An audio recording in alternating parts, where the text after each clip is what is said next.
and I wish you well. Yeah. I love it. Cam, we just did, Cleveland and Pittsburgh together. Hell yeah, we had fun. Ate pizza and ice cream at my mom's place. Your dad was there. We roasted your dad's feet all weekend. Worst feet in the game, man. Cam's dad likes to wear sandals, and he has, how would you describe your father's feet exactly? Slave toes. Yeah, slave toes. Dude, I'm here. Put it in perspective, yeah. Damn Are they playing Coachella this year?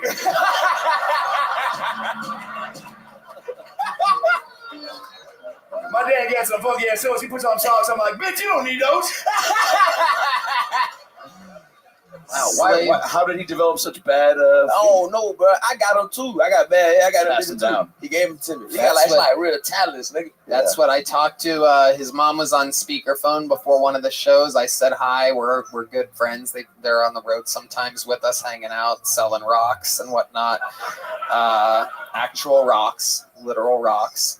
His merchandise business is. I actually am rocking the new Cam Patterson. Cool. Talk to him. Yeah.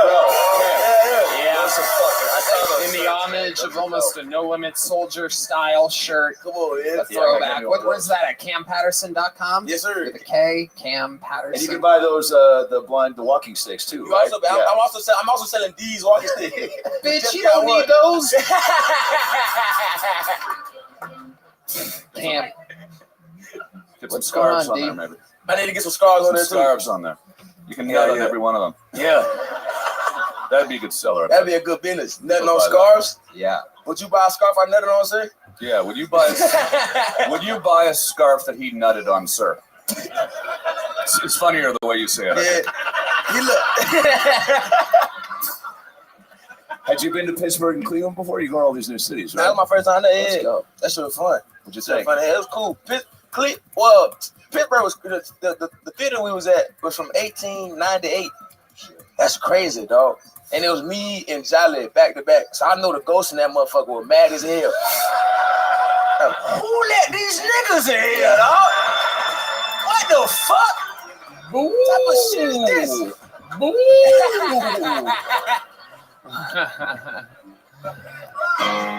All right.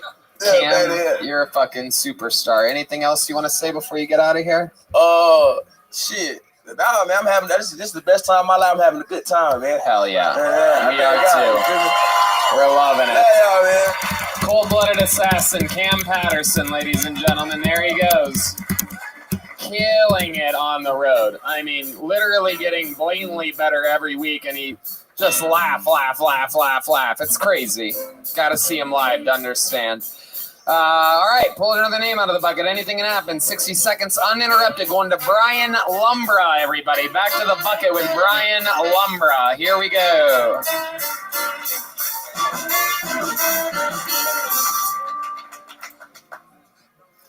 I got scammed on Instagram recently. This guy from Gambia messaged me. Him and his siblings were starving.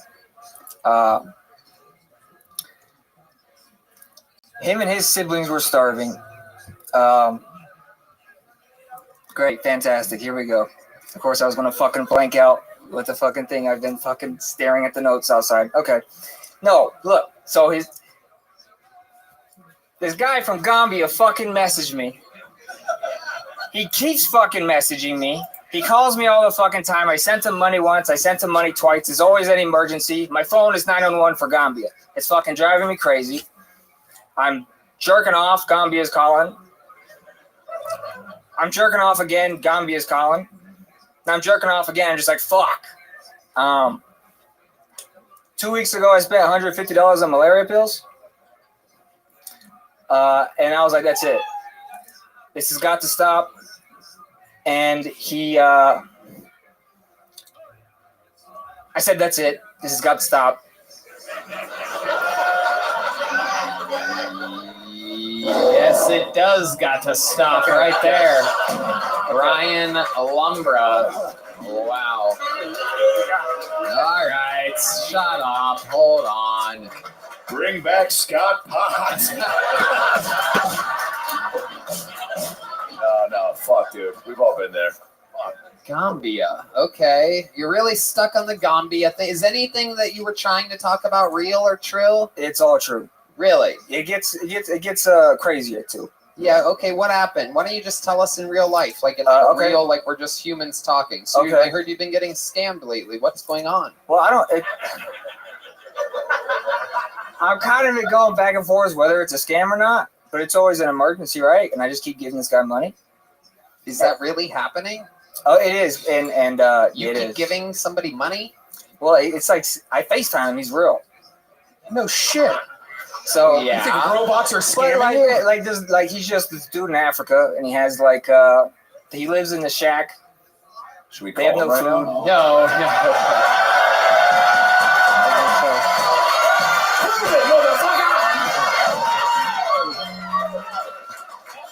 You just let some lady in the audience suggest a segment of the show, Adam? You bought these malaria pills. Bitch, you don't need those. You've been FaceTiming with a man in Gambia, West Africa. I mean, there's not that much FaceTiming, but I need to see he was real because I keep Yeah. giving him money because his story's right. good. This is Yeah, why good story. telemarketing works. Right here. How much money have you given him? But today I sent another 150 because he sent me a death certificate. Damn. Are Nice. you fucking stupid? Yeah. What do you do for work? It's possible he might be. I quit my job. I guess I'm doing Uber. You're I've done 7 rides. unemployed sending money to Gambia. Yeah, I gotta stop doing that. Yeah, Dude, are you that's exactly what I'm okay? doing. Not really. Yeah. What's going on? Fucking Gambia, dude. Okay, other than Gambia, let's take Gambia out of the equation here. You have head trauma of some kind? I was actually dropped in my head as a child. There we go. There I we think go. I'm We're getting closer. Where are you from? El Paso. What did you use? There you go. There's the answer. All right, there it is. That answers everything. El Paso, not a real place at all. You're literally the first white person I've ever met from El Paso. Congratulations. You win a Harry joke book. You said you drove Uber or you drive currently? I've done 7 rides, so I mean, I guess. Keep at it. Yeah. No, I feel like you just really work hard enough. It'll kick off. One day, yeah. Uber drivers are known for being sometimes overly chatty. Have you brought up the Gambia story to your passengers? How do they feel? Guarantee yes. Here. Not yet. I'm going to though. Do you do Uber like you do stand-up, no GPS whatsoever, and you just go, man, what was the route I was going to take again? Fuck. I get lost a lot. Yeah. That does happen, actually. Yeah. Have you done stand-up before? 2. I've been doing it for 2 weeks now. 2 weeks. So how many times have you been on stage in 2 weeks? 3. And how does that go for you? Do you tell the Gambia story? This is the first time. Yeah. That you've told the Gambia story? Yeah. What do you do the other sets? What have you talked about the other times that you've done stand-up? Squirting. What? Squirting? Yeah. Okay, sure. What's that stupid ass joke? Let's hear that. Dude, we gotta hear this, dude. What the fuck? From Gambia to squirting, your memoir title for sure. I'd read that. Yeah, what's the squirting joke, please? Basically, like, I made this girl squirt, and I thought I was special. I read some stuff, and then we changed the sheets, and there was more stains than the one I just made. And I was like, I'm not that fucking special. This is kind of fucked up. And I looked at squirting differently. That wasn't good. You don't need that. Yeah. Fuck. Okay. You got to start with a premise that people would believe. Yeah. Well. Yeah. I mean, very funny, but also, yeah. I mean, Brian Lumber, you have any special skills or talents? Anything at all? Played guitar a little bit, but Yeah, I doubt that. All right, here's a little joke book. All right, here, buddy. There you go. Brian Lumber, everybody. Absolutely terrible. People watching the show, prepare for it. My God, memorize. It's a fucking minute. There are hundreds of people that some of them have talent that want to get on this show. Please, for the love of God, prepare. Dude, in 10 years, we're going to see a special live from Gambia from him. Yeah. And we're all going to watch it. It's going to be 90 minutes of, so I made all these girls square last week? Hilarious. Fuck. I'm sure he inspired a lot of your viewers out there, though, because it makes them believe that it is possible to get on the show. Yeah. Yeah. No, it is true. Tonight is proof that anybody can sign up and get pulled out of the bucket. Let's see what happens next. 60 seconds uninterrupted for bucket pull. Jordan Brady, everybody. Jordan Brady is next. We're moving through it tonight. Howdy, how's it going, guys? How's it going? Yeah, I saw a guy outside earlier look just like the singer of Green Day. I was like, hey, Billy Joe, what's up, man? He was like, what? I was like, Billy, Green Day, big fan. He was like, no, not me. I was like, are you sure, man? You look just like him. And he was like, no, dude, I'm sorry. I was like, dude, you're wearing a Green Day t-shirt. And he goes, look, man, I'm going to level with you. I'm homeless. I found the shirt in the dumpster. I don't even know this band. I'm just trying to stay warm. All right? I said, my mistake, man. And so I started walking off, and he was like, wait, one more thing. I said, what's that? And he pointed a cup towards me, and he said, do you have a dime? I said, Billy Joe. It was him. At least I think it was him. He did smell like Dookie. I used to think that homeless people were just folks on strike against bathing with their signs and whatnot. Isn't tea just coffee on his period? With that string and whatnot? All right, that's my time, guys. I'm Jordan Brady. Thank you very much. Jordan Brady with a good dismount. That's my time. I'm Jordan Brady. Thank you very much. Thank you. That was a good thing. You have blue purple lips or something. What is going on there? Is that natural? I don't know. You don't know? Might want to get that checked. I'm Cajun. Sorry, I don't know. Or you've never been told or noticed that you have slightly darker lips? The drinks might have been blue and shade over there at specials might have been blue at Poor Choices. I don't know. What did you have? What did you drink? I don't know. You don't know what you drank It was or a ordered. $6 thing shot with a Lone Star. Let me ask you this real quick before anyone else interrupts. Was it blue? It might have been one of them. When you say it might have been, does that mean you don't remember the drink? Well, I don't have 20/20, but whatever the vodka was cheap, so it could have been blue, maybe not. If I have blue lips, I'm very confused about it as well. You might be having a stroke right now. Sure. In that case, Jordan, you look like the 7th Brady Bunch kid that they sent to boarding school. yeah, that's what's up. That's what's up. My last name is Brady. So. Yeah. Fuck yeah, dude. Real name? Yeah, real Not name. stage name, yeah? No, not a stage name. How long have you been doing stand-up? About 10 years. Oh my God. I know. Wow. You're halfway there.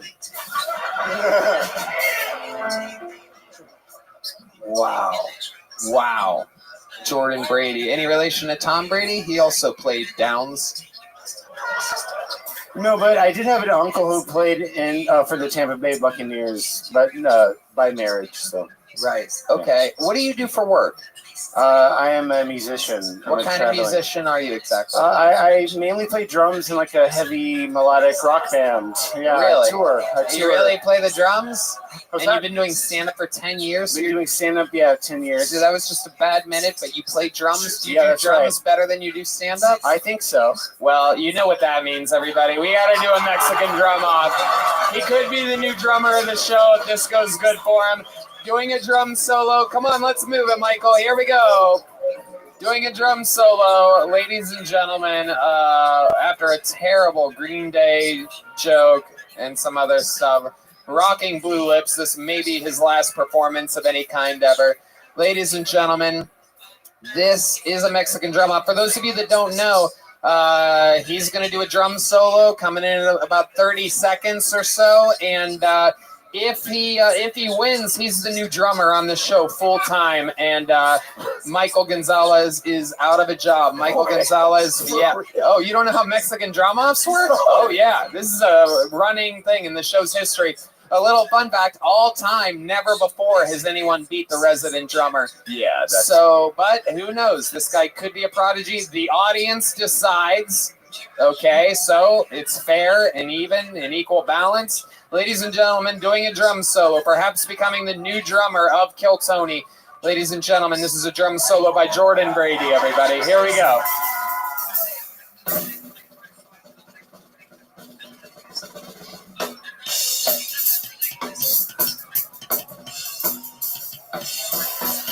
Yeah.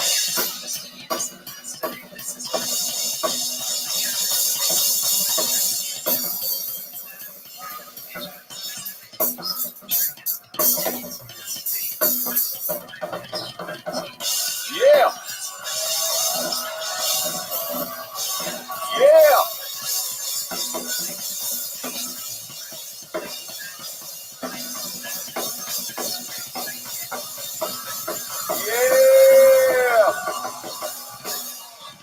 Yeah. Oh my God. Oh no. Oh no. Oh no. Scared. Oh God. Standing ovation from the audience and the panel. This is not good, ladies and gentlemen. Whoa. Oh boy. We've been doing this show for a little over 10 years. Wow. That may be without a doubt the best drum solo we've heard. That's Jesus, why. thank you very much. Thank you, guys. Michael, we need you to summon the fucking gods right now, dude. Holy shit, baby. It's go time, Mike. You gotta fucking hit that shit, Michael. It's not about the length of time either. He fucking got to it. Ladies and gentlemen, defending his throne, undefeated all time, this is Michael Gonzalez.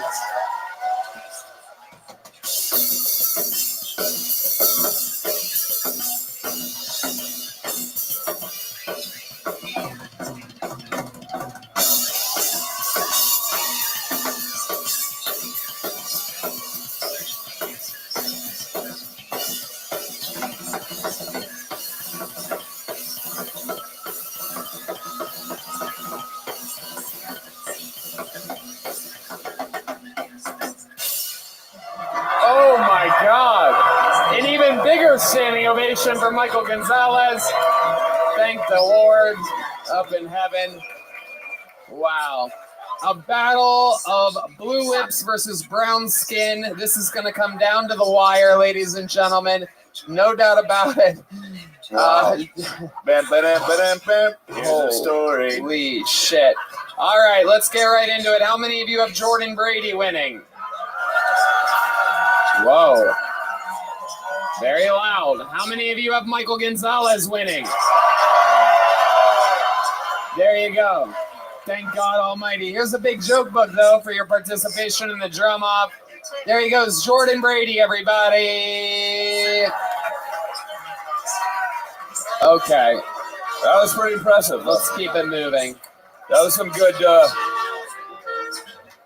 good bass drum, double bass, whatever that's called. I don't know. Yo, but for real, what was going on with his bottom lip? Dude, they were both lips, by the way. It was the top lip, too. That was spray paint. Something's up. Talented though, fuck. Something's up.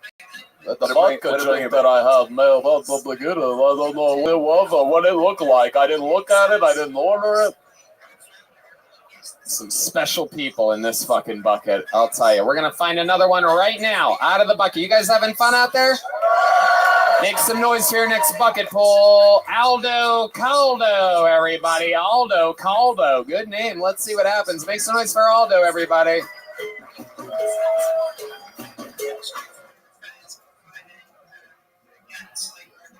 The hardest thing about being a musical comedian here in Austin, Texas, is you let your family down twice.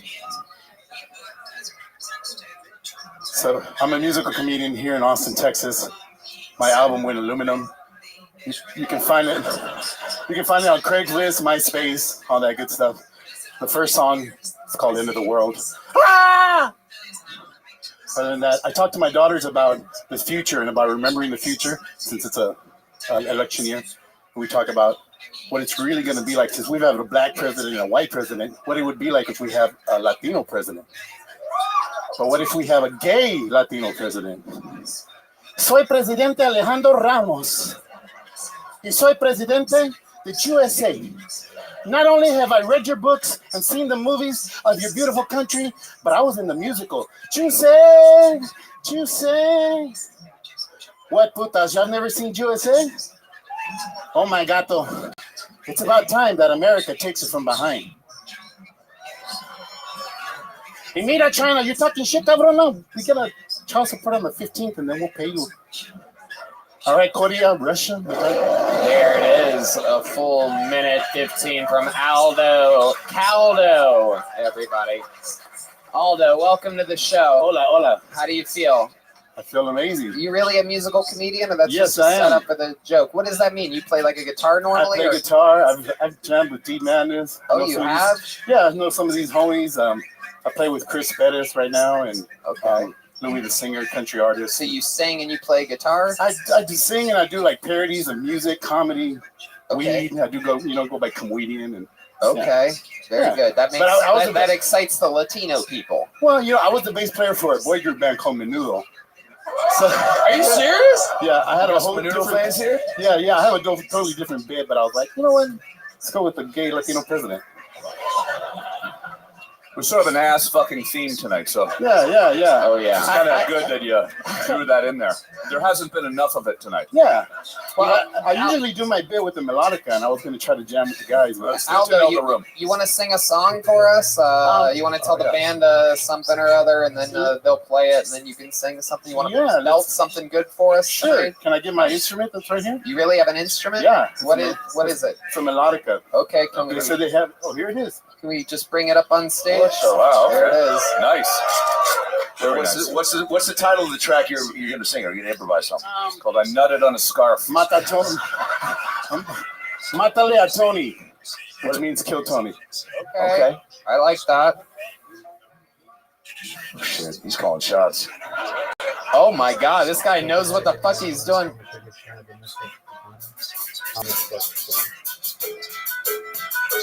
Oh yeah. Yeah. Hey. Yeah.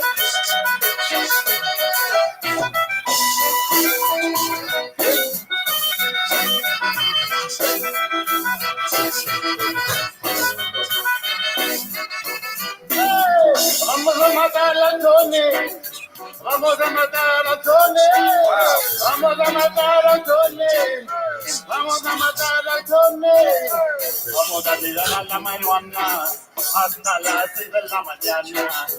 Vamos a fumar la marihuana hasta las 6 de la mañana.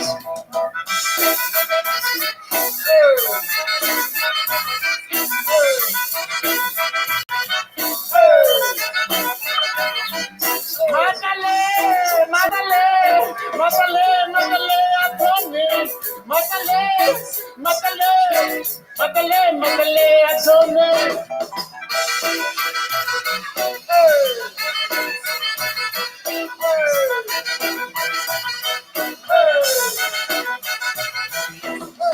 Muchas gracias, manita Lucando. Wow.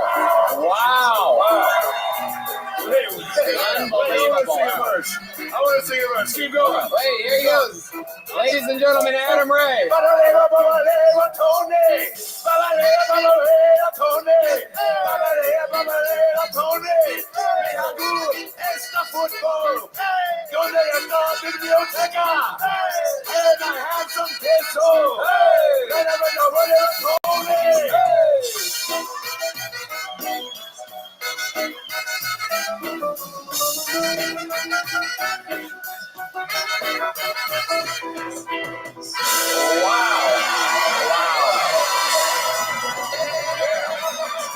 Unbelievable. Unfucking believable. Menudo is back, baby. Yeah.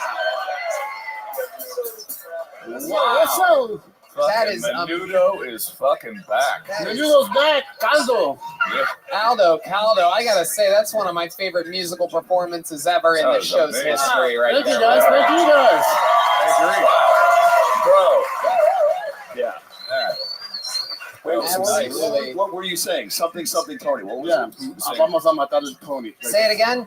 Vamos a matar el Tony. Mama Samanara. A matar. What? Vamos a mamar el Tony. Mama Samanara. Hey, no vamos a matar. We're gonna kill Tony. Like kill Tony. Okay. Okay. Cool. I love it. It's not about nutting on a scarf, then. Yeah. Oh, that's too bad. I was hoping it was about nutting on a Yeah, scarf. yeah. Oh, well. So catchy, man. Yeah. My goodness. Still good, though.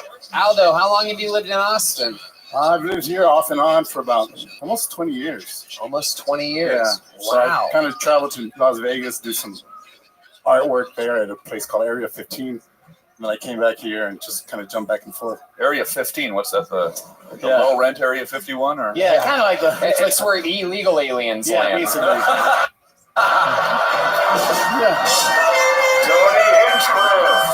Tony Hinchcliffe. It's a no fun. Okay. Area 15. Yeah. Hell yeah. All right. Okay. Aldo, how long have you been doing comedy? For about 8-9 years on and off, because I'll get on tours and kind of take off with bands and come back and hit it back and forth. So I love it. You in town next Monday? yeah. Why don't you come out and do a song with the band during audience load-in? Be a special featured musician before the show starts. Wow, that's awesome. Yes. That's big. Thank you so much. Thank you guys. Here's a big joke book. Aldo Caldo, ladies and gentlemen. Make some noise for Aldo. And now another special treat, ladies and gentlemen. A very special treat. We go from a brown comedian to a golden ticket.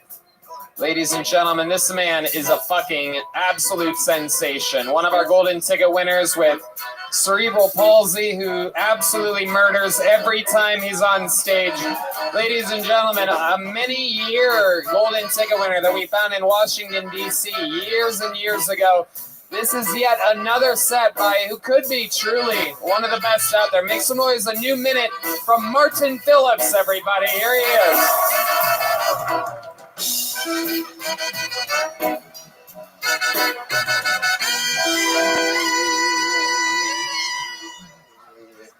What's up? How we doing? Okay. Milk cartons used to have pictures of lost children, and I think that was just milk industry propaganda, you know? Like, hey, guess what happens when you don't drink your milk? You go missing! Oh my god, oh man! I bet you wish you had strong bones and would have helped out, so they found all those kids. It's cool. Anyway, okay, this one time I was hooking up with this girl, true story. That's a joke. That's not the joke. Fuck you. That's not the joke. Hey. No, she did this thing. She would, bite my neck. And some people might hear that and be like, man, that sounds hot. I was like, are you a vampire? Oh, fuck. Then she nibbled my ear, and I was like, well, there's not much blood there. So you're a dumb vampire. But then she blew me, and I was like, there's a lot of blood there. So you got me. God damn. I mean, if you look at this guy's track record, if you were to line up his minutes, minute after minute after minute, truly might be one of the all-time greats in the show's history, and you have done it yet again, Martin Phillips. Thanks. Unbelievable performance. That is true about the milk cartons. I love the I hooked up with the girl true storyline. Pause for laughter for about 10 seconds after that one. I didn't want the laughter, but sure, I'll take it. You're taking what the universe has given you, and you are leaning into it, my friend. Leaning hard to the right into it. It is incredible how you utilize everything that life has given you, and you're just absolutely hilarious and separate from your condition. I mean, if you were fucking 6'5" and muscular, you'd still be hilarious. Like, it's incredible how well written. The muscle was going. Oh shit! Okay. Oh shit! You are muscular dystrophy. I think. Yeah. It's the name. Oh my goodness! You know what's exciting about this is anytime I accidentally get an erection looking at Heidi, I can look at you, Martin Phillips, and it immediately goes away.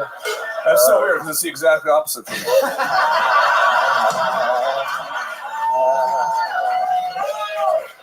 Prove it. Wait, big fan. Seeing you live is very fucking cool. Thank you. Yeah. When did you want to do stand-up comedy? I don't know if this has been asked on the show before. I don't know. I just always thought it was funny. So did it. So yeah, I'm sorry, it is a better story, but yeah, I was just growing up and stuff, and I went to college and I started trucking it, and so. Were you a funny kid? I think I was always not paying attention in class. I was always a bad student. But yeah, it was always funny. Yeah. No, so funny story. I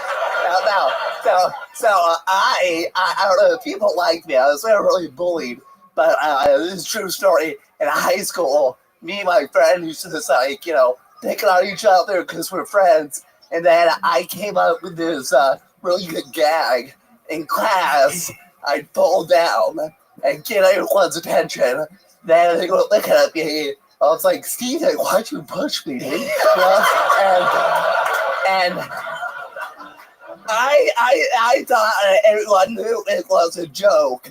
And then one day I did it in the hallway, and Steven was like, hey man, that's not funny. Mrs. Smith called my mom.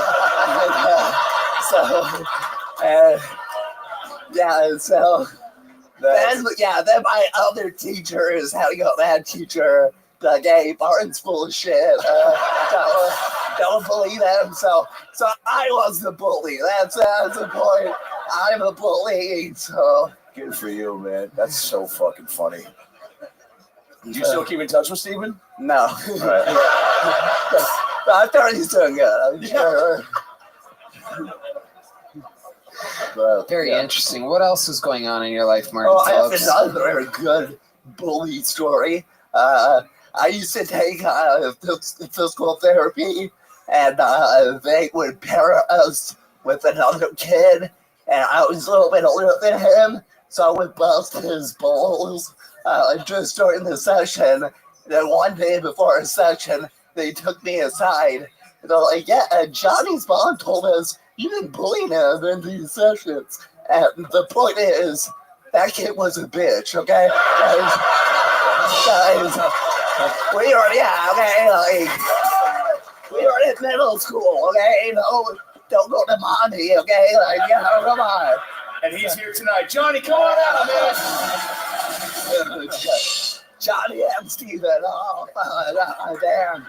So I'm an asshole. Okay, I'm an ass. Yeah. You got to end your special by pushing Steven down. Yeah. So get back. So Martin, other than the carton of milk, you said that you hooked up with a girl. Was this recent? Oh no, that was but no. Have you been getting more women in your life since your Kill Tony fame has? No. Please make that my new email alert. Oh, I got a text message. Sounds like a no, but I mean, we can maybe change that tonight, though, right, ladies? Hell yeah. Well, maybe not. I'll be back. That happens. I'll be back every week. I'll be here every night. Yeah. Shit, me too. What the fuck? What is your move? If you meet a gal and you guys are going to maybe go back to somebody's place, what's the first move? I don't know. I just have to get there first. When we get to the place, we can feel it out. And I'm more into women who make the move. I'm more like, hey, let's. Yeah, I love that. I'm Is there a genre of music you like to have on when things are going to? In St. Cloud Positive, Oh, hell yeah. Absolutely. Nice. No doubt about it. Yeah. Is there a special dating app for people with your types of conditions? Is there a bender or a wobble or a limper or Just because I can't walk straight doesn't mean I'm not straight. You know what I mean? I think a while back I found something like that, and not good, not the best. The guy's an inspiration. Okay, he's an inspiration. No, Tom you're can look at me a with a true straight inspiration for people. Come on, I mean, this is incredible what you're doing. Okay. Yeah. People. It's amazing. Incredible. No, he's very inspiring. I You should be agree. ashamed of yourself, I Tom. agree. What are you? No, that's incredible. What are you afraid of, Tom? Do you have like a history of bullying handicapped people that you don't want to come out right now? I gotta make it right tonight. Wait, were I you? was the bullied handicapped person. Were you Steven? Yeah, well, I definitely think that I relate to you in a lot of ways. Yeah, absolutely. You're getting up there and you're doing your thing, and it's amazing. It's incredible. And I love seeing this. I think there's a lot of people in the world that probably don't have the confidence to get up and do what you're doing, and I'm sure you're inspiring them. So it's a beautiful thing, man. I really am. It's very impressive. It's incredible. Sorry to He is. get He's serious for a second. inspiring a bunch of people that don't have physical handicaps, just mental handicaps, Yeah. to come up here. Like everyone else that was here tonight. Yeah, this myself bucket. included. This bucket is a bunch of people that are like, if that guy could do it, I could do it. Tony's butthole's so loose that I cannot fuck him to death. That's a pretty good one. I mean, you can try some of that next time, maybe. I love it. Martin, anything else we should know about before letting you go? No. Just get me the fuck out of here. Say, You are a fucking machine. I just make sounds. Those are natural sounds I make. Yeah, it's great. it's my favorite. It's so great. fun. You Yeah. can hear those wheels turning up there. That's exactly, dude. We all have that. Yours are just so likable. Oh, Okay. downloading file.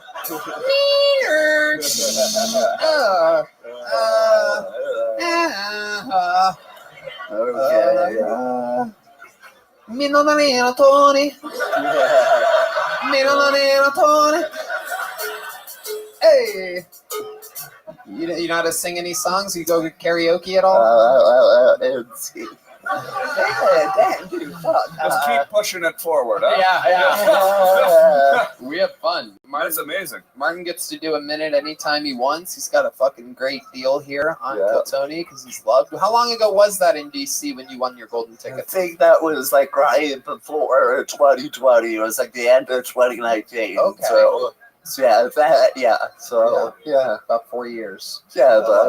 So It's been a rocking minute, it ever since. so- Rocking side to side. Yeah, We love you, Martin. I mean, you're an absolute freak. Another unbelievable performance by the great and powerful Martin Phillips.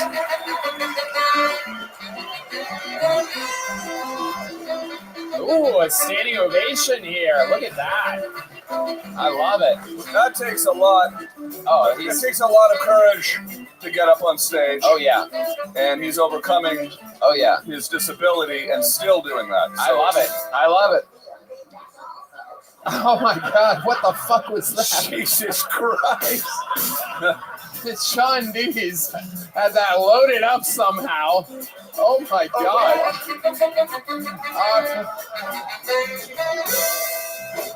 Amazing. I mean, we're all going to hell for that. I mean, it's actually, a nice testament to you two bringing people up here to have this up. You brought my friend Aaron Belisle Yeah, from Ottawa, my hometown. That's great true. stand-up in Ottawa. Fellow Canadian, Yeah, so- Ottawa zone, Incredible Aaron comedian Belisle. as well with a disability. So it's Yeah, a beautiful Jared thing. Nathan from Toronto, Canada, also a golden ticket winner. Yeah. We have an unbelievable amount of handicapped Canadian people that we support. Myself included. Thank Welcome you very to much. the fold. I have one testicle, so there you go. You I have took as, my right testicle. you have as many it's cancer, no big deal. testicles as Canada has tanks. Yeah, absolutely. Yeah, that's true. That is true. That is actually true. We haven't had a woman on stage tonight. I dug through the bucket until I found one. Representing the ladies tonight. Make some noise. 60 seconds uninterrupted from the bucket. This is Trish Smart, everybody. Here we go. Trish Smart, your final bucket pull of the night.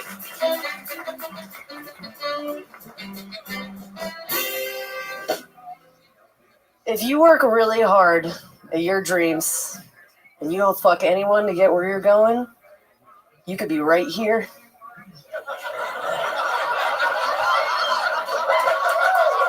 This could be you. It makes sense, though. My biggest comedy credit is I run a comedy club at Burning Man. Do you know what Burning Man is? You ever had period sex in a dust storm?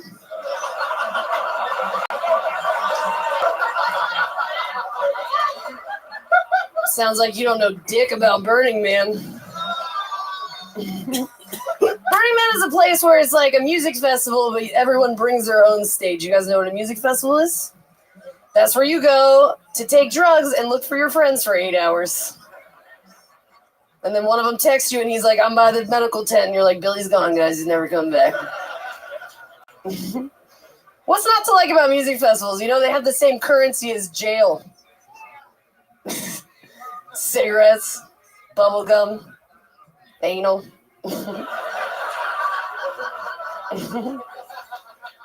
I met a man at a music festival. I tried to trick him into my van. Keep going. I want to hear the rest of it. Keep going, Trish.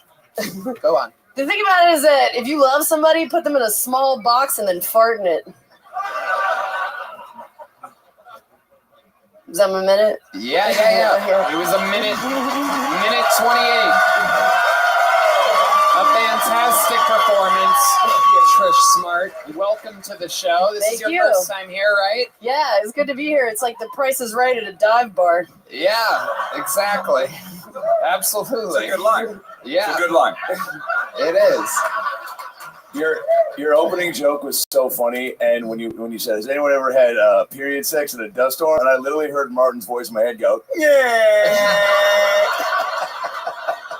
which made it even funnier. Is that what he sounded like when you were doing it? Oh!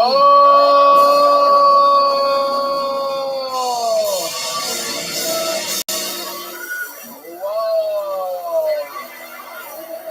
You ain't no scarf, bitch. Yeah, that's right. I had period sex with a guy with cerebral palsy. Hell yeah. That would have been a great.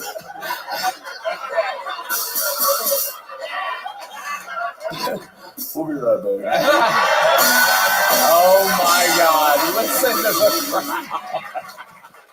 What have you created? The noise that happens when you say those words. It doesn't translate to the internet. I know it. This show, you just have to see, you have to be there live. Wait, I do think that could be a meme, actually. What's that? What you just said. Yeah.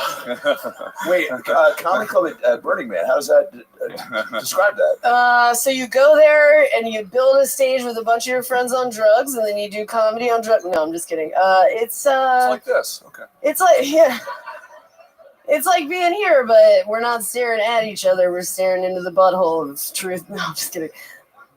How about a real answer? Yeah. You gotta go and find out. We don't talk about it. It's like Fight Club. Oh. Yeah. All right. Trish, what was it like being raised on a sitcom with Roseanne? Yeah. You look like Uh-oh. Here we go. Tony. You look like you eat pussy with a bib. I do eat pussy. It's hard to stare into your eyes like that. Absolutely. A bib to protect from the period blood and the dust. Girl just dropped first blood and the winds are changing, so Absolutely. you never know. I like your style. Thank you. What do you wear when you eat pussy? Look, I know I look like a homeless lesbian. Only one of those things is true. Oh, shit. I live in my car. Okay. What kind of car is it? I just got a bus. It broke down, and I took a bunch of standby flights to figure out where I'm going to go. And I was like, I'll go to Austin. I'll see what happens. I love it. Holy shit. Are you really in your car right now? So I've actually been living nomadically and traveling for comedy for 7 years now. Wow, amazing. Yeah. And you've been doing stand-up that whole time? Yeah. Amazing. Where did your adventure start? So I started doing comedy in Las Vegas, and then I took a one-way flight to Tokyo, because if shit doesn't work out, at least it's honorable there, you know? Right.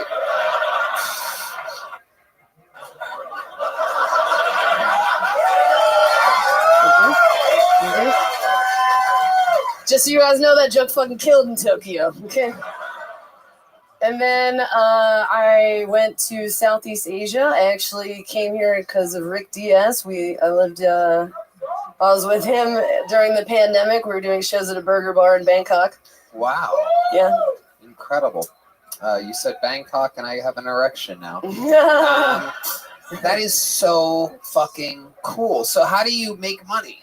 So actually, I sell acrylic paintings of myself on the toilet at comedy shows. Welcome back to No Shit. And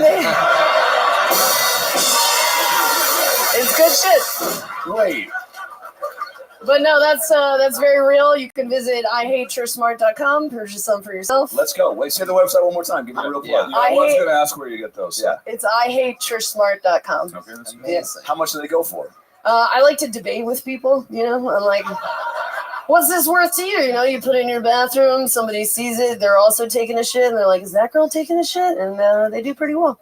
You have I sustain myself. You exude this amazing energy. I could tell that Thank you you. really love what you do. I do.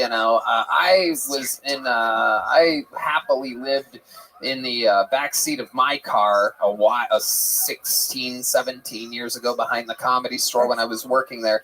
And everybody, you know, especially my mom back then would always say, oh, Tony, I don't know why you're doing that. But I loved it. I was happy. I was a part of something. I loved what I was doing. I was getting better. And I can tell that you feel that way. You love what you do. It's not about what you have. It's about what you're doing. Yeah. And I feel like I'll be living in the back seat of my car after tonight. I mean, You want to get in the van, Tom? Someone's got period sex in their future. Yeah. Your bum is now a bum. Your bum is now a bum. Wait, hey, Stop bringing up all the hits. can you for real give us the pros and cons of the bus living? Because that sounds awesome. So it's my first bus, actually. I've lived out of several different cars. I had a Civic. I've had different vans, all kinds of stuff. I like to say I manifested. Do you know what manifested is? No, I got it. Yeah. I manifested a van, and then I'm like, didn't mean to kill my grandfather doing it, but here we are. there you go. Oh, that's the line? Okay, guys. Wow. We'll have period sex in it, and everyone will love it again, apparently. Yeah. There you go. Do you but so you want to like would you like to have like a place at some point, or do you like the kind of moving and shaking lifestyle? I just get to do more comedy this way, so I just do it that way, you know. But you Never love really Austin. question I mean, it. you're here in the new hub of stand-up comedy. Well, I'm enjoying it. Many Thank comedy you. clubs all within a small area of each other. That's why I came here. I didn't know what to do with myself, and I was like, where can I do comedy? How long Definitely have you been Austin. here now? I actually got here today. Wow. Yeah. That is incredible. Thank The you. final bucket pull of the night. Thank Very, you. very lucky. Yeah. So you're staying in a car right now? No. So the bus is broken down in Virginia right now, right? And I have a pilot buddy, so I've been taking these standby flights, and I couldn't get one out of Tucson. I did a show in Bisbee, Arizona 2 nights ago. Okay. And Fake place. Keep going. Yeah. so I just took. Home of It does look like a Yeah. fake place. It looks like a cardboard cutout, and you can just like hit it at any time it's gone. And then I took a rental car here, so I just drove 13 hours, and I'm just exhausted. You have staring no at you place in to the face. stay. Actually, I will be sold a timeshare tomorrow, and I have a very swanky hotel downtown. I don't know if you've ever done the It's timeshare amazing thing. how but well they take care of migrants. it's nowadays. So what is that? How does that go down? What do you mean a timeshare at a hotel? Explain to us. So if you go to enough hotels, they'll call you and they'll be like, do you want to take this survey? And then if you lie to them about how much money you make, they're like, oh, we'll give you a nice swanky hotel and we'll give you a Visa card for sitting through our presentation because you'll buy a thing, but they have no idea how broke I am. And this will release after that, so I'll get sued. Amazing. All right. Well, life is short. We're all gonna die. You're fucking funny. I'm Thank putting you. you in a hotel for the rest of the fucking week. Thank you. Whoa! Look at that. I'm fucking doing it.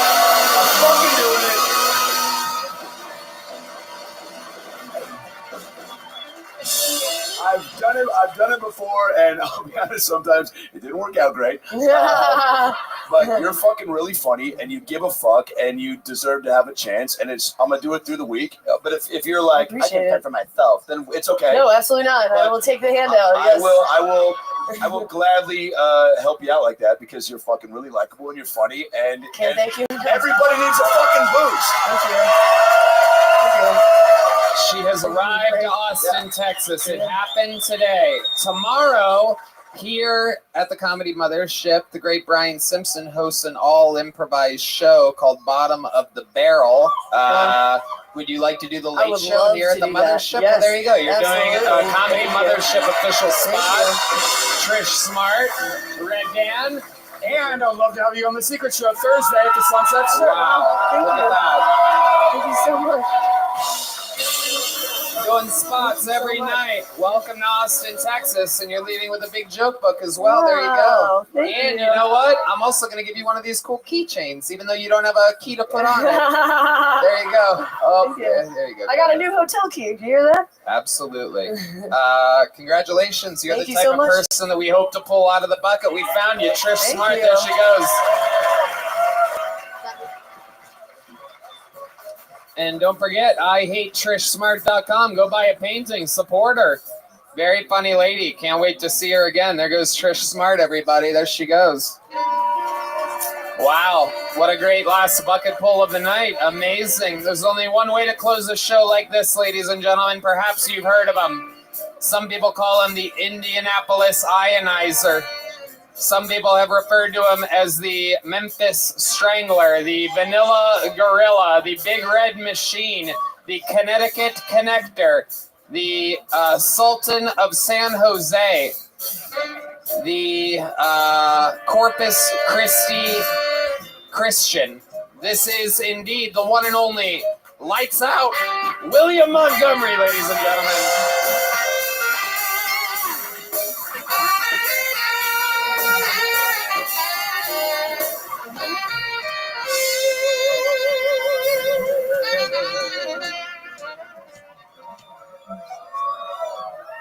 I'm going to name my first child Steve Harvey Oswald. Witnesses in Dallas say they saw a man in a bright purple suit fleeing the scene.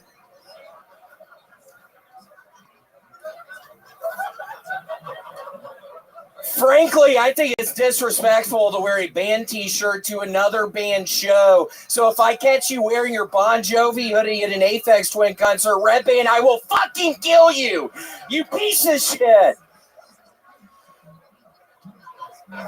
The White House made two important announcements last week, with the first being that the bag of powder found in the White House after Hunter Biden had been there was not cocaine but sawdust. The second announcement was that the White House thinks you are stupid as fuck. Okay, that's my time. Thank you. Amazing. Ladies and gentlemen, nobody does it like him. The record holder for all-time appearances on the show, the record holder for all-time interviews, and yet you come out guns a-blazing every fucking week with some of the best, most original to you material imaginable. You look good. You look pure. Why was that funny, dumbass? I specifically heard you fucking...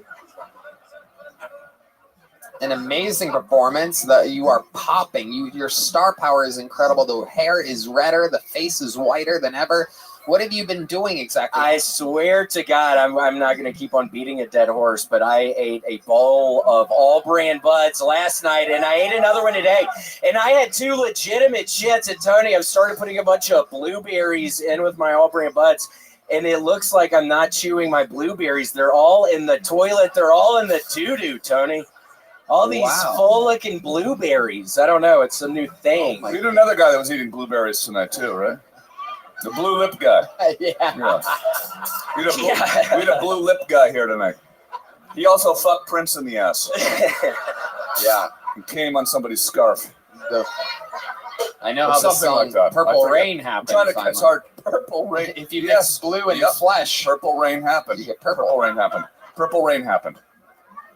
Purple Okay. Rain. All right. We're done with that. Okay. Yeah, no, that was crazy. He was pretty good at the drums. Were you scared? I was thinking, I bet your fucking ass is scared right now. Yeah. A little bit. Oh, shit. Tom, they're cheering because that's what I normally fucking say, you dumbass. So don't fucking do that again. Not in front of Tom Green, dude. Seriously. I grew up watching you, Tom. I'm a big fan. It's a pleasure to be I can standing. tell. I've never seen in his history, by the way, I've never seen William be so nice to a panelist before, I must say. I appreciate it. No, I'm a big fan too. I've been watching the show. Oh of my course, and God. I'm a big fan too. I remember, Tom, one of the funniest things I think I saw was when you were with the Indian family at the house. They were renting out the house, and y'all end up drinking and throwing the furniture. I thought that was so funny. Yeah. I thought that was so funny. Y'all end up throwing the furniture off the thing. It was great. Thank you. Two legends of the game. This is an incredible eclipse. Tom Green, the guest of the year, Adam Ray, and the record holder for all-time appearances and kills William Montgomery. So funny, Will. Beautifully lined up. What an angle I have on this comedy eclipse of greatness. William, what else is going on this week? I was in Detroit, Michigan this past weekend. Was doing shows there. It was a lot of fun, and it was really exciting, Tony, to hang out with Barry Sanders. Barry Sanders met me at the freaking airport. Wow. And we drove around, and it's so strange, Tony. We ended up at Wayne State University, kind of close by the downtown area, and me and Barry Sanders, I'm not proud to say this, but we found a couple of people on that college campus, and it was mainly Barry, but we fucking strangled two people on Wayne State University's campus. I mean, Barry Sanders' fucking hands are so giant. He was brutalizing these people, Tony, but I wasn't stopping them. Wow. Yeah, wow. Wild week. Scott Pott told me that same story before the show. How did you end up hanging out with Barry Sanders? I mean, it's one thing with blueberries, but a blackberry is wild. Wow.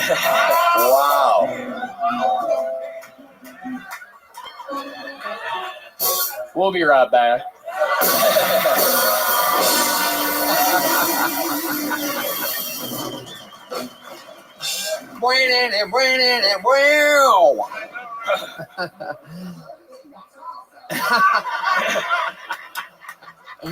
Chaos. William, what else is happening? Going up to Tony, this is going to be my first weekend coming up to in Spokane, where I'm going by myself. And Tony, I'm nervous. I've never headlining. I'm headlining. It's my first headlining weekend where I'm by myself. Tony, I am scared to death. I know nobody in Spokane. It's going to be really cold. I'm worried I'm going to end up in the hotel room the whole time. And when I start staying in the hotel room, I swear to God, y'all, I just start getting so sad. Okay, thanks for coming out, everybody. Dude, well, you got to get out. Spokane, I've been there a bunch. It's, thanks, Rabbi. What was that, dumbass? What the fuck was that? John D. Spokane does. You're right to be a little apprehensive. It doesn't have a lot to offer, but they're down to. There's an arcade. Are you an arcade guy? Yeah, I'd love. Yeah. Are you doing the Spokane Comedy Club? Yes. I think it's actually the meth capital of. It is. Of the country. So there's that. So I could get back into doing drugs again. I mean, I swear, I feel like I've really lost an edge, Tony. I think about it every fucking day about stopping cocaine. Hey, do you want to shut up for a fucking second? I'm really trying to get a little honest right now, and all I fucking hear is something behind me. Oh, D is pissed. No, I'm kidding. Oh, shit. By the way, so racist to be like, there's something behind me.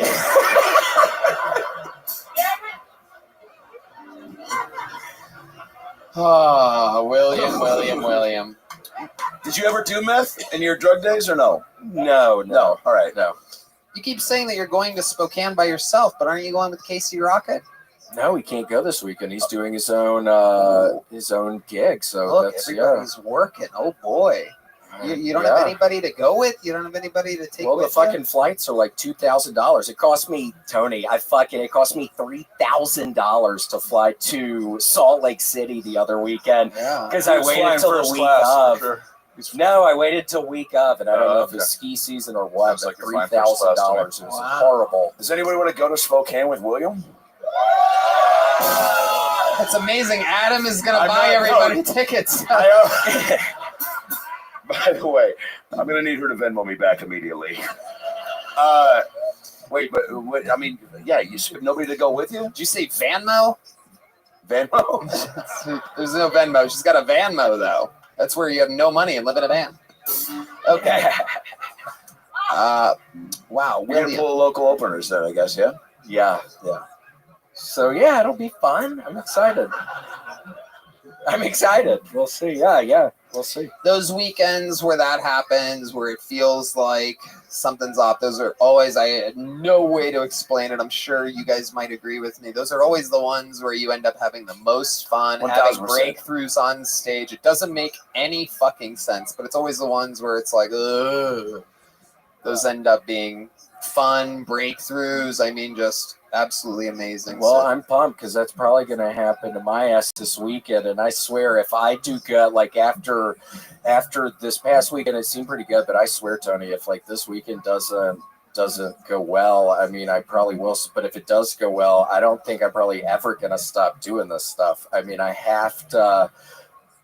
I should have yelled that. Okay. yeah, you should have. You got too real. Amazing. Careful what you wish for. Wise You could be in words. Spokane, 3 times a year for the rest of your life, I know. Yeah. It's true. like me. No, Spokane's pretty nice, actually. Yeah. Shout out Spokane, actually. Yeah, you're gonna go there and you're gonna dread it, and then you're gonna be at your hotel. You're gonna have a nice meal, and then you're gonna hear the roar of the crowd when whoever local feature brings you up, and you're gonna be in love. You're gonna have the time of your life. The people out there love you. You're one of the biggest cameo people on planet Earth. Yeah, please find me on Cameo. I know, I do genuinely appreciate it. Why are you looking at me like that, you fucking idiot? I was What are praying you to looking at God. him for? I mean, shit. Will, we should let's do a little movie trailer for your weekend in Spokane. Yeah, Spokane.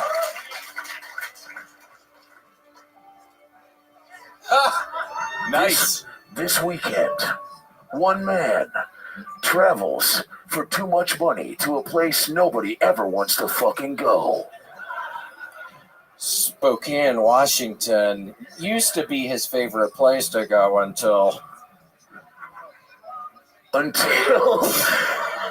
he locked himself in his Holiday Inn Express room, looking in the mirror, asking himself, why? How did I get here? where is the meth?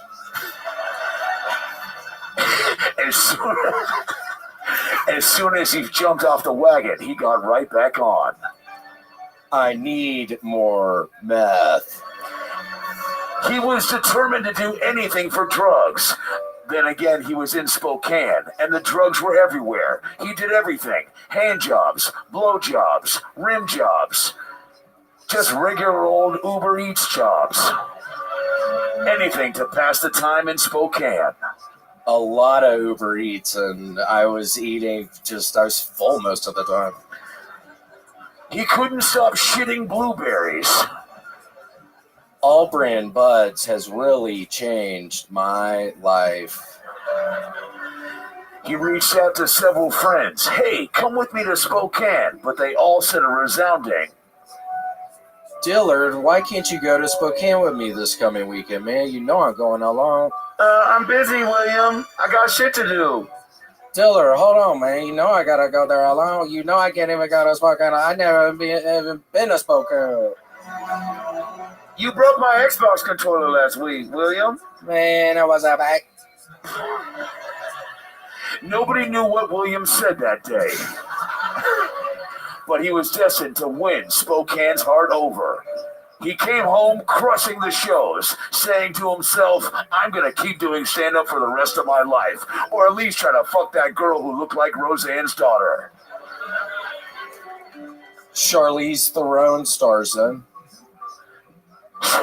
Wait, what? Wait, yeah, hold on. Charlize Theron as Roseanne's daughter, William Montgomery and Cam Patterson as Milo and Otis. In Spokane, Montgomery this fall. Take it one step at a time. Is this movie trailer ever gonna stop? It ain't ever gonna stop! William Montgomery, ladies and gentlemen, and we did it. That's another hit show. TomGreen.com. He's on tour all around the world. The Tom Green Podcast, the only podcast filmed out of a solar-powered barn. Yeah, in Ontario. Yeah, the only one in Ontario. TomGreen.com for tour dates. Tom Green Podcast. Adam Ray has the Dr. Phil specials out on YouTube at AdamRayComedy.com. Adam Ray Comedy on YouTube. AdamRayComedy.com. He's on tour absolutely everywhere. Yo, we're trying to bring a Dr. Phil live show to the mothership, baby. So fucking You got stay damn tuned. right. Just to put a ribbon on it, how loud can this place get one more time for Tom Green and Adam Ray, huh? Gina with 3A's.hg is Heidi on social media. The drawing from Ryan J. Ebelt is in. Thank you, DraftKings, Game Time, Talkspace, Joe Blaster, Red Rose, and Yellow Rose. Let's see the drawing from the great Chris Rogers. Oh, Casey Rocket. How about one more time for the great Michael Gonzalez, D Madness, John Dees, Matt Muelling, Carlos Sosa, Fernando Castillo, and Raul Vallejo, ladies and gentlemen. We love you guys so much. Good night, everybody. Thank you, guys. What? Guys, I'll be in San Diego in July. Check out AmericanComedyCode.com. I love you guys. There you go. San Diego in July for Red Band, everybody. Get tickets. Who are you going there with? Casey Rocket, Whoa. unless it gets too big. Wow. Amazing. All right, we love you guys. Thank you so much. Good night, everybody.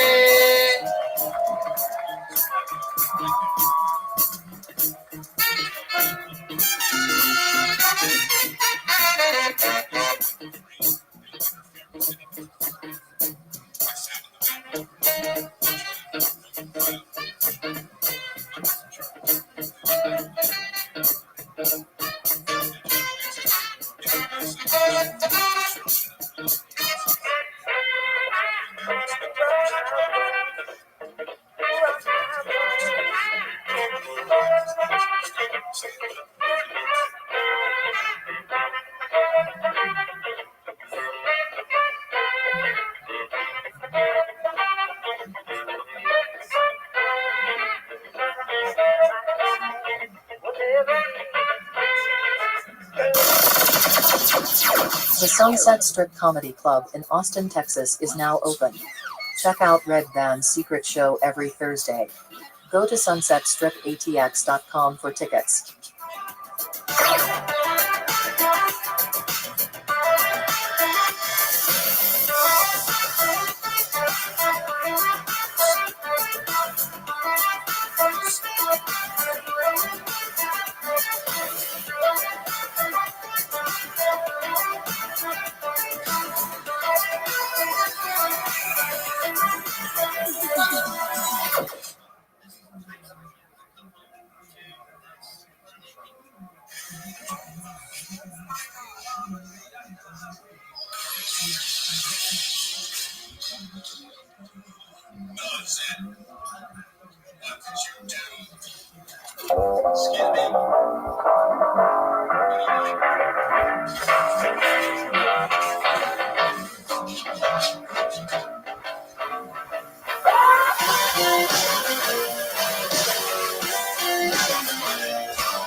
Yeah.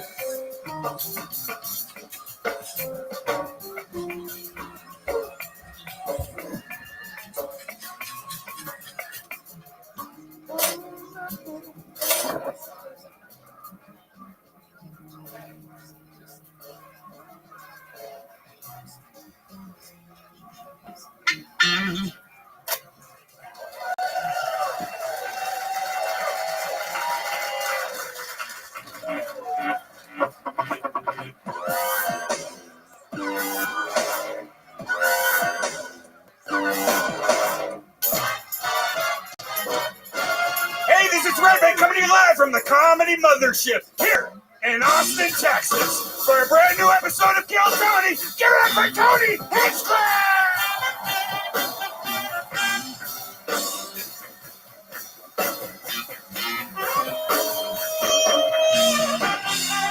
Who's ready for the best fucking night of their lives tonight, huh?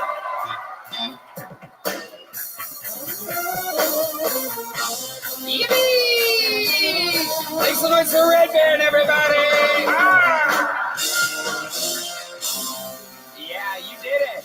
You made it. You're the #1 live podcast in the world right now. How we feeling tonight? Yeah, baby. This is indeed Kill Tony, brought to you by Squarespace, Shopify, Red Rose, Yellow Rose, and Gel Blaster. How one more time for the best stand band in the land, huh? Joining us tonight, special guest Terrell Shaheed over there on the saxophone, Austin local legend. Of course, on the drums, the great and powerful Michael Gonzalez. Matt Muelling is out touring tonight. We are here with the band leader, the legend, every show in Austin, Texas, the one and only John Dees on the keys. And fan favorite, and one of my own personal favorites, the great D Madness on the bass guitar, everyone. A lot of fun stuff planned for tonight's episode. Before we started, here's a little bit more from the amazing sponsors that made it all possible.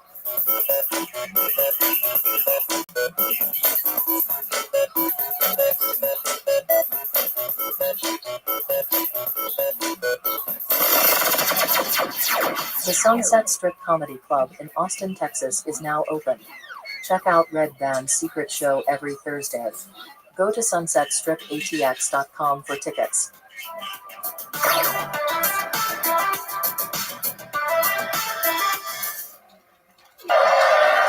Are you guys ready to start tonight's fucking show? Well.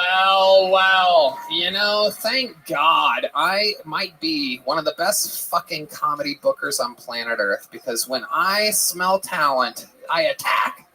It's always been that way. Ladies and gentlemen, I'd like to present to you two of the best goddamn comedians on planet Earth and two of our favorite guests in the history of the show. Two of my funniest friends. Make some noise for Dan Soder and Mark Norman. Let's fucking go. High-ranking elite guests of the show. Two of our favorites. Two of the funniest.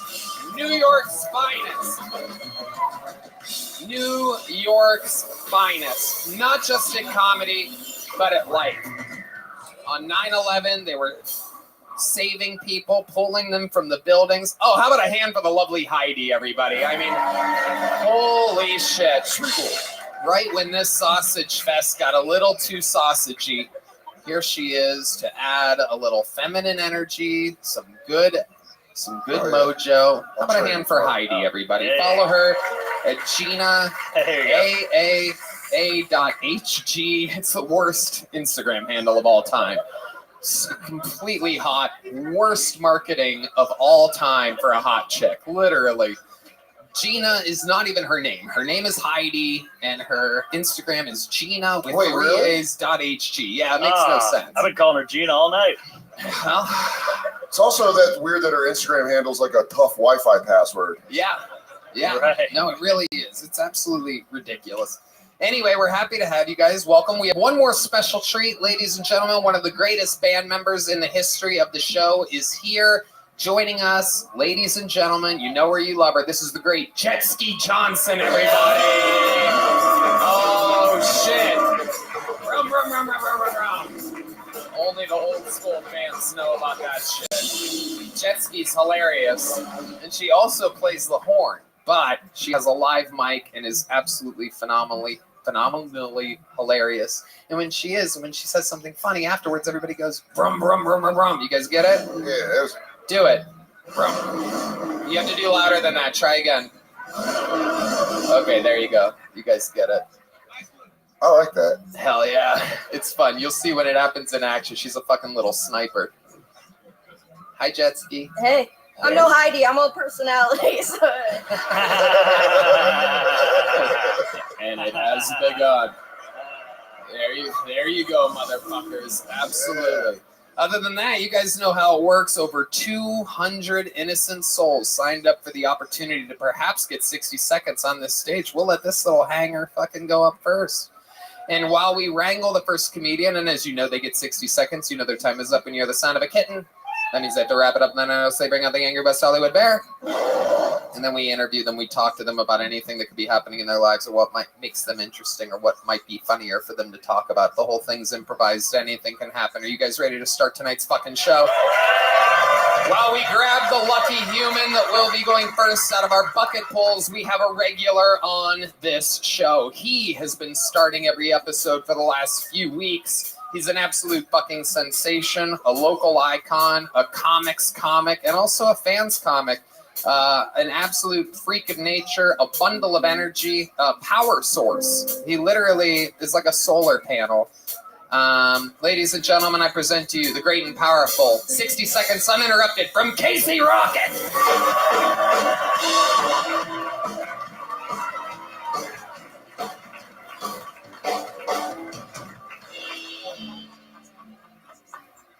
The world is a vampire. Hell yeah. There we go. Very cool. Hell yeah. Maybach music. All right. Very cool.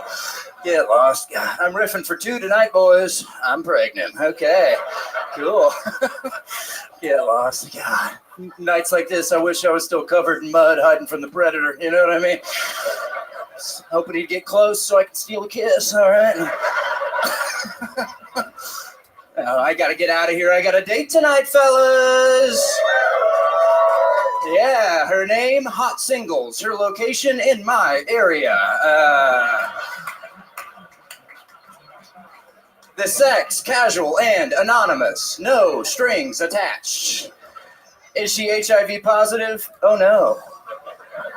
Is she gonna try to steal my wallet later? Oh, yeah. Is it a decoy wallet? Oh, hell yeah. Yeah, I'll take it. I'll end it on that. Oh my God. And that is the launch of my Casey Rocket. Thank you. An absolute force of fucking nature. And meanwhile, you've done it again. Thank you, boys. Happy to be here. Hello. He's also running for mayor. The pleasure's all mine, Tony. Happy to be here in the 21st District of Austin today. Absolutely. 0 laughs. Okay. Sorry about that. It was going good. It's going good before. Oh, shit. In the moment, wild, the great Jack the Riffer, some people call him. Mm-hmm. You have a lot of these nicknames, right? Cal Rifkin Jr., yeah. Riffy Longstockings, the boy who riffed. Oh. The Hack Brown Band? I didn't know. That's not one of them, actually. Ken Riffy Jr., perhaps? Ken Riffy Jr., yep. Yeah. Who? Riff Raff? Riff Raff, yeah. Choosy Moms Choose Riff? Yes. Yeah, riffs. It's what's for dinner. Yeah. Riffrin' strokes for riffrin' folks. That's right. Yeah. Yeah. Stuff like that. What you talking about, Tony? Red Band got excited on that one. I love it. So what's been going on, Casey Rocket? Everything good? Been good. Yeah, I was in Chicago Thursday, Wisconsin Friday, rally. Yesterday, been going around. It's been going good. So been doing that. Philly tomorrow. Oh, yeah. Big laughs. Yeah. Wow. Going You're good. just flying around. Flying around. You said around the rally yesterday. What kind of rally was it?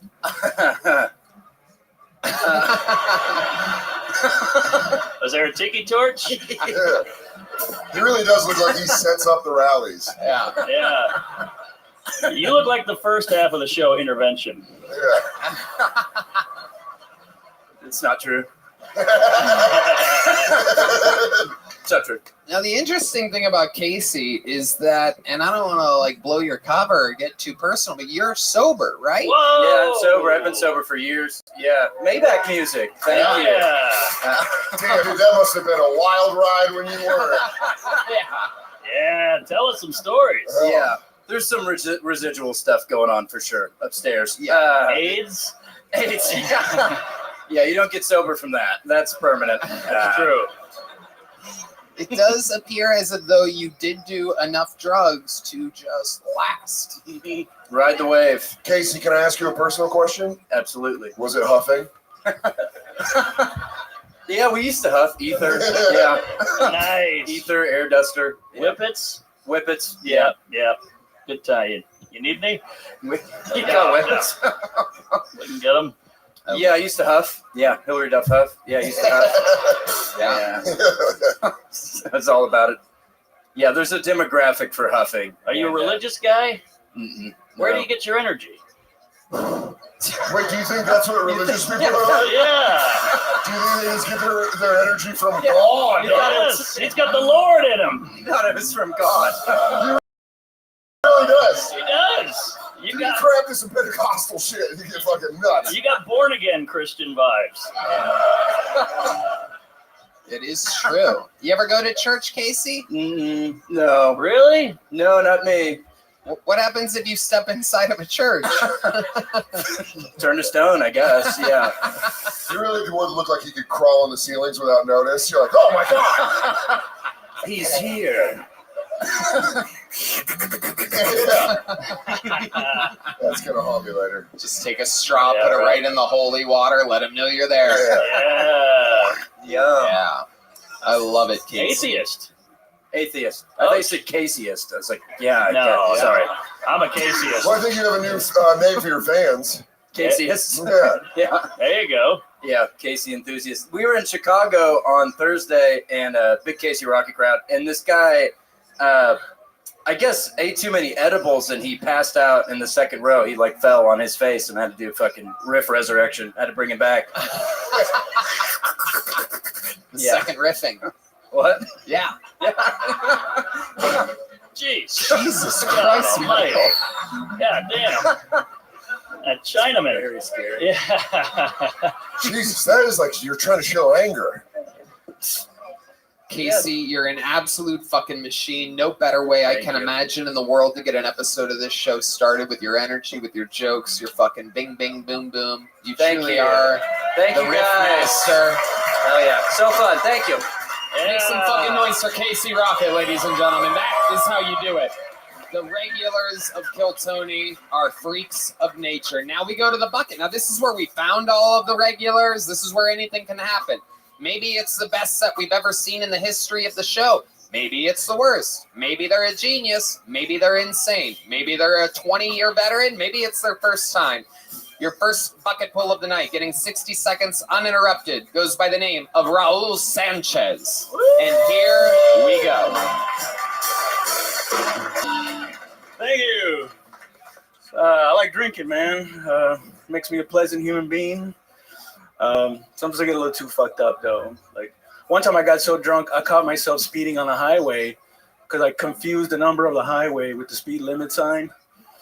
I was like, 97, fuck. That was pretty specific, no?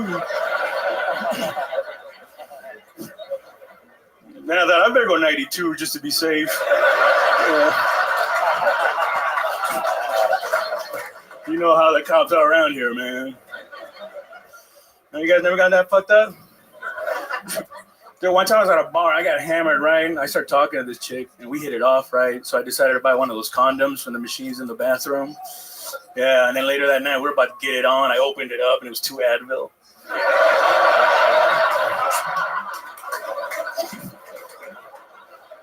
But I was so drunk, I was like, man, technology's come a long way.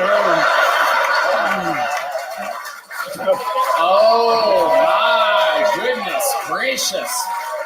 Raul Sanchez has arrived, ladies and gentlemen. Thank you. An unbelievable minute. Thank you, that's my time. Oh, my goodness. Now, Raul, I know you. You're a fucking great comedian from Dallas, am I correct? San Antonio. San Antonio, that's right.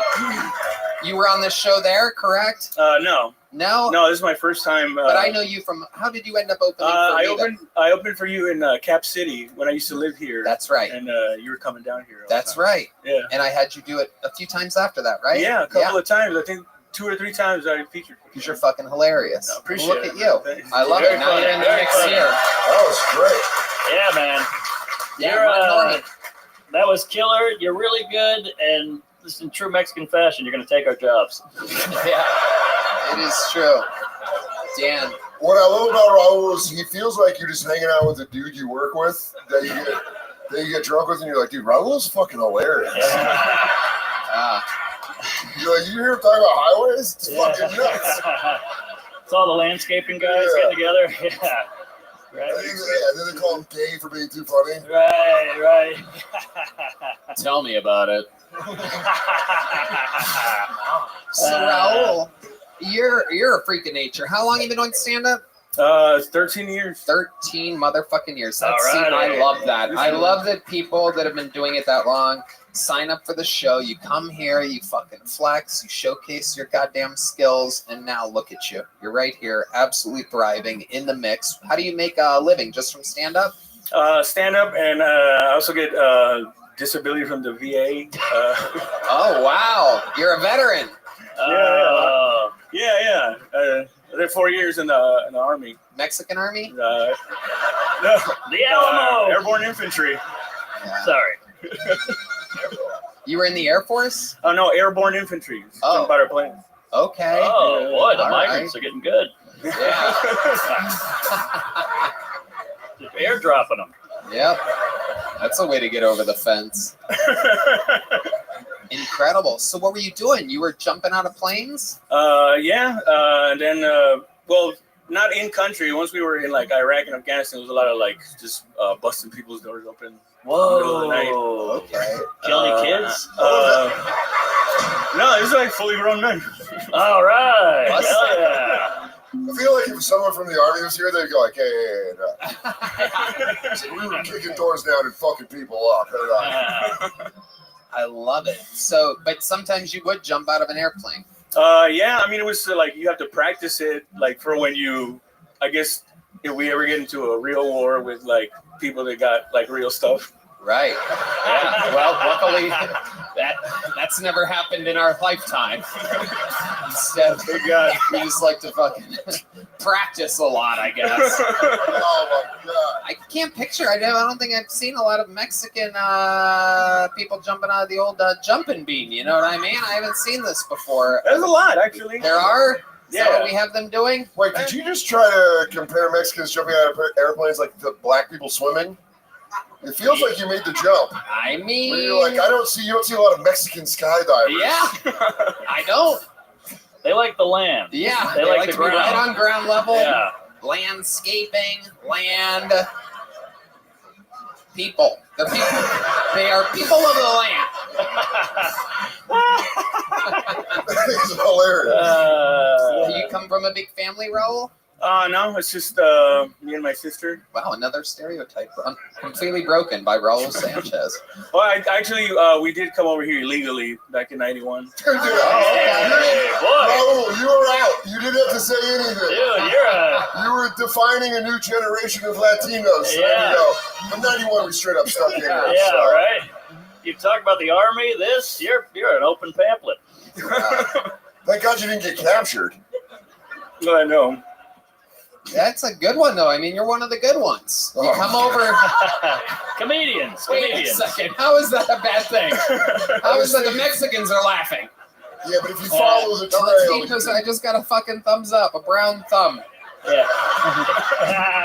I just got Hey, it. I that see joke it. was over the line, and so is he. Yeah. I don't want to cross anybody's borders here, but that is incredible. So you came here illegally and just joined the Army. See, that's fair. That's how it should fair. be. You want to come here illegally? Join the Army. I like Serve it. your time. The Asian Mexican's not having this. He's just fucking pissed right now. So. Asian Mexican. You don't see him, and he's wearing a Hawaiian shirt. He looks shaped Samoan. He's got everything. they call him Don Mo. I love it, Ro. That wasn't a you joke. It was a genuine. I'm regathering myself. I love it. Raul, what else would we be surprised to know about you in your life? This is a very interesting set and interview. You're absolutely killing it. I used to be a drug addict. Hey! What are we talking? What kind of drug? Mostly cocaine, like Free. Okay, a lot of people going 97 and a 75 back there. Hell yeah. Yeah. Where would you do the cocaine? What was like your routine? Where would it get you? What would it? My homie was a dealer, and we used to just kick it in his like back room behind his parents' house. Yep. Like he was set up there, and we used to just like stay up all night until do coke till we threw up. Yeah. I don't mean to judge your friend, but he sounds like a really shitty coke dealer. He's like, we'll go to the place behind my parents and just do all my stash. Yeah, it was a pretty bad idea. What would you guys do for fun after you do the cocaine? What would you guys do? This is around the time that I started doing stand-up. Okay. So it was, and after a while, like stand-up started to get in the way of the coke. Yeah, it got out of hand pretty quick, and I ran out of money, and I just stopped. There you go. A natural end to an addiction. Yeah. Stand-up started getting in the way of my addiction. But stand-up won. You guys stopped coke, you're still doing stand-up. Yeah, absolutely. Yeah, you got 1 minute of material. Thank you. Do you ever get tempted to do it? You ever have a moment of weakness? Oh yeah, of course. Yeah. Like what does that take? Does that happen when you're out? I just do it. Oh, okay, yeah, perfect. That's a way to do it. Absolutely. He's admitted to 3 felonies here for those of you keeping track. Army, border jumping, drugs. Every time I'm like, he's one of the good ones. He's like, I do cocaine all the time. I'm like, okay. I was in the Army. All right. What do you got here illegally? Oh. What do you think about catalytic converters? Like, do you get them for free or do you buy them? No, somebody tried to steal one out of a rental. Out of our house, yeah. I'd love to have you on the Secret Show sometime if you can. Yeah. Whoa! Thank you. There you go. You passed the catalytic converter test. It's one of the only ways to get booked on the Secret Show. This is a legit, nice leather joke book. You could fucking do blow off it or something like that. He's generic Raul on social media, all one word. I mean, that's about as good as it can get out of the bucket. Killer. Make some noise for Raul Sanchez. Appreciate it. Oh, wow. What a start of the show so far. Right now, we're on pace for episode of the year. It happens that quick. Oh, look at the lovely Heidi. I mean, my goodness gracious. Jeez Louise. Are we the luckiest people on planet Earth or what? I'm sorry, I looked at your boobs. Got the bottom boob. I feel like I really got caught. I looked over, she's like, you need to screw forward. I was like, I'm sorry. Yeah. I know, it's hard. You think that's bad? I saw Deep Madness look at her boobs, too. That's the weird part. He's like... Hey, y'all, this podcast is sponsored by Squarespace, the all-in-one website platform for entrepreneurs to stand out and succeed online. Whether you're just starting out or managing a growing brand, Squarespace makes it easy to create a beautiful website, engage with your audience, and sell anything from products to content to time. All in one place, all on your terms. Red Band. Tony, I've used Squarespace a lot. I love Squarespace with a fiery passion. Ooh. And I tell you that over the phone almost every night. That's when I true. call You call me a lot. Yeah. And we talk because we're good friends. Yep. I just love how easy it is to make a website with them. Upload, organize, and access all your content from one place with the new asset library. You're able to manage all your files from one central hub and use them across the Squarespace platform.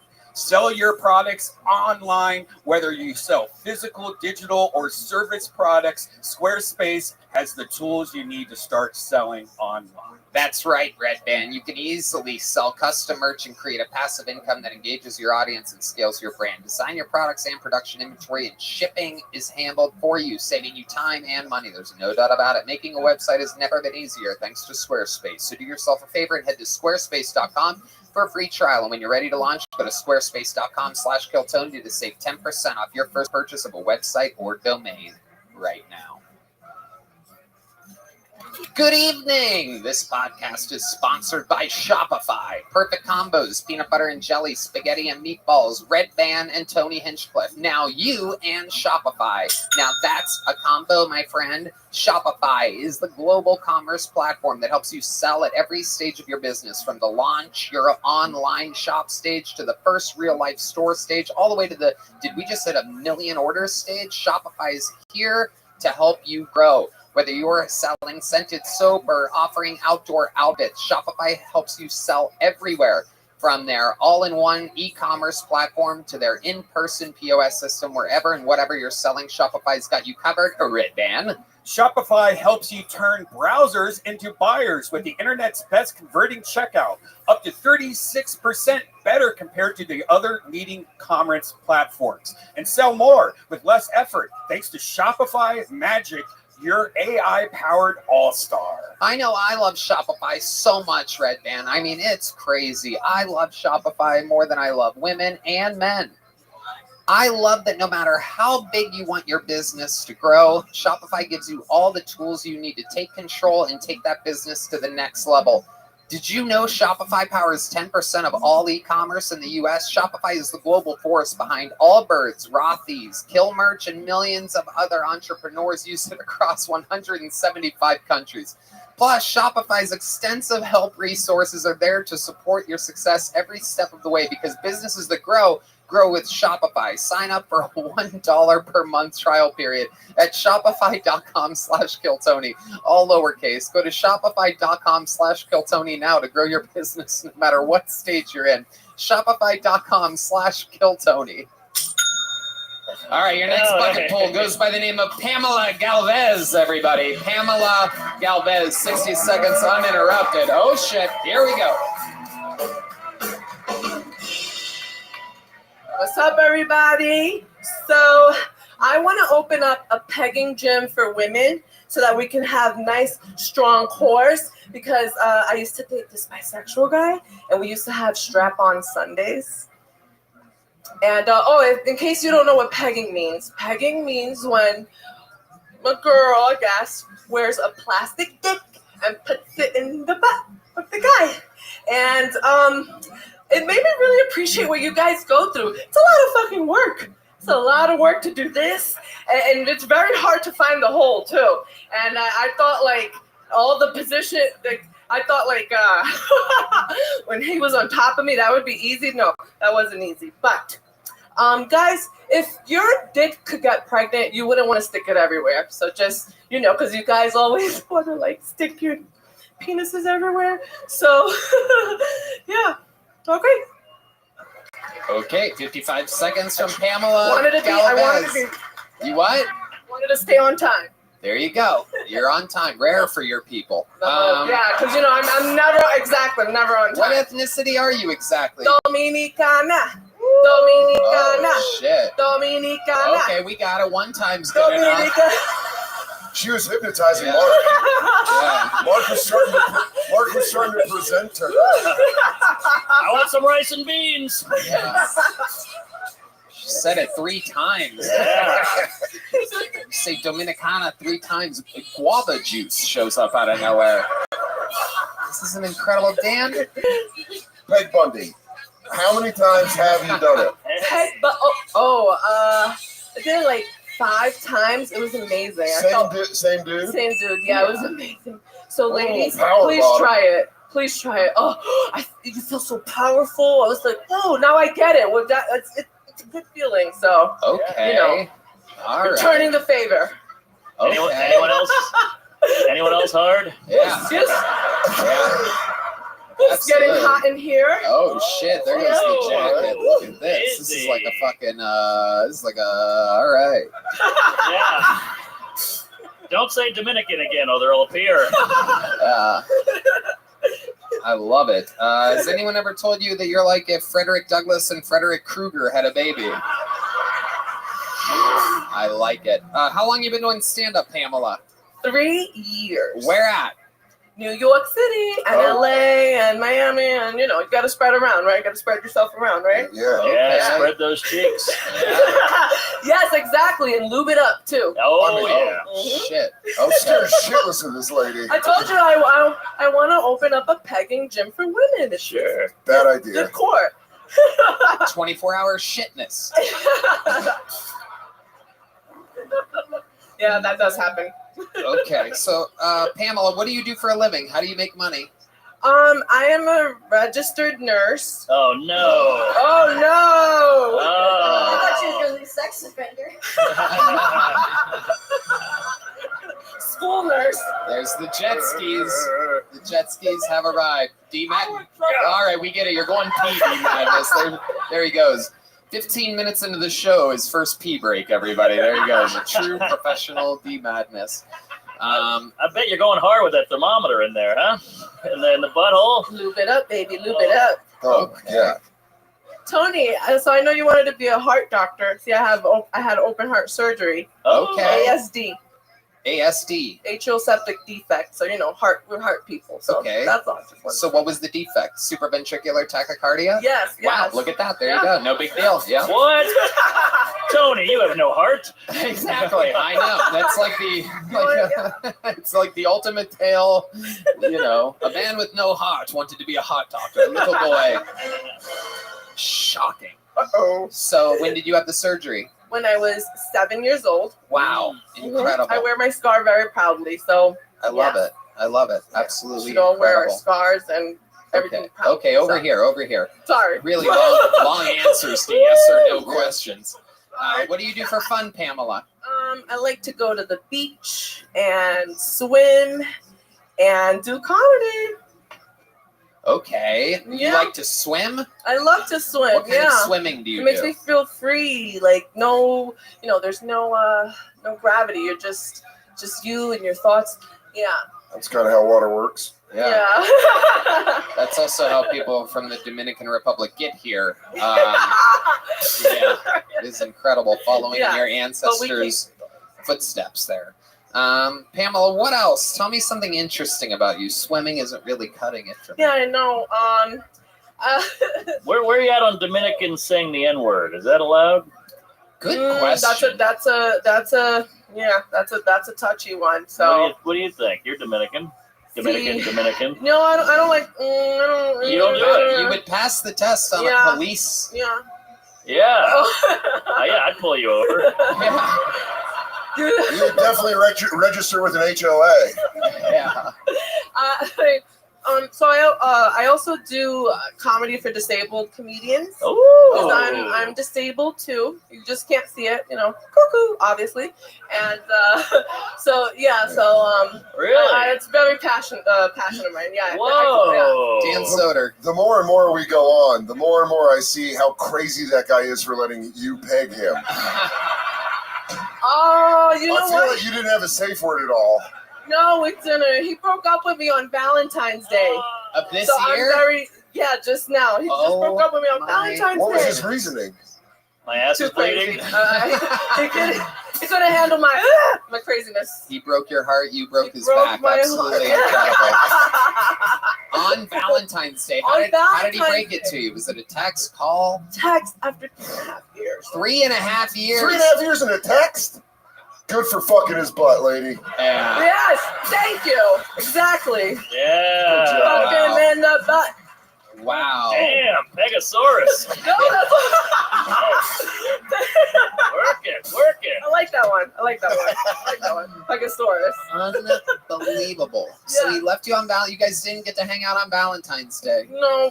Wow. Did you get him anything? Did you have something prepared for Valentine's Day? Perhaps some melted bedroom chocolates or something like that to blend in with the sheets? Yeah, that's why you always have to have tissue on the side to clean it up. Okay. Gosh, wow, we're talking about poop stuff and butts. That's what you did. You brought that up. Congratulations. I did. That was your 55 seconds. You created this for yourself. Pamela, here's a little joke book. There you go. All right. We're having fun here. You guys having fun? All right. Another bucket full. Here we go. Anything can happen. Make some noise for Jay Hinsdale, everybody. Jay Hinsdale. Here he is. Jay Hinsdale.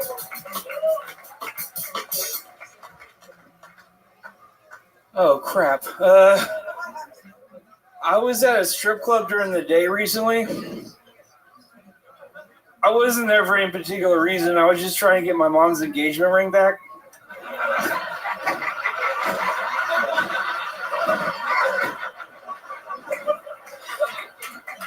Going to a strip club during the day is weird, though. Going to a strip club during the day is kind of like going to a haunted house at night.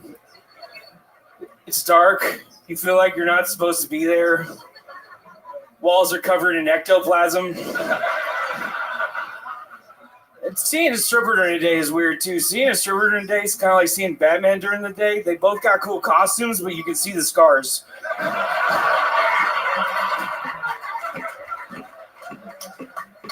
Batman fights crime, stripper fights crime. The catch and release is a little different for the stripper, but she does keep criminals off the streets for an unspecified amount of time, and if you read the comics, that's better than Batman. Sorry, I have a touch of autism. Wow. Yet another unbelievable minute here tonight. Jay Hinsdale. Am I saying that correctly, Jay? Yeah, I usually go by JP, but I forgot to add the P. There you go. Absolutely. Well, welcome. Have you been on this show before? Yeah, I was actually on the show, the first episode you did with an audience after COVID. At Anton's? Yeah. Okay. Yeah. Our first episode in Austin. Yeah, you ruined my life. I did? How did I do that? No. You gave me dreams and hope, and look where it got you. I know, man. That's incredible. This is amazing. So what have you been doing? How long have you been doing stand-up? 4 years now. You didn't start on the show. You were doing it for a year or so before? I was doing it for 3 months, and I got pulled. It changed my life, man. Yeah. For real. Amazing. Tell us more about that. I'm interested for the people at home to hear what happens when you make an impression on Kill Tony. How did it change your life? I was 3 months in, man, and I was like, you know, you're at the point when you start where you think you're kidding yourself, and you were so fucking nice to me. Like, that was crazy. No, like, for real. Like, you were, like, you're the reason that I kept going. Yeah. You hear that, you faggots? It's me. I love it. Absolutely. That would have been the perfect sentence before he shot you. He does have the name of an assassin. Yeah. Jay Hinsdale. That assassinated Tony Hinchcliffe. It was a great set. Really Thank good you. set. Thank you. I appreciate it. Unlike you, your jokes have no fat on them. Yeah, I know. But I once went to an Antifa-sponsored vegan barbecue for trans awareness. Oh, no. Yeah, I found out they don't accept trans fats. Wow. Yes. I love it. You got the face of Shane Gillis and the body of David Lucas. It is incredible. You are a machine, J.P. Hinsdale. I'm just going to write in the P and call you JP. Is that okay? That's great. Thank you. All right. You're welcome. So now you've been doing it, what'd you say, 4 years? 4 years, yeah. And what, you make a living doing it? No. Right. How do you provide for yourself? I had to wait for a relative to die. Oh, good. Shows patience, though. Yeah. Like, she held on a good long while, and yeah. You're next, baby. Yeah. I love it. Who was it? Grandma? Yeah. Well, how did she die? Oh, it was getting that time. I was like, honestly, it just happened this year. It was pretty messed up, man. Like, was there okay, Red Band, relax. Jesus Christ. Mostly because my mom didn't die, and that's just... Right. Sorry. Well, now we know your pecking order. Yeah, exactly. She had a pegging order. Yeah. So hindsight's 2020 with a dildo. Okay, JP. Touche. There you go. All right. So, what do you live in Austin? Yes, sir. What do you do for fun? This. Right. Have you been signing up a lot? We haven't seen you in. Yeah, I've been signing up since I moved here, and even before I was coming out every Monday. So we haven't gotten you on since the first episode in Austin, Texas, which is well over 3 years ago. Yeah. And you've been signing up continuously. Like off and on when I could get here, but in the past 3 months, I've been signing up every week. Amazing. Yeah, it's fucking tricky with hundreds of people in the bucket.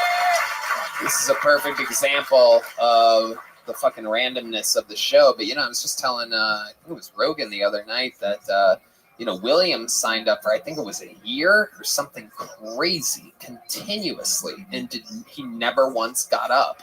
And then after a year, we pull his name out of the bucket. Now he has the record for most appearances and interviews all time on the show. So it goes to show that fucking, persistence and everything is whatever. You're fat. Let's talk about it. What do you like to eat, JP? Yeah, dude. Wait, what don't you like to eat? Let's start there. What's the late night fucking gluttonous pleasure? Yeah, tell us, Taste Oracle. Taste. Okay.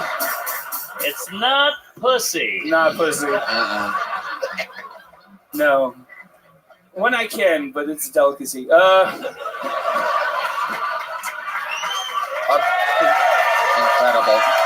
Absolutely incredible. I bet you eat it all up too, buddy. Oh, like German chocolate cake. Incredible that you're the bucket pool that doesn't have the heart surgery scar in between your breasts. No, it's only because I can't afford it. Right. Well, you be careful. We might start a heart surgery GoFundMe. Incredible, JP. Do you ever exercise? What's the most motion that you do in a week? I get out of bed. That's pretty difficult. There you go. I do have a bad leg, so that makes things. What's wrong with your leg? I broke it, and I didn't have health insurance, so it just kind of healed wrong. Oh. Is it visible? Yeah, you want to see it? Yeah, we would love to see. Oh, shit, you got a homeless leg. Yeah. Yeah, you do. Oh, man, the ankle goes, for those of you that are just listening to the podcast, the ankle stays the same size all the way up to the knee. Yeah. There's no definition man, there. I bet you could boot the shit out of a soccer ball. Bring Raul back up. Let's see.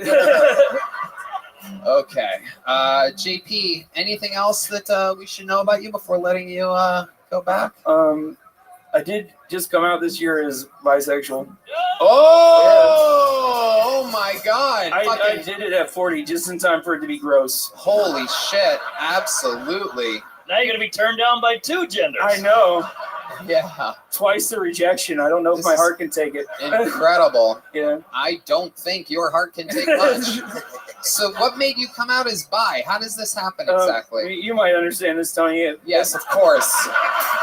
You son of a bitch. This is what happens. You changed my life, Tony. You made me believe in my dreams, Tony. It's all thanks to you, Tony. You're fucking gay, Tony. So every Monday. Well, he does have the cattiness of a gay guy. Yeah. Like, I don't know. Have you ever been in a relationship so toxic that you consider taking dick again?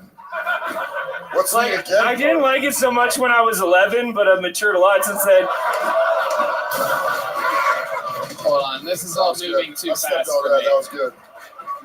This is all moving too fast for me. Were you in a relationship with a girl and she broke your heart? Yeah. How did that happen? She break up with you on Valentine's Day?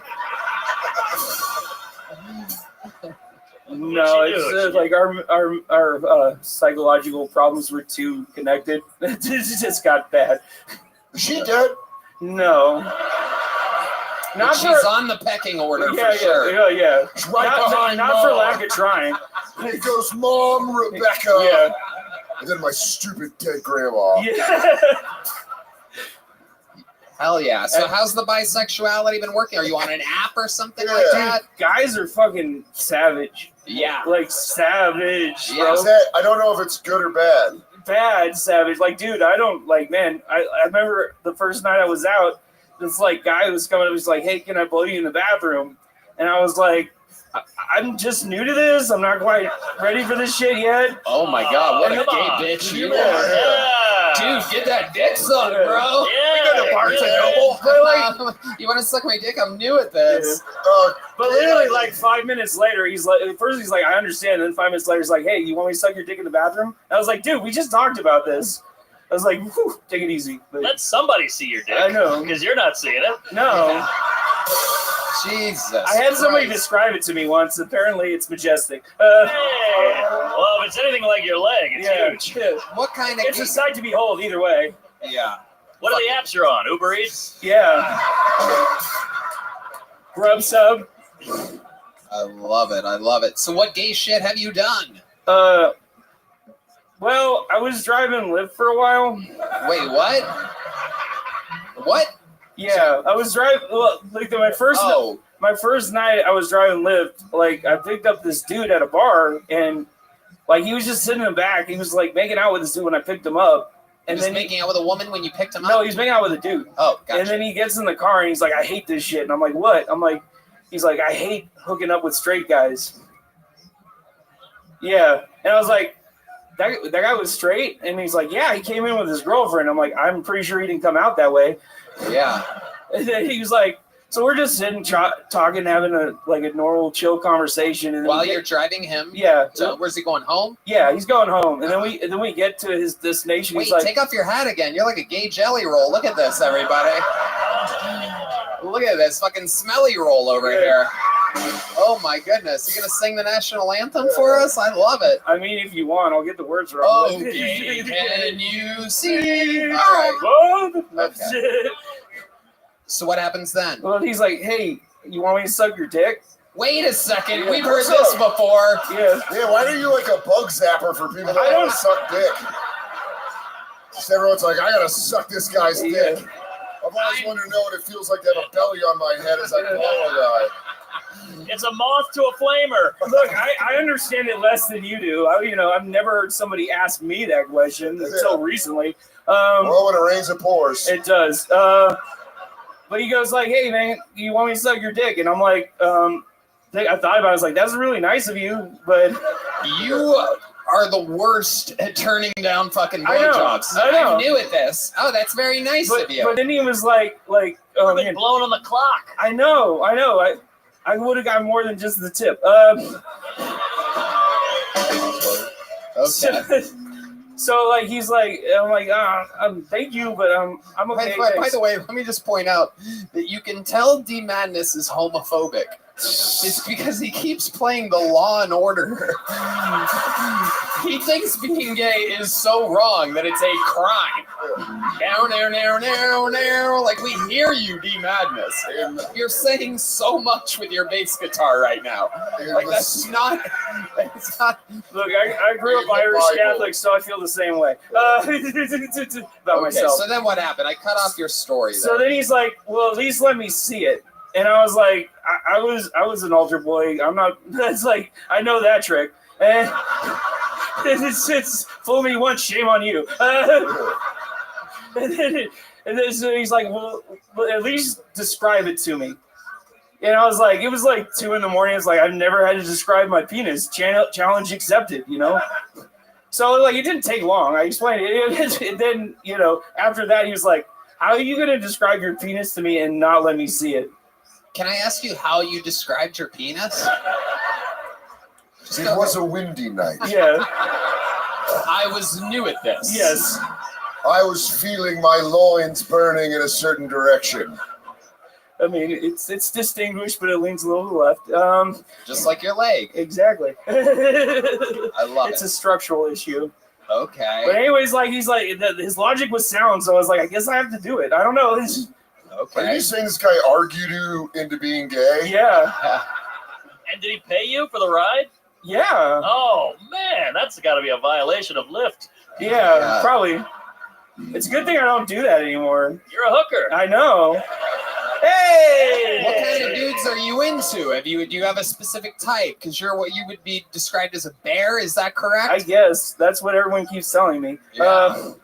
No, I'm like technically I'm pansexual, but I don't like talking to like people. Frying pan? Yeah. More of a skillet. Yeah. Okay. So what do you mean by pansexual? Explain that to us Republicans in the room. I really hate explaining this, but it's basically it's not the package, it's what's inside. You like holes. Yes. Yes. You I do. like yes. But not the mouths of innocent humans. No. Because you're new at this. I am new at this. Very, very. So who have you hooked up with? I don't know, a couple dudes. I'm not like getting names and shit. I'm not. I don't want their names. Okay. The amount of gay eye rolls at you have probably been so many where they're like, oh, yeah. Fine, you're new. I love it, JP. I find you to be extremely interesting. How long of a set do you think you've acquired in your 4 years of being a stand-up comedian? Longest set I've done is 45 minutes. 45 minutes. Where are you originally from? I'm from LA. LA? Yeah. That's where your family's from? Yeah. Wow, I would not have guessed that. It's just, but no, I've been here for I've been here for about 18 years, so I've been here long. Wow, incredible. You're from LA? Yeah. Interesting. You know what, JP? I find your story to be so incredibly compelling. What part of LA are you originally from? Glendale. I've lived all over Glendale, Long Beach, Burbank. You've lived all over Los Angeles. Yeah. And meanwhile, on May 10th, we will be at the Kia Forum. The Forum. Have you heard of this arena, the world famous arena? How would you like to do a minute at the Forum in LA? Yes, you would. Yes, thank you. Well, there you go. You got it. J.P. Hinsdale will be performing. You have family there? No, they're all dead. They're all dead? Yeah. What about your pecking order? Is mom still alive? Yeah, but she's here. She's in Austin? She's just around. That would have been great if he was like, I'm new. I can't accept it. I can't. Well, I was gonna have you invite her out to the show, but I guess only Grandma's gonna be watching your performance at the Forum. Red Band? I would also love to have you on the Secret Show Thursday if you can. Oh yeah, There you go. Thank you. Look at that, dude. He started here, and it will end here. JP Hinsdale at Hinsdale 5000 on social media. You What a probably night. never got What a one of night. these. Boneseye wasn't with us back then. There he goes. He made it happen. He's just became an arena act, ladies and gentlemen. JP Hinsdale, everyone. And like that, magic happens. He goes from signing up every single week to going back to where he started his life in Los Angeles, performing in an arena, only under the condition that he lets me suck his dick, of course. So keep an eye on that. Could be taken away at any point. He likes to play hard to get. Yeah, right. And soft to get at the same time. It's very bizarre. Ladies and gentlemen, as you see, dreams can come true on this show, and none bigger than the one that you're about to see, an absolute force of nature. One of our regulars writes and performs a new minute every single week. I present to you a freak. Ladies and gentlemen, it's the one and only Cam Patterson.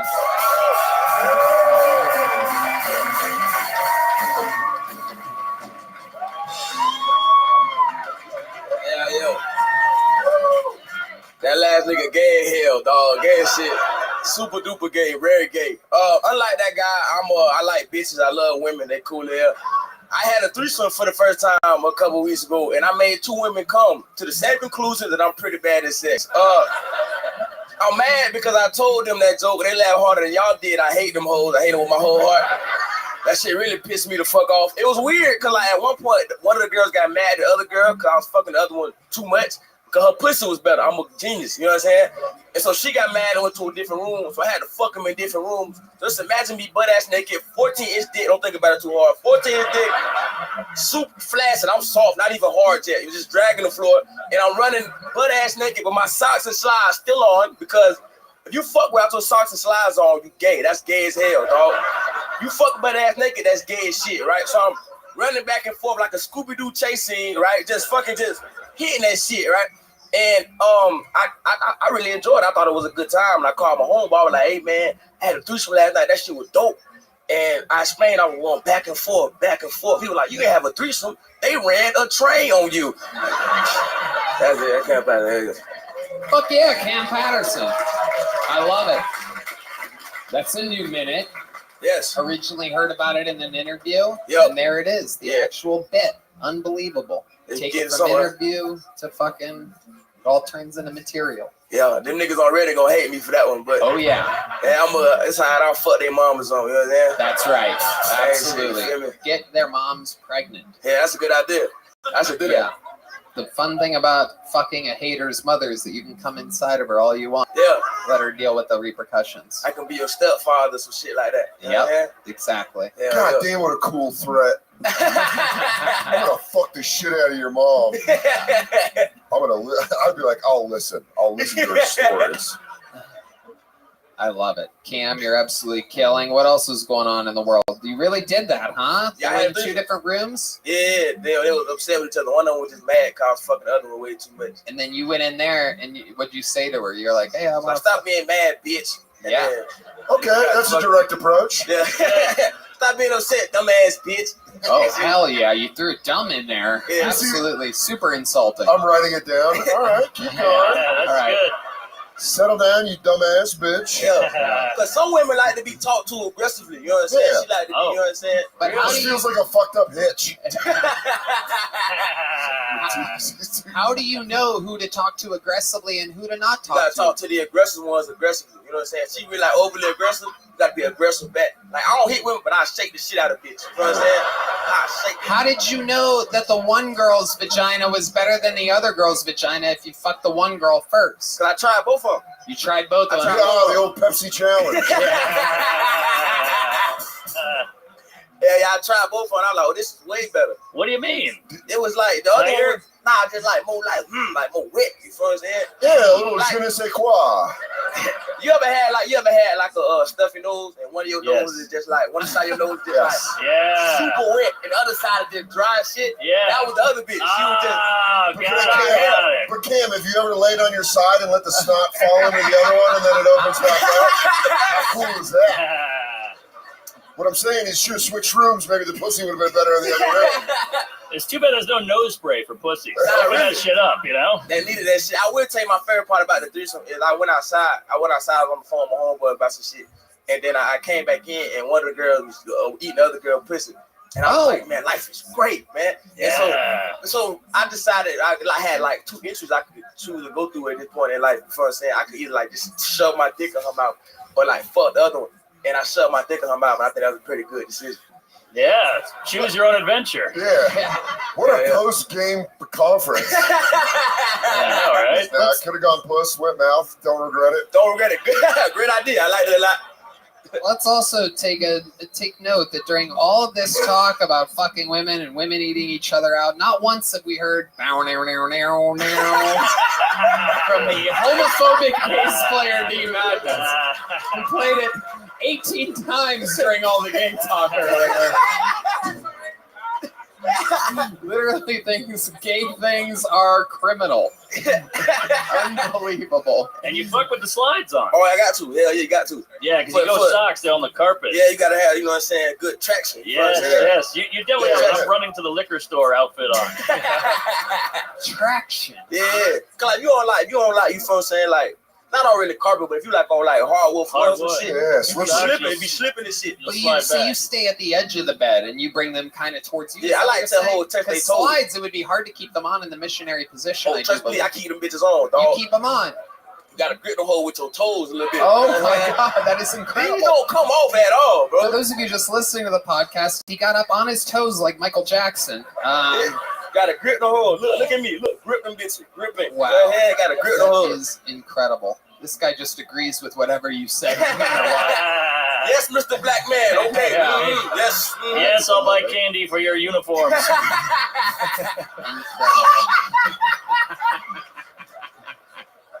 My AAU team, man. Come on, fuck with me, dog. You know what I'm saying? We're trying to go to Florida and play in the AAU tournament, man. We're trying to get there, bro. I did that before. Oh, yeah. I was like 19, not playing basketball in like a year. Did that before. I can see it. I think I bought those Skittles. Oh, yeah. All right, Cam. I mean, you did it again. An absolute unbelievable performance. Yet again. Just joke. Nobody does it quite like him. Make some noise for Cam Patterson, everybody. Come on, you can do better than that. Make some noise for Cam, everyone. God damn it. Out there daydreaming. Hello, this podcast is sponsored by Bespoke Post. Make this year your most awesome yet with a box of awesome from Bespoke Post. Every month, the box of awesome is filled with carefully chosen gear from the best small brands around the world.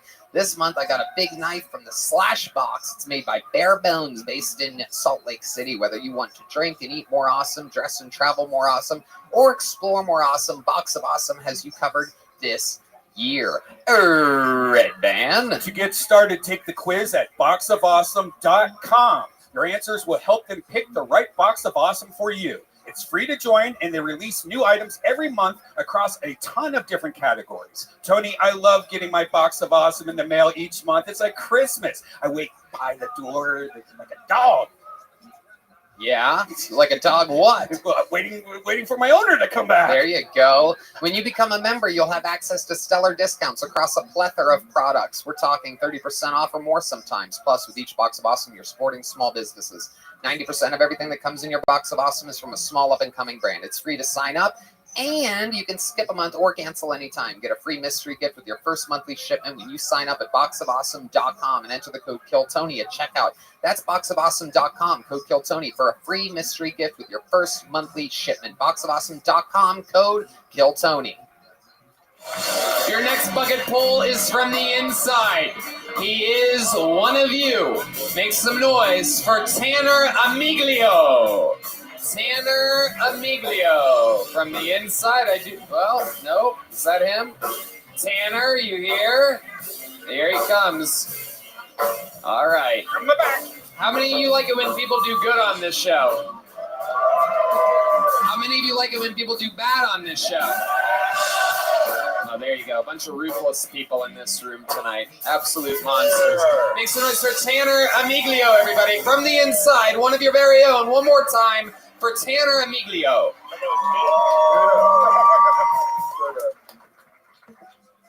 I get confused watching the news a lot. Like, I'll see, like, a protest going on, and you'll see, like, a bunch of fat people, and, like, they're activists. Like, what the fuck you active about? Fatty. Fat fuck.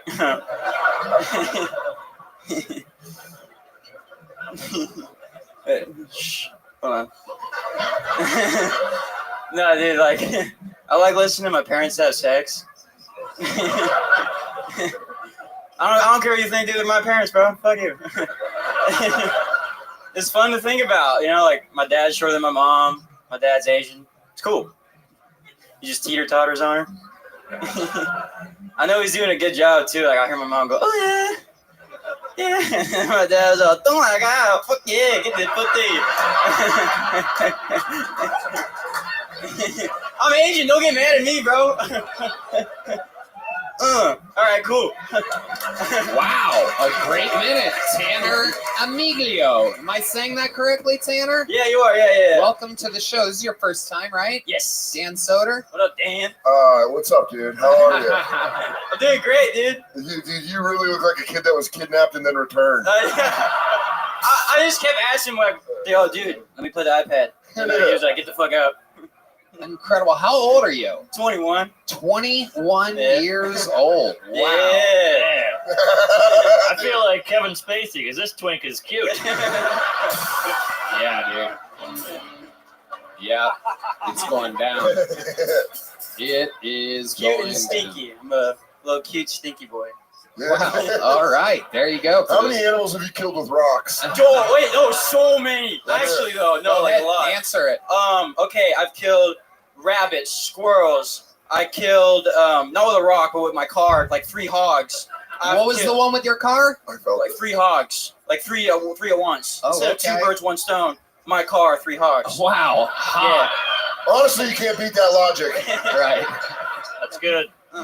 Yeah, you look like a kid. God damn, dude.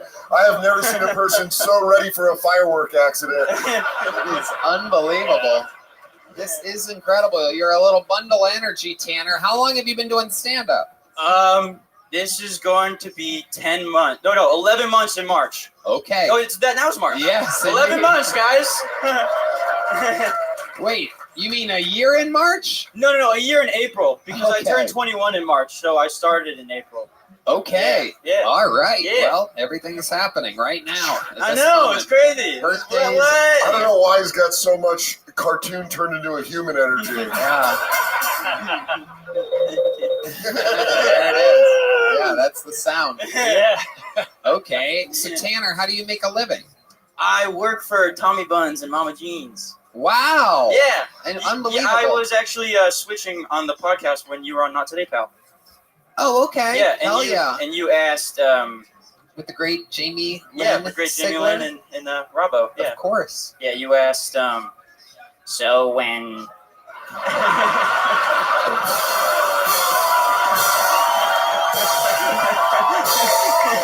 Wait! I didn't even get to the fucking. I didn't even know. You guys don't even know what he asked. Just hold on. Because When I'm mad, my nose shakes. Tony really likes The Sopranos, which is dope. And he was wondering about this Pink Floyd song that kept popping up when someone was killed. It was Van Morrison. But yes, Van Morrison sings the chorus on the Comfortably Numb version of Christopher Moltisanti's death. Yes. Yeah. I learned that from when you were on. You know, they asked the great David Chase, the creator, the almighty creator of the Sopranos universe, and he answered that. And Well, he how are you? didn't Your eyes even are so much know. bluer than I thought. He didn't Oh my even God. know. You talking about my eyes right now? You guys are As I'm blue talking about David Chase answering my question that I asked on a Sopranos podcast right now? Sorry. Dude, he's been living with Peter Pan and the Lost Boys. Just let him have it. It's like, I don't know, Peter. Captain Hook's coming around. Let him. My eyes are blue. Yeah, man. Indeed. But yeah, he didn't even know. He didn't even make the connection. The blue is your little vest.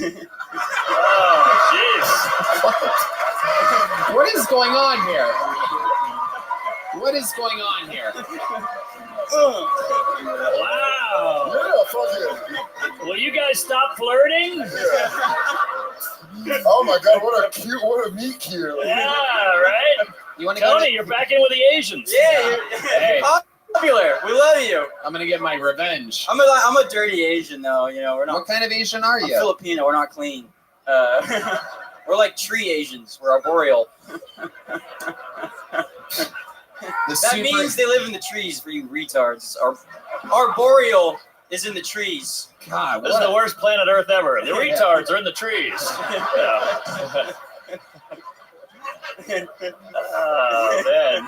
You look like the kid from Jungle Book. Mowgli, the little Indian. Is that what you have to calm you down? It's like, it's the bare necessities, those simple bare necessities. There it is, the actual Your forehead, Dan, your forehead's as white as my ass, dude. Wow, Tanner. I'm just kidding. Sweet zing. Yeah. Fucking boxcar child. Zing is his dad's name. Oh my God. Tanner, you're a freak of nature. Have you been funny your whole life? You're 21 years old. Were you a little rabble rouser in school? Such a rabble rouser. Okay. Son of a I swear to God. This kid just Spank it, Tony. Disrespect it. Wow. You guys are gonna fuck. We are. I'm taking him to the pitch and putt this week and get them all fucking liquored up on sugar or something like that. Oh, you originally from Austin, Tanner? No. Where are you from? I'm from San Clemente, California. Oh, it's a shame. So close to the Forum if you weren't an asshole. Sorry. Oh. I'm sorry. Oh, I have a question. Oh, how did I fuck this up for myself? You fucking pussy. Ow, your eyes are bluer than I thought. I love it. Tanner, what do you do for fun? What else are you into other than comedy? I love fishing. I grew up working on fishing boats. That's like my favorite thing to do. Really? Yeah. Wow. Yeah. Okay. I figured more of a bait for Red Chris Band. Hansen show or whatever that was called. Oh yeah, I'd be You good invite rate bait. people in, or you tell them that there's cookies and lemonade and shit. If they bring the pizza, fuck yeah. Oh, okay. Chris Hansen's like, you're not supposed to actually fuck up. That's the vibe that I was getting. I It's just like, open the door. I'm already naked. I'm like, all right, we're doing this. Yeah. Can I ask you a question? Did you fuck that kid? Yeah. No, I offered to suck his dick, and he told me he was new at this. Tanner, I'd love to have you on the Secret Show Thursday if you can. and here's the big joke book. There you go, buddy. The Kill Tony debut of Tanner Amiglio. And ladies and gentlemen, on this, what appears to be a fucking home run derby episode. Oh, shit. I mean, ladies and gentlemen, Kill Tony Hall of Famer David Lucas has stepped out. For those of you just listening to the show, what a pleasant surprise. Absolutely I incredible. didn't want shit. I just wanted to tell Tony he looked like a gay puffer fish. Oh, my God. Oh, my God. I bet if I tickle your booty, you'll blow up right now, nigga. That's how it works. Look at Dan Soda. That nigga look like he got on a hockey helmet. Big head ass bitch. You and your fucking wobbly fish eyes need to shut the fuck up. You deflated Patrice O'Neal. You look like an intelligent Tom Green, nigga. I'll take that. Damn, I feel like I'm between a black guy and a cop. Take it easy. That nigga look like he coach at a private school. Get your motherfucker. God willing. Basketball. All right, you fucking candy apple. David, look at your Adam's apple, nigga. God damn, boy. Oh yeah, you've never eaten an apple. Oh shit. Oh shit. You have a harder time breathing than George Floyd. Hey, don't say that. I just got canceled for that joke. Sorry. That's what I'm. All right. But if they would have kneeled on your neck, they would have had to curve their knee, nigga. That's true. Look at that Adam's apple. It's a doozy. That's a mesothelioma, whatever that shit called. And that's a diabetic. That's my nigga, bro. That's my nigga. Oh my God. Kill Tony, Hall of Famer, one of only 3, one of only 2 living. David Lucas has arrived. Yeah, I'm out here, bro. I just wanted to come out here, man, and let y'all know my special drop March 6th. You know what I'm saying? Filmed it. Yeah. And they tried to cancel me over that George Floyd joke, but it don't work. That nigga was a crackhead. Fuck that shit. I really, in real life, would have shot that nigga. It wasn't a joke. He was 6'6". Fuck that. Yeah. Incredible. That was quite the situation. You were put under... I thought you were talking about George Floyd. It's like, damn, that's fucking cool. That's one way to put it. Yeah. Situation. He's the guy from Jersey Shore. Well, hey, Tony. Yeah. What kind of shirt is that under that vest? What are you asking me exactly? I ain't never seen a loose Allen Iverson sleeve. That shit weird. What do you... You look like you got on a church sock, nigga. Your ass. What the fuck? That's a Stacey Adams shirt, nigga. Your ass. The Steve Harvey line of scuba diving gear. You gonna take that from Stacey Abrams? Oh my Man, get God. your old motherfucking Yorkie looking ass up out of here, boy. Look like a rich person dog, nigga, out here. That nigga. I like Fuck out of here with that bullshit. I like it. You do look like a rich person's dog. I should be in a lady's purse. That motherfucker look like he swallowed a ping pong ball, nigga. Your ass. But when you take a go, that shit take 30 years, nigga. Oh yeah. Take a sip of that Coke. I'll be finished next month. Oh my God. It don't stop, baby. We out He here. is huge. And you're gay, bitch. No, you are literally bigger than ever. It is Nigga, I incredible. seen you on the P. Diddy affidavit, nigga. Your ass.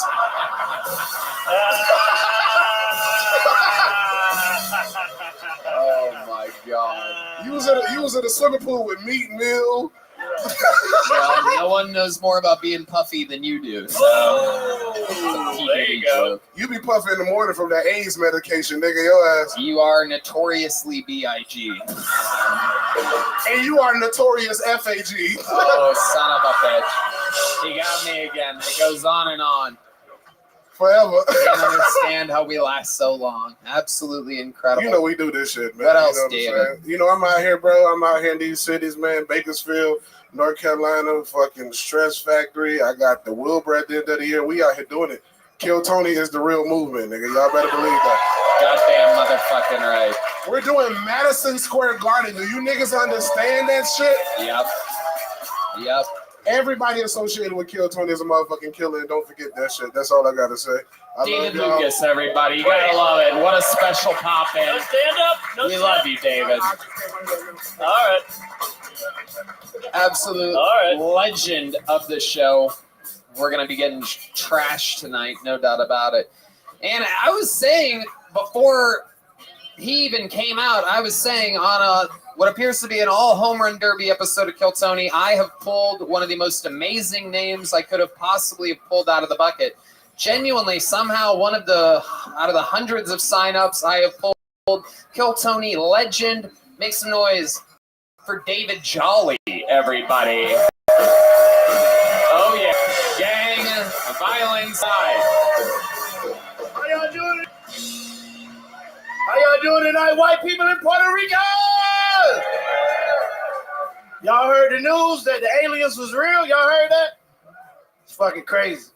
The real question is, when we gonna be able to fuck these aliens? I seen Avatar. I've been waiting on this shit a long time. I ain't never had no turquoise pussy before.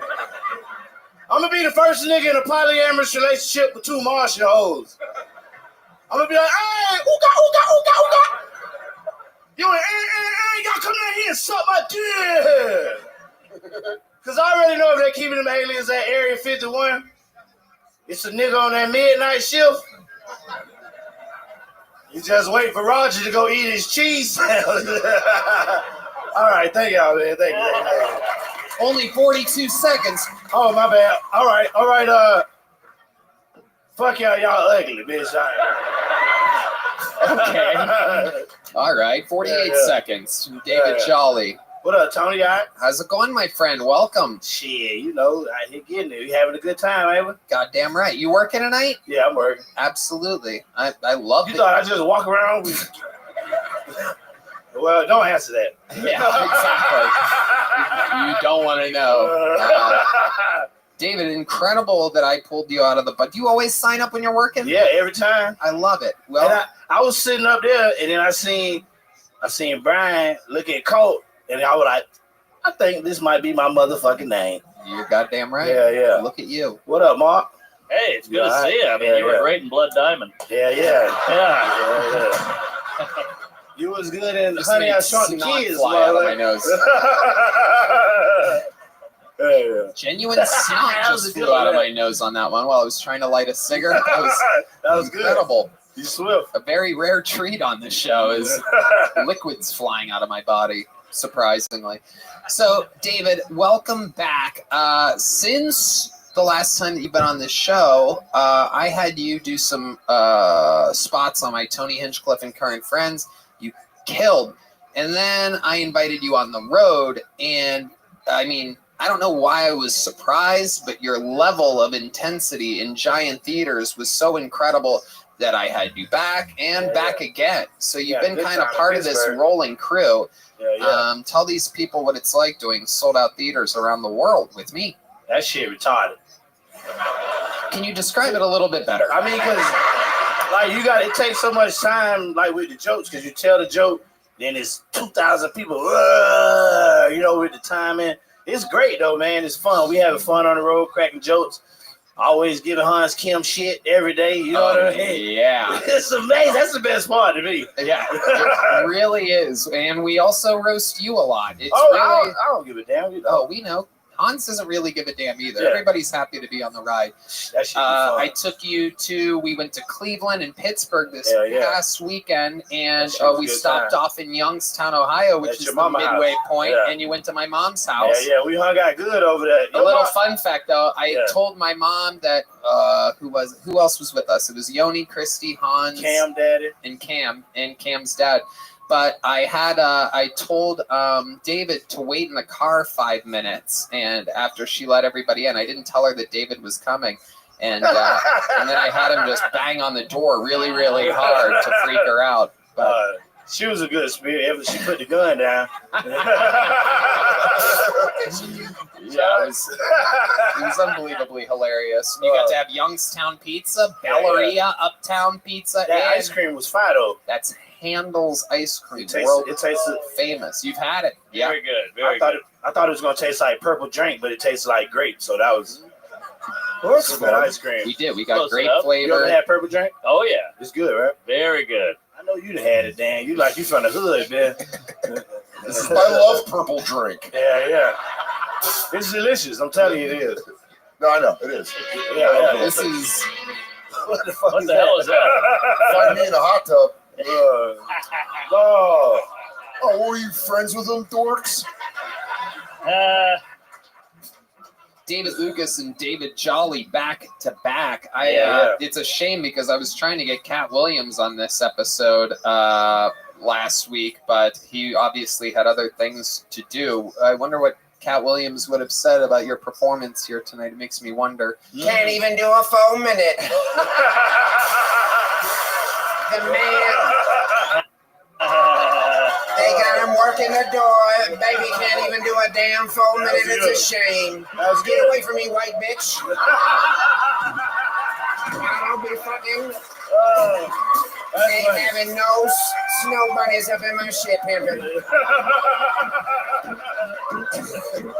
That's good. That's good. Oh my God. Dan Soder's new special On the Road is on YouTube now. Please give him the full fucking Kill Tony bump.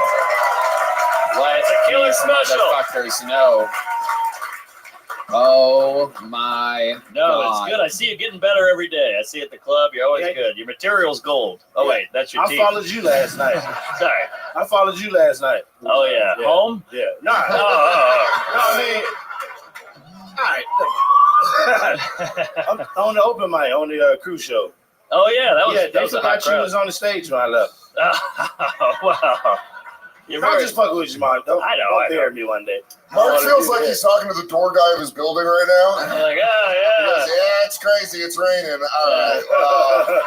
Cold out. Yeah. How's your kids?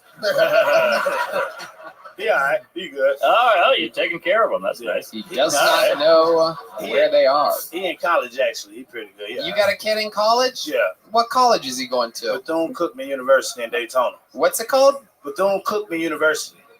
Bethune-Cookman. Bethune-Cook? Bethune-Cookman, motherfucker. You hear me, Tony? Goddamn. My God. Google it, motherfucker. Bethune-Cookman. What the fuck is that? What song is that? Boom. What song is that? Boom. You know what song that is. I don't. I ain't hear it. Play it again, Brian. You know what fucking song that is. It's your morning alarm clock. And by morning, I mean 1 p.m., I'm sure. That's good. We know you ain't contributing to the Bethune-Cook Fund. Why not? You're giving him college money? Fuck no. I'm giving him. That's what I just said. I'm giving him money, not Bethune. Fuck Bethune. Right. I went to fam. Fuck Bethune. Google that shit, white people. Bethune-Cookman University and Florida A&M are two historically black colleges that he know, don't you know? Huh?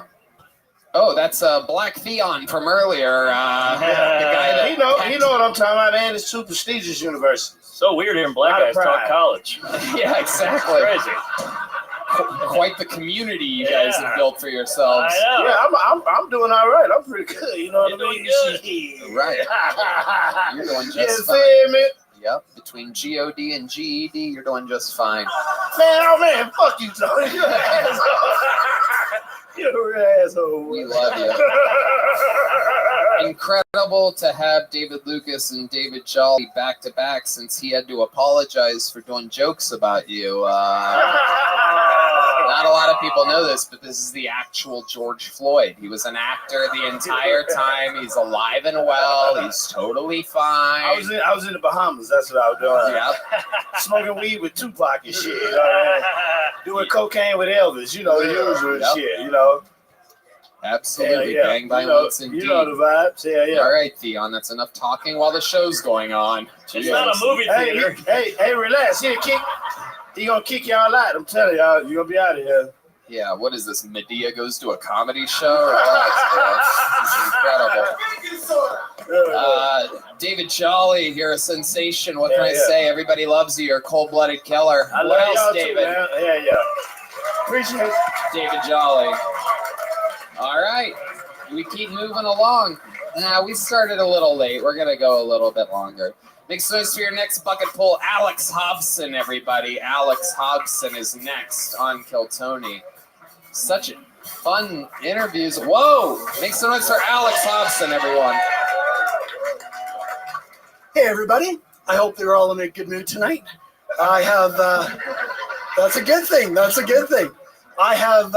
I've been in Texas for 2 whole weeks, and I'm absolutely loving it. I'm on a road trip from Canada, and a lot of things are similar. For example, the proud, patriotic animal of Canada is the beaver. So that's one thing that that we have in common with Texas, which is nice, because the proud animal symbol of Texas is also a beaver. That beaver's name is Bucky. He is incredibly popular. Adults love him. Kids love him. Very popular guy. All right, folks. Hope you keep having a great night. That's my time. Thank you. Wait a second, Alex. First of all, you're the happiest, angry-looking guy I've ever seen in my life. I'm not sure what to make of this. It's so fun to see Santa on his off hours, though. There he is. Damn, dude, that set was ZZ Stop. Yeah, you're like a gay wizard. Yeah, Alex, what is going on here exactly? What are you? That's your first time doing stand-up, correct? It is my 11th time tonight. Whoa! What does that mean to you exactly? What does tonight mean? Or what does 11th time mean? It means I've done open mics up in Canada, but only a few. Oh, your 11th I thought time you meant you did tonight. 11 sets tonight. Yeah, that's what I thought you dude, meant too. He can travel the whole world in one night. Yeah. Yeah. It is very Santa-like, except he slays sometimes. This was more, oh dear. So Alex, you've done stand-up 11 times total. What do you do for a living? What type of prison guard are you exactly? I mark essays. You mark essays? Yeah. Like, fuck you, I mark you, bro. Yeah, that is an interesting, what do you mean you mark essays? Like I work for a university, but everything's online. So that's why I'm able to be here, visiting here. So you're a paper grader. Yes, I am a paper grader. Online. Yes. So you'll never be in a school shooting, unfortunately. Unfortunately.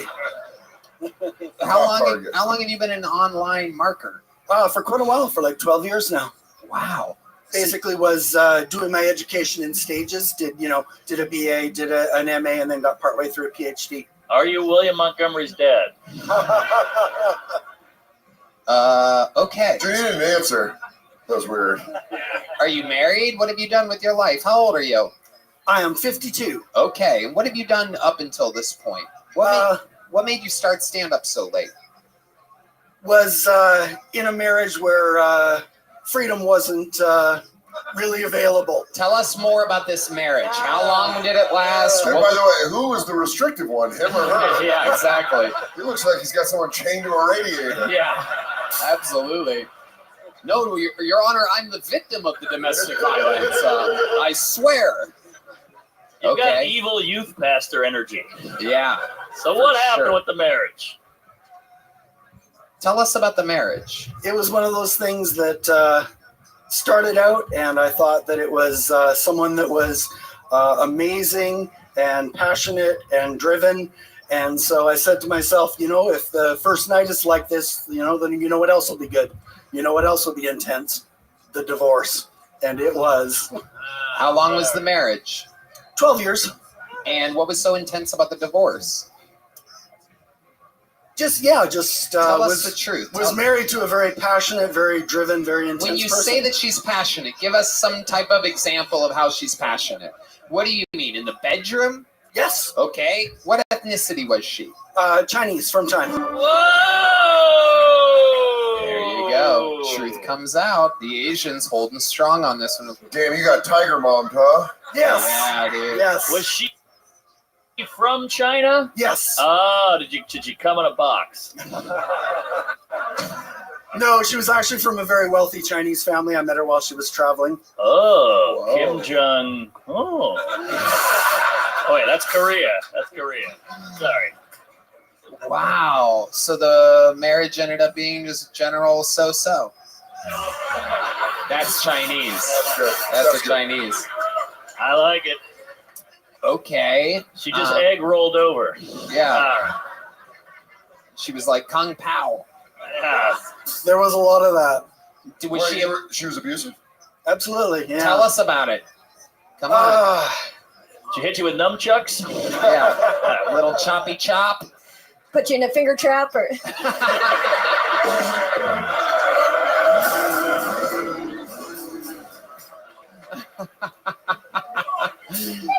What did she do to you? A lot of, mostly a lot of thrown dishes, lack of control. China. Yeah. She's throwing to China. Babe, that's our good China. I'm the good China. I'm the good China. My goodness. With being betrayed by a Chinese person, it's like, dang, you know what I mean? Was she really? She was smaller than you, though, right? Like very fat? No. Not really. No, like I when I went to China and went to Beijing and met her dad, and her dad was a little bit taller than I am, and I'm not short. So wow, that's crazy. Yeah. He was taller than you. Yes. Wow. So you went there, you met her there, and you took her to go Chinese takeout? In one of those very strange things, we met in St. John's, Newfoundland. So I'm from British Columbia. We met way on the other side of Canada. Wow, so that's it's kind of like being from Seattle and then meeting someone in New York. And yeah. Right. Wow. So wait, this is your Sleepless in Seattle? She just looked with sleepy. one eye open. So tell us more about this fucking spicy dish. What else would she do to you? What else? What was like the where did you draw the line exactly? Where did you build your great wall? What were the pepper steaks in the sand? Yeah. When did the wontons of fun end? So stupid. What were the highs and low mains? Yeah. When did she become an unfortunate cookie?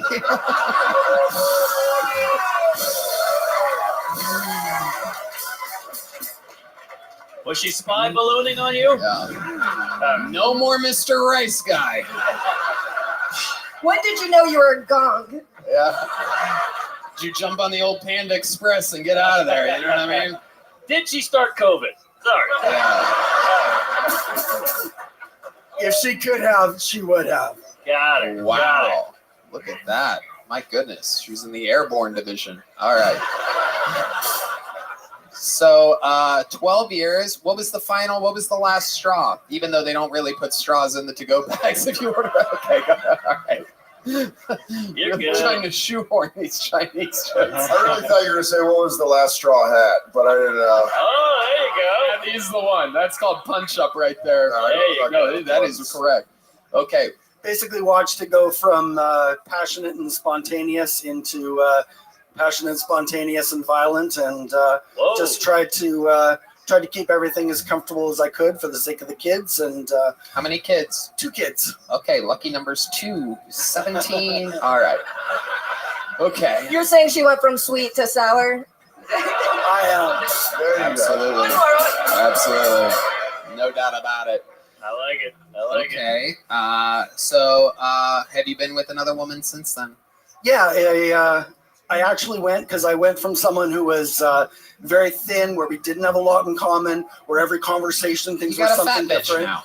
Yeah, Wow. someone from very close, grew up on a ranch like I did. You know, Grew up on a ranch and a Thousand Island by the looks of things. Indeed. Count it. My goodness gracious. So you found a woman and are you going to settle down with her? Yeah, things are happier. You guys are calmer. Yeah. Happier. You guys Netflix and chill? Absolutely. You guys are into that. What do you watch? Love on the Spectrum?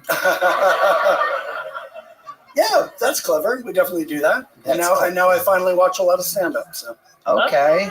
Very cool. Absolutely. Well, Alex, thank you so much. Fun times. Your 11th time ever on stage. Here's a little joke book for you. You tried your best. I like your style. You were honest in the interview. That goes a long way. Alex Hobson, everybody. Okay. All right. We're getting through it. Let's make this the last bucket pull of the night. That seems to make sense. Make some noise for your final comedian of the night. Brandon Baddock, everybody. Brandon Baddock.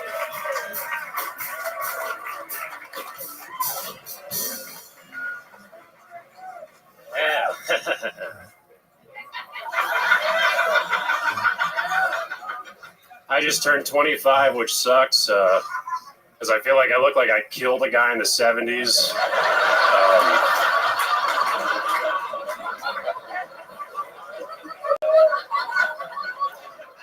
It's been lonely, man. I tried my hand at OnlyFans the other day. It's cool. It's his website where people post nudes, but to see the nudes, you have to pay a subscription fee. I was on this goth girl's account. I look at her price, $25 a month. It's like, really, girls out here competing with HBO Max? Are you fucking kidding me, man? Like, listen, I bet your pussy's good, but it's not The Sopranos. Let's be real. You got a writer's room and an anime adaptation, then we'll talk, but I'll just stick with the centerfolds for now. I was using the bathroom before this. I hate using urinals, man. Do you have any idea how uncomfortable it is that people can see my back as I masturbate? Stories. I'm Brandon Back. Thank you, guys. Brandon Baddick. Hi, Brandon. Welcome to the show. How's it going? Your first time on, right? Yeah, big fan. Welcome. Hell yeah. How long you been doing stand-up? 2 years. Okay. Where are you from? Worcester, Massachusetts. Yeah. Do you live here now, or are you visiting? I've been living here for a week now. Oh, 1 week. Yeah. How's it been going for you? Tell us about your week in Austin, Texas. Fucking sucks. Why does it suck?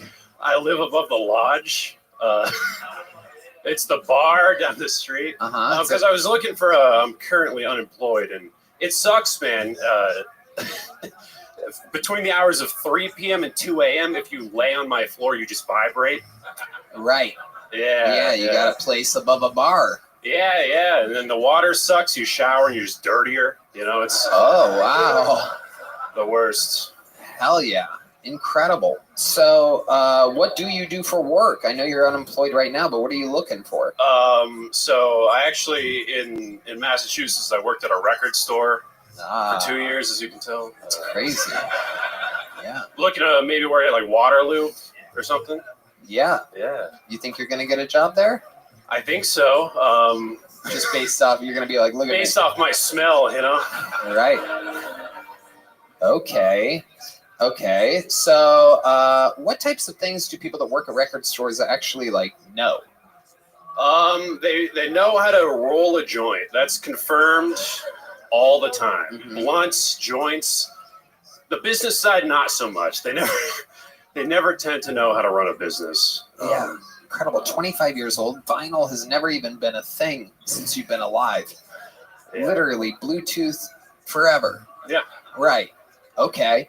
I was born past the CD era. Yes. Yeah. No doubt about it. This is one of them, Red Band. Half your age.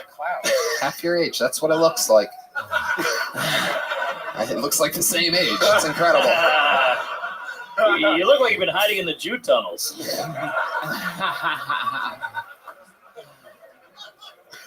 Yeah. So, are you Jewish? No. What are your you? Face. I'm Albanian. God-worshipping Jews is what they are, folks. I do believe. You Catholic? Used to be. But then what happened? I found Satan. Whoa. Okay. No, I'm atheist. Okay. It's a little black hole sun for you. Okay. So tell us something interesting about your life, Brandon. We get it. You're 25. You work in a record store, but you don't. You're into Satan like they all are. Right. An interesting fact, when I was a kid, I used to breed betta fish, the Chinese fighting fish. Yes. Yeah. Our last comedian was married to one. Yeah. He was a beta cuckfish.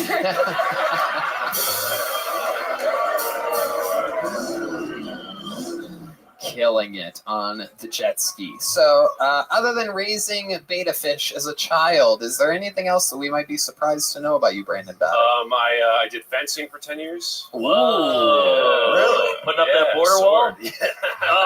I'm white. I see. Actual fencing. Okay, I'm starting to figure this out. It's starting to make sense. Rich parents.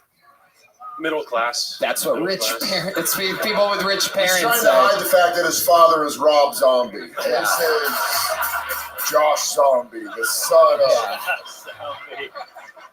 His government name is Michael Zombie. He's like Marilyn Hanson. I love it.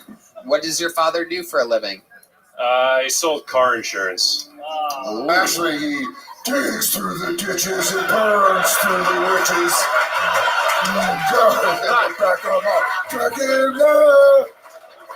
That's at night. Yeah.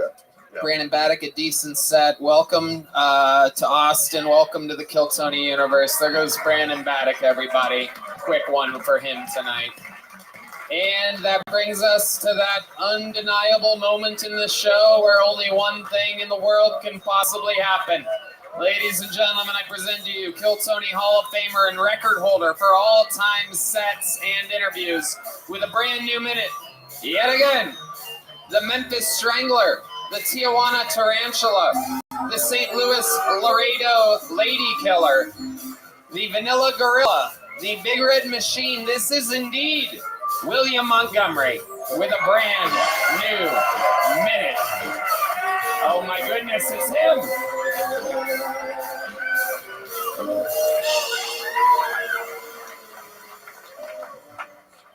Everybody says dogs are racist, but mine's actually homophobic. I tried to take my dog to San Francisco, and she said, and I quote, either board me or euthanize me.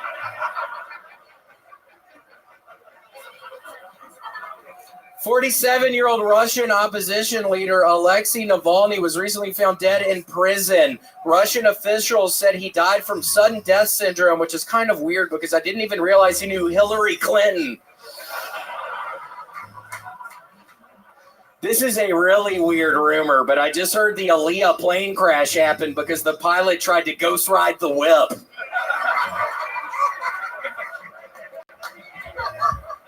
Okay, that's my time. Thank you. Wow. Doing it like only he can do it, ladies and gentlemen. William Lights Out Montgomery with another super topical set mixed in with an Aaliyah plane crash. Unbelievable. I love it. You cover the death of the, what was it, the journalist. Yeah, Alexei Navalny. I mean, it's really crazy how Hillary Clinton really has reached her tentacles even to the far reaches of our planet Earth. I mean, I'm almost a little worried to even talk about her fucking old ogre-looking fucking ass right now because I'm worried, Tony. Today I was at Perch, and I was watching this homeless man go through the garbage can for a couple hours, and I finally got up the nerve to get a bag of trash that I just made, and I went out there, and I started talking to him in this really aggressive Southern accent, just trying to scare his ass. And Are you just looking in a mirror?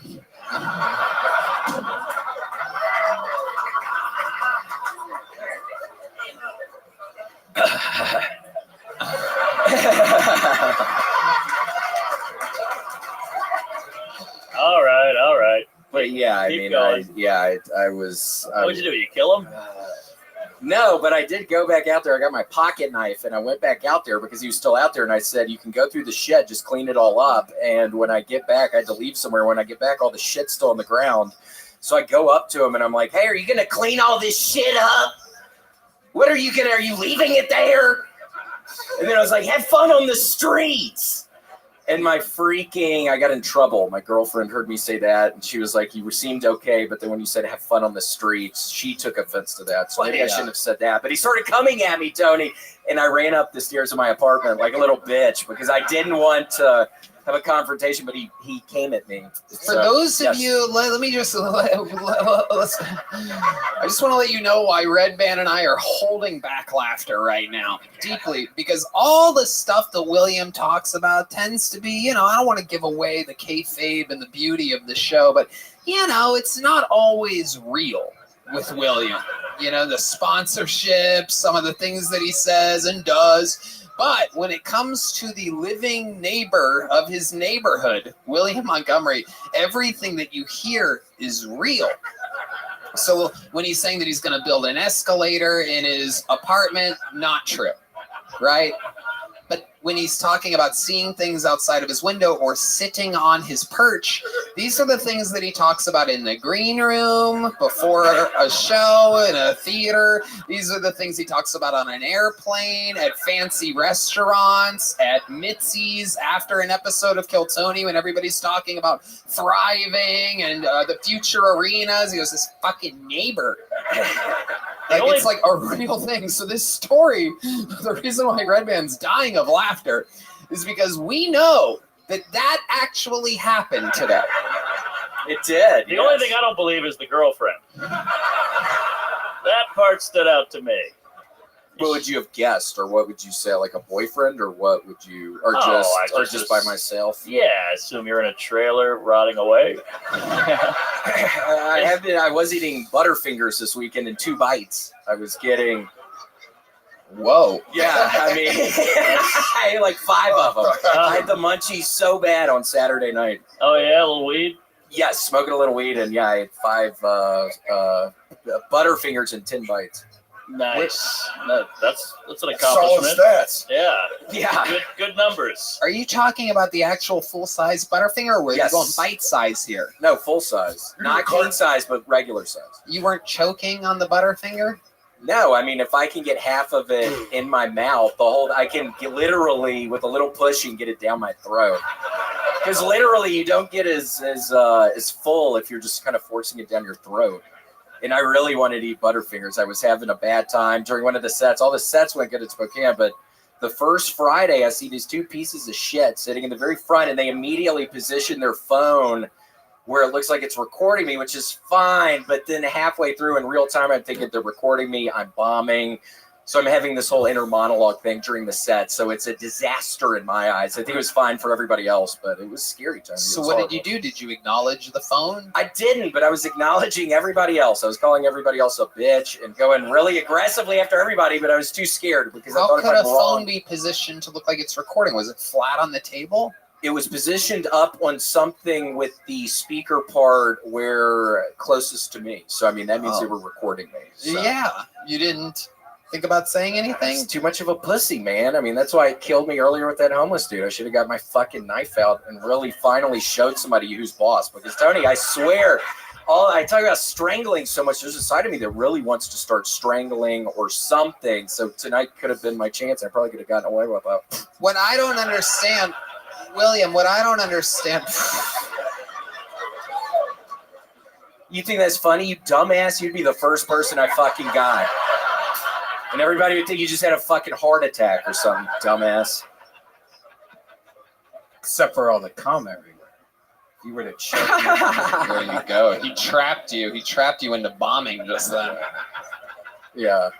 Okay. So what I don't understand is, I see you here all the time. I take you on the road all the time. You're always crushing. How is it possible that at your own show, where people are specifically buying tickets to William Montgomery, why do you feel like you were bombing? How does that happen? No, I don't think I actually was. Just in my head, I'm thinking that's happening. So I don't know. I don't think it was actually happening. I think it was actually going okay. Oh, okay. Well, yeah. There you go. So it was okay. What about a special? We're gonna get like a special on YouTube from you soon? Yeah, we'll see. I mean, it's taken me freaking Coon's age to come up with 45 minutes. I don't believe you're allowed to be able to. I don't think. No, with the beard, It's taking me a while. clears.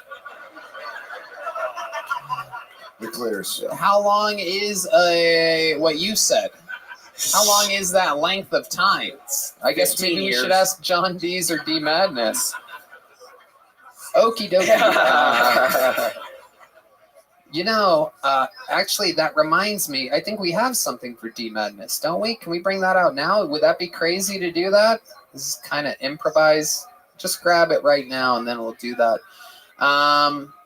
So, William, is there anything you're passionate about this week? Have you been eating your all fiber brand buds? I did earlier today, and actually in Spokane, I had the best pancakes I've ever had in my life. I've never had a pancake with not only buttermilk, but also sourdough mix in with the pancakes. It was to die for. Okay. I'm actually fucking kind of pumped about that. That's in Spokane? Yes. Is that where you learn the terminology a coon's age? Yeah, after one of the shows, these 5 or 6 kind of scary looking white dudes came up to me from Coeur d'Alene. But yeah, they were pretty nice. We've actually looked it up. A coon's age means a very long time. It is an Americanism that has fallen out of favor and is considered offensive to many people. Coon is a slang for raccoon, coined in the mid-1700s. The term coon's age was first used in the early 1800s, and in fact, owes its origin to the folk belief that raccoons live a long time. Look at that, not racist at all. It's just about the long life of a little animal. There you go. Theon's finally laughing now. He's allowed to laugh. For a raccoon, it is a long believed, the folk belief that raccoons are long-lived. I never thought it was racist, though. Well, I mean, that's racist to not think it's racist, actually. It's more racist to not think it's racist. See? All right, this segment feels like a coon. Yeah, this is getting weird. You're going to see this one on YouTube, and you're going to see this one on YouTube, and you're going to be like, hey, ladies and gentlemen, make some noise for Heidi, first of all. Yeah, Gina! I haven't said anything about this tonight, but first of all, I'd like you to see how beautifully this cake is decorated. I don't know if you can tilt that towards them without it falling off, but at midnight, it is indeed D Madness's birthday, everybody. And we got a cake decorated. As you can tell, it says "Happy Birthday, D Madness" on it. I don't know if you guys can see that. And I think it's only fitting that to end tonight's episode of Kill Tony, William, you should lead us in singing "Happy Birthday to D Madness," everybody. Happy birthday to you. Happy birthday to you. Happy birthday, D Madness. Happy birthday to you. All right, blow out your candles, D Madness. It's right in front of you. Blow. Blow. Yeah!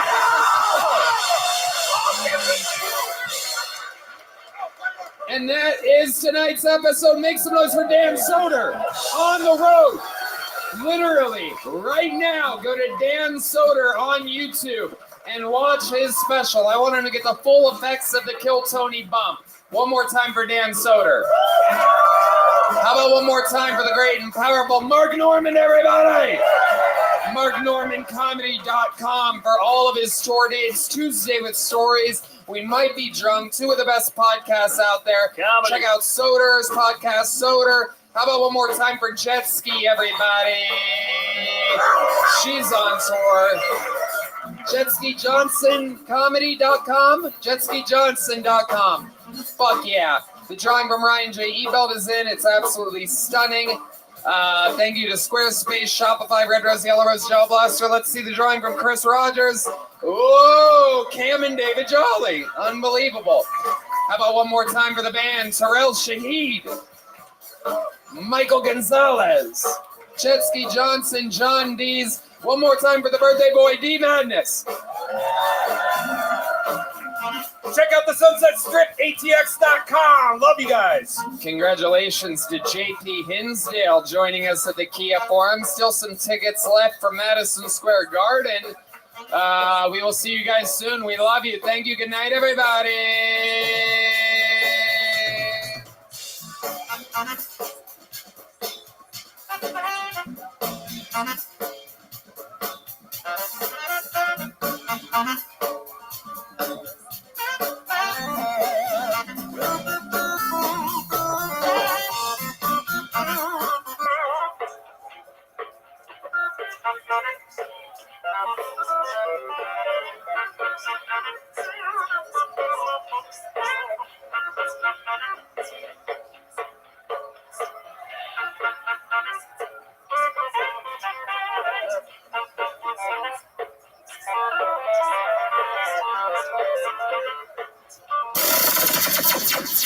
The Sunset Strip Comedy Club in Austin, Texas is now open. Check out Red Van's secret show every Thursday. Go to sunsetstripatx.com for tickets.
Hi.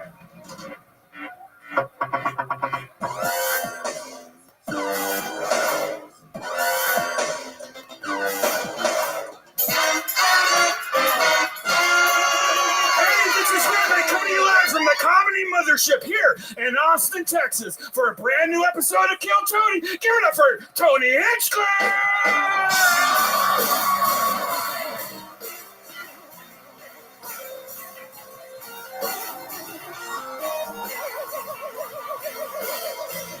Who's ready for the best fucking night of your lives, huh?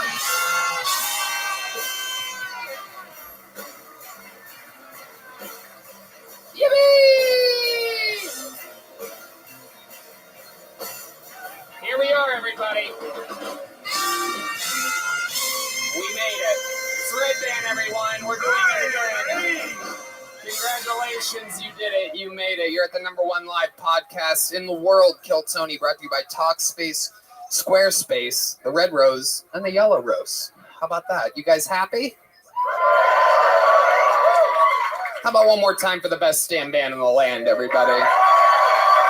That's the fantastic Raul Vallejo, Fernando Castillo, Carlos Sosa, Michael Gonzalez, Matthew Muelling on the electric guitar, John Bees on the keys, and this is the great and powerful D Madness on the bass guitar right here. Live in the flesh, an unbelievable show ready to rock. Before we get it started, here's a little bit more from the amazing sponsors that made it all possible.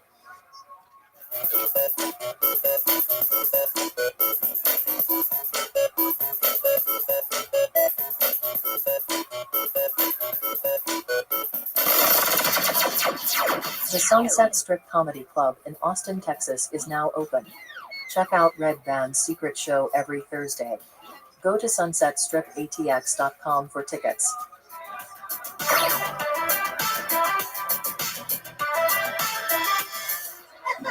Are you guys ready to start tonight's episode or what, huh? You guys are in for how many of you have been following the show for a very long time? You guys are in for a special treat. On top of one of the queens of comedy at the Comedy Store and one of the kings of comedy in New York, also joining us is the record holder for all-time appearances as a guest in the show's history. For the first time since the pandemic, ladies and gentlemen, I am so excited to bring to this stage Dom Irera, Eleanor Kerrigan, and Rich Voss, everybody. Make some fucking noise. Dom Irera. Did we ever find out how many times he's been on the show? 24, 25, 26 times. How about a hand for the lovely Heidi as well? Unbelievable. What a squad. And Dom Irera in the motherfucking house. The great Eleanor Kerrigan with the new special, No Country for Old Women, out now on the Comedy Store's YouTube. RichVoss.com for tour dates and unbelievably cool merch. And of course, Dom Irera. This isn't the belly room. You're not in the belly room anymore, Dom. Are you sure? No, you got to talk into the mic too. It's a podcast. I got a lot of That's a nice lady. Dom's killing it without a microphone. It's just me up here laughing. Welcome back, Dom. How name for Dom Irera? You guys don't fucking know. These Austin kids just started fucking getting into comedy this year because they're hoping Joe Rogan's gonna fucking step on their toes or something like that. Dom, how are you, my friend? Good. I couldn't be better. I mean, look at the people came out to see me, and thanks for faking laughter at these two guys because I'm the baddest motherfucker on earth. He is the baddest motherfucker on earth. Goddamn right. Eleanor Kerrigan, welcome back. Hi, how are you? Thank you for having for me. Old Women is out now on the Comedy Store's Thank you. YouTube, and the great Rich Voss is back, ladies and gentlemen. New York assassin. Thank you. I always have a blast doing this. I'm telling you, I drove from Jersey just to do this. All right, let it go. It's kind of sad.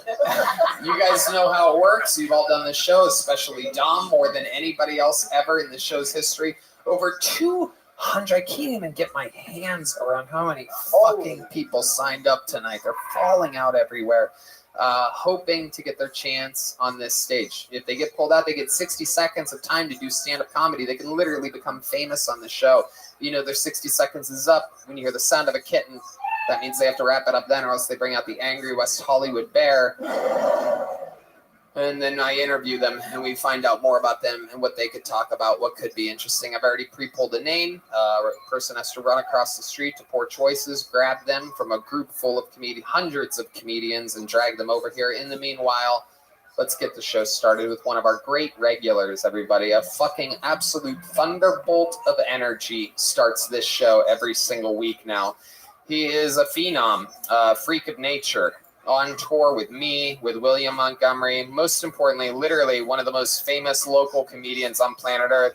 He is a superstar. I present to you 60 seconds, brand new and uninterrupted, from the phenom, Casey Rocket, ladies and gentlemen.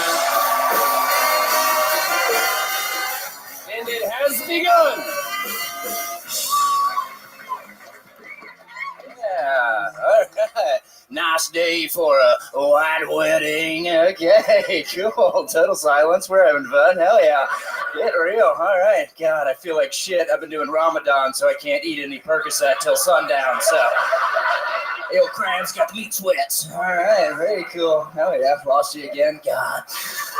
A lot of people ask me, they say, Titty Boy LaCroix, what's the scariest drug you've ever done?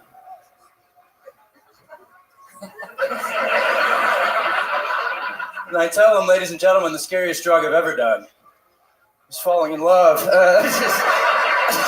I overdosed on fentanyl last summer. Kept doing it for 6 more months. Beginner's luck. Get lost. Click, click, boom. Come on now. Fastest hands in the room. People call me the Floyd Mayweather of the Austin comedy scene. Because I can't read. Okay. That's my time. Thank you. Casey Rocket. Boom. We did it again. Exactly 1 minute. He is a absolute superstar. The Rocket Man himself, Casey Rocket, has arrived to the scene, everybody. Another fantastic minute. That Floyd Mayweather joke, absolutely. If you don't laugh at that, you might as well fucking leave now. There's people in a standby line hoping some people leave early on in the show. Unbelievable. Rich, you ever seen anything like that before? I'll tell you, when I saw that missing tooth, I thought you were a boxer. Casey, you are the man. You've been killing it. You sell out locally. You've been on the road crushing. How's the road been treating you? It's been good. Been on the road, went to Philly, Raleigh, made a couple paper. I'm all about my paper. It's been fun. Been riffing around the globe, putting my money away, putting it away in stocks, investing, riffing. Thank you. Big stock. Yeah. It's been fun. You're investing in stocks? Yep. My two passions in life, stocks. Worms from Dune. Those are the big two. Yeah, yup. One worm freak out there. Love to see it. Very scary. Yeah. But yeah, I've been putting money away. So I thought it might be interesting for the interview if I could pitch some stocks to you guys. Yeah, absolutely. Some stocks have been. That sound good to everybody? I put you a couple stocks, okay? Yeah, I like this. Let me go grab it. Tony got me a Walgreens gift card, so I visualized some of these stocks and I've been putting money in. I've been getting 10-fold, 20-fold my money. So I'm going to show you guys a couple stocks real quick. Okay, he's going to grab his Walgreens photos. Is this a seminar? Oh my goodness. Wow. This is incredible. This is a true presentation. I don't think we've ever had anything like this on this show before, ever. We've been doing this show 11 years. I've never, oh my God, he has a jacket. Oh my God. He's more of a writer. So, as most of you know, stocks are big this time of year. Especially around the holidays. I've been, these are a couple stocks. I got two stock picks. If you guys pick on these stocks, I have no affiliation with them whatsoever. Doesn't matter to me, but you can make a pretty big coin. Stock number one. No. Stock number one. This is car racks. So it's kind of like truck nuts, but it's tits for cars. It's boobs for cars. That's about it. But it's $2,500 for each boob. So nice, even $5,000. There's a PG-13 version. This one's for moms. So it's got a little bra on it. It's kind of sexy to think about around the holidays. That's incredible. So this is actually a good one. This is Scream-powered cars. So this is Monsters, Inc. technology. So that's Mike Wazowski, founder, CEO of Scream, Inc. It's actually Shriek Automotive. Screeks Automotive. It's Scream Daily Smodelagen, and that's Mike Labisky. He's CEO, founder. Scream in the car. It's like a Tesla. You don't charge it. Just give it a good scream, and then you'll get 100 miles per scream, guaranteed. $5,000 per car. Wow. Not bad. These are this is just a continuation of Screek Automatic, and so this is you can get a couple ghosts on your team. You could fucking go from here to Raleigh overnight. Pretty cool. This is number two. This is only the second stock. I'm only on the second one. We love it. Take your Everybody time, likes Casey. it. This is amazing. I'm going faster. This is 1-800-GUNS for Goose. So basically, it's me and my friend Brandon. If you give me $100, we will give a goose a gun. And, whatever happens after that just depends on how well you treated the goose before we met you. Bonus stock. Whoa! There's one bonus stock, so technically it's 3 stocks. This one's actually pretty exciting. This is Upscale Unhoused. So this is kind of, for too long, we've seen homeless people who aren't that sexy. I kind of want to put it into that. So this is for $19 a day for 3 weeks. You can give fishnets to a homeless person, and they will stay outside your business. They will stay outside your apartment, and they're going to be a little bit hotter than you remember them being up. Before they put on that. So that's my stock. So pretty cool to think about. Unbelievable presentation. In the history of the show, I've never seen anything quite like it. So how much is it to put fishnets on a homeless person? Oh, I should know. It was it was $19 a day for 3 weeks, wasn't it? I never forget. I work hand in hand with these companies free of charge. An unbelievable deal. I would definitely like to invest. Anybody, Eleanor? Yeah, I think it's like Carrot Top on meth. We need to sell this to Vegas. This is great. I love this. The stock, I'm in. $19. How many? 3 weeks? 3 weeks. So I 21 got you. days. So that's $1,800 plus. I want to see more. nuts in a fishnet. Rich Voss. I'd rather invest in property in Gaza. You don't want to see a homeless person shit through fishnets? That'd be amazing. Yeah, I don't have that kind of money. Go ahead, Dom. Dom Irera. What was I saying? I don't know. No, I mean, seriously, you learn about stocks and you still enjoy yourself. You see the hilarity in that? I didn't know that. And I thank you, sir. I didn't know all these little details. Plus, I learned more jokes. Thank you. You know, you are phenomenal. You are phenomenal. I mean, I grew up watching you, and I love you. Dom thinks you're Robin Williams right now, so that's a big compliment. That's a big compliment. We're not going to tell him. We're not going to tell him. How about one more time for Robin Williams, ladies and gentlemen? Absolutely killing it. Thank you. Seriously, make some fucking noise for Casey Rocket. The show has begun, and immediately we move to the bucket. Now, this is where anything can happen. Now, sometimes it's a crazy person that's terrible. Sometimes it's someone that is ready to become a superstar. It could be anywhere in between. They get 60 seconds uninterrupted, and then we talk to them. Oh, look who has real boobs in his hands for the first time ever. Wow, look at that. You're going to be sucking on those when this lesbian leaves you. I love it. She's actually going to get more turned on by the car wrecks than you. I could tell. All right, ladies and gentlemen, I'm pretty sure this is a brand new name. I would recognize it. Make some noise for your first comedian out of the bucket. Anything can happen. 60 seconds uninterrupted for Q Rose, everyone. Q Rose, starting the show. Here we go. Hey, how's everybody doing tonight? Y'all all right? Y'all give it up for me and my girl for 3.5 years. Just found out we about to have a baby. Yeah. Kind of makes me feel bad about the cheating I've been doing lately. I'm just playing, y'all. I don't feel bad. I love being here in Texas, man. I'm from Texas, man. Our racism here is just far superior than other states, man. I'm telling you. It's because it's big and small at the same time. You know what I'm saying? Like I went to an all-white neighborhood. I went to all black high school, right? And we had one white guy join the football team, right? And we called him White Mike. And it took me years to realize there were no other Michaels on the team. We could have just called him, just Mike, and it'd been good. All I'm saying is, wasn't even the worst nickname we had, right? We had a Mexican guy join the team, right? And we just called him Mexico. And when his cousin joined the team, we just called him New Mexico. So really messed up when I graduated. Found out them niggas was Puerto Rican. It was bad.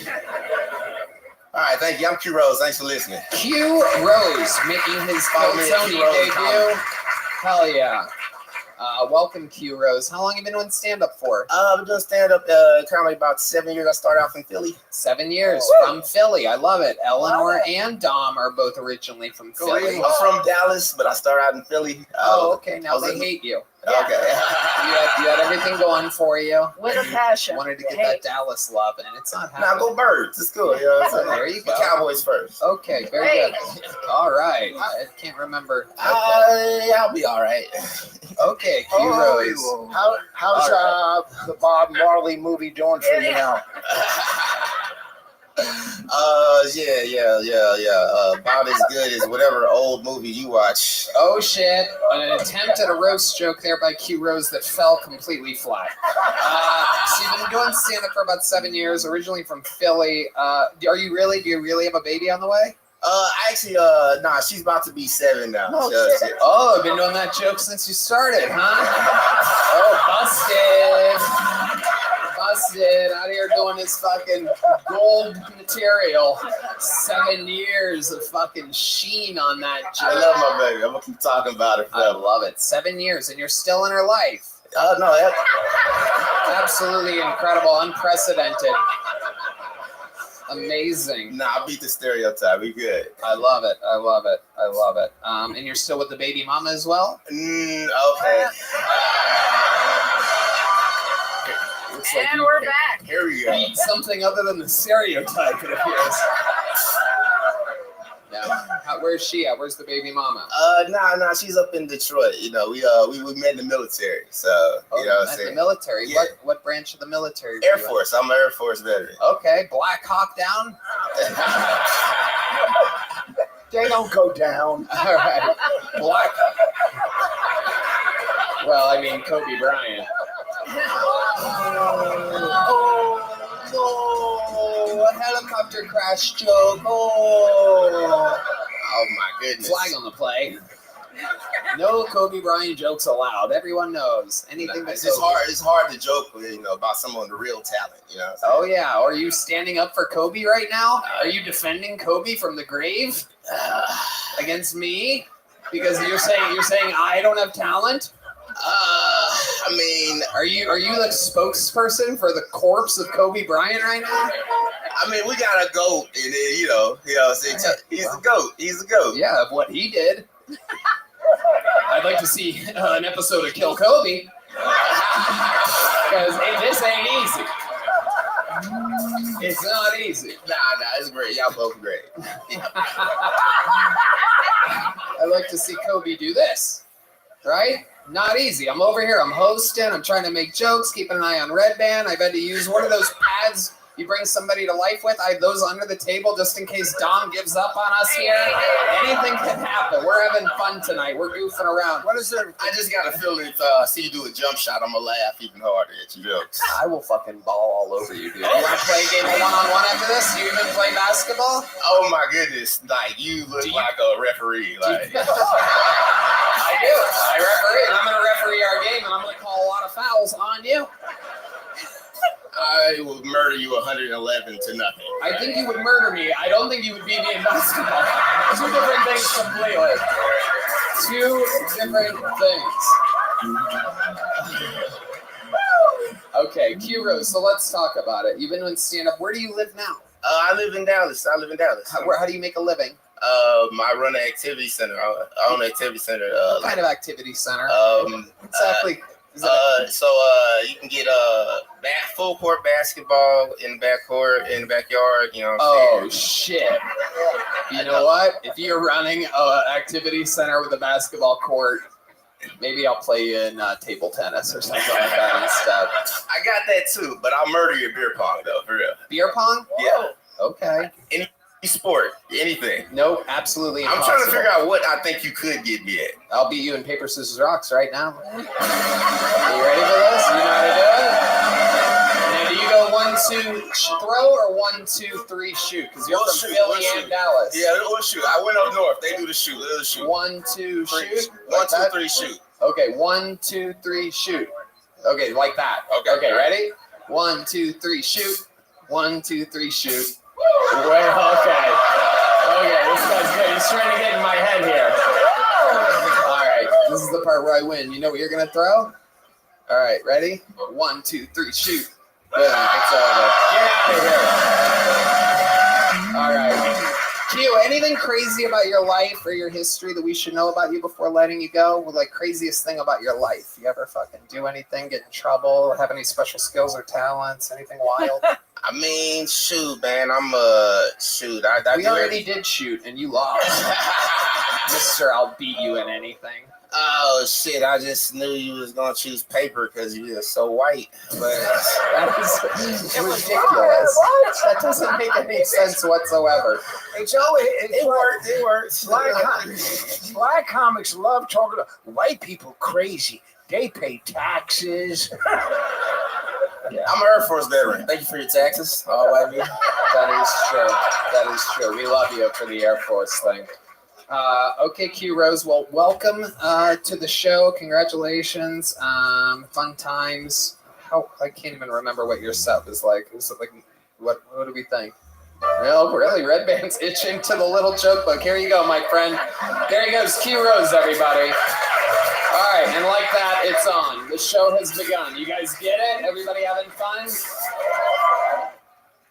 Hello there. This episode of Kill Tony is sponsored by Talkspace. Do you think seeing a therapist or psychiatrist would be helpful, but you don't have the time to actually find one, meet with them, or afford them? Try Talkspace. By doing everything online, Talkspace has made getting the help you want easy, accessible, and affordable.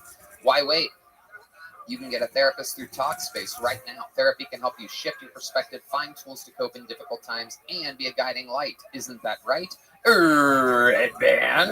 That's absolutely right, Tony. With Talkspace, you can sign up online, get a personalized match with a provider that's right for you, typically within 48 hours. It's incredibly convenient to have virtual sessions with your licensed therapist from the comfort of your home. I think going to therapy is extremely beneficial, and Talkspace makes it so easy. There's no need to commute to appointments, miss time at work, or line up childcare in order to attend sessions. It's mental health care made easy. Talkspace lets you send messages to your therapist so you don't have to wait for your next session.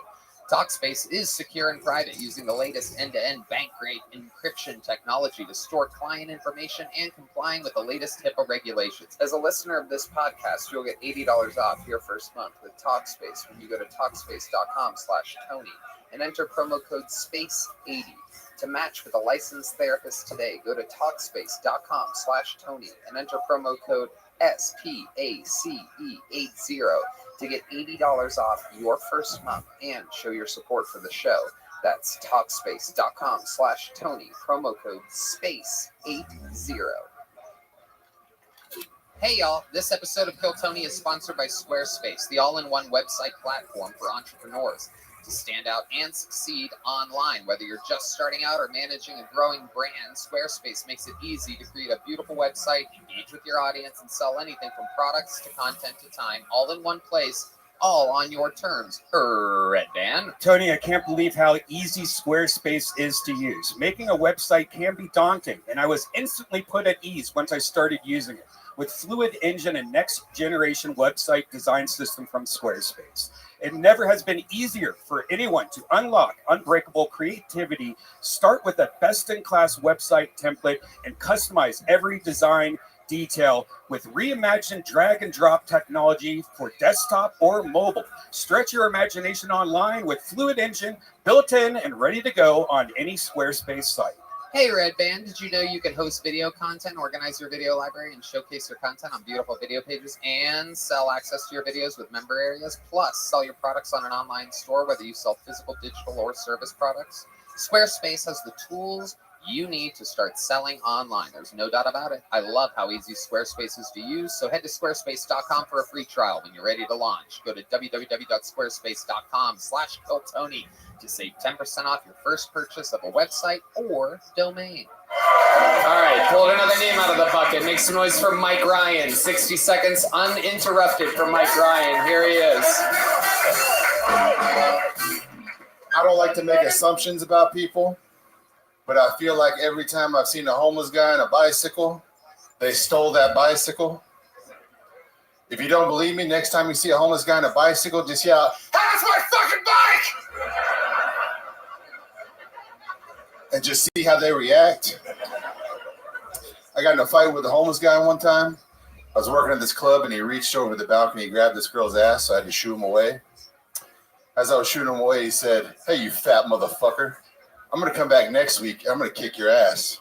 I just went about my day because he's a homeless guy. But he came back the next week. Looked like he put the crack pipe down because he gained about 30 pounds solid muscle. His hands were taped up like a professional boxer and he shadow boxed all the way up to me. I did the only thing a reasonable human being could do in that situation, and I hit him with a bottle. And then I stole his bike. As I was riding away, somebody yelled, "Hey, that's my fucking bike!" Thanks, guys. Okay, 57 seconds from Mike Ryan. Doing a little homeless people with bicycles thing. How's it going, Mike? It's good. How you doing, Tony? You've been on this show before, correct? 3 weeks ago. How did that go for you? Remind me. What I got happened? the big book. I did Secret Show. Cam Patterson stopped me in the street, told me I was funny as fuck, booked me for the regulars 2 weeks ago, and I'm on it again tomorrow. Wow, So, incredible. Whoa. And this all started because of that appearance 3 weeks ago. yeah, a lot's changed in 3 weeks. Tell me what else has changed in 3 weeks. You look 5 pounds heavier. Thank you. Now I'm on Ozempic, so I'm actually down like 50 pounds. Whoa, okay. What else has changed in the last 3 weeks? I'd only been doing it 3.5 months at the time. Now it's been 4 months. So I'd only done open mics up to that point. And now I'm getting booked. Actually organized my own show in Houston. Yeah. On the 20th, it's sold out in 7 hours. So, wow. Yeah. You sold out a show in 7 hours? Yeah. I mean, how did you do that? I was a promoter for 12 years and a rapper. So a rapper? Yeah. Did I have you rap 3 weeks ago? Yeah. Okay, well, rap again. Let's rap again. I want to hear you rap. I don't even remember. All right, 1, 2, Whoa. Oh, they're holding me up on this one. Matt Muelling's scared. Oh, shit. The microphone killer used to be a dope dealer. Now I'm just a round spiller. Couldn't be realer if I tried, don't lie. And if I gotta die, probably be a homicide. Cause I'm from Houston, it's gruesome. The city be a threesome or a twosome. I'm a motherfucking nuisance on this beat, yeah. I'm about to do it like you've never seen it. I can't understand what you're. Hold on, stop. Can you guys understand what he's saying? Right, nobody can understand. The bass and the drums, it's a little bit too loud. Why don't we try it again? A little bit softer, guys, a little bit lower. But and you enunciate a little bit harder. So we do a cappella? Do you want to do it a cappella? Let's fucking do it a cappella then. The band sounds fantastic, much better than the best band of all time. I love you guys so much. All right, you pandering motherfucker. Jesus, I like that band. Unbelievable. I say that the best band. Huh. The microphone killer used to be a dope dealer. Now I'm just a rhyme spieler. Couldn't be realer if I tried, don't lie. And if I gotta die, probably be a homicide. Cause I'm from Houston. It's gruesome. The city be a threesome or a twosome. I'm a motherfucking nuisance on this beat. Yeah. This is all memorized, correct? Yeah, this is, yeah. Yeah, this is incredible. I could do this in my fucking sleep. Do you know that? I could do what rappers do in my sleep. Yeah. Tony, you're the best, man. I hate to pander it's again, just kind of incredible, right? I mean, they come up with all this stuff, you know. I'm better than you in every way. The shirts, the pants, the socks. Hey, I just beat a black guy in paper, scissors, rock. And you're literally interrupting me while I rap. You don't even fucking unbelievable. Did you see that? I just housed him while he's talking to me. No, that's actually I wanted to. So when I did the secret show, squeeze this shoehorn in I think, guys, stop fighting. This guy has to say whatever the fuck he's about to say right now. The Ozempic is going to your brain, dude. This guy just lost a pound of brain cells while he was up here. Go ahead. When I did Secret Show, you showed up in the green room, and you and your entourage were all wearing matching jackets, and it was like the coolest thing I'd ever seen. And you walked in, and you just fucking roasted everybody in the room. What matching jackets the fuck are you talking? Every time somebody's like, hey, I need to just tell this story, they just go into some made-up show. No, dude, you had they were wearing family and friends Kill Tony jackets. Okay, that's not matching jackets. I thought it was really fucking cool, dude. I'm sorry, I was trying to give you your flowers. How many people were in this entourage? How do you remember this story? You remember 4 people. Me coming in with 4 people, and we're all wearing the same jacket. No, 3 of you were in the same jacket. One of them wasn't. Okay. Outsider. It was cool, man. I like watching your whole story that you interrupted my rap for is I was wearing the same jacket as 2 producers of the show, Pauly Shore. Oh my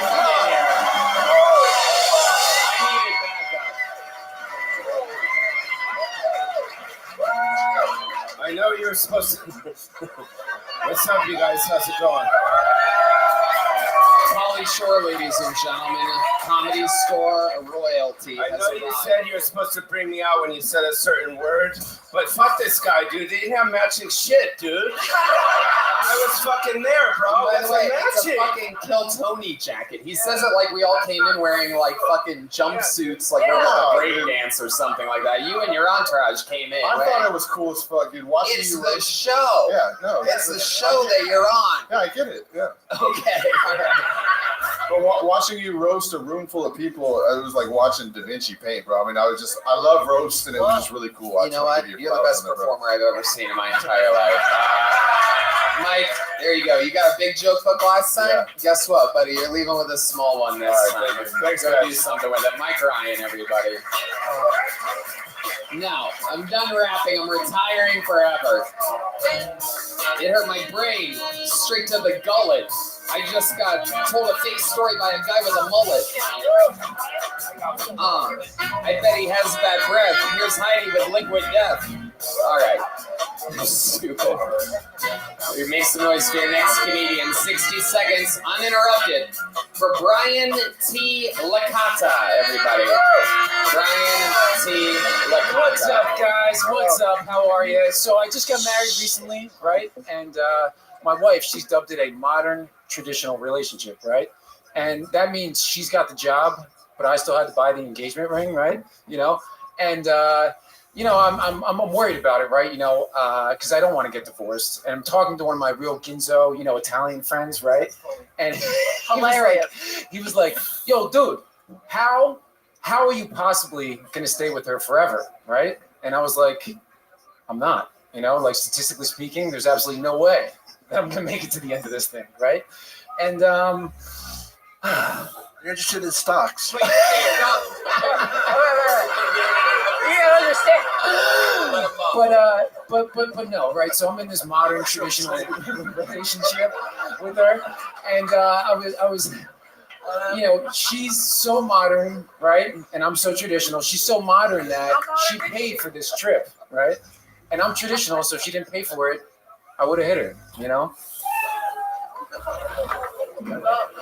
No, shut up, Brian. Zero. What was supposed to happen there exactly? Well, I was in town for one more night, and I didn't have much to do, so I've signed up for a show where people do stand-up comedy. Yeah. So Eleanor Kerrigan. I'm working on my writing. Yeah, working on a very, very difficult. That's my tech guy. He does my videos. Are you fucking serious? Are you serious? Your tech guy signed up and just ate a pile of hot shit on the show? At least I got called. You didn't know you were going to get called. Yeah, no one knows they're going to get called. Have you ever seen the show before? No. I'm going to put you through 10 minutes of fucking hell. That's what I'm going to do.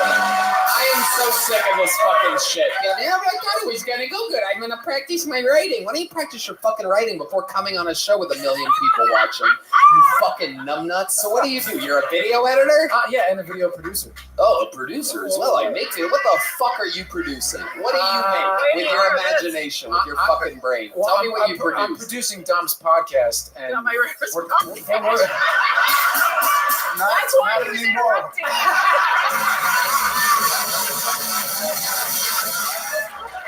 What's my name?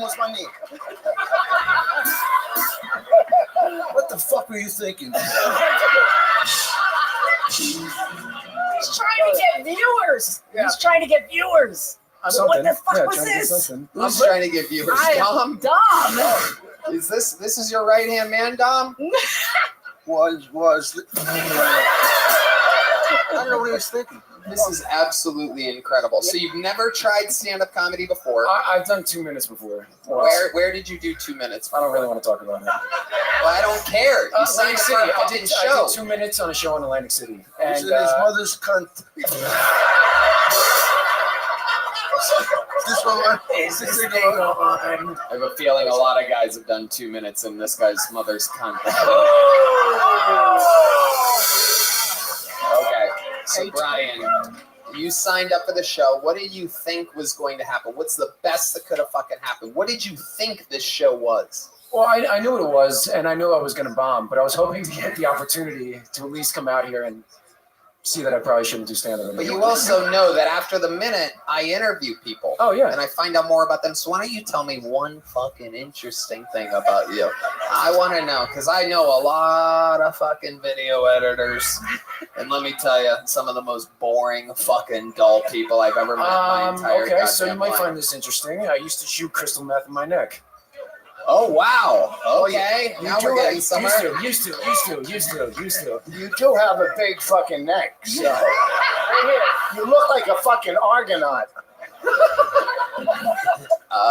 Incredible. Absolutely. D-Madness, are you on a phone call right now? What the fuck is going on with this show tonight? This motherfucker is on a fucking phone call. I got your guys' fucking video editor signing up for the goddamn show. 220 souls dying to get on this show, signing up every week. Some fucking editor from LA. I was just here for one more day, Tony. Jersey. You live in Jersey? Yes. So how do you do Dom's podcast from New Jersey? We produce it online.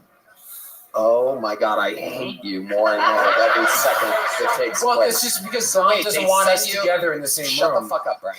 I'm listening. So they send you the raw video file? How does this work exactly? No, we shoot it all together online, and then I cut it up together. Oh, it's Zoom. And then you say that you produce that.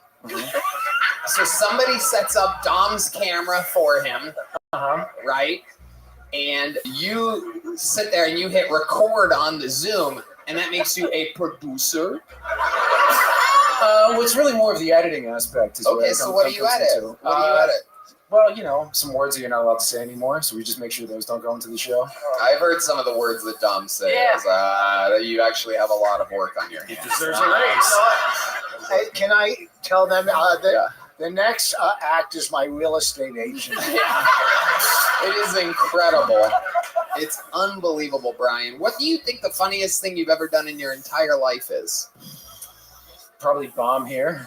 No, come on. The funniest thing. I mean, seriously, here you are. You signed up for a comedy show, and I love this. You know, what I get a lot of is what I've heard a lot is that, you know what I hate what Tony does is when somebody fucking signs up that didn't prepare and didn't do good, and Tony sits there and he interviews them. He should just get rid of them immediately. But I think the exact fucking opposite, Brian. I want to keep you up here and squeeze the absolute life out of you. I want to send you back to Jersey, not much the squeezing you have to saddest human. Thank you. You're bombed again, Brian. Every word you say, every time you say anything, you're worse. You're digging yourself a deeper hole. I'm gonna make sure that every time you're on dating apps and things like that, you have a girlfriend. No, I'm gonna make this your bio for dating apps and things like that. I'm gonna force this upon you. I'm gonna make fake Brian Licata Tinder profile. Yeah. And this is gonna be your fucking bio. Is this interview? So tell me the most interesting thing about you, Brian. Right now, the most interesting thing. It's a trap. The most interesting thing about me is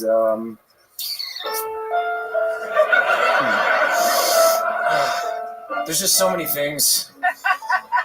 There's just so many things. Oh, look, he's moving around. It's like an unfunny Casey rocket, everybody. It's the Challenger rocket.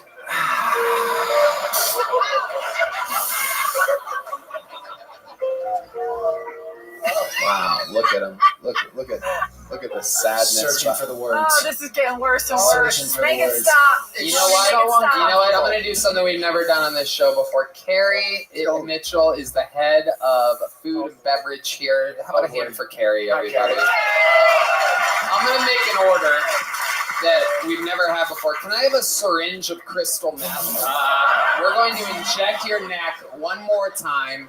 And we're going to have you, actually, I know a guy that drove here from Jersey, so Rich, you're going to have to give him a ride home. The good news is he'll be able to drive when you get tired. I have 38 years sober. After that, I want to get high. He just fucked up my whole fucking life. It's unbelievable. Brian, you're not allowed to sign up for the show for the rest of your life. I don't ever want to see you again. I'm going to make sure Dom fires you. I'm going to make sure Eleanor fires you. You'll never work in show business. And by show business, I mean recording other people's Zoom podcasts again. Blacklisted, Tony? Blacklisted. Here is, actually, you get no joke book, no keychain, no harried situation book. You get nothing. I want you to leave. I want you to never come back. You go back to Poor Choices across the street and you stay there. I want security to handle this. He's not allowed to hang out. Way to promote. Thank you. Thank you. What the fuck were you thinking? Look at my flight isn't until tomorrow. What? I said my flight wasn't until tomorrow. Okay, very good, Brian. I hate you. Every ounce inside of me. I can't stand you. You're one of the worst human beings in the history of the show. You're terrible. I like your gold chain, though. You can leave that. There he goes, Brian Licata. Get him out of here. Don't clap. Don't clap. Hold silence. Do not encourage that at all. Fuck. I am sorry. I will have him executed. I apologize. Hate it. Well, you can't hang him with that neck. Is unbelievable. If you could see it. I mean, like, William Montgomery signed up for a whole year without getting up. Well, assholes like that are getting pulled out of the bucket. So there's only one way to bring the show back to life again. Ladies and gentlemen, we have another regular. He is a sensation, a force of nature. Make some noise for Kill Tony's own Cam Patterson, everybody.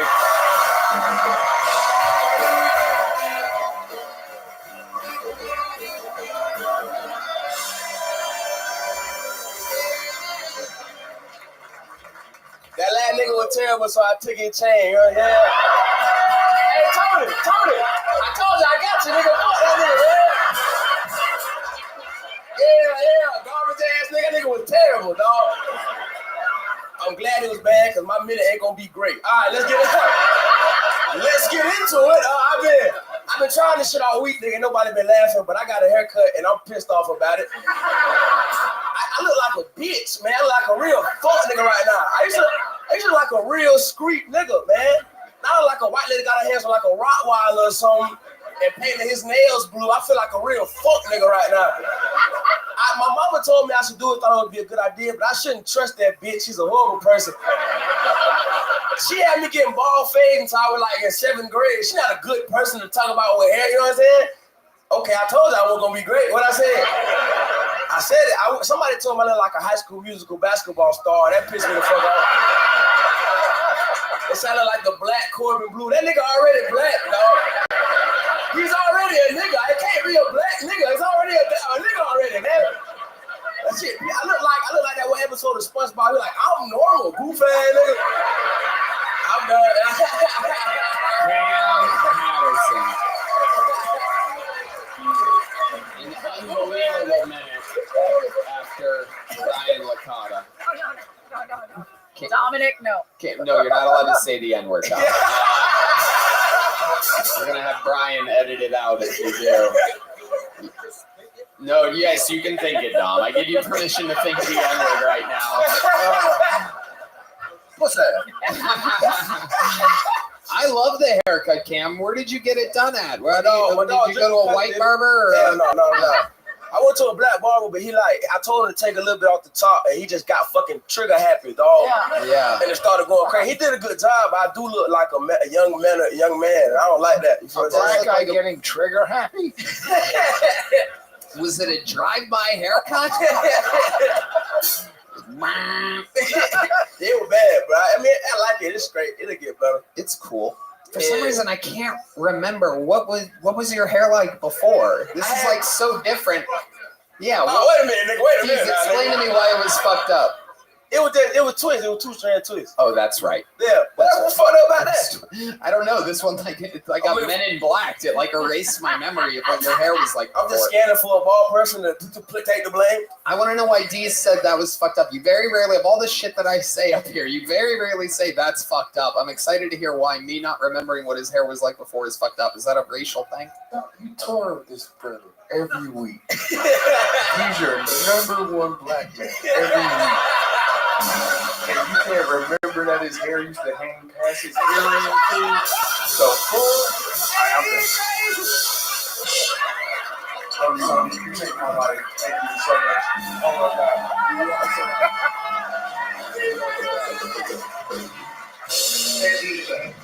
You are correct. My #2 and my #3 black men are always behind me. How dare I forget what my #1 black man's hair was like before. Now, you got a little twist in the front. Yeah, my hair curls. I got good hair now. Okay. I got good hair. You know what I'm saying? Okay. What do you do to it? How does that work? Do you wear one of those like head things at night? Nah, water. Not with this. Nah, I just straight. I wet that bit. I put a little moisturizer in it, and I just hit. You know what I'm saying? I got good hair. No, we don't. You don't get what I'm saying? No, we don't put moisturizer in our hair. I put a little, you know what I'm saying? I put some little tomato, you know what I'm talking about? He get it. This guy gets now you're hitting on me. All right, now don't play crazy. I got you. I fuck cougars. All right. Absolutely. White cougar meet Black Panther. This is incredible. A meeting of the minds over here. I'll take his rocks out of his pocket. Oh, shit. Oh, shit. Wait a minute, man. Oh, shit. Wait a minute, man. Now I'm scared. Now I got nervous. Wait a minute. I got cold feet. I love it. What else is going on, Cam? What else is exciting in life? Ain't shit just been running around. My IT is not exciting. My IT been out the hospital, my BB and shit. So I've been going back home, checking on my IT and shit. So your auntie is in and out of the hospital with diabetes? Nah, not that. I mean, that is one of the things, but not the one. Goddamn. I thought I heard diabetes. I'm sorry. It was a little bit. I don't have a translator here. She ain't at the hospital, so I'm Dom going back keeps home. mumbling the N-word, so I'm having trouble hearing right now. Just motherfucking. The audio in my right ear is a little bit muffled right now. He's thinking it so hard that I can hear it. I know his lips are moving, but he's thinking the N-word so hard that I can physically hear it. Johnny just said he can see it on the back of his head. It's appearing like some type of digital artwork or something like that. I don't even say the letter anymore. I just say, you know what. I'm not allowed to say it. Have you ever been called the N-word by a white guy? Yeah. Where's that happened at? I got when I was in 7th grade, a white boy called me a nigga, and me and my homeboys almost killed him. Yeah. Yeah. What did you do? We beat the fuck out of him on the stairs. I can't fight real good. My homeboys can fight real good. Yeah. So when they got him on the ground, I started kicking the shit out of him. You know what I'm saying? Teamwork made a dream work, baby. You feel me? 100%. Well, we love it, Cam. Another fantastic performance. You did it again. Brought the show right back to life, like he always does. The phenom, Cam Patterson, back at it again. Hey, y'all. If you're tired of harsh smoking, coughing attacks, or chugging water after every rip, it's time to upgrade to an icy freeze pipe. Freeze Pipe's unique line of freezable glass pieces remove chest and throat burn by cooling smoke by over 300 degrees. The secret is freezable glycerin chambers that come on every single piece. Pop one of these chambers in the freezer for 1 hour, and as smoke passes through, it's instantly chilled for an icy smooth experience you can't get with your old pipes and bongs. Speaking of old pipes and bongs, here's my old bong, Red Bam. Tony, I love Freeze Pipe so much. I sleep next to it every night.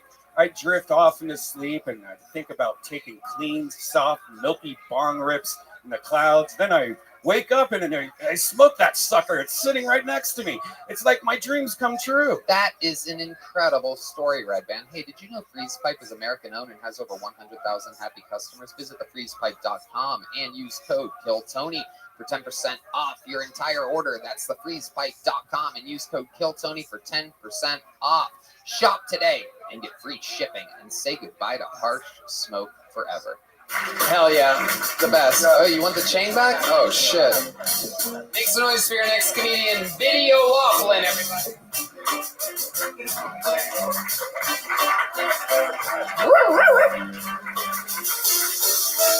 One more time, everybody, for Video Laughlin, everyone. Make some noise for Biddy, everyone. 60 seconds uninterrupted. Hi.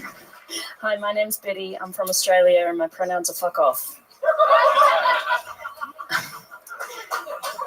I'm Irish Australian and I don't drink anymore, so my ancestors are pissed. And they're pissed. I'm a single mom. I didn't find out the sex of my baby when I was pregnant, but I was kind of hoping for a miscarriage.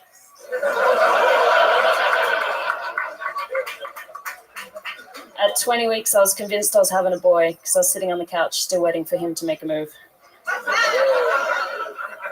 And at 10 weeks, I didn't get that test to find out if my baby had Down syndrome because I didn't care. I would have raised it. If my kid had an extra chromosome, I would have taught it to say funny things. Like when people say, we met before, they could go, nah, I've just got one of those faces.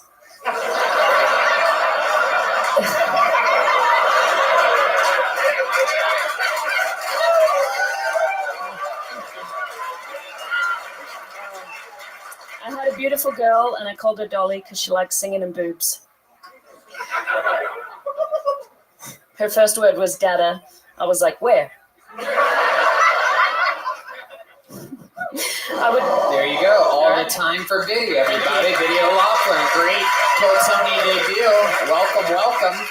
Very funny. I could tell by your performance that you do not edit any videos. Remember that idiot? Biddy, welcome. How long have you been doing stand-up? I started 14 years ago, but then I had like a 9-year break after a couple of years, and I just got back into it before the pandemic. 14 years? What made you take a 9-year break? Well, I fell into bed with too many comedians and developed alcoholism. Ah, okay. And your alcoholism stopped your comedy? No, the alcoholism kept going, but I stopped doing comedy and, stayed away from comedians. Cheers. Gotcha. Absolutely. Yeah, imagine how many drinks it would take to fuck this guy. Incredible.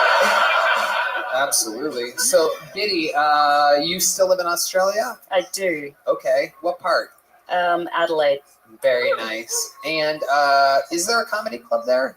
There are two, and I don't get on one of them. Right. What are they called again? The Rhino Room and the Cranker. The Cranker? The Cranker, yeah. Okay. And what do you do for a living?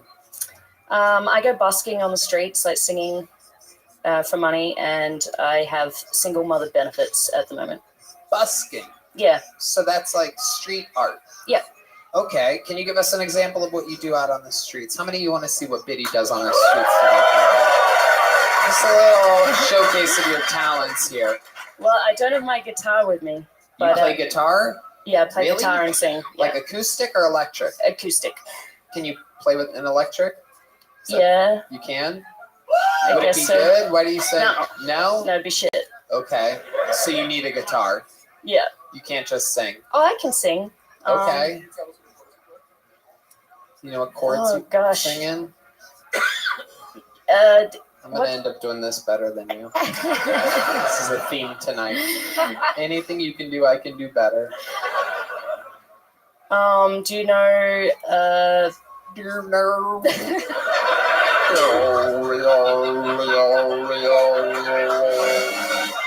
Red Band's already got your Instagram up. He's looking at videos of you singing I've on actually this followed her street. for a while. Yeah, I know who she is. Wow, look at that. Creepy. So creepy. This is my partner, everybody. 11 years we've been on this together. How did you end up following her? Do you know? She was recommended by somebody recently. How'd you meet that guy? At the Comedy Store in London many years ago. Yeah. It's a bullshit place. Yeah. Yeah, it's not a real comedy store. A No, lot of it's people not. don't know that. It's just stole the name from a very famous comedy club, the Comedy Store Yeah. in LA. Very odd that they would call themselves that. A very bold maneuver. I wonder what this story is with that. Probably allowed to do it because they're British and fucking International. yeah. Weird. It's in Australia as well, right? Yeah, they got one in Sydney. Pussies. The Comedy Store in Sydney? Mm-hmm. God, bunch of unoriginal ass countries. It's incredible. You come up with a single fucking idea on your own. That's why we dominate you with our military anytime we want. How old's your kid now? She's nearly 3. Dolly is nearly 3. Where's Dolly at tonight? She's getting babysat by a lady off care.com. Wow, here in Austin, Texas. No. Yeah. So you just found a random lady? Well, you have to pay, so I figured they vetted them, and she also said she didn't think Hannah Gadsby was funny, so I was like, you'll do. Yeah, I like that. I like that. That's a great test to make sure if it's a good nanny, as long as they think Hannah Gadsby's not funny. Okay, let's sing something. What do we got here? You want to name a song or a chord or fucking anything? Just say anything, really. You want to go a cappella and then they'll follow you? Yeah, all right. Okay, let's do that. You want me to sing the song for you? What about, well, it ain't no use to sit and wonder why, babe. You know that one? Wow. I It's know incredible. I know that. Sounds lovely. You do? I don't know it that well. 1, 2, 1, 2, 3, 4. Well, it ain't no use to sit and wonder why, babe. Given that you don't know by now. Well, it ain't no use to sit and wonder why, babe. It'll never do somehow. When the rooster crows at the break of dawn, look out your window, babe, and I'll be gone. You're the reason I'm a-traveling on. But don't think twice, it's alright. It's a little break in between the verses here. Well, it ain't no use in calling out my name, boy, like you've never done for. Well, it ain't no use in calling out my name, boy. I'm on the dark side of your door. Hey. Unbelievable. So much fun.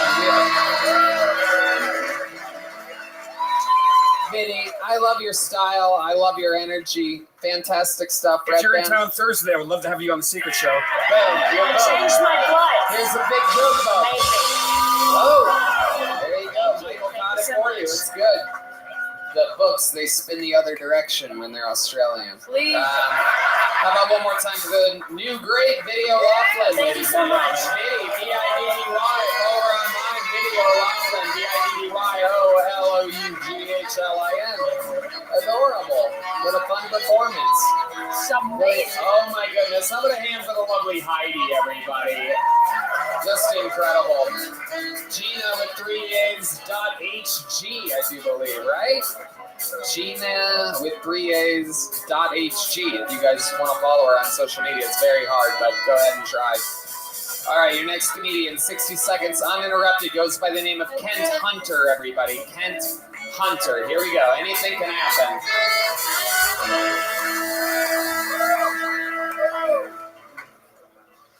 I was listening to this 2 Chainz song the other day,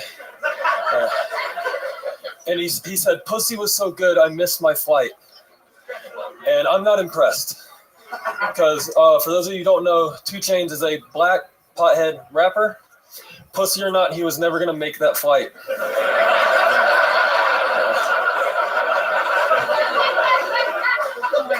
But what would impress me is my grandfather gets the flights 3 hours early. He looked at me and said, "Pussy was so good, I missed my flight." I'm like, "What? Tell me, Graham got that good shit? Are you serious?"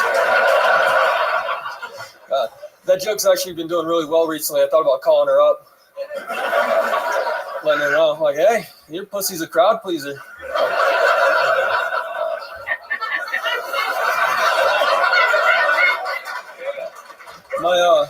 My dad, he calls weed dope. That bothers me a little bit. Because the only people who still say dope are old people talking about drugs and 12-year-olds when they get a Minecraft t-shirt for Christmas. So now I don't know if my dad's getting old or if my mom's a pedophile. Thank you guys, I'm counting. Kent Hunter. What an unbelievable performance. I mean, I absolutely loved that set. That was fantastic. Well-paced, well-executed. You've been on this show before, correct? Yes, sir. It's number 4. This is your 4th time on the Yes, show. sir. You always look different. I know. Are you the shaky leg Yeah, I guy? am. Oh my god. Oh my god. Very famous in the history of Kiltony, it turns out. He always has a different disguise. Tonight he's got a new mustache and a backwards hat. I got the mullet today. Oh, okay. Yeah, Everybody's getting their mullets on nowadays. Yeah. I love it. This is incredible. We had a fat guy with a mullet on earlier. Oh, Very really? rare treat. Good rapper, though. Yeah, hell of a rapper. Kent, welcome back to the show. I love that minute. How long have you lived in Austin? A year now. How long have you been doing stand-up? 2 years now. 2 years. Fantastic performance for a 2-year comic, and all of your sets have been good on the show, right? Yes, sir. Yeah. Thankfully. I try. You know? Look at that little smile coming through. Such a tough guy. Rich Voss. Like, are you saying that you can't wear a football helmet with a chin strap? Why is that? Because you don't have a chin. That is true. He does not have a chin. His neck goes up to his bottom lip. There's nothing. This is the second comedian who could not hang himself. That's how they're building him nowadays. You know, so many comedians have hung themselves that they're now evolving to. It's a thing that's happening Trying to in prevent real it. life, as the comedians of the future cannot hang themselves. However, I think we can figure out a way for Brian Licata to get some help. We're going to really tighten it up, figure it out. Not you, though. No hanging yourself for you. So remind us, what do you do for work, Kent? I work at HEB. HEB, American hero right here, right? When he couldn't possibly get any more likable, he works at the absolute staple of Texas, the greatest grocery store to ever exist, HEB. And what do you do at HEB? I stock shelves. You stock what better job for you than stocking shelves? You have the height. Yeah. You have the everything going for you. I noticed you famously had shaky legs. I'm It's not really happening. seeing it tonight. Are they? Oh, yep, there they are. All right. Yeah, little earthquake over there. There it is. That's the noise. Michael's got the sound effects over there. When you hear that rattling cowbell, that means we got shaky legs. Oh, look out. There they are, everybody. All right. Is there any other time in your life where your legs shake from nervousness? It's just whenever I'm really nervous or scared. But it doesn't happen during your minute, does it? No, I'm comfortable with my minutes. You're comfortable with your minutes, so you're comfortable doing stand-up. It's this interview part that gets the best of you. What is the question that you're so afraid that I would ask? I don't know. I'm just...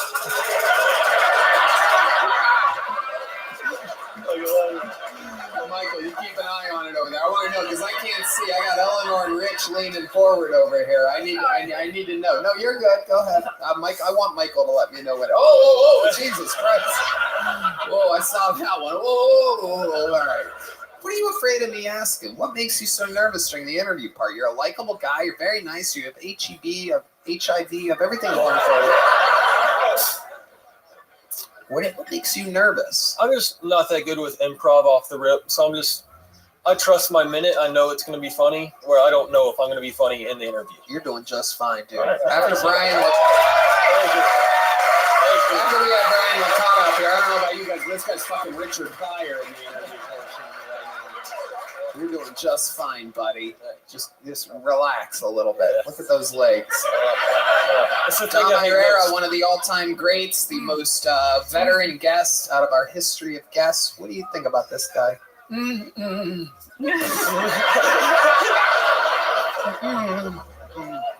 Motherfucker.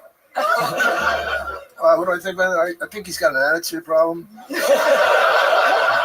fuck me, fuck you, man. You want a piece of this?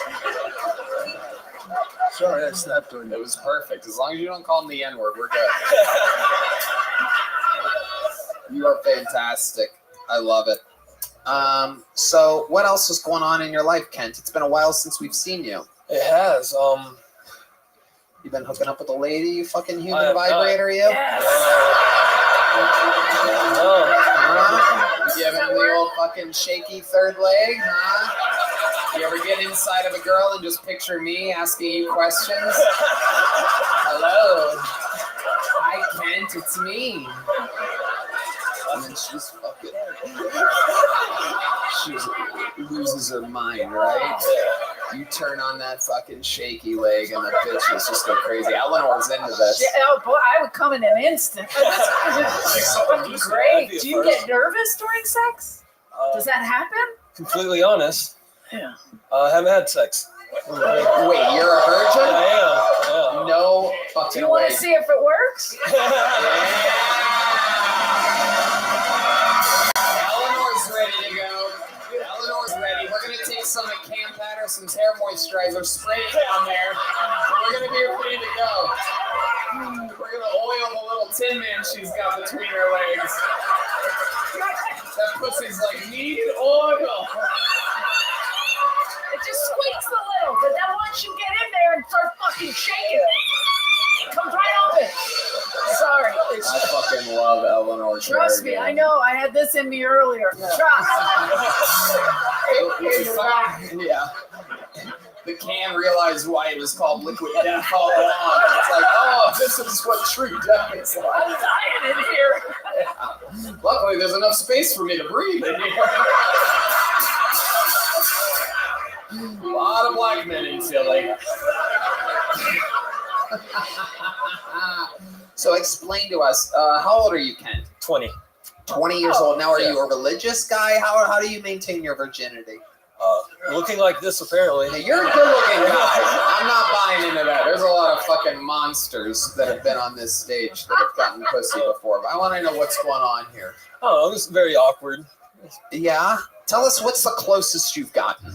Have you gone down on a girl? I have not. Have you had a girl go down on you? I have not. You're into girls, though. Yes. You're positive about Yes. that. What kind of porn do you jerk off to? Lesbian. All right. I like this fucking guy. We're getting somewhere. Yeah, hit that lesbian beat. Hell yeah. You lit up. didn't he? He really did. He really did. There's some lesbians in the audience. I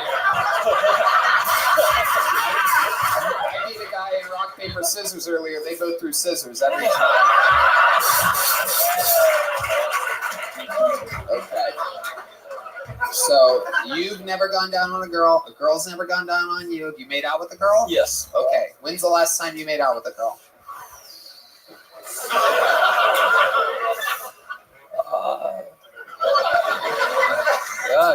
Before I moved here. It was before you moved here. How long ago? A year ago? Yeah. Really? You've never kissed a girl in Austin? Oh, I kissed a girl on your show the first time I got picked. Oh, okay. Yes. Okay. That was Red Band.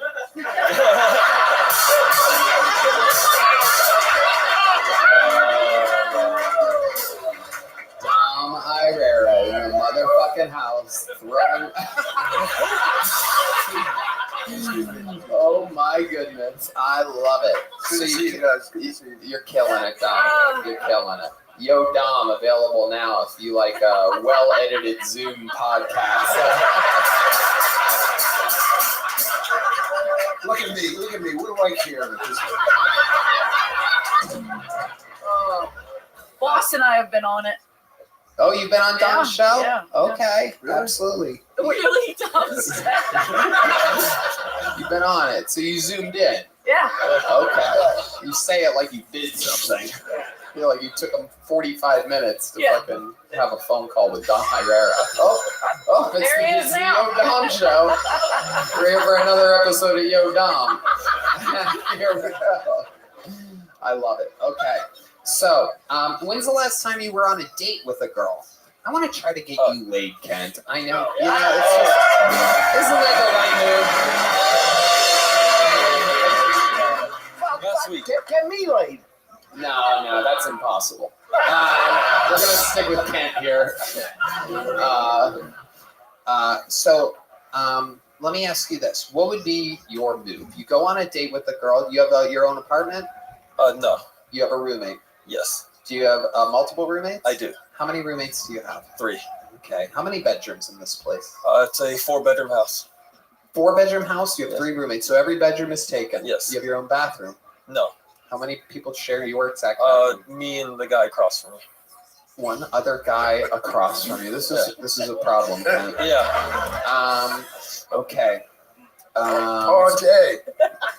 What? What'd you say?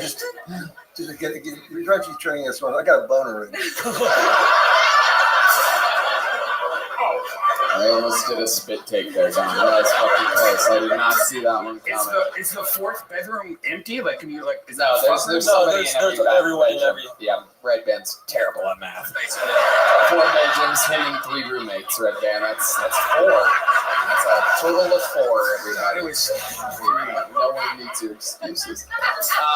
So, Kent, what have you ever gotten a girl back to your place? No. No, never. Have you gone on a date since being in Austin? Yes. What did you do on this date? Ended up being really awkward. We were supposed to go to food trucks and then have like a picnic in the park with the food from the food truck. Smart. And we got to the food truck place and she wasn't hungry. So we ended up just going to the park. And it was, yeah. Did you think about taking her to perhaps anything else? You just went and sat in a park? Well, originally we were going to do mini golf. Okay, what happened to mini golf? She didn't want to do that. No. She had no arms. Yeah, she had very shaky arms. Yeah, I don't know. At first, she was down for mini golf and then just changed her mind and wanted to do food instead. So she wanted to do food. And then wasn't hungry, yeah. And then wasn't hungry. How long did you hang out in the park with this broad? About 2 hours. About 2 hours, and you talked about what, your life and stuff? So yeah. You're like, what do you have siblings? She has no clue about comedy and was trying to ask me comedy questions, which was quite annoying. Yeah, that's the worst. She was asking me like how to write a joke. Oh, I know. Jeez. I'm probably gonna pull her out of the bucket next. This is terrible. This is terrible. Did you go on a date with Brian Licata? Yeah, exactly. So how do you edit a video? So wait, you just hit the button that says record in the corner? And then what? That's it? Oh, I hate him so much. Oh, my hatred boils over. My loins boil. Not you. No, You're not you. Poor Kent up here, old shaky legs like me. No, we're talking about a guy from earlier that was his legs shaking. Oh shit! Sorry, Ken. Sorry to scare you there, little buddy. I like you, Ken. I like you a lot. The shelves are always stocked at HEB. I have no reason to hate you. You're the man. Everything's always pushed to the front. Everything's always perfectly stocked. I mean, it's right there. You ever notice that? Somebody takes something off a shelf and his story just runs right up with a replacement. Okay, so are there any single ladies in the audience? Clap your hands together. Yeah. Okay, who was that? Who was that? Stand up and do it again. Stand up. Who did that? Rapid. Stand up. Oh, shit. Okay. Ken, what do you think? You see that out there? You can't see? I don't think it matters, Ken. You see her now? Oh, she's cute. Did you sign up? You did? What's your name? Hannah Gray. And you're single? If you... If I give you a minute, will you go on a date with Kent? Okay, ladies and gentlemen, put the mic in the mic stand. Put the mic in the mic stand and stand backstage. I'm going to bring you back out here in a second. There goes Kent Hunter. Oh, yeah. Oh, yeah. This is how the magic happens. These two are going to fuck right now. Look at this. The romance is in the air. Ladies and gentlemen, I present to you, during 60 seconds uninterrupted, from the audience, a representative of your own. Make some noise for the Kill Tony debut of Hannah Gray.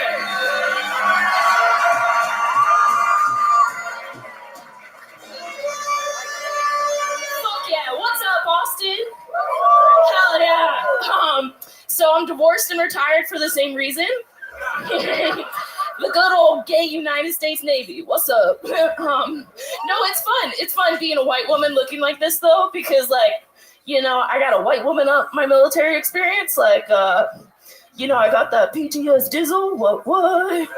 You know, my only black friend told me, you know, it's okay as long as I don't add ER to it. It's fine. It's fine. The other cute one is I got kablamzoed in the sandbox. Sounds a lot cuter than an IE rat, guys. What's up? It's fine. No, the other one is like getting back out on the dating apps and shit like that. Fellas, don't know who the fuck taught you how to slide into DMs, but hey, what's up? 10 inches question mark. Sounds more like a Subway ad. Maybe that's just me. The other one that's fun is like a lot of guys just peg me question mark. And it's like, I'm glass, bitch. You want to go into your asshole? I don't know shit about it, but thank you. Okay, very likable, well executed minute. I love that. Have you done stand-up before? Yeah, I do it in Colorado. In Colorado? What part of Colorado? Denver, actually. Okay, Yeah, absolutely. My friend who did really good on the show said I could shout him out if I did okay. So, Brian Sullivan, what's up? There you go. Okay. You really wanted to get that out of your system. I love it. Rich Boss. This is great. Two people who have never been on a date are going to meet tonight. Yeah. And they're both a little bit shaky. You're a little nervous too. I hear it in your voice. Yeah. Eleanor Kerrigan. This is love on the spectrum. This is Oh, yeah. No doubt about it. I love your style. Me and my entourage wear the same jacket sometimes when we go around. What the fuck was that? Tony's in the T-Birds. Yeah. It's incredible. I love your style. So what branch of the military were you in? The Navy. The Navy, absolutely. What did you specialize in there? Oh, hell yeah. I fixed airplanes. Okay, airplanes in the Navy. It was like the Air Force, but not. Okay. Yeah, they told me I was too fat, so the Navy hit me on the way out. Like, oh my let's goodness. go to boot camp, bitch. Look at that. All right. Less gravy, more Navy. You know what I'm saying? I love it. I love it. So what do you do for work now? I'm a software engineer. Okay, Yeah. absolutely. I see why there's some. The shaking. I could see why that would exist. What exactly do you do with software? So I build apps. I'm actually building a comedy app right Is now. that a half skirt, half? What is that? It's what, very what distracting. is that exactly? I got it off like an Instagram store, and it was just. Is that what you thought you were buying? Not really. It's kind of like a Wish.com situation, you know. Did you buy that from a gay gladiator? Yeah, it looks like Cam Patterson's barber took scissors to it or something like that. This is amazing. What else are you into, Hannah? What do you do for fun? I grow mushrooms. Oh, If we can't tell anything. Hell yeah. All right. You grow a lot of mushrooms? Not a lot. I just started, but like they're pretty easy. How often do you do mushrooms? Pretty consistently, honestly. The note she just hit there. Not every day. Okay. And so you're single right now, Mhm. and you're in Austin for a bit? Yeah, for the week. Okay. Let's bring Kent Hunter back up here. Kent. Here he comes. Oh shit, there he is. Kent, I got good news for you. I found a girl that's definitely hungry.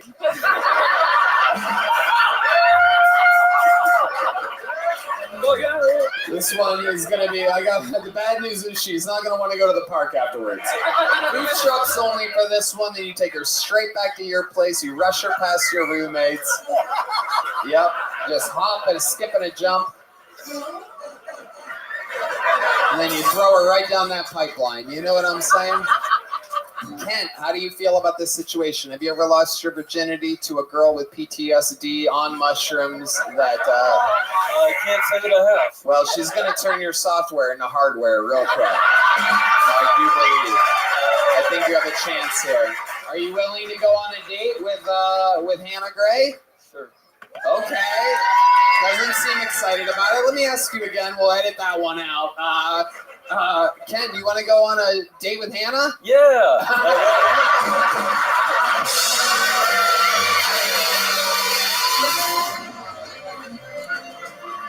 I love this. What night are you free this week, Kent? This fucking guy. This fucking picky, choosy motherfucker. I think Thursday.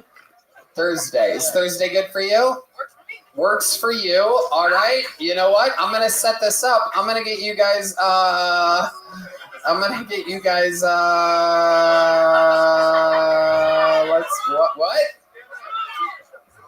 Yeah, I'm going to send them to the secret show. Yes.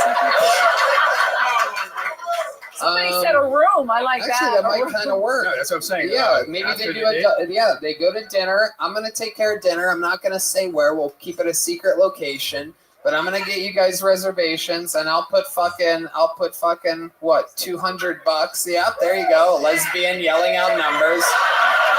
Jesus Christ Almighty! I'll give $200 to you guys. Secret location. You have dinner at 6:30 on Thursday, and then you guys do spots at the secret show, and then you fuck this shaky motherfucker's brains out. Deal? Sound like fun? Good. Ken, is that good? Ken's acting like I'm me tooing him right now. Look, this is gonna be good for you. The good news is you only have half a skirt to take off. All right, it's gonna be easy breezy. You bust a nut, and then you're one down. You're gonna have a whole new confidence after this. Okay, Ken? Who's excited about this? Ken's gonna lose his virginity Thursday night. This is the craziest show on planet Earth. A lot of other shows, you win a briefcase of cash or something like that. We're gonna have 2 3s fuck on Thursday. It's gonna be incredible. There they go, Kent Hunter and Hannah Gray, a double date, free dinner, and then spots at the secret show, and then sex in a house with 3 roommates. Only on Kill Tony do dreams like this come true. Oh my god, too much fucking fun. Dom Irera. You seem a little like a retard, yeah, kind of thing. Like, kind of a retard. Brian has his work out. He has a lot of work on your show, doesn't he? Yeah. Ladies and gentlemen, we have a special treat for you. This guy, a polarizing figure in the history of the show. I absolutely love him, and I've always said off stage he's so funny that I believe that every time I think he's going to get better and better at stand-up comedy. The boy wonder has been doing spots all over the country. He misses no opportunity to hustle around, sell tickets, and do long sets, trying to get better. Here, with a brand new minute, I present to you the return, once again, of Uncle Laser, everybody. Here he is, live in the flesh. Oh, shit. Here he is. Oh, my goodness. The lizard man himself, Uncle Laser, everyone. Y'all like true love. Y'all ain't gonna like this. Was reading the STD pamphlet in the Planned Parenthood this morning. And I just learned that PH actually stands for pussy health. Now, ladies, when it's off, y'all ain't got like a little check engine light that says, hey, I should go to EBGON. Because this shit look contagious, right? I made love to a forklift driver the other day. I went down on her, and it always smells the same. Why does bad pussy always smell like Chernobyl? This woman's pussy lips look like an iguana neck. Her clitoris was calloused over and hard, like an octopus beak. Easy to find, for once. My name's Uncle Laser. Thank y'all. Okay, a minute.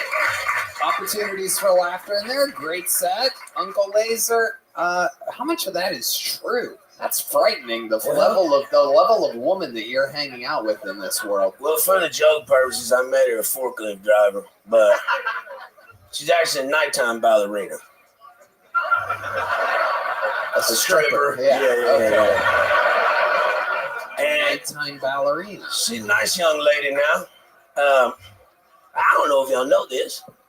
I thought UTI was a lady disease. I didn't know men could get that. And I'm currently walking around with that shit right now. And what had happened is she had a yeast infection. I said, well, that don't bother me none.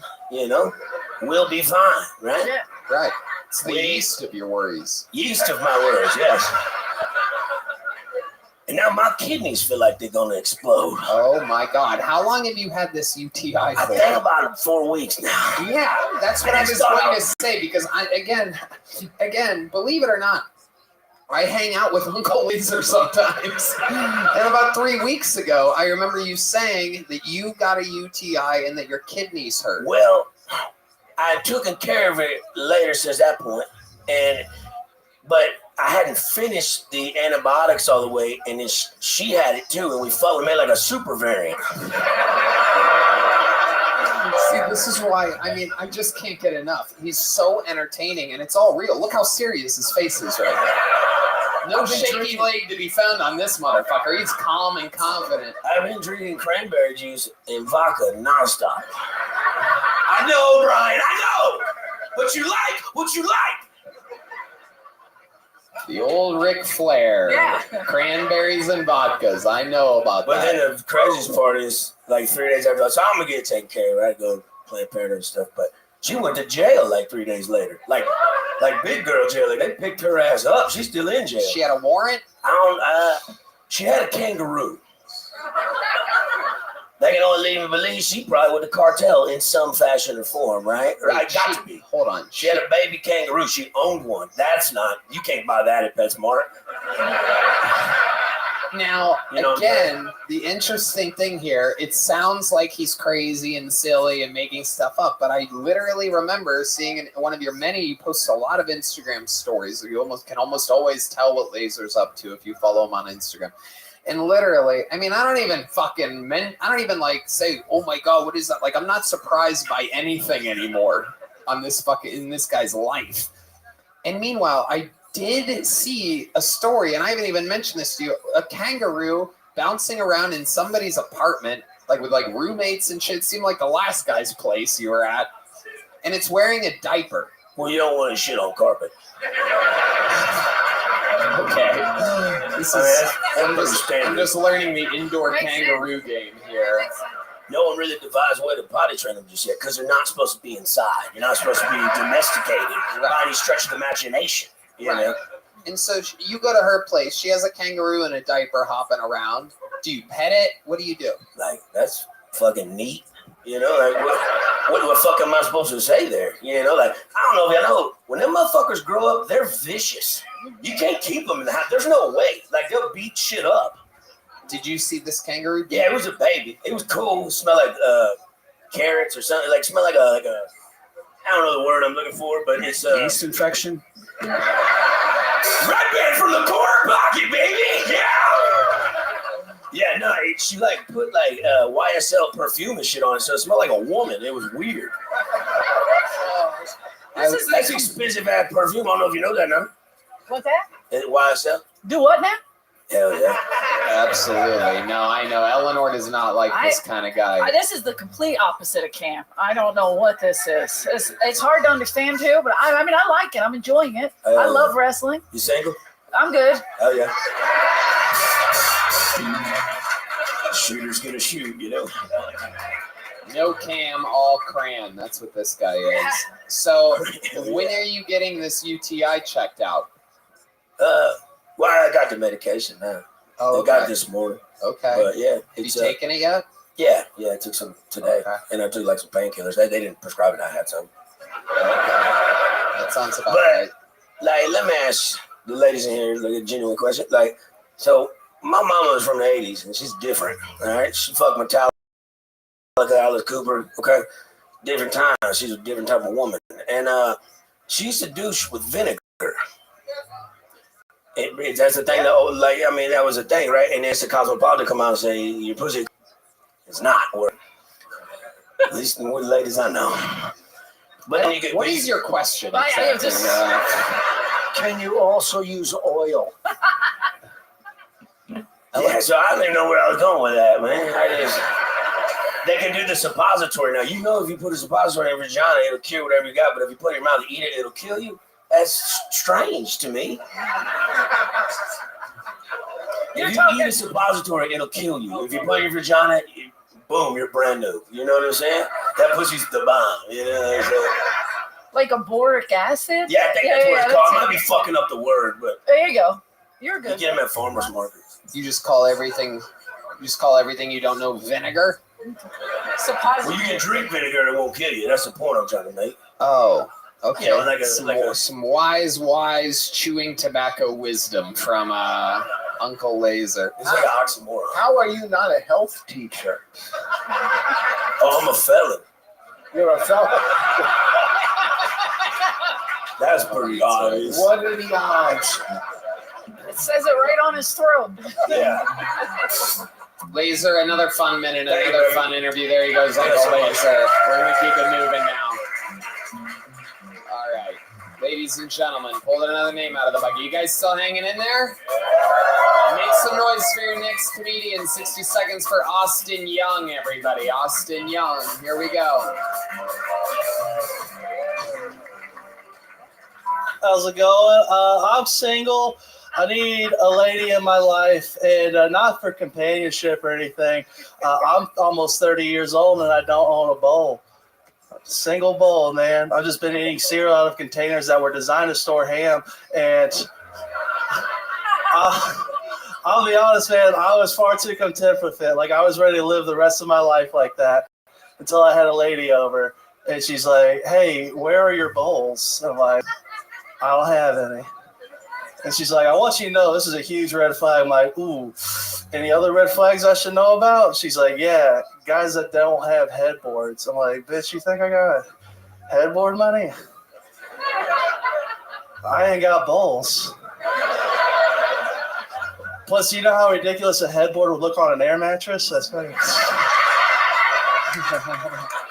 All right, thank you guys so much. 57 seconds from Austin Young. You've been on this show before. Welcome back. Yes, sir. Third time. I love it. Welcome, welcome. How did that feel for you? Felt very good. So what do you eat the cereal out of? Out of ham bowls, Oscar Mayer bowls. You can reuse them. Ham bowls. Yeah, ham bowls. Hillshire Farms. Those got some depth to it. Oh my God. I clean it. Like the thin plastic? The plastic bowls, yeah. You eat cereal out of, how many times do you refill those? I mean, usually till the box is gone, but. Wow. Yeah, you're a very big boy, Austin. I am a big boy. I would expect you eating cereal out of like a bathtub or something like that, and here you are. I might, man. That's a good ass idea, dude. Yeah. Just remember to plug the hole at the bottom. Of course, yeah. Rich Vox. Now, what do you drink your meatloaf milkshakes out of? The blender. Great answer.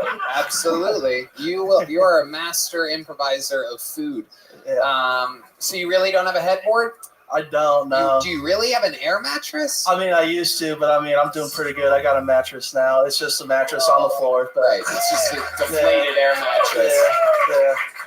Eleanor? That air mattress would squeak the way this squeaks without oil. Oh, yeah. I can't even imagine what that air mattress went through with you on it. So now you have a real mattress, but no headboard. No headboard. How far are we from the headboard? I mean, I could get one, but I just don't want to carry it up to my apartment. It's fucking. Okay. You have a second-story apartment? Yeah, it's like 2 floors. I gotta walk it up. It's a real bitch. Yep. So. Second story would be 2 floors. That is correct. Do you walk things up the stairs sometimes? All the time, man. But not a headboard. Not a headboard. Not for you. No. You've made the decision. I have. I'm content. Okay. Now I understand. What do you do for work, Austin? I'm a truck driver. You're a truck driver. I drive trucks. You drive trucks. That's yes, right. A truck driver drives truck, and That's the second right. story has 2 sets of stairs. We're learning a lot here. Yeah. All right. Hey, what's your route lately? I go down to Laredo. Okay. Yeah. Can you tell us what you like to do? You stop off anywhere? Do you a Buc-ee's guy? What do you do? Oh, they don't let trucks in Buc-ee's, but I just dip all night and then just like listen to podcasts and whatnot. It's pretty cool. Okay. I scream to keep me awake. That's nice. You really do that? Yeah, I'll just scream. Does that work? Oh, it works. Can you put the microphone down by your waist and just show us what your actual scream in your truck sounds like? Don't do it into the mic. All right. That's a good scream. Yeah, thank you. That's what girls do when he walks in the room. What is your love life like, Austin? I'm doing all right. I actually I hooked up with a lady in Dallas after that Adam Ray weekend, so that was cool. Okay, that's shout right. out Gabby. Your pussy felt real good. Thank you. Whoa! Shout outs to Gabby. She's actually a big fan of the show too. So she's a big fan of the show. Wow, the pussy felt real good. Better than a normal pussy or average? I mean, better than the average bear, but the fucking this really felt nice. And you went no condom? No, I mean, I was like, I have some, and I'm like, oh, forgot. Yeah. Lost souls. He's got a sweet face. I'd let him get away with that. I forgot. Okay. My goodness gracious. Absolutely incredible. So how did this Gabby situation happen? She hung out with you after the show or something? Yeah, she met me. I did a show in Fort Worth like the week before, and then she started following me. And then on Instagram? Yes, on Instagram. So I just hit her up and saw she was in Dallas. I was like, hey, I'm going to be opening for Adam Ray. if you wanted to come. And then so put her on your guest list. I sure did. Look at you. You sweet, sweet boy. Yeah. The next thing you know, you're in some good pussy. There was some great pussy. Wow. Yeah. How long do you think you lasted with her? You have a lot of stamina? What's that? Oh yeah, I got my recoveries like a son of a bitch. So you go again? Oh yeah. So what type of recovery were you talking about here? The ladies are all very. Oh, that's a guy. They're all very interested. It's all right. He's cute. No, it's like it doesn't take long. It's just a couple minutes. Couple minutes? Yeah. Wow, look at you. Do you do anything special to fucking get it hard again? You like reverse scream or something? Yeah. Just think how good that pussy fella usually does it. Yeah. You just think about it again. Yeah, You use just your like, imagination. The harder, the quicker I get harder, the I get to put it back in there. That's actually a good point. This man states a lot of very obvious things. Yeah. He's a truck driver. He drives trucks. Yeah. Lives on the second story, 2 flights of stairs. You get your dick hard, the quicker you get to put it in again. Yeah. Absolutely unbelievable. The man of many known things. Very, Let us know. very Dude. simplistic. Very Yeah. simplistic. Keep it simple, buddy. Do you eat pussy too? Oh, of course. Legs, neck, and torso? Oh, that's right. Yeah. I never miss a meal, dude. Okay. Goddamn right. No one's gonna argue that. The proof is in the pudding, and you That's eat right. that too. Oh, of course, I love pudding. You fucking love pudding. That's right. Now, a guy like you, because like I'll eat a cup of pudding, right, and I'll be like, that's barely any pudding, right? I was just getting started with this pudding. Now I'm done with it. You don't. It seems like a guy like me and you should not be eating the same. Do you eat more than 1 cup of pudding? I might have 2. Look at that. Look at that. Absolutely. That usually satisfies my pudding crave. Have you ever binged a food in which even you're like, Jesus, what have I done? Oh, every time I go to Rapolo's, that's Rapolo's? I have a whole pizza. Like you have a whole pizza to yourself. Not a whole pizza, but like I could get like half of it. I'm like, that was a lot. That was. Wow. Yeah, it's a big pie. Wow. Yeah. Incredible. And you're talking about a large or an extra large? The extra large, of course. Wow, that's like the size of a headboard. It is. Have you ever thought about that headboard wouldn't last in my apartment? Goddamn right, God, dude. Goddamn right. Yeah. Okay. Austin, you've been on this show before. Yes, sir. You have a big joke book. You did it again. Another good minute, another Yes, good sir. interview. Thank you. I appreciate it. Thank you guys so much. Yeah. Finally got a bucket full that's actually here. 4 people left. I don't know how that happens. What? Oh, South by people. Oh, that'll do. Weird festival goers that signed up and then left. Very weird. But the good news is I finally got somebody that is here, and he's a young legend of the show. This guy did so good on his debut episode of the show that we had him perform in a fucking arena at the age of, I think he's 16 or 17 or something crazy. What is it, 17? Ladies and gentlemen, I present to you a brand new minute from 17-year-old Holden DeShazo, everybody. Hell yeah. What's up? How you guys doing? Alright, yeah, it is true. I just turned 17. Just turned 17, fuckable in a year. You know, 1 more year till I don't have to lie about my age on porn sites. I'm pretty excited about it. I did have a joke about abortion, but still in the early stages of development, so I'll leave it alone. You know, I've been starting to notice a lot of acne on my face. I know we've all gotten it, but I've been Googling to see how to get rid of it. Turns out I have to quit doing something I'm not willing to give up. I have to quit jerking off. I don't want to stop. But I do it so much that one of my buddies told me, Holden, you have to quit choking your chicken. I'd never heard this before. But I choked mine so much that I gave it a name. You guys want to hear the name? Yeah. I named it George Floyd. Hold on.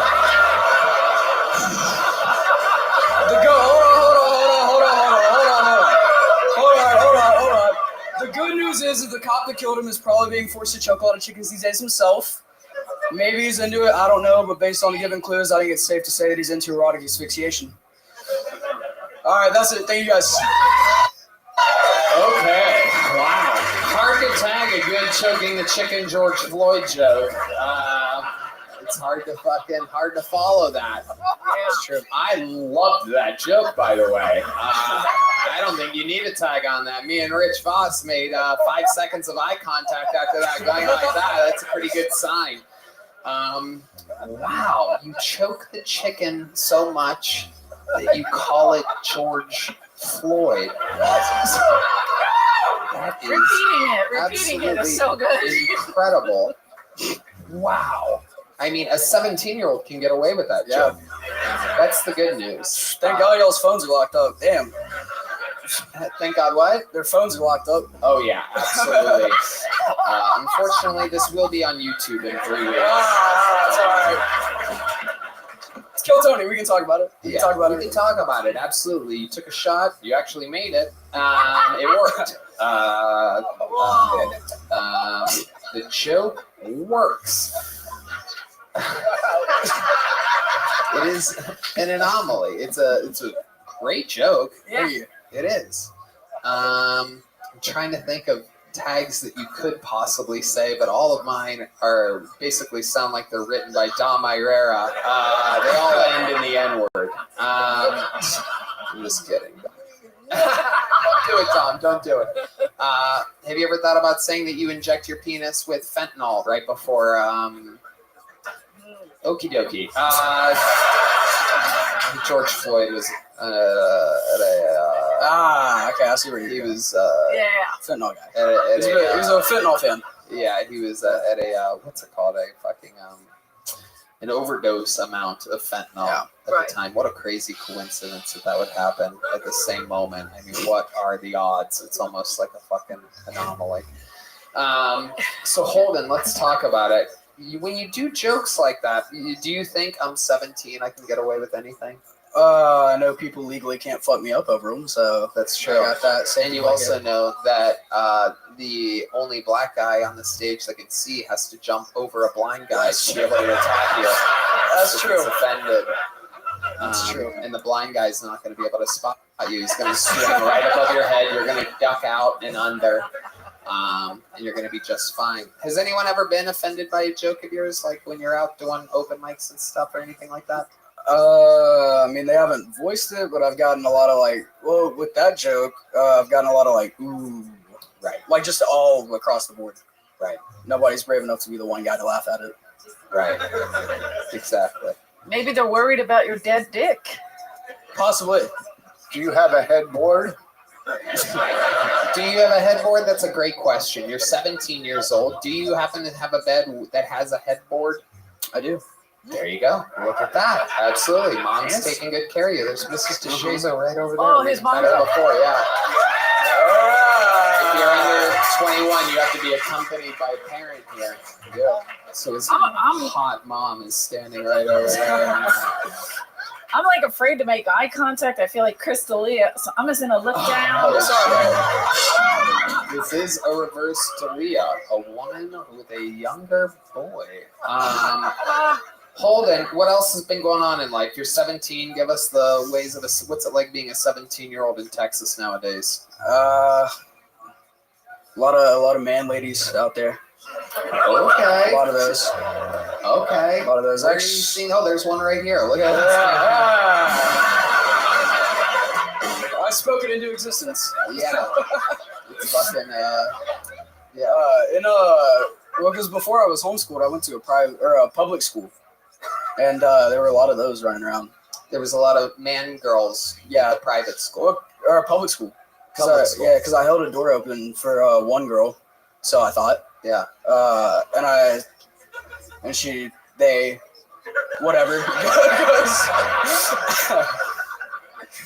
Look at you, a 17-year-old correcting your pronouns. I love it. This is what it's like being a kid nowadays. Yeah. She said, thank you. And I said, yes, ma'am. My bad for being respectful. And she was like, it's sir. And I was like, no, it's not. I love it. Anything else crazy we should know about going on, Holden? What else? I got a girlfriend. Whoa! I love it. Where'd you meet this girl at? At homecoming last year. Okay, that's absolutely adorable. So you took her to homecoming? Well, I didn't take her. I took another girl and met her there. Okay. Oh, shit. Look at you balling out of control. Literally, it seems like you are the most sexually active person other than Uncle Laser on tonight's lineup. Which is crazy because you're 17. Yeah. We also had a guy that is a virgin up earlier, and I do believe he's in his 30s. So congratulations, Holden. Thank you. You are doing absolutely perfect. Thank you. I met her there, and then we started talking, and then kind of went away, and then she D-Madness is ridiculously excited about you being in a straight relationship. He's famously homophobic. I don't know if you guys know that. But he literally celebrates a boy going on a date with a girl nowadays. This is what the world has come to. Praise Jesus. Goddamn right. Holden, we love you. You're killing it. You're 17. Nothing can stop you. There you go. Golden DeShazo, everybody. A little glimpse of the future right there. Come on, you guys can do better than that. Make some noise for Holden DeShazo. There we go. All right, we ready to put a fucking ribbon on this thing or what? Ladies and gentlemen, I present to you Kill Tony Hall of Famer, the record holder all-time for appearances on the show. Minutes done and interviews done. He is known as the Baron of Biloxi, the Prince of Pint House Palace, the Duke of Abercorn. Not a lot of people know that. He's the real Duke of Abercorn. The Memphis Strangler, the Vanilla Gorilla. This is indeed the Big Red Machine, the one and only. Lights out, William Montgomery, everybody.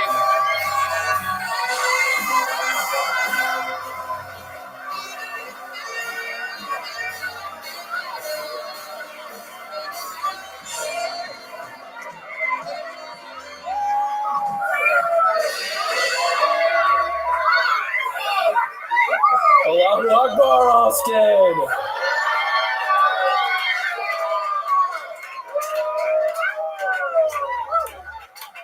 Probably a good thing that Alec Baldwin didn't get the role of Oppenheimer.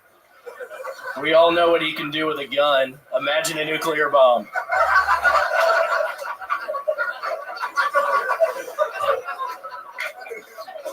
A mother was recently jailed after it was revealed that her 5-year-old daughter was helping her do Brazilian waxes. The only thing I'm confused about is since when did cleaning floors become illegal? I'm still working on my rap career. I got a new line. It's call me Captain Hook because I just gave your bitch a roofie. Yo!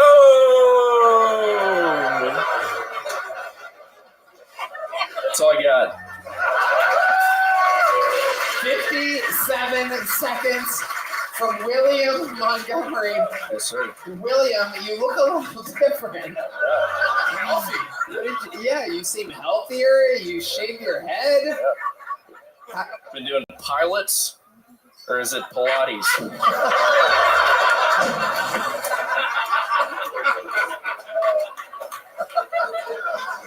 Oh my goodness.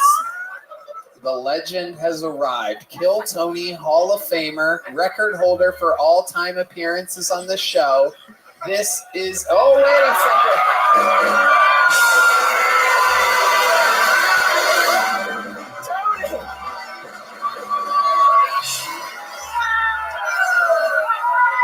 Tony, hang on a minute. Who is this? No kidding, it's my brother. Wow, your brother. Oh my goodness. The crowd goes wild. This is absolutely incredible. A first in the history of Kill Tony. This man has been performing every Monday for over 5 years, constantly reinventing a wheel that has never even been created before, and yet here you are pushing it to a brand new limit. The same exact height, the same exact color beard, the same exact color eyes, the exact same voice. There is a blatant, you guys laugh the same, your beards shake when you laugh. It is absolutely incredible. This is an anomaly, unlike anything we've ever seen before. We have an absolute Montgomery mayhem happening right now. William, what is your brother's name? Selden. I love it. Absolutely. I couldn't even tell which one said that. Wow. William, how do you feel tonight? What's going on with you? I feel honestly a little weird. Selden was wonderful. I feel wonderful about this. He just moved here, but Tony, I get here. First thing I hear is that Lance Armstrong is in the crowd tonight. I was a cyclist. I grew up loving Lance, and then my fucking mom tells his ass when he's getting a drink back there that I had posters all over my wall of him, and I feel like I lost street cred with Lance. So that's honestly, again, it's so exciting and wonderful Selden's here, but I feel like I blew my fucking shot.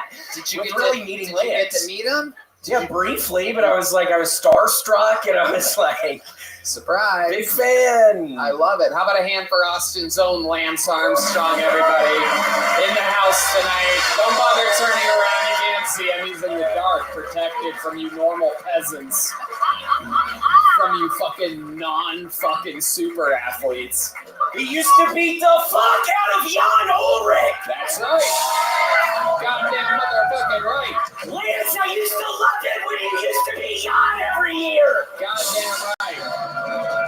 We love Lance Armstrong. He is Austin is so wild. The life. What's funny, you bitch? What the?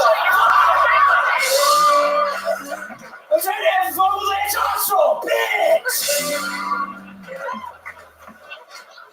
It is a crazy life we have. Lance Armstrong is now golf buddies with Tony Hinchcliffe, and the world will never be the same. I'm already getting us matching jackets so I can go around and roast people with Lance Armstrong flanking me on one side, Johnny Manziel on the next, Gary Clark Jr., you name it. We're doing a fucking Austin Mount Rushmore thing.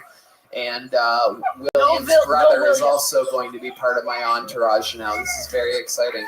So, William, one thing I want to talk about because it is in the fucking zeitgeist. I cannot believe it. Round of applause. How many of you watched the UFC on Saturday night? How many of you in the co-main event? I mean, this is crazy. I mean, I cannot believe it because let me tell you guys a quick story. So Dustin Poirier stuns the world in the co-main event, hits a Frenchman that's a freak of nature, known literally as the God of War, in the side of the head, and stunningly knocks him out. He was a tremendous underdog, even though he's a fucking legend, future UFC Hall of Famer, Dustin Poirier, knocks out this young buck that was totally supposed to beat him. He keeps going for this choke the whole time. In the post-interview that only lasts 30 seconds, if you know UFC, Rogan goes, what was your plan of action or whatever? And Dustin goes, my corner kept telling me to not do the guillotine. He ain't never gonna stop and doing he the literally guillotine. said, they told me to stop doing the guillotine choke, but I ain't never gonna stop doing the guillotine choke. And I remember because I walked away, I was smoking a cigarette, but I had it playing on my Sonos sound system, state-of-the-art Sonos sound system. Thank you, Gel Blaster. Anyway, but I remember hearing that and thinking, that's fucking crazy. That sounds like a William Montgomery reference. But calm your ego, Tony, because I don't know Dustin Poirier is a fan. And Sugar Sean O'Malley, who's a huge fan and legend on the show, is in the main event. There's no way Dustin Poirier knows anything about Kill Tony. And then he messages you. I messaged him, Tony. Oh, you messaged him. him. Yeah, I don't want him to beat my ass. Hold on, we have to be careful here. No, yeah. but the point is you guys talked. He's a big fan. Yeah, he confirmed. So all the little pieces of shit on fucking Reddit, yeah. He was talking about my fucking ass, you idiot. He literally said on Twitter earlier today, this is all happening so fast, somebody goes, was your never gonna stop in reference to William Montgomery? And he literally said, yes. He tweeted out, yes. So to think that you're, here you are every week at the end of the show, And you are literally in the cosmos of entertainment. I mean, everybody's watching. Lance, are you hearing this? Lance, you're getting all this right.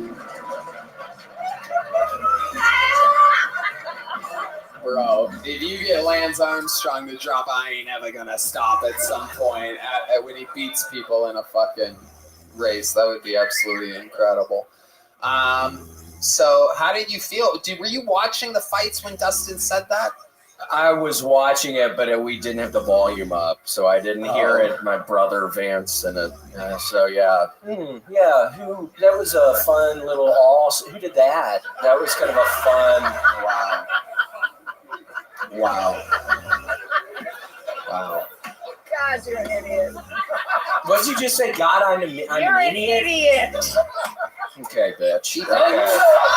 Holy shit. You bothered me the first fucking time. You bothered me every fucking time. Every time. Trying to get Lance Armstrong on my top, bitch! Oh, Pauly Shore is back, everybody. Yeah, Pauly, come on. Pauly Shore, the mayor of the Comedy Store, has full permission to interrupt Kill Tony anytime he wants. We have an agreement. I just didn't know because I know you talked to me earlier. Hi, guys. What's going on? Hi. Sauna. I was in the other room, just so you know. I was just in the little room, which is the little boy room. Give it up for the little boy room. Okay, no. But I was saying some really nice stuff about you. It's my point. You what? I was saying some beautiful things. I'm like, next door, Tony, Tony. You know what I mean? Tony's here. So you told a smaller showroom that there was a better show going on in the other room. But the thing is, the soul is in the fucking smaller showroom because that's where the shit's really developed. This is fucking too big corporate for me now. Pauly, you just came out. This fucking microphone. When the curtain opened, I'm like, this is amazing. Lance came down and to make a fucking appearance, and it's a double Pauly Shore. Sorry. I just did some drugs in the back. Sorry. What kind of drugs With did the you razor do? guy. The fucking razor guy's crazy. The laser.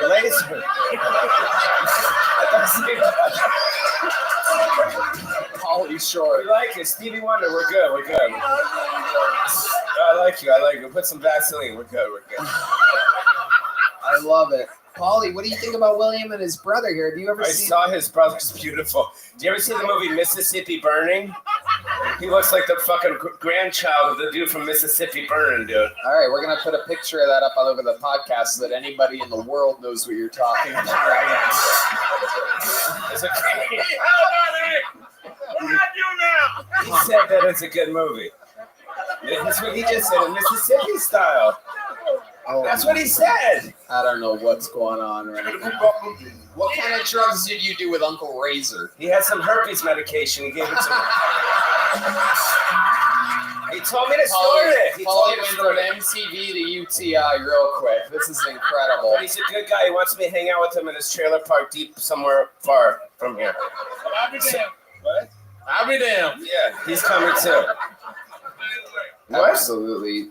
D Madness, huge Pauly Shore fan. He's watched all your movies. Much like how William watches the UFC, he watches with the volume down.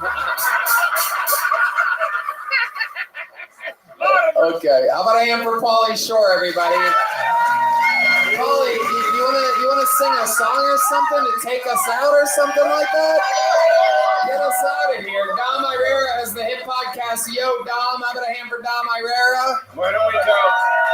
Eleanor's new special, No Country for Old Women, is out now on the YouTube Comedy Store. Name a song, Pauly, so you can start playing. Good times roll since fucking Tony Hinchcliffe has created a fucking monster here in motherfucking Austin, Texas. The good times roll. RichVoss.com. Get out and buy some merch. Buy a shirt at richvoss.com. RichVOS. Let the good times roll. Thank you. Talkspace, Squarespace. Shout out to all the amazing people that are out here. South by Southwest weekend is insane. Shout out to the great Peter Shore, Pauly's brother, is out there, fucking killing it. Scott Shore, Scotty's here. The whole Shore family is here. Mitzi is here in spirit always. This whole thing is completely a fucking an absolute spin-off of what she's created. with the Comedy Store, the closest thing to a mother that I have in the world that isn't my actual mother, the late great Mitzi Shore, everybody. The drawing room Ryan J. Ebel is in. The drawing room Chris Rogers is over there. Let's let the good times roll. Play some fucking music. Sing it, Polly. Wait. We gotta have the girl that was handing out drinks dance too. Heidi, get up here. Come on, Heidi. The girl that Where's was Heidi? drinks. The stunning Heidi is here. Yeah. There she goes. No, dance with him. Dance with him. Here we go. 2, 3, 4. He's not dancing. That's not the good times roll. That's like some weird stop. The cars, good times roll, bro. Get up. 2, 3, 4. You think the band doesn't know the song? Let the good times roll. Let the good times roll. Why? What the fuck are you throwing me under the bus for? He's texting his friend. Matt's texting the madness right now. I don't know what's happening. No. They don't know it. They're a little bit younger than you, Polly. You have a newer song? Why don't we do Flowers by Miley Cyrus? Everyone likes that. The girls, right? Flowers by Miley Cyrus. It sounds like this. Wait, cut. It sounds like the fucking same song you just played. You guys are trying to get rid of me, dude. That's not fucking you cool. started Let the Good Times Roll with the chorus. There's verses. Do you know the verses? The blind guy's friends fucking got it. What? Let the stories be told. Let them show what they want. People. Let the stories be told. Let them show what you want. There's people Googling how they can get a refund in the audience. Times. That's it. Well, where are you going? What the fuck? No, dance. Where you go? Wait. Dom Maria, everybody. Dom Maria, thank you guys for coming out.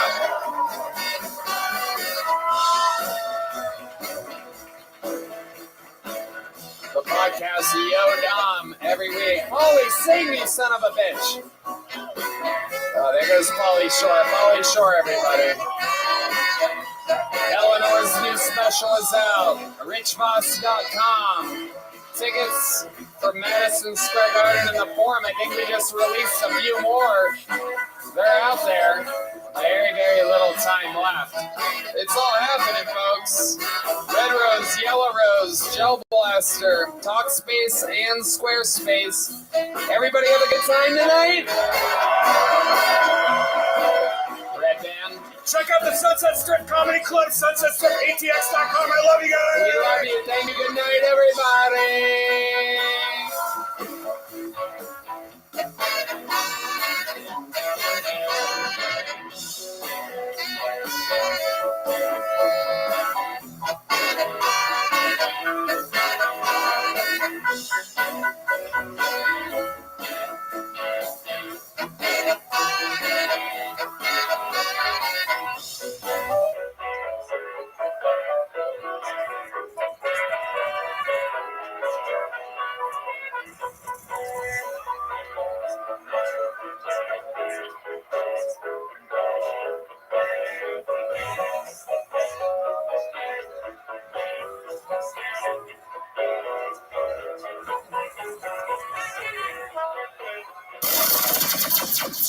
The Sunset Strip Comedy Club in Austin, Texas is now open. Check out Red Band's secret show every Thursday. Go to sunsetstripatx.com for tickets.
on the Rasta man. Oh.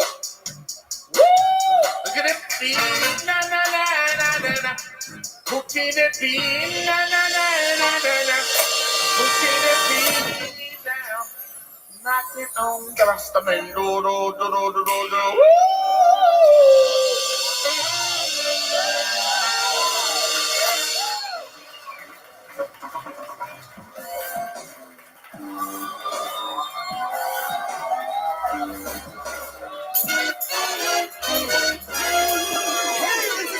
Coming to you live from the Comedy Mothership here in Austin, Texas, for a brand new episode of Kill Tony. Give it up for Tony Exley!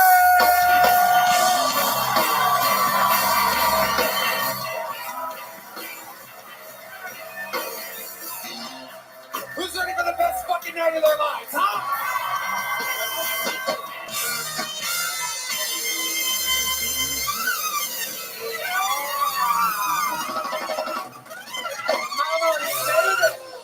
Make some noise for goddamn Red Band right here. Oh shit, we're in it tonight. You did it. You made it. You're at the #1 live podcast in the world, Kill Tony. Brought to you by Game Time, Skylight Frame, DraftKings, Red Rose, Yellow Rose, and Gel Blaster. And we're gonna have a lot of fun tonight. How about one more time for the fucking band, huh? And you guys watching at home don't know this, but sometimes we have special guests swing by and do unbelievable music appearances, because this is Austin, Texas, the live music comedy capital of the world. And how about one more time what you guys saw? Winona Judd is in the house tonight, everybody. Absolute fucking goddess of rock and roll. An unbelievable performance. I got shivers from that.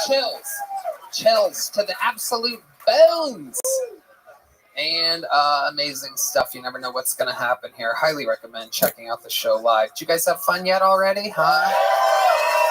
Before we start tonight's podcast, here's a little bit more from the amazing sponsors that made it all possible.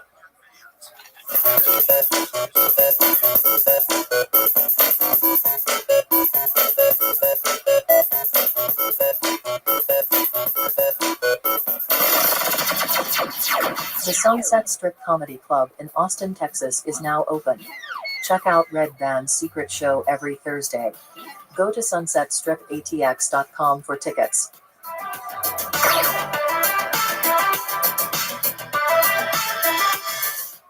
Who's ready to have the best goddamn time of their lives, huh? You're in it tonight. This is just one of those fucking episodes where everything is perfect. It's just fucking perfect. The machine gets to breathe, and no one possibly better as tonight's guest. I love this man. He's been on the show many times before. One of the best comedians in the world. One of the best right now. One of the best ever. And we're going to have so much fucking fun. Let's see how loud this place can get for the great and powerful Jim Norton.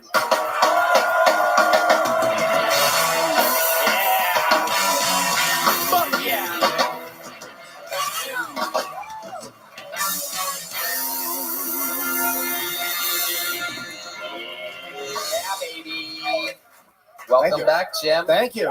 Such a goddamn pleasure to have you. I love it.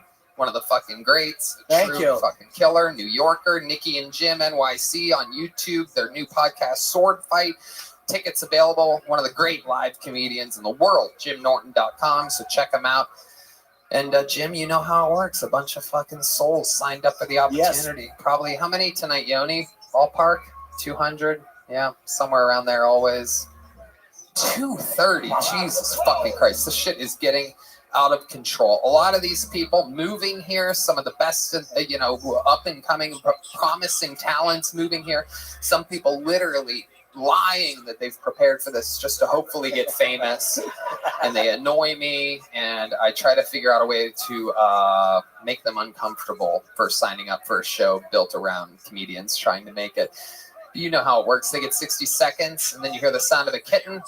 They have to wrap it up then, or else they bring out the angry West Hollywood bear, which is loud, and that interrupts them. And then I ask them a bunch of questions. We learn more about them, stuff that's good, stuff that they could talk about, stuff we should never do again. Anything can happen. You guys ready to start the show? So, I go to the bottom of the bucket. I pre-pull a name. They go get them from across the street. While that person's being wrangled, I present to you the newest regular on Kill Tony, a very esteemed position which guarantees fucking fame and ticket sales for the rest of their lives. This guy's an absolute phenom, ladies and gentlemen, a force of nature. Unbelievable fucking a gift from the comedy gods. I present to you a brand new 60 seconds from the crab man himself, the one and only Casey Rocket.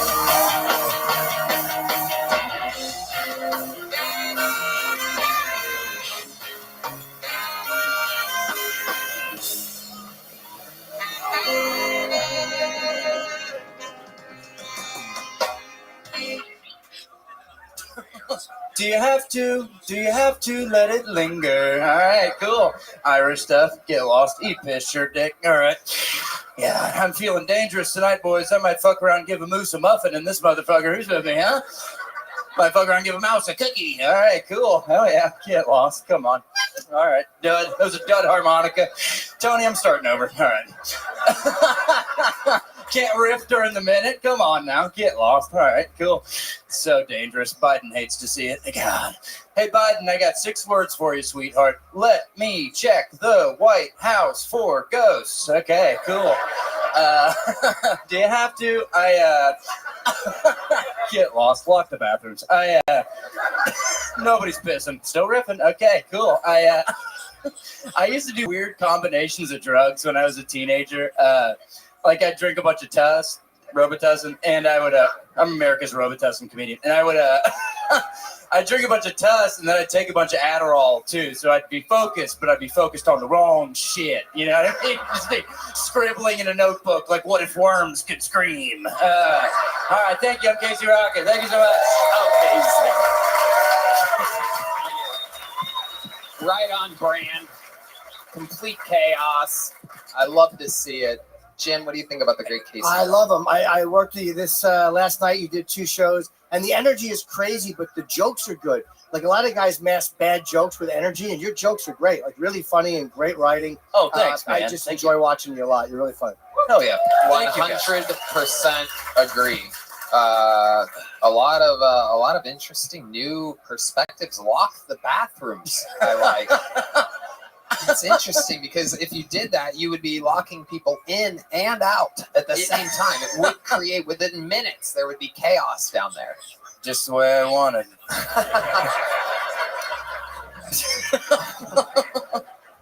Have you ever put the microphone stand somewhere and said, no, it actually should stay there? Oh, yeah. Yeah, it feels better to, have it in motion, kinetic energy. You guys know kinetic energy. Just have it. It's good to stay in motion. It helps me be fluid, whatever that means. Sure. But yeah, just keep moving, keep being brave. It felt weird to, it was weird to actively kind of improvise a little bit in the minute. So I was like, I probably have 10 seconds left. I was like, Tuss comic. I was like, trying to get back to it. So. Not only does he move the microphone a lot, he also moves the stool a lot. He jumps over the stool, things like that. And I had only seen him here in this room and in the Little Boy, which has about the same size stage. And I took him to open up for me in a massive theater a few weeks ago. And I realized that he uses all of the stage that he's given, no matter what. That's where I learned that. A crab at 45 miles an hour, sideways like that, and then back. Never losing sight of the crowd, staying square the entire time. The harmonica toss, I didn't know someone could toss a harmonica 40 yards behind them like that while telling jokes. Everything was bigger. I wouldn't have guessed that about him, but he might use more stage than any comedian I've ever seen before. Well, I was amazed too. Coming out, I was like, I think you're really funny, but I was like, oh, please let him knock the drums over. I thought that would be so fucking great. But you move well in the space. You don't overuse what you have. So, yeah, very impressive. You're very aware of your surroundings. Thank you. Yeah, I try to be. Yeah, it's a heat signature thing. I try to keep that. It's like a velociraptor. You know how they say fighter jets, it's not, they say fighter jets. It's not about where they are, it's about where they aren't. So that's kind of what I operate on. So F-15 rules. So, yeah. Wow. I've actually never heard that about fighter jets, but I believe it when you said it. I don't know. I heard that one time. Okay. I also never heard of it. It is incredible. You have a real knack at making up references that perhaps have never existed before. Is looking for ghosts at the White House something you've always wanted to do, or is this just with this new administration?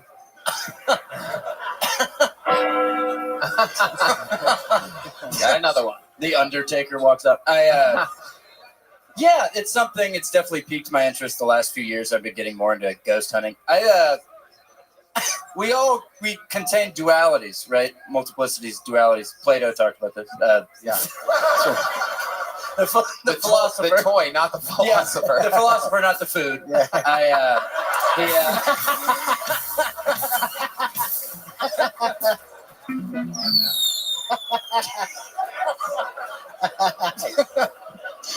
Oh, I just got Casey rocketed right in the face. That was incredible. Bam.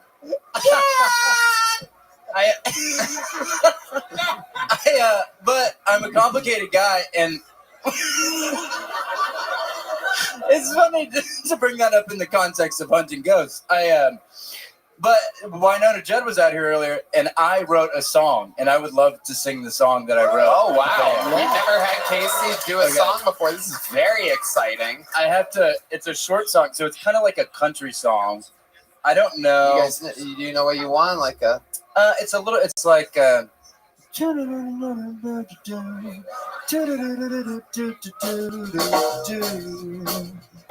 Be careful what you wish for, Casey. Okay, perfect. It's kind of complicated, so I just got to look at it really quickly. Okay, here we go. It's called How Far Can a Quarter Go? And it's a serious song, so don't laugh. It's really serious. Okay.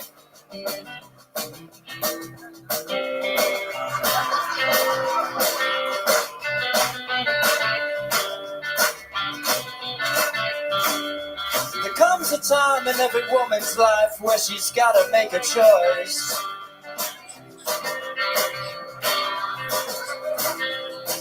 The future seems so far from now, sitting in this little one-horse town, but I know I gotta find my voice.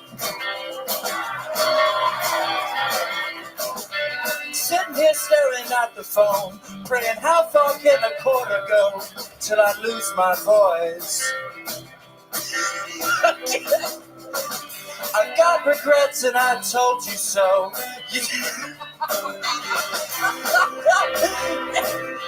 Now I'm sitting here in the waiting room and I don't want to see you go.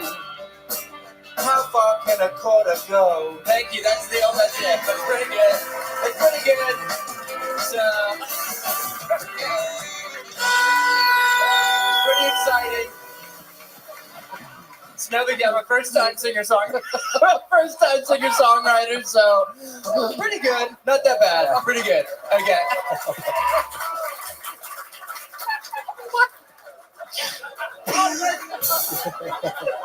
It went really good, I think. I think it went really good. Yeah.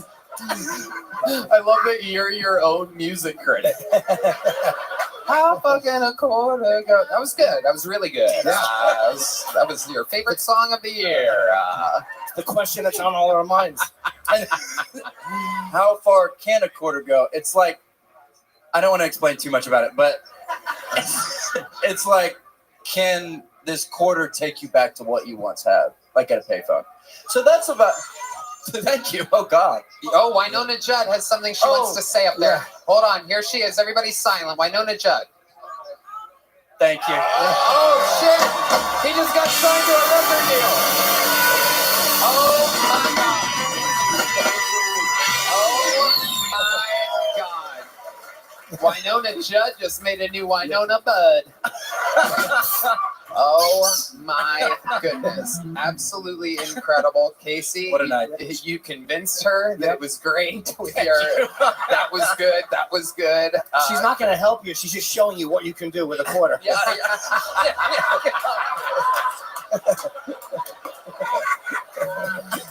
I love it. Casey, you're a goddamn superstar. We love you so much. So much fun. There he goes, the great There he Casey goes. Rocket, ladies and gentlemen. And like that, it has begun. No one starts a show quite like Casey Rocket. And now we switch over to the bucket where anything can happen. We're going to meet some new people here. Make some noise for John Kondelik with 60 seconds uninterrupted. John Kondelik, everybody, come on.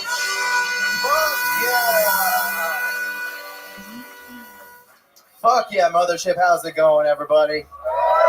Goddamn right. How's your week been? Mine's been all right. The other day, someone said that I had resting youth pastor face.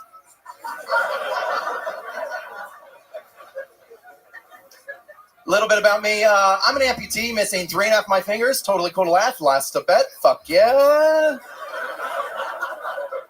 What happened? Well, like my birth, it was an accident. So, at least with that accident, someone came. So, I'm just saying, fuck yeah. I actually got a pretty good deal because I got 3 and I got 1/2 off. So, tell your fucking friends. Hell yeah, dude. I put the armed in armed forces, you know what I'm saying? Because my hand looks like a gun and the state of Texas at the same fucking time. So, the great state of fucking Texas.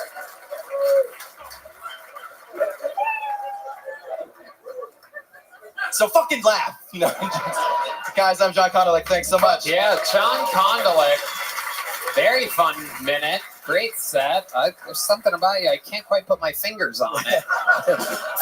Jim, what do you think? Tony, seriously, give him a hand. Was incredible. John, I would give you knuckles, but we could bones it. Fuck yeah. Oh yeah. How did you lose him? I got 4th degree burns, actually. Fireworks. No.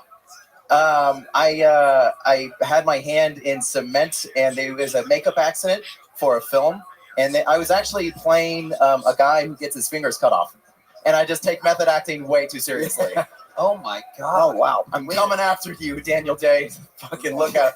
No, but so they use the wrong materials, and they basically use something called UltraCal 30, which is basically like a cement. And so I had a chemical burn, and I got 4th degree burns, which is charred bone, and my veins were destroyed, joints were destroyed, everything was destroyed. They couldn't save them. I was in the hospital for like weeks, and they just eventually were like, we got to amputate. What happened here? Was this directed by Alec Baldwin? What exactly? This is a crazy. What kind of movie was this? Idle Hands.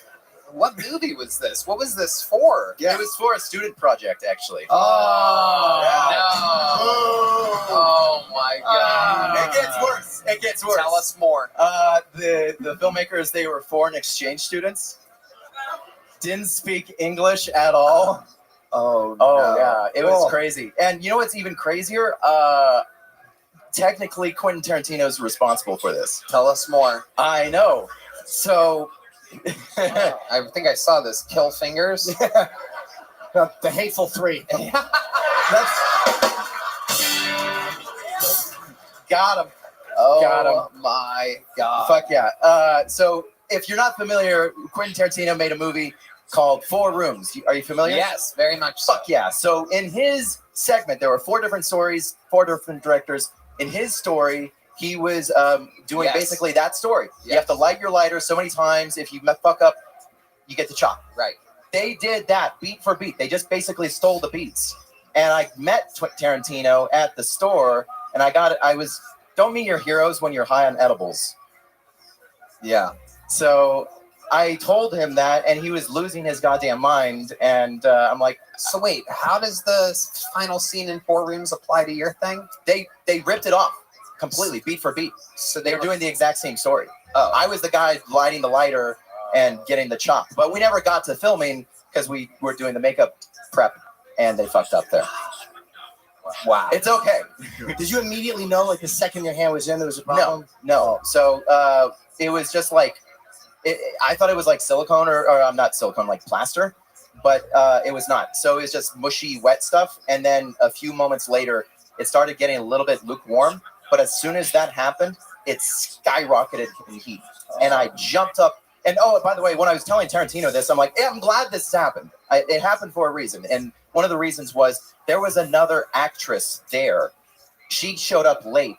and she put her whole hand in and it went up to her wrist. And so she would have lost it. But as soon as I jumped up screaming like, good God, it's fucking burning me, she pulled it out and she was safe. So thank God for that. That's a blessing. Did she at least give you a hand job? Yeah. She owes you one, dude. Yeah, 100%. She fucking owes you one. Yeah. Or you could finger blast her with whatever that is right there. The old fucking clit monster right there. Look at that thing. I like to tickle him a little bit and make him Look laugh. at that. You know The what I'm old saying? double thumb. Yeah. Hell yeah. The old fucking mouse pad you got right there. The old fucking... Wow. Call that the nub rub. That's the fucking nub rub. Oh my. Careful, dude. We might start an OnlyFans page. That's incredible. She's going to call it her handyman. Fuck yeah, dude. Wow. Absolutely incredible. What a nice guy, by the way. The positive you find in it is that she was okay. She was to me, that would have been the negative. Like, if only that bitch put her hand in first, I'd be fucking fine. It's layered. It's multi-layered. So I'm glad it happened. So that was a silver lining. Thank God for that. But if it wasn't for that, I wouldn't have got hired at this independent film studio. If I hadn't worked at that independent film studio, I wouldn't have met my wife. If I hadn't met my wife, I wouldn't have started comedy. If I hadn't started comedy, I wouldn't have ended up at the store meeting Tarantino, and I wouldn't be here in front of all you guys at fucking Kill Tony. Amazing. So, Amazing. Full circle, you know? Did the film get finished? Nope. Fuck no. That was just like Rust. We didn't do it like Rust. We stopped shooting. We didn't. Dunzos. They fled the fucking country. Sure. I bet. So if you've seen some Koreans like yay hi with like 3.5 fingers, point them out. Wow. Are you right-handed? Yes. That's good. That's good. Yeah. At least it looks nice too. Like that's like a nice thanks, dude. Yeah. And you got a great story. It is cool. Yeah. It's not bad. No one notices either because everyone thinks I'm like making a fist. You know what I mean? Like the fucking producers backstage, they didn't notice, and I shook their fucking hand. The bartenders out on 6th Street, they put change in my hand, and it fucking rolled off. How far can a quarter go?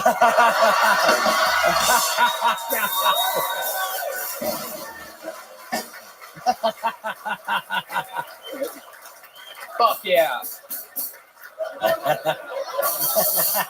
Smells fine. Tony, no one ever wants to play rock, paper, scissors with me ever. You know what I'm saying? I bet. They're just like, rock, paper, scissors, and they're like, what the fuck is that? Yeah. Hatchet. Like, whatever I want it to be, man, I fucking win. So it fucking pays to look like the butler from Scary Movie 2. That's all I'm fucking saying. Let me use my good hand. Oh, I can see it. So how long have you been doing stand-up, John? 2.5 years. And where at? LA. LA. Yeah, just That's drove fun. up. You can we make literally the logo went with your hand. Yep. It's a reverse. We literally just got in here at 6:30. Okay. In time for signups. And what do you do for work? How do you make a living? So for a living, I've been in the film industry for 13 years, and I edit movie trailers for a living. Oh, okay. That's well, my day job. fingers also hit the cutting room floor. That's, that's amazing. That's good. I like that. Any trailers we would recognize or anything? No, it's a lot of $5 million movies, like the kind of stuff that you see straight to. Like, have you seen any Aaron Eckhart action movie? Yeah, no one has. So it's shit like that. Okay. It doesn't make me happy anymore. Comedy makes me happy, and I've been pulling back. Right, pulling back. So what's your love life like? A lot of fisting. Yeah.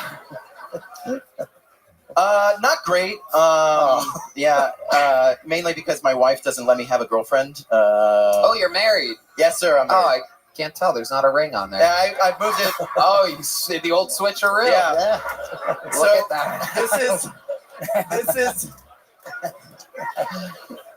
This is really embarrassing. I was originally gonna wear my ring on like a necklace, but I'm like, this is too like Frodo, Lord of the Rings. It's gay. Yeah. I'm like, I earned this shit. I'm gonna wear it on my ring. I just moved it over here, so I think people still get it, right? Okay. You still get it? Fuck yeah. I like your jacket. Don't interject the audience. Their votes don't matter. Yeah. I'm sorry, dude. He keeps like, what do you think? You like it? Cool. How about you? All right. Sorry, Tony. If you see a bunch of people waiting in an elevator, will you run up and go, I got it? Oh, yeah. That is an amazing. It's almost more pointier than a regular pointer finger. You have no joints fluffing it up. This is just the knuckle right there. It's sharp.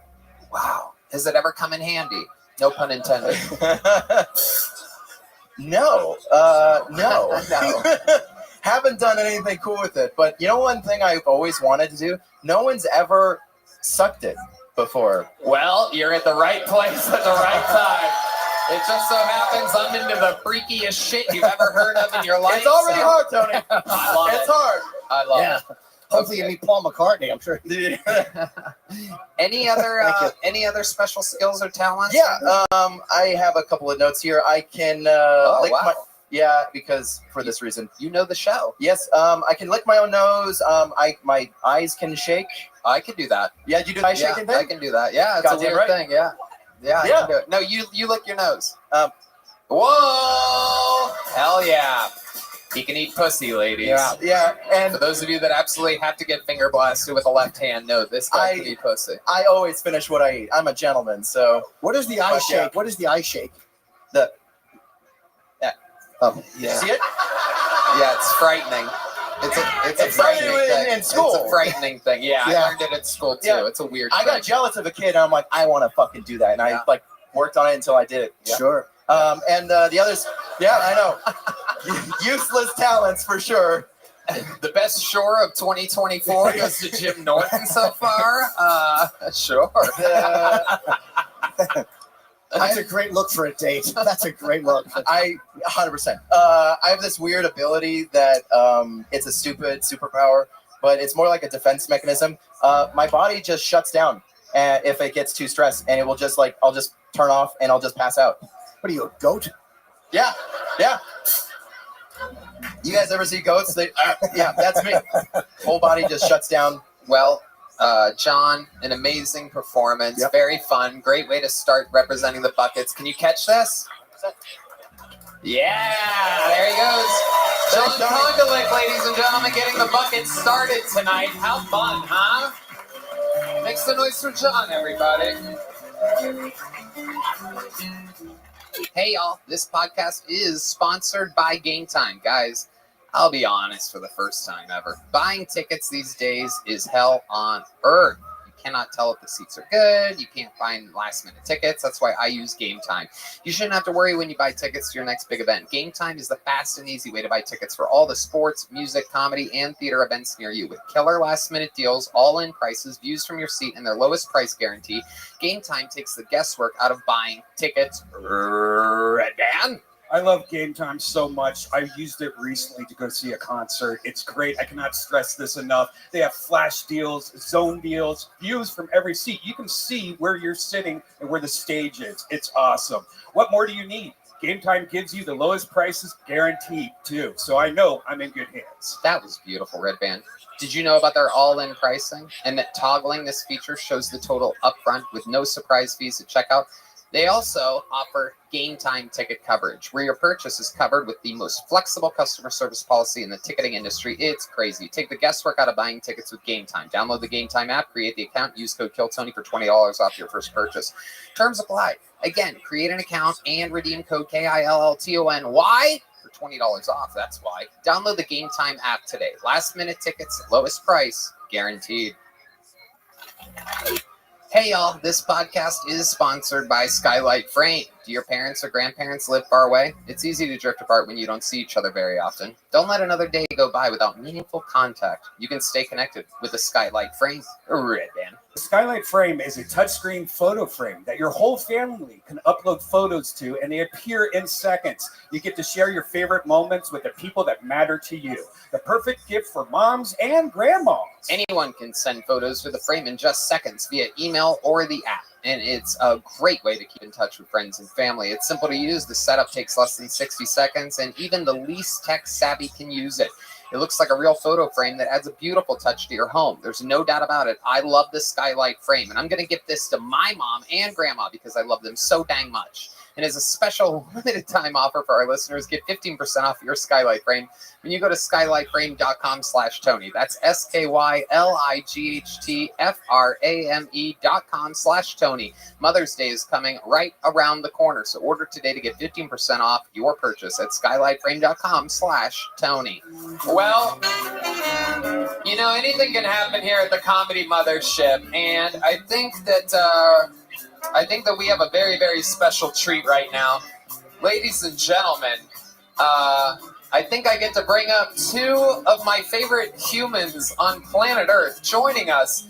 Ladies and gentlemen, make some noise for Tucker Carlson and Joe Rogan.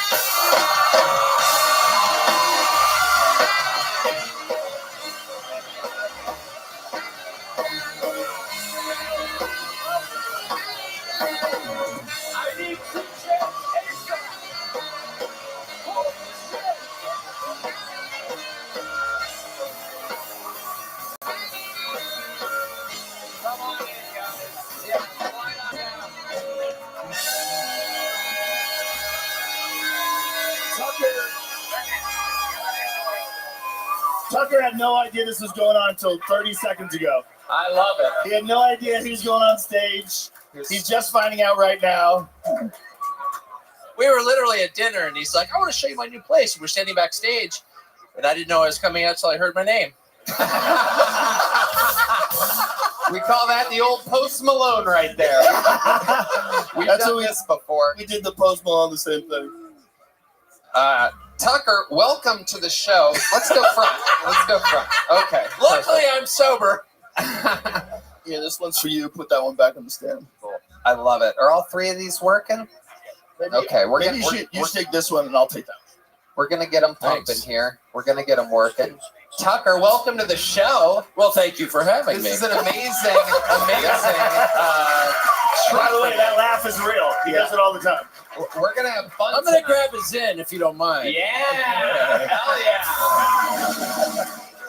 We love it. Scoot on down, guys, all the way as far as you possibly can so we can get some of these fucking poor souls up here. Hey, buddy. Tucker, you know how the show works? There's stand-up comedians, over 230 signed up for the chance to get 60 seconds on this stage tonight. I'm an unemployed talk show host, not a stand-up comedian. So, no, I have no idea how this works. Well, we're going to watch and I have them. a sense it won't go well. No, it's going to be great, but we're going to watch them, and then afterwards we give a little bit of input. It's a little free speech version of America's Got Talent, but it's just dirty stand-up comedy. I can do that. Hell yeah. Tucker Carlson, everybody.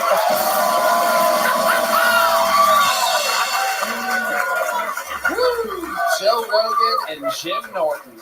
This is Kill Tony.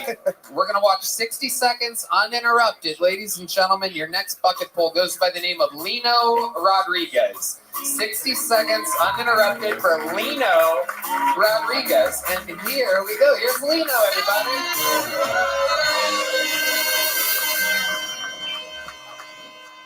Hi, my name is Lino Rodriguez, and I'm an ass man. Yes. Not because of the shape, but because of the smell. You know what I mean? I'm more of an aroma guy. You know? I have a dimple. I think that's pretty cool. I think dimples are the only physical deformity that will get you laid. You know, no one ever looked at my club feet and was like, yo, 9-iron. Come get some of this pussy. I like to look at, one with scoliosis and be like, hey, little cinnamon twist. Let me break that back some more. You know. Yeah.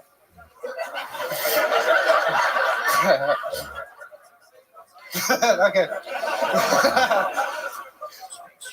Oh man, this is nice. Thank you. That's good. Hell yeah. That's Lino good. Rodriguez with his Kill Tony debut. What happened there at the end, Lino? I got excited. Yeah, that's fun. That's a fun experience.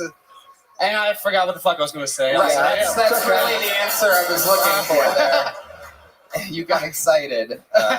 You're confident in your dimple. I like that. I respect that. Thank you. Yeah. Yeah, I made it myself. I appreciate it. Yeah, you look good. Yes, thank you.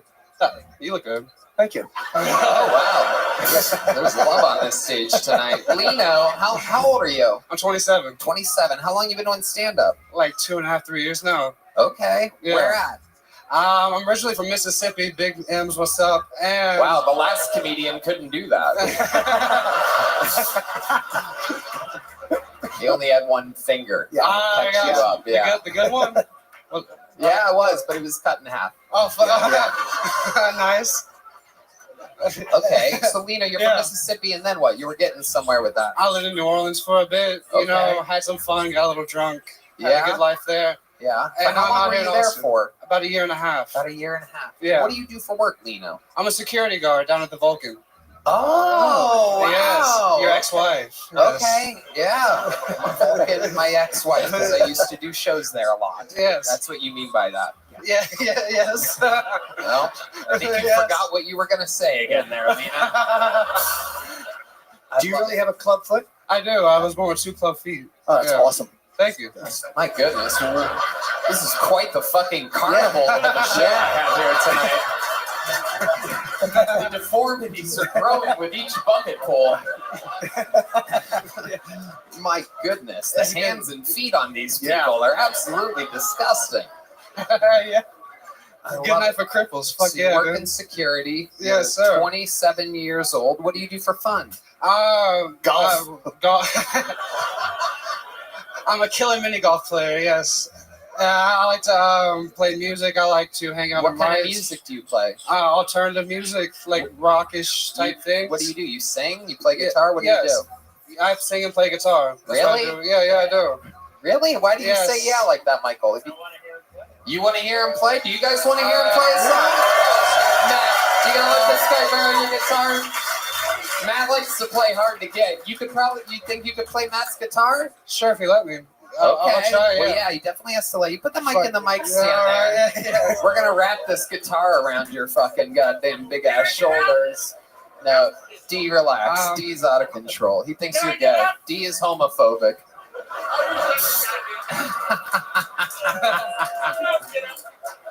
You relax, D. You relax.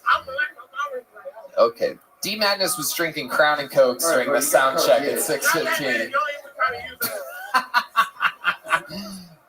D's out of control. Okay, here we go. Ladies and gentlemen, this is it. For those of you that like Julio Iglesias blow-up dolls. So you've heard of Green Day. This is Brown Day. Ladies and gentlemen, making his Kill Tony music debut, this is Lino Rodriguez. Okay. Thank you. All right. Fine. I came out the strap. All right. We're getting somewhere. All right, fuck it.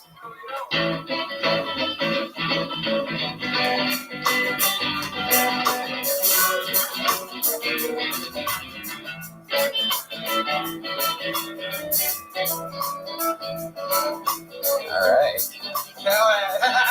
Is this how far does a quarter go? This night I had a dream that you were with me. When I woke up, you were nowhere to be seen. Why does my mind like to fuck with me? You're the psychedelic princess of my dreams. Blue eyes, yellow dress, those looks were made to impress. You're so beautiful, it's true. All right. That's enough. That's enough. It was, yeah. You do music like you do comedy. Similar vibe. That was. Are you heavily influenced by Sublime? Yes, I was. Yes. And Green Day and all those good people. Yeah. Okay. What's the name of the song? Daydreams. Oh, Yeah, man. Did you write it? Yes. You do a lot of you're more like reggae style?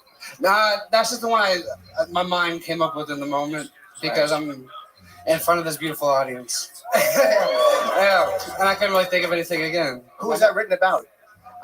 This woman I met while I was doing psychedelics in Washington. Oh, great. State or DC? Yeah. Which one? State or DC? Yeah. Spokane, Washington. Oh, hell yes. Yeah. You guys were on meth. Yeah. Yeah. That was Daniel We're George. candy flipping a bit, yeah. Not letting the cops in. Fucking hell. No, it was a good time, man.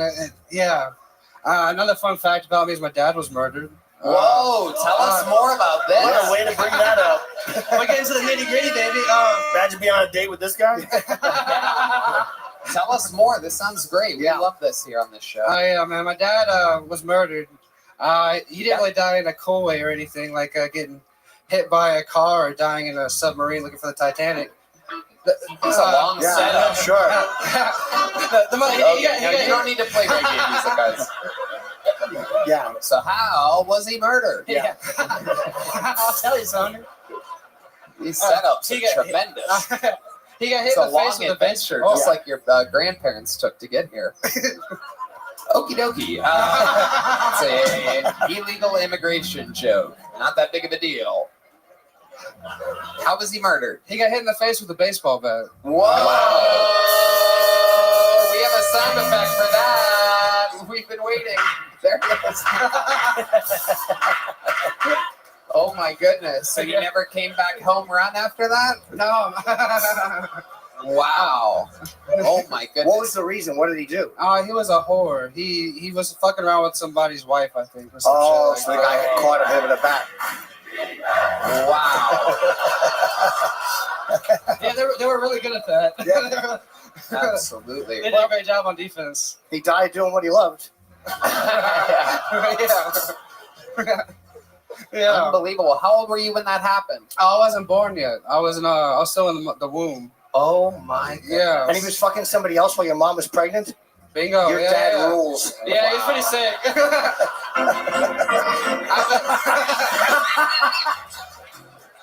I have a sister that's 3 months older than me. Yeah. He got around. He had a good time in the 90s. Oh, okay. Incredible. I guess Puerto Ricans don't like contraceptives. I don't know. Yeah, you're correct about that. Okie dokie. Oh man, this is awesome. Okay. Yeah, absolutely. Well, the good news is that your dad is watching right now. He's looking up at you, thinking, "Wow, I'm proud of my boy." Yes, the sweet sounds, symphony sounds of hell, everybody. Leaving a bunch of unborn children with a... Technically, he overdosed on crack. That's a bad. Okie dokie. So he never got to call you little slugger, huh? Oh no. Did the guy that hit him start rounding the bases at least? Okay. All right. This is out of control. Yeah. Is it crazy your dad got hit with a bat and you have clubbed feet?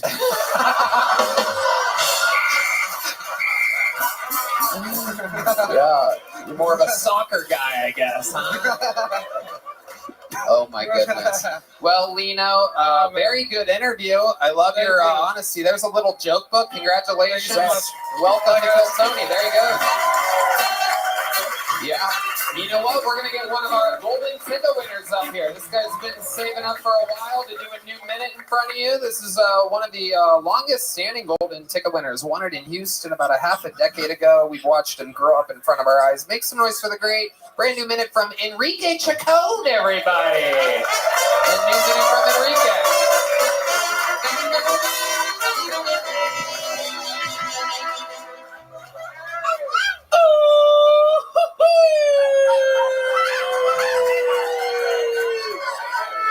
Damn, now I gotta catch my breath, dog. Anyways, man, I got an aggressive dog at home. I got this motherfucker during COVID, so I didn't have a chance to socialize him. And now he wants to kill everybody, bro. And this is an issue. He tried to bite my brother the other day, and I'm defending him against my family because he's my fucking fur baby, right? But as I'm defending him, I'm realizing that I started sounding like a school shooter's mom, yo. I'm sorry he hurt those people. You just gotta get to know him. He's a good boy. I think it's fucked up that my dog has insurance and I don't. Look how much I'm sweating. Look at me. I need all the insurance I can get. He has Allstate just in case he kills somebody. That's a grown Latino man. All I have for insurance is a Virgin Mary candle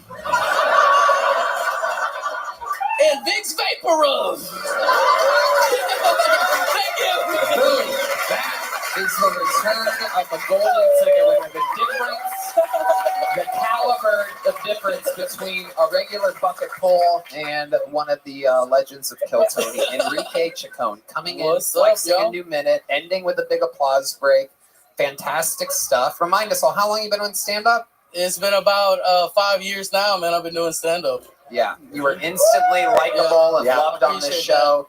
You were famously the West Hollywood Bear in the 2 Arena episodes. Fuck yeah. Crowd went wild for you. It was fucking insane, man. We'll do it all over again. Hell yeah, definitely will. So what is the deal? Is this true? You have a crazy dog, Enrique? I have a crazy fucking dog at home. He's like a pit bull boxer mix, bro. But honestly, he's just a serial killer, bro. I don't know how to handle this motherfucker. He's nice to me and my girl, but dude, he killed my favorite chicken today, bro. He killed a chicken? I swear to God, man, I had a Andrea Yates moment. Like, bro, I was ready to drown this motherfucker, dog. Oh, no. Like, I was like, yo, it's time for a bubble bath up in this bitch, you know? Like, man, this is like my best chicken, my fattest chicken producing the best eggs, you know? Because I live in a fucking ranch, right? But, man, I don't know what to do, Tony. Wow, just kill the chicken. Yeah. A whole waste of a chicken.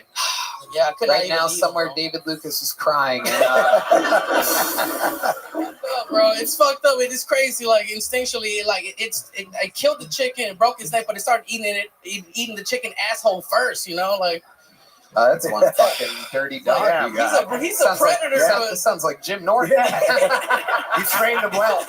He's a predator, but that's sexual predator behavior. You know. Well, maybe he started eating the chicken's ass first, and the chicken didn't go for it. And he fucking bit its neck. I mean, you would know, Jim. Yes, I would. I've been on both ends of it. I love it. So you're living out there on a ranch, huh? Living out on a ranch. Looks like you're also living on 1,000 Island and a fucking creamy Caesar as well. I love it. I love it. Yes, I am. Fuck ranch. It's all about blue cheese, baby. Blue cheese, bro. You got me fucked up, Tony. Oh, no, I can see the chunky blue cheese, too, right? You like That's actually the name of my OnlyFans, Chunky Blue Cheese. Hell yeah. Like and subscribe, bro. I recently quit my job at Bucky, so I'm over here trying to hustle up, man. Hell yeah. I had to, bro. I had to, man. I was wearing that beaver suit, and I kept getting molested by grown men, dude. I don't know how to say it. I kept getting molested, bro. I was wearing that beaver suit, and they would whisper in my ear, I wonder if you're a man or a woman, you know, and... Story of my life. I'm glad you can relate, Jim. I'm glad you can relate, man, but because of my body type, they couldn't tell, you know. Absolutely incredible. Enrique has the only fans that he gets paid in actual fans. He's always overheating, absolutely sweating. How old are you again, Enrique? You are one of the unhealthiest young boys that's ever been on this show before. I'm 26 right now. 26? Yeah, 26. Have you ever talked to a heart doctor about your profuse So sweating? I recently got rid of my pre-hypertension, you know, just started going on a few walks, and I recently started doing jujitsu. Hey, fuck you. Fuck you, bro. I recently started taking jiu-jitsu classes, but I got beat by like this 16-year-old country boy, bro. He beat the fuck out of me, man. By the way, for those of you just listening to the podcast or watching, I guess there's no way for you to know, but it is truly 66.6 degrees in this room right now on this stage. We keep a thermometer here. Breaking news, yes. Breaking news. 66.6 degrees. The it's 0.7 now. All right. The laughs bring up the temperature.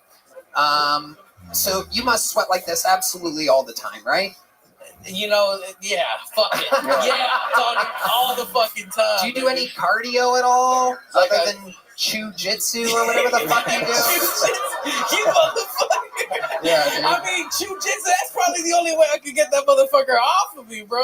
I mean, he had me on side control. I'm not familiar like Joe, bro. I don't know the positions, but I just call it the dying fetus position, bro. I was just on the side. He had me on the seatbelt, bro. He was fucking me up, dude. Wow. Do they have what color belt are you in? Does it actually fit around your waist? Yeah. Do you have to get a jujitsu belt extender? I'm a half white belt, half yellow. My gi is full of mustard stains and cum stains, son. He said. Absolutely. Absolutely. A lot of mayo. You're fucking killing it, dude. This is a real sign of greatness. What else is going on? What's the coolest thing happening in your career right now before I let you go? Anything else? The coolest thing that happened in my career, man. So I'm focused now on full-time comedy since I quit Buc-ee's, bro. I'm not gonna lie. Thank you, dog. I appreciate that. Looking for road gigs. I'm looking to hit the road hard, right? So I ran out of PTO at Buc-ee's, and that's also was fucking me up, man, because they wanted me to be the Beaver for like all night. I'm like, bro, fuck, dude, that's too much, man. Was it hard for you to hang up the Buc-ee helmet? It was hard, bro, but I think it was the right decision, you know? Yeah. Got the right decision. But that was the only sauna therapy I was getting at the moment. Tucker, what did you think about Enrique Chacon? You watch a lot of stand-up? You a fan of stand-up? I love this man. Yeah. Maybe in return, you can give me a green card, you know? I'll do any gig in this country, but outside the country, I'm going to have to hit up my man Tucker, you know what I mean? You're already taking jobs Americans can't do.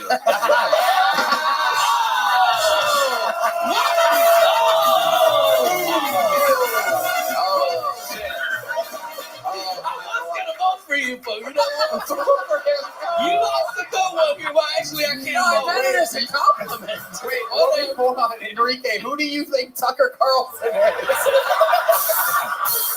He's new here.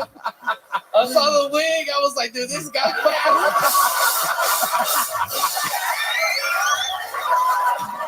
This guy got power, bro.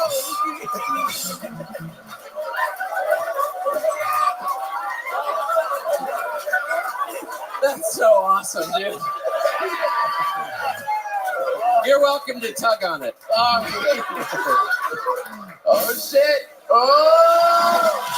Hey, that's some good weave, dog. That's some good weave. He must have got that weave in Houston. That's fucking fire. Well, it's time for you to weave, Enrique. We love you. There he goes, the great Enrique Chacon. Thank you.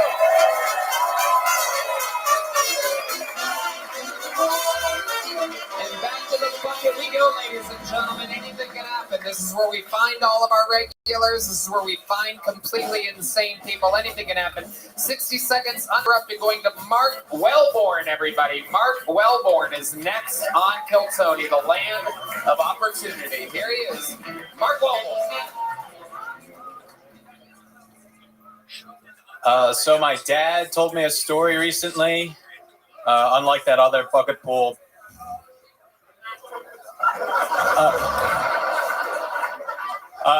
So he told me that when I was a baby, he tried to mansplain breastfeeding to my mom. And since my dad grew up on a dairy farm and he helped baby calves latch to their mother's udders, he decided to give her a few pointers. And he told me that the trick is you have to rapidly smack the udder, in this case, the breast. And that'll get the milk to start to flow. And then my dad goes, yeah, and she didn't care for it. Oh, what? She didn't care for getting her boobs smacked around while she's trying to breastfeed? Or the fact you compared her to a cow? Which... Anyone else here play slap the bag with their mother's tit growing up? Because apparently we were. My dad would slap, I would drink, and my mom would file for divorce. Okay, Mark Wellborn. Fun stuff. I've always wondered what 60 Seconds would be like, performed by Anthony Jeselnik's sperm. How old are you? I am 26 years old. Okay, how long have you been doing stand-up? After tonight, it'll be 3 years and 9 months. Wow, very, you're keeping a close track on that. Yeah. Yes, I checked today. Okay. You had a tough spot. The guy in front of you had a really funny interaction with Tucker. He killed, and you came right out, and you went after the other kid's father, which I thought was great. It was very funny. It was a good instinct, and it was the best laugh you got. That was a great alive moment. It really was. Yeah, nice. It was. I noticed that too. You were a little bit more comfortable thinking off the top of your head than with what you planned to go with. You kind of stiffened up a little bit. Yeah. Does that happen a lot? Do you get like loose during your sets? What goes on here? Yeah, I sometimes, I guess. I guess it didn't happen tonight. I don't know. That feel really stiff? Do I still feel stiff? Yeah. No, very comfortable, very relaxed. All right. Do I look fucking stiff to you? I've seen more relaxed people talking to Chris Hansen.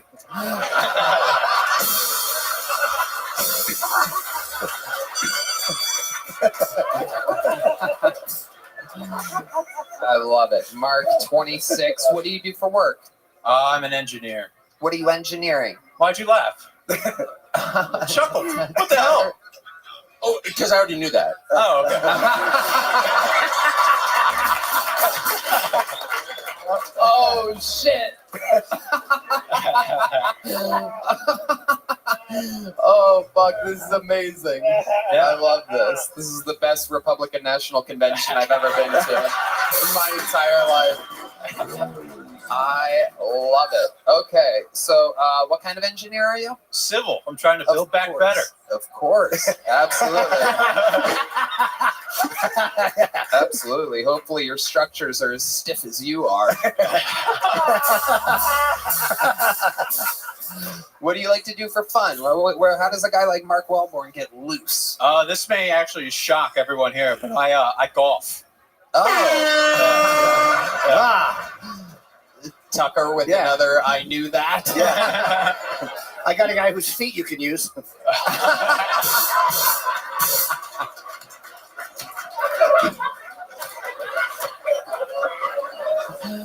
Oh my god. And I know another guy that can point exactly where to hit. Except you'll have to yell 3.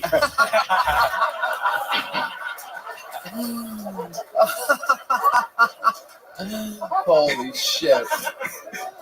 So, oh boy, so much fun. So, Mark, other than golf, like what's a wild thing about Mark Wellborn? Because you have this image, we all have only known you for 4 minutes and 15 seconds, and we think you're kind of like you know what I mean?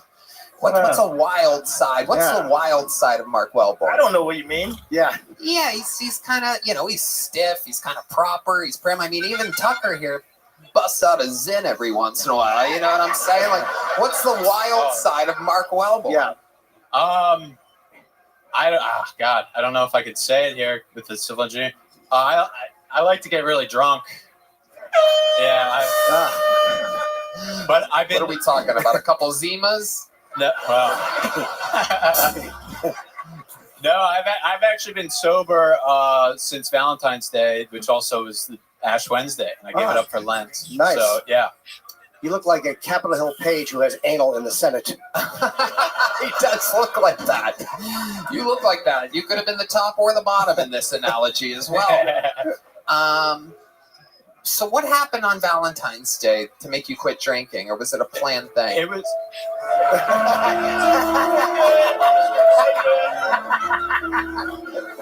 No, it's typically I'm a pretty good Catholic. I give something up each year, and I used to like do sweets. I'm giving up sweets for Lent. But like I never ate that much sweets, so I was kind of cheating God. Right. And then I got more into it, and I decided I was going to. Did God ever come to you and say you were cheating? Yeah. Mark, Yeah. I know you don't even like candy that much. Yeah. I want you to give up gay porn one of these years. Really show me you love me, Mark. Show me your faith. Show me, Mark. Show me. These Rishi cups are not handling it, Mark.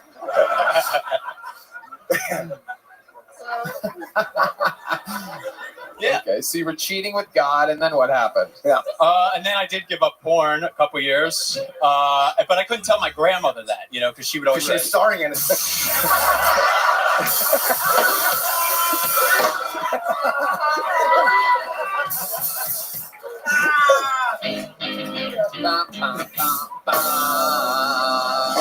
Why couldn't you tell your grandma? I couldn't. I'm not gonna tell my grandma I gave up porn. So what would you tell your grandma? I'd tell her sweets again. Right. meanwhile, God's like, you're a liar. You're a liar to your grandmother. I don't know how God works. God's just Darth Vader to me. If you can't tell, that's how I picture him. I went to a Catholic school, so I'm not with it. His father, Emperor Palpatine, I think started the universe or something like that. All right. So, Mark, before I let you go, you're a good Catholic, you say. You hook up with a lot of chicks. What's your story with women? No, I haven't dated since 2016, but I actually just started dating a girl within the past month. Okay. Nice. Yeah. All right. Very nice. Is she also a sex robot? I fucked that one up. Seem a little. No, I'm a little stiff. Yeah. Where'd you meet her? Where'd you meet this gal? Yeah. Dating app. Oh, okay. Christian dating app? No. That's a weird spot. I went to Catholic Match before. It was not. What happened on Catholic Match? Tell us. Just like a lot of widows. I couldn't even really. Yeah. A lot of weirdos. Yeah, like you. No. But you didn't do that. Weirdos. Yeah. Weirdos. Oh my God. That too. Yeah. You didn't want any of the widows? Some of that good old. Well, they're not good at responding. They're not great. Neither are their husbands.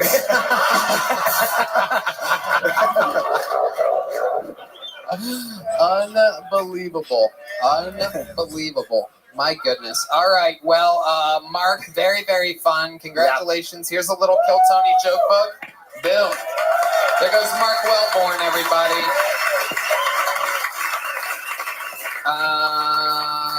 Well, no, let's do one more and then him and see what happens here. Hey, fight fans, your boys have a big weekend coming up with UFC 300. These matchups are set to make Octagon history, so we've teamed up with the DraftKings Sportsbook to bring you closer to the action. Right now, all new customers who bet $5 will get $150 in bonus bets instantly. Download the DraftKings app now and sign up using our code KillTony. The crown is yours, Red Band. That's right, Tony. New customers can bet just $5 on any fight and receive $150 in bonus bets instantly. Stay in on the action and use your $150 in bonus bets on DraftKings same-game parlays for a shot at an even bigger payout. Combine multiple bets together from the same fight, including total rounds and method of victory. But, Tony, what if sports betting is not available in my state? Now I'm worried. Well, worry not, Red Band. Sports betting is not yet available in your state. You can still join in on all the fun with DraftKings Daily Fantasy and have the shot to win cash prizes. Just download the DraftKings Sportsbook app now. New customers use promo code KillTony and bet just $5 on any wager and get $150 in bonus bets instantly. That's promo code KillTony only at DraftKings Sportsbook.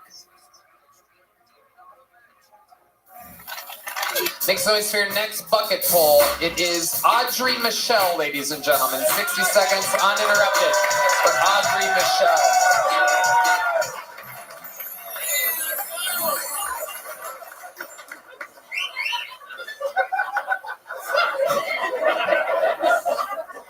Recently, I've been congregating with a lot of women, trying to figure out how they start masturbating for the first time.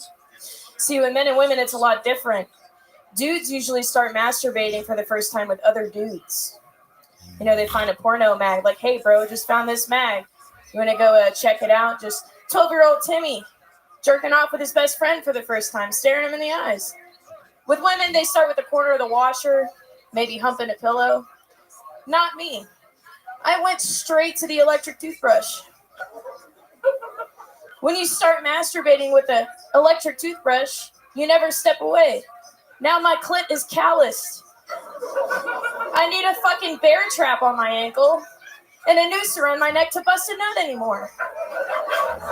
I need to pay the Chinese chiropractor in the mall $100 to just start punching my clit. Just fucking going at it. Thank you. Hell yeah.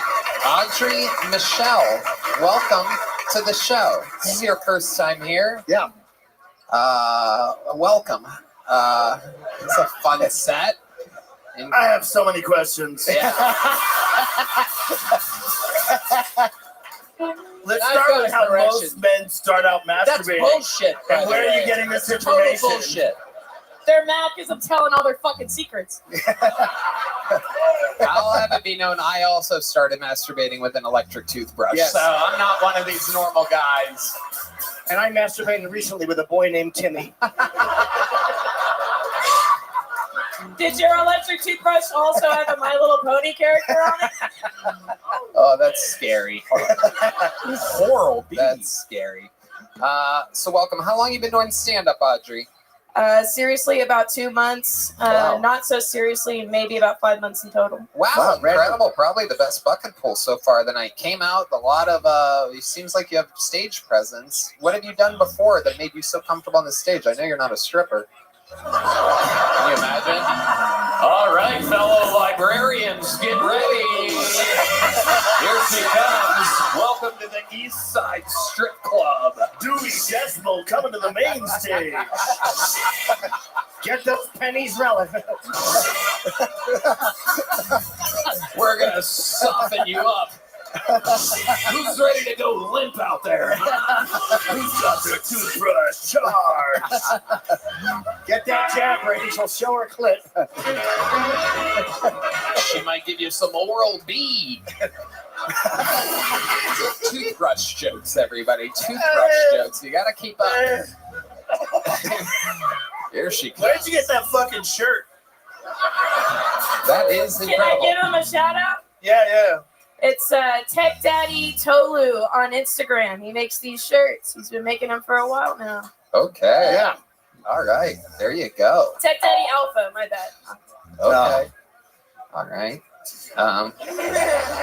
Now that you said alpha, Rogan's a fan.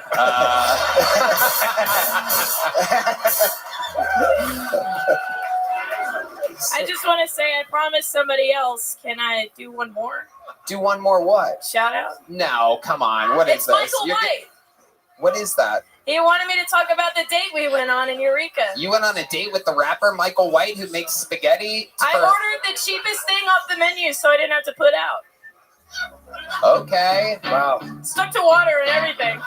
All right. What was that? The cheapest thing on the menu? It's a $10 bowl of truffle fries. Wow. Absolutely incredible. The level of cuisine that you have. So you guys didn't do anything afterwards? You didn't go to your place and ask to use your toothbrush or anything like that? I've upgraded to the Hitachi wand since Oh, then. okay. Congratulations. Awesome. Absolutely. You use Yeah. that to brush your what? teeth? The what? Yeah. You just brushed that off. The Hitachi wand. Everyone's like, oh, yeah, everybody uses that. What is that? It's the, you've probably seen it. It was like the first body massager. Yep. It's the big, like, blue and white one with a huge white ball on the top. His eyes just got so wide.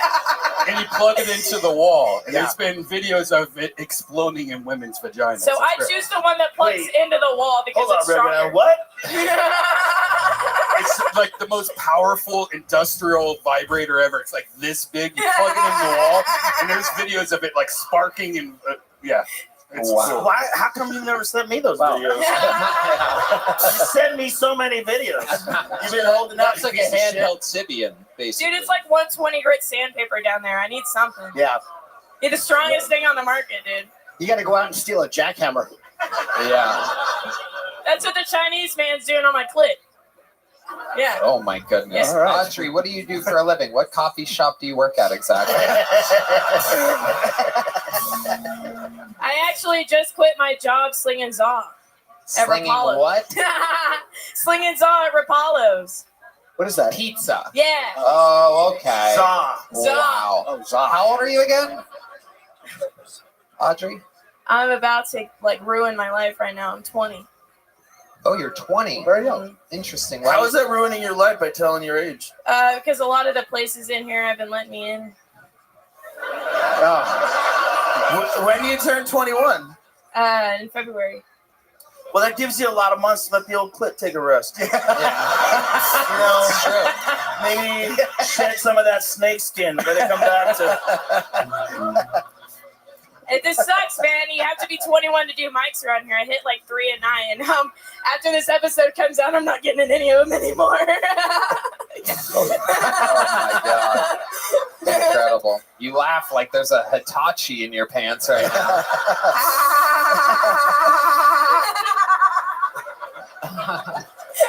You got Red Band. You know the sound effect for that? Yeah, no. There's nothing for that. There's a goat? You have a goat? Yeah, there it is. Audrey, congratulations. Your Kill Tony debut. Fun times. There she goes, everybody. The Kill Tony debut of Audrey Michelle, everyone. We're going to keep it moving forward here. We got another regular. There he is, the force of nature, everybody, with a brand new minute. Not easy to do at all, and he does it every fucking week. It's one of your favorite comedians in the world, Cam Patterson, everybody.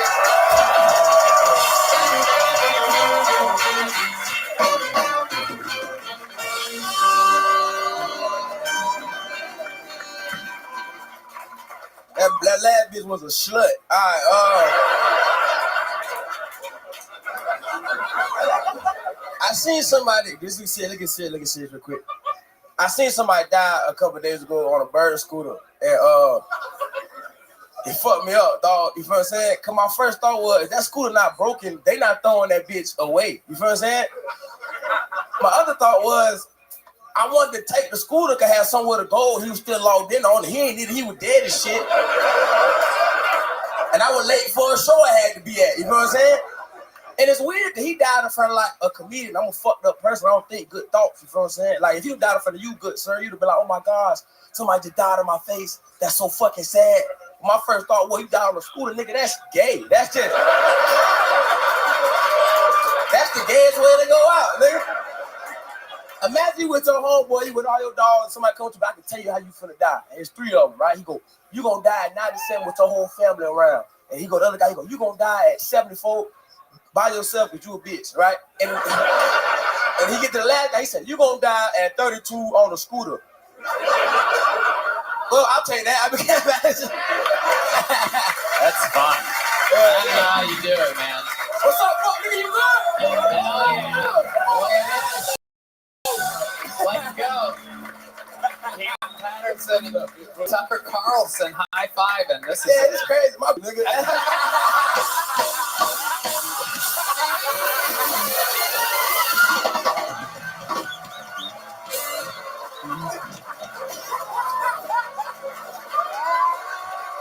She doesn't mean it. What the fuck she does? Yes, she does. She can't stand your ass, dog. She can't stand you. This is great, man. Hell yeah. This is great. She gonna love this shit, man. Hell yeah. This is beautiful, man. Hell yeah. When I see y'all, like, they go my grandma up right now, nigga. I'm finna talk to his ass. Yeah, that's dope, man. Hell yeah. Hell yeah. Oh, I love it, Cam. Unbelievable. Unbelievable. That is too fucking funny. Unbelievable. I don't even know where to begin with that. What else we gonna talk about, baby? Unbelievable. So is this your guys' first time seeing Cam? No, I've seen it a couple times. Yeah, very, very amazing. Always consistent. I love this bird scooter thing. This happened? Yeah, he died in front of Creek in the Cave. Oh my goodness. Yeah. Wow, normally the people die on stage there, not right out front. That's incredible. Yeah, it was crazy, bro. Wow. I'm traumatized. So what was did he get hit by a car? He got hit by a car at the crosswalk and he flew to the creek. Nigga, that's how hard he got hit. Damn, that's at least 30 feet or so. He got fucked up, dog. The car was going like 100 miles an hour. When Yeah, but let's think about it though. Like he was like a kid, Tony. So he be like, damn, at least talk about me. You know what I'm saying? That's That'd true. be cool, dead ass nigga. That's true. Did you get a look at him? What did he look like? He was black. He was black? Yeah. Oh my He was goodness. sad. His other homeboy lost a foot. His other homeboy lost a foot? Somebody else got healed white. And he lost a foot. Yeah. His homeboy was on a scooter They too? both was on a scooter. And one lost a foot. Yeah, and they go bowling. They hit a Sprite, boy. Oh my God. This is the kind of bowling that Tucker absolutely loves.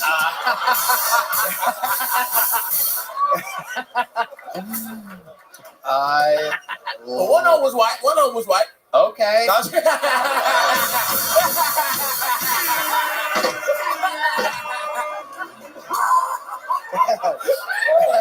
Cam's out here going viral again. Oh my God. So the one, good Jim, go ahead. Who is the white guy? I'm hoping it's one in the car.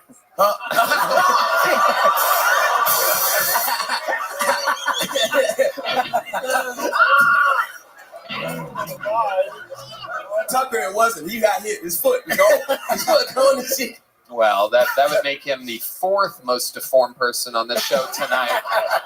That's incredible. Wow. So was the black guy alive at all, or was he like Nah, they so I got that kind of after, but they had he was on the ground. You could see him through like the door. And what I heard was they put him in the ambulance and then he just died, so they put him back on the ground. Which is kind of, it's kind of fucked up when you think about it. Yeah. But yeah, so he was just gone, like right there. So he was inside of the ambulance. He died, and they put him. I'm pretty sure he just died on the street, and they just put him back to the toilet. You know, so the corner and get him and shit. Oh my God. Yeah, it's pretty fucked up. Yeah, that is fucked up. Yeah. They definitely don't do that with white people. There's no way. There's no chance. They would have to take them in the ambulance. There's no, we're going to put this back where we found it with...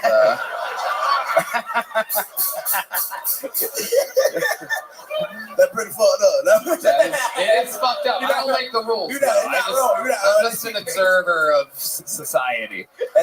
Cam, what else is going on in your world? Anything else? My dad asked me that day, he was like, how the OnlyFans work? So we finna go broke. That's what's gonna happen. My dad's 64 years old. He asked me how OnlyFans work. He finna lose a lot of money, dog. He was like, so how you find out about the girl? So I showed him Twitter, and he was like, oh, this is gonna be great. He gonna send a lot of money on OnlyFans. It's gonna be funny. Oh, yeah. 64-year-olds finding out about OnlyFans is the new, giving away their credit card information. It's over, dog. Oh, yeah. It's over. It's gonna be hard because some of the OnlyFans girls got hard names to spell. Oh, yeah. And my dad can't spell for shit. He cannot spell. It's gonna be tough. At all. Stop listening to what I'm saying right now. I'm not making us look great right now. My dad's a great speller. He spelled real good.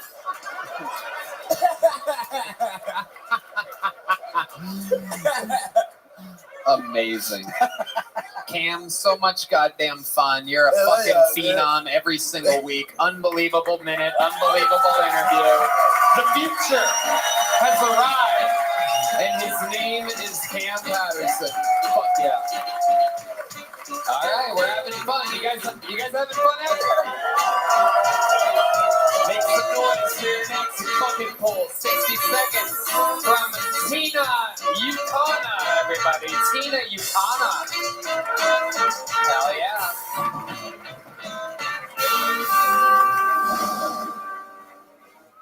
Hi, I'm Tina from Chicago, and I love coming to Texas though. It's one of my favorite places to visit. Oh my god, Texans know how to fucking party, okay? Me and my girl, we go to this honky tonk the other day.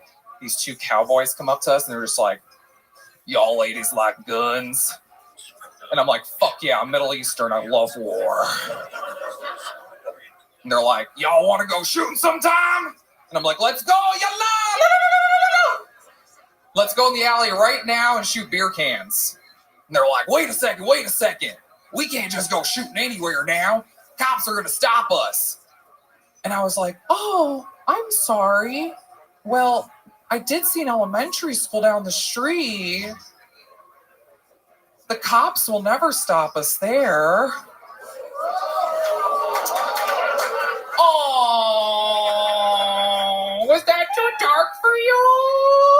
Oh.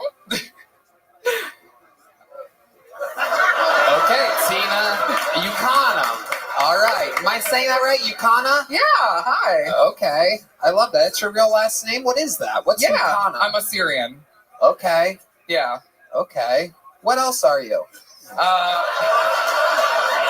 What? I can't tell, but Jim Norton's hard as a rock. That's all going on. I'm just using my special Jim Norton compass to figure out what's going on there. Oh, yeah. Oh, yeah.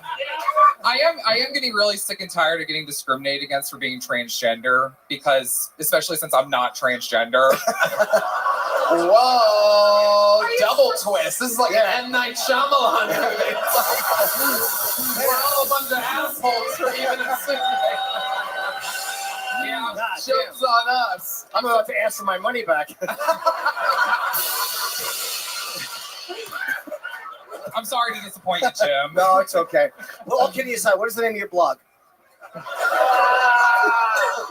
Unfortunately, I don't have one, but Incredible. What do you do for work, Tina? well, I've been doing stand-up now for a little bit, and I started running some shows in Chicago. I run an all-dark comedy show at Reggie's Rock Club called Ha Ha to Hell. There you go. Yeah.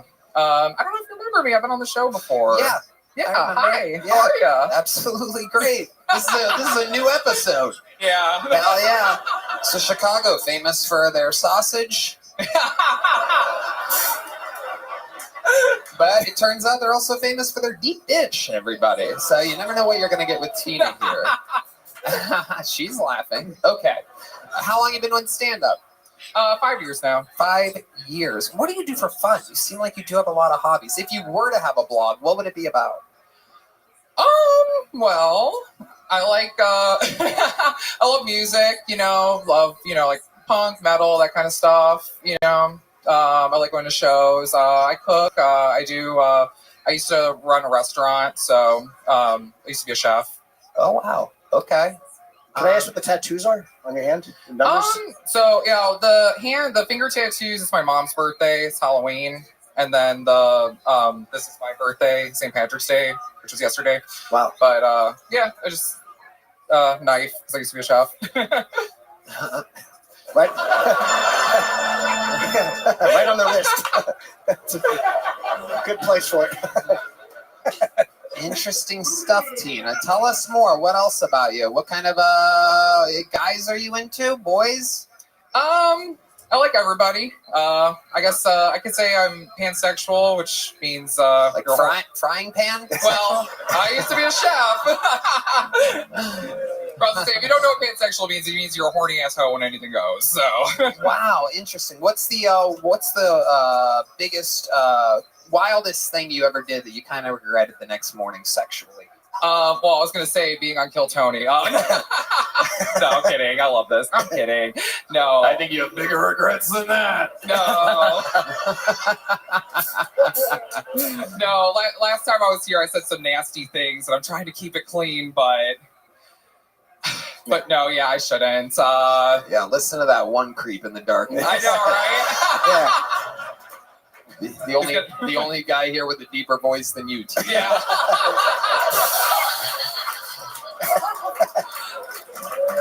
How do you think my voice got this deep, Tony? Oh shit! Let me guess. A toothbrush? Well, I love it.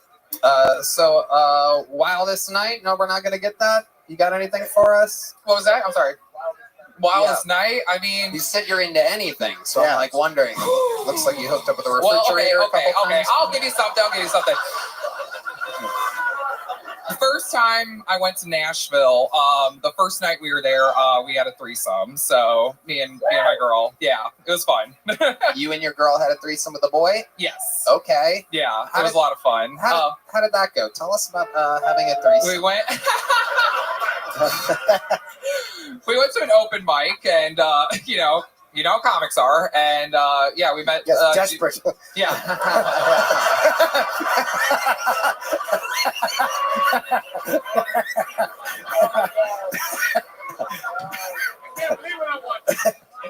So yeah, we went to an open mic, and we both saw like a dude that we thought was cute, and then we're like, "Oh, you should talk to him. You should talk to him." And I'm like, "Girl, let's just both fuck him." And then she's like, "Okay." And then yeah, we did, and it was fucking awesome, honestly. Wow. Okay. His dick was humongous. I thought you looked familiar. Like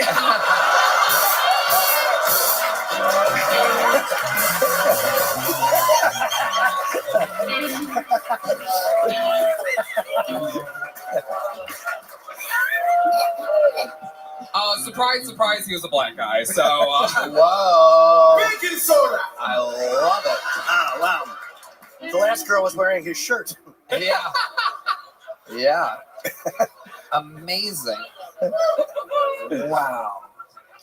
My goodness. Can I say that I like that she went dark before with the material? Don't let people talk you out of that. Do what you want to do on stage. If you want to be dark and crazy, do it. I like that you went to that. Yeah. Even, Thank they, you. they didn't like it, but I like that you did it. And don't let an audience talk you out of it. Thank you. I appreciate that. It's like a night in Nashville, crazy and dark. well, I didn't shoot up any schools that time, but Whoa. there's always next year. Right. That was a different shooter. Okay. Tina, anything else crazy we should know about you before letting you go? I mean, just yeah, I like having fun. I like having a good time. I love Texas. It really is awesome. Austin is awesome. The comedy here is amazing. Yeah. And yeah, this is a great opportunity. So thank you. You got it. Tina Ukana, everybody. Did you get a joke book last time you were on, Tina? Yeah. You got a big one? No, but people said in the comments I should have. Really? Yeah. Well, they're probably going to say it again. There goes Tina Ukana, everybody. We're going to keep it moving along. We're having fun here tonight. We're flying through it. Coming around that mountain. Another 60 seconds uninterrupted coming at you from another bucket full. Anything can happen. Make some noise for Tyler Gallons, everybody. Tyler Gallons. Here comes Tyler. How we doing? Yeah. You guys like that TikTok band? Yeah. I don't really care about TikTok. I think it's messing up the new generation. Got all these kids that are getting famous from doing these little dances. Ones I really don't like are getting famous from lip syncing. You seen that? Sometimes you'll see white people on there. They'll be lip syncing songs with the N-word in it. Like, that's not good. All right. Is he about to ruin his life on my For You page? Is that what's happening? They don't mouth the N-word though. They do the shush face. Whenever the N-word comes on, they do the shush face. That's confusing, right? Because don't we just have a whole generation that associates the N-word with the shush? That's not good. You just got all these middle schoolers and high schoolers. They're just in school talking to each other. Like, do you guys ever notice the librarian's kind of a racist bitch?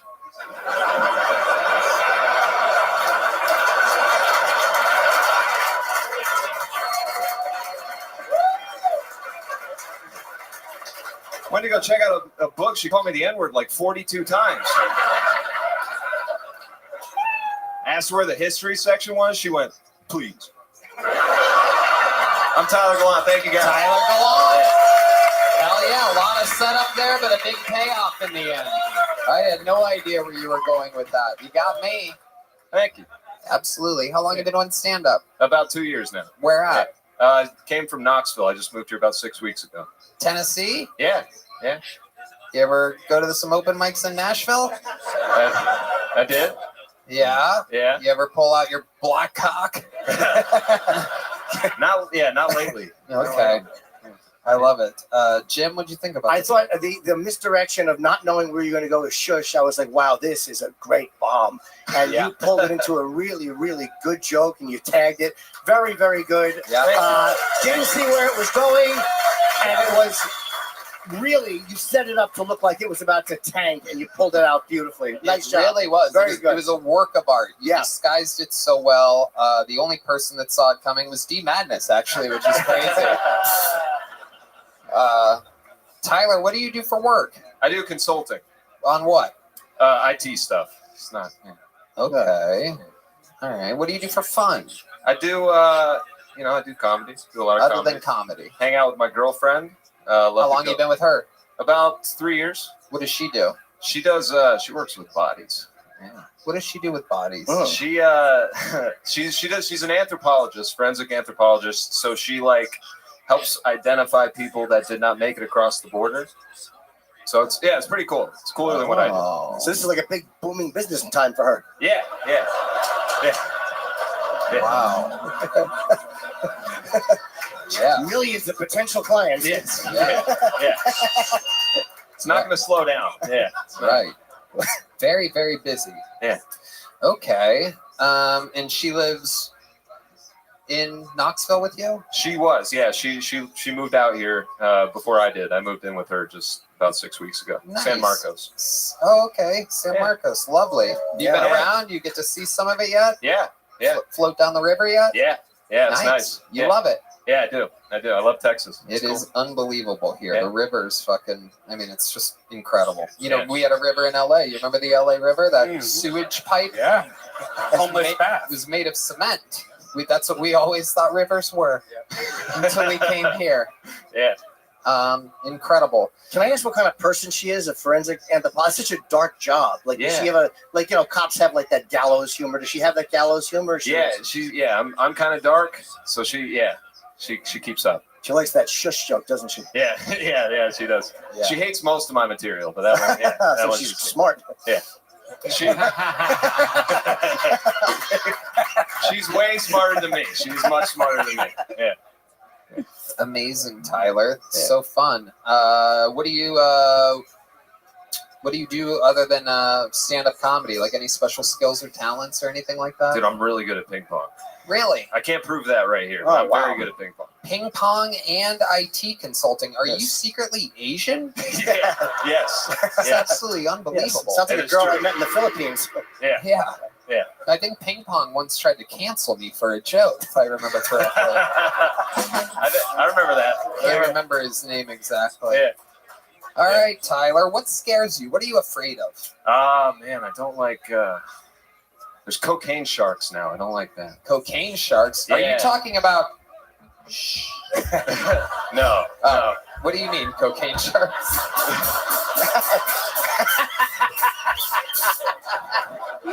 Oh yeah, they can't swim. Why would they be sharks? That's right.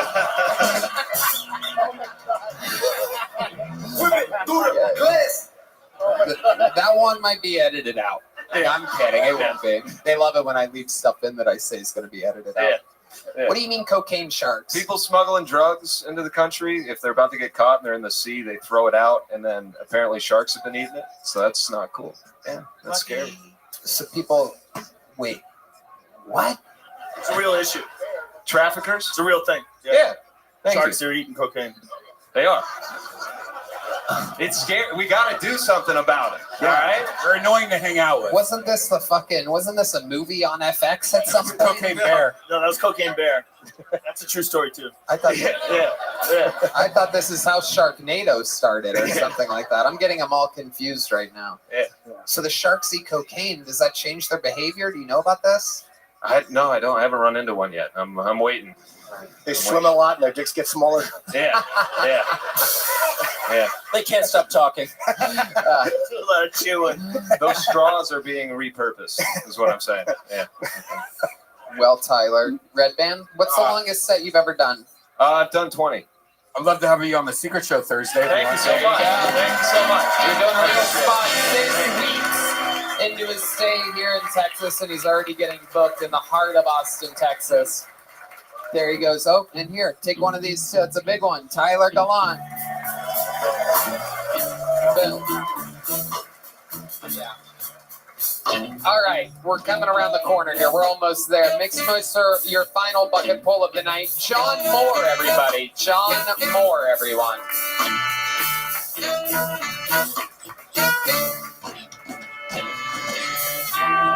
Thank you. Hey, guys. How's it going? Good crowd. All right. So I was in the Army for a while. When I was overseas, I served with a Frenchman who stepped on an IED and lost all 4 of his limbs. I call him Napoleon blown apart. It's all right. You can laugh.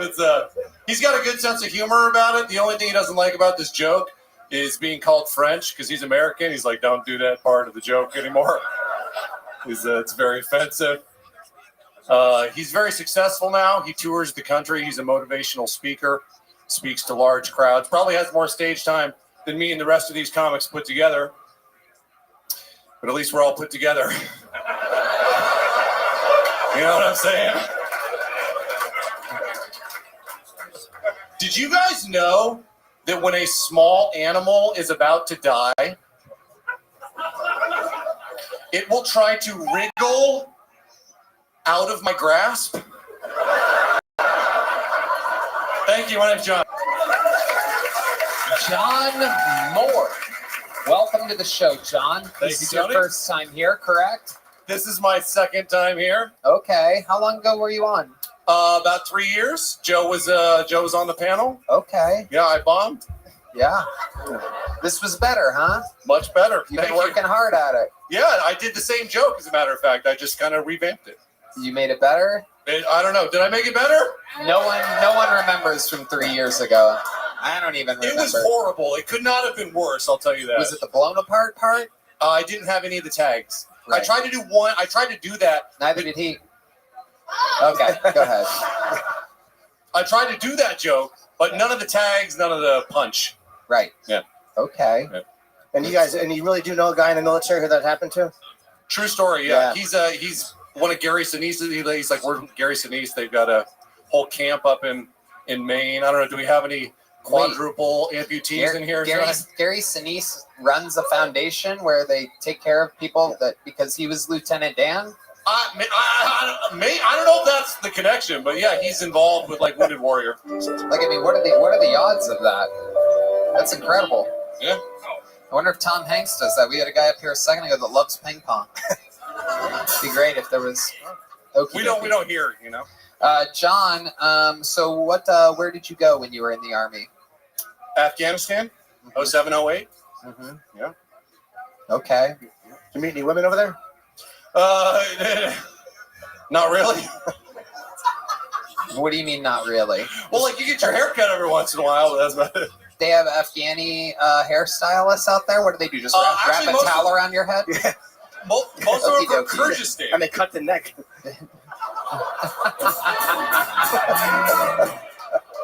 Hell yeah. What do they do? Just fly the scissors into your hair like that? Okay. John, very interesting. What do you do for work now? I'm an analyst. What are you analyzing? I'm a data analyst for DHL, actually. Oh, wow. Okay. I wore my work shirt. Hell yeah. Yeah. All right, John. What else are you into? What do you do for fun? Comedy buzz. I got a son. Okay, how old's I'm a your dad. son? He's 7. 7. And you're the father? Like, I mean, like you stay... Biologically, yes. But are you in the kid's life? Oh, yeah. I have him 50% of the time. He was born premature. Uh-huh. DHL with another fast delivery. Wow, came early, but honey, the package I've been waiting for came early. Yeah, coincidentally, it's the same way he was conceived, actually, but I'm told there's no connection between those things. Right. You came prematurely, and the baby came prematurely. Are you friends with the ex? Do you get along with the ex? Yeah. Hell yeah. Holding on to that 50% right now. Holding on strong. Okay. We co-parent. Yeah? Yeah. So you live here? I live in Dallas. Okay. And the 7-year-old lives in Dallas? Oh, yeah. And the ex I took him to Disneyland this week, actually, for spring break. Oh, wow. You told him someplace in Dallas was Disneyland? The State Fair. Okay. So you went to LA, you went to Disneyland. We went to LA. How did that go? It was great. Yeah? Magical. Have you been to Disneyland before? Yeah, when I was a kid. Okay. What did you notice is different about Disneyland? Well, I just noticed that it's very like artificial, right? Like it's kind of like addiction. Like, you get like they call it magical, but it's really more like intoxicating, because you get like yeah, there you go. Turns out you ran out of time there. Unbelievable, John. Thank you. Yeah. Okay. Don't blow the illusion of Disney. What, Jim? Don't blow the illusion of Disney. Yeah. I mean, what are you going to tell me? They're in costumes? We saw Jack Sparrow, Ah. Did his ex-wife shit on the bed?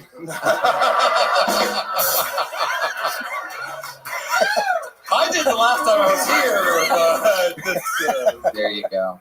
All right, John. Well, congratulations. How old are you? Thanks. 40. 40. And how long ago did you start stand-up? 4 years. 4 years. And how does it feel? Have you been getting a lot of spots in? You working in Dallas? I got some spots. Yep, I'm doing some time at Dallas Comedy Club. Hyenas is kind of hit or miss, but yeah, You're happy. You're happy you're doing this. It excites you. Yeah, I love it. I came down here to get out of the routine, you know. Yeah. What's the worst set you've ever had in Dallas? How did that go down? Worst set I've ever had was absolutely the one that I had here the first time. Oh, okay. Well, you know what? We're gonna play that. We're gonna play that right now. Right now? On the Right now? podcast. Okay, here we go. Right now. But and here we go.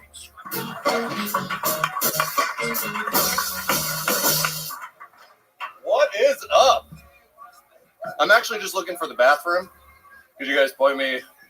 I really was going to go to the bathroom, and I'm glad I did not. So I'm here with some friends from Dallas. I'm going to talk about my buddy that I was in the Army with. This guy is a legend. You guys may have heard of him. I'm not going to use his name, but he's got a foundation with Gary Sinise. He has earned a lot of money. Great guy and hysterical guy. Only reason I bring him up, one of the funniest guys I've ever met, right? This guy, when we were in service, huge, 6'7", 260, stepped on an IED and lost all 4 of his limbs. Yeah, I do not tell jokes about this guy for obvious fucking reasons. I had one serious question about his dick. He got his wife pregnant, so that question has been answered. And truth be told, like I said, he's very funny. He's got a ton of stage time, more stage time than all of me and the other comics put together. But at least we're all put together. You know what I'm saying? Jesus fucking Christ, John. What the fuck? My God, you just came up and told a story about your funnier friend. Why didn't you let him sign up? We would have loved to have a fucking funny guy with no limbs up here while you're up here telling these sad stories. You're right. How many of you think it should have been him that got blown up in the Army, huh? Yeah. How about that, John? How about that? Yeah. I deserve that. You knew you had 1 minute. I did not. Yeah, that's true. And now we're back, so you guys got to see how bad it was. But we're gonna put your set in there just so that people know how terrible it was. Yeah, it was nuts. It was worse than that, actually. Yeah, well, the good news is we only have about 1 million more listeners than we had 3 years ago. Yes. It's very exciting. Now everyone's got it now. I'll take it. Wow, I love it. Well, John, congratulations. Thanks. Here's a little joke book. There he goes, John Moore, ladies and gentlemen. All right, we've come to that time, ladies and gentlemen. There's only one guy with the chops to be able to put a ribbon on this thing. You guys know him, you love him, the freak of nature himself, the Kill Tony Hall of Famer, the record holder for all-time sets and interviews, absolutely killing it, headlining all over the country. Ladies and gentlemen, this is indeed the Vanilla Gorilla, the Big Red Machine, the Tijuana Tarantula, the Virginia Villager, the one and only William Lights Out Montgomery.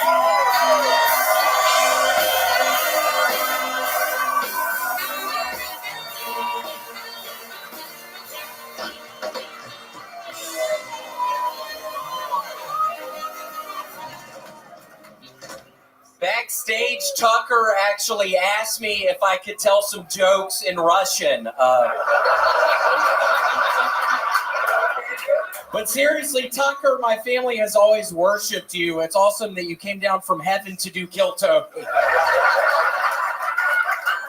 Winona Judd is here. Winona Judd once performed during the Super Bowl halftime show. Meanwhile, Red Band was a ring girl for BattleBots. Fucking pussy!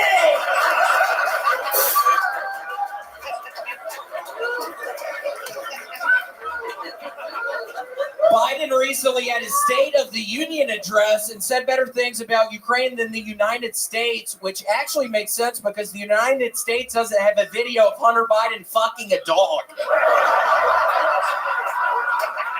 I learned that one from you, Tucker.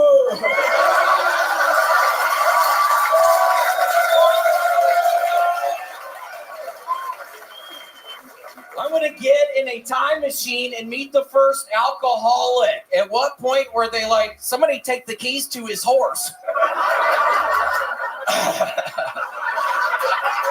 Last week, a Boeing whistleblower was found dead in his car prior to testify. Wait, did he work for Boeing or Hillary Clinton Airlines?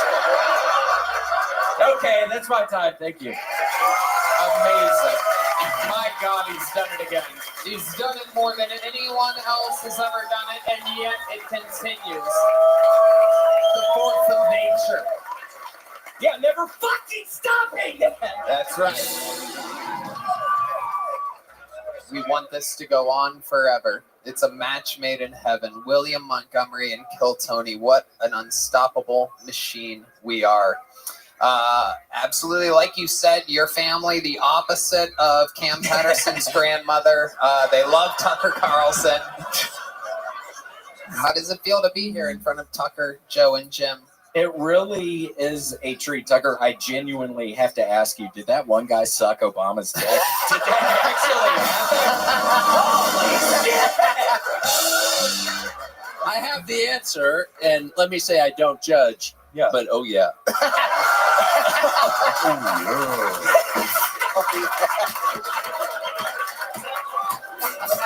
I've been wondering that. Honestly, that's been something that I've been wondering. He told me off camera I actually did that. I was like, ugh. But he did. He did. Cool. Yeah. Not kidding at all. But Unbelievable. The question everyone wanted to ask Tucker, and it has been answered here on Kill Tony. The look on Joe Rogan's face says it all.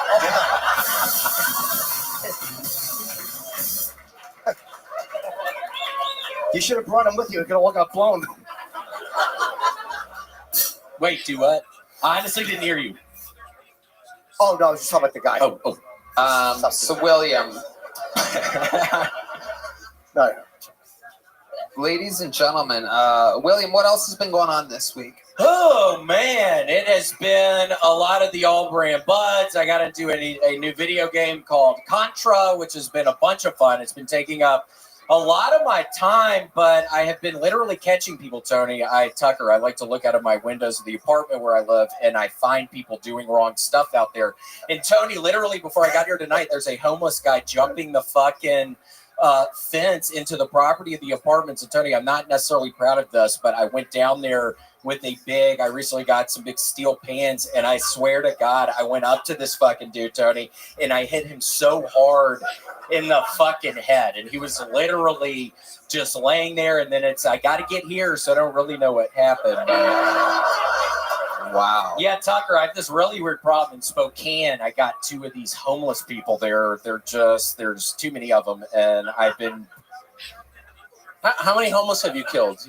Great question. Well, I have been, at least I would say, around 17 different, theoretically. Oh, that was a good one, Rabbi. What was that?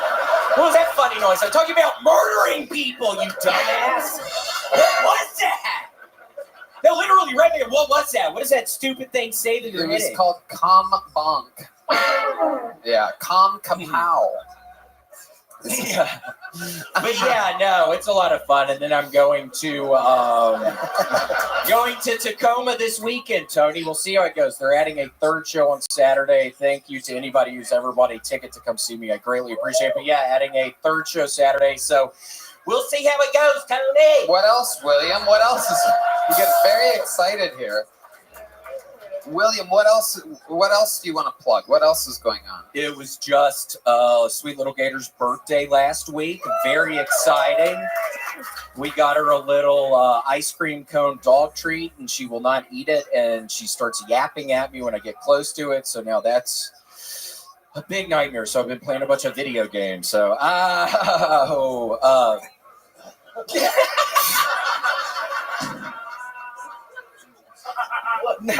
was that funny? When I'm kind of messing up, I mean, I'm having a pretty good setup here other than that one point. Did you really think that was pretty funny? Hello? What? I can hear you, dumbass! Holy shit. Okay. William, we have some really good news for you. There's another red machine here that wants to come back out. And so why don't you stay up on stage? Ladies and gentlemen, I present to you Grammy award-winning artist, one of the greatest rock stars of all time. Make some noise for Winona Judd, everybody. The real Winona Judd, ladies and gentlemen. 19 #1 hits. Grammy award-winning. Look at these two beautiful red machines. it up. Give her the microphone, William. Oh shit! Shots are coming out with Winona Judd. This is how you know you're dealing with a fucking country music artist. What happened? What did I miss there? Oh, you're trying to get me to drink alcohol? You stupid bitch! And maybe this would be a good time to show your titties, bitch. Whoa! How about a hand for the great Winona Judd, everybody? Coming out here, getting us liquored up, being part of the goddamn festivities. I can't believe it. That's the best cocaine club. Woo! Oh boy, that's a spicy treat. Winona, why don't you grab a microphone? Say hello to these people. Say hi to the listeners out here. Hey.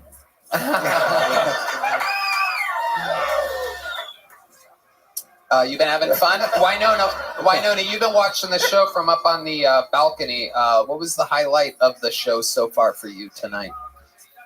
All the cussing. Oh, yeah. I never could cuss, ever. My mother said no.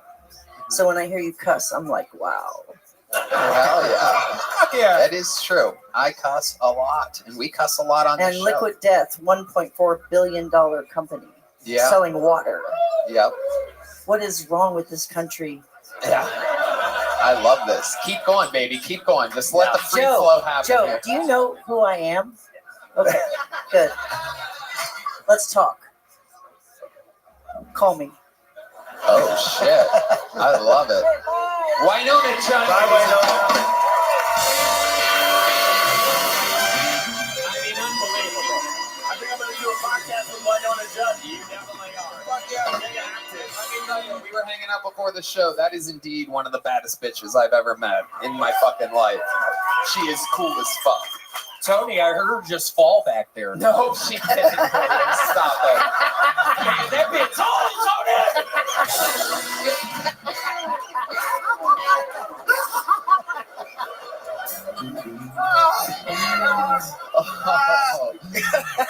William, stay up here for one more beat because we have one last special treat here. Believe it or not, we have a guy that did a fucking Kill Tony rap on the internet a month or so ago. We found him. He said he's a super fan of the show. I said, why don't you come on out, and if you make it here, I'll put you on the list, and we'll have you perform this song live. With one of the coolest Kill Tony raps I've ever heard in my life, 11 years doing this show. I'd like to present to you the stylings of Asthmatic, everybody. Here's Asthmatic. Sometimes we have rappers on this show. This guy actually does it. You guys hear me? All right, look. Yeah. Check it. Yo. Yeah, let me tell you about my favorite show. It comes on Monday night. I don't stay up late, so Tuesday morning brings the light. It's Kill Tony. Never seen it? Then you owe me. It's an open mic where a minute feels awfully lonely. Yeah, Tony Hinchcliffe is him, the Grim Slim Jim. Every show opens with this guy, Hans Kim. I'll admit it, he's a hit or miss. Never quick to dismiss. Sometimes lacks punchlines. Keeps a funny premise. Bitch twitch like a Martin Phillips. I don't get it, he's a favorite, but William Montgomery is the illest. Never miss an episode, ain't never gonna stop. Consume it the way David Lucas drinks pop. That's all day down the hallway, so don't look. If you bomb, then you're gonna get a little joke book. Use it. Write jokes with the sharpened pencil. Cam Patterson has the most potential. He's elite. As long as his minute don't repeat. Going by a rock from the man off the streets. Pull the pick and grimace out my pocket. Casey Rocket never made it as a wise man, so I'll stop it. A profit in the making. Joe Dirt, go and dig it. I wanna see it live, but I can never get a ticket. What the fuck, Red Band? I don't understand. I'll chuck Screwball to see the best band in the land. Yeah. Asthmatic, ladies and gentlemen. AZMATTIC. Follow him on Instagram, social media. Asthmatic. Thank you, Tony. Make some noise for the goddamn goat, William Montgomery. Keep it going. Let's see how loud this place can get for Jim Norton. Joe Rogan. Thunder motherfucking Carlson. And the best damn band in the land. Raul Vallejo, Carlos Sosa, Michael Gonzalez, Matt Muelling, The Madness, Unbelievable drawing from Ryan J. Belderson. Let's see what Chris Rogers drew tonight. What the fuck? What is that? Wait, I know I'm the fucking donkey there, or whatever that is. Who's that? Who's that guy? Who? Joe Biden. Wait, what? Well, who's the thing standing up? What? Richard Simmons? Casey Rocket? I don't recognize Casey without his ball cap on. I'm sorry, Chris. That's Joe Biden and Casey Rocket? Okay, all right. Why does Joe Biden look exactly like me? Am I the only one seeing that? All right. Great smile on Joe Biden. We did it. That's Chris Rogers Art, amazing local artist. Thank you to Game Time, Skylight Frame, DraftKings, Red Rose, Yellow Rose, Gel Blaster. Tucker Carlson, I gotta tell you, I've been a huge fan fucking forever. This is so surreal having you here. I didn't expect to be here, trust me. Amazing. Doing the Post Malone spot that you find out behind the curtain. And that's all because of the great Joe Rogan, my fucking best pal in the world. So much fun. How about a hand for him and the mothership, huh? #1 comedy club on planet Earth. Thank you so much, Chip Norton, for joining the show again. Red Band. Check out the Joe Rogan Experience now on YouTube, guys. Check it out. For sure. He's back on YouTube. Very exciting stuff. Back everywhere. One more time for Asthmatic. Thank you guys so much. We love you. Good night, everybody.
The Sunset Strip Comedy Club in Austin, Texas is now open.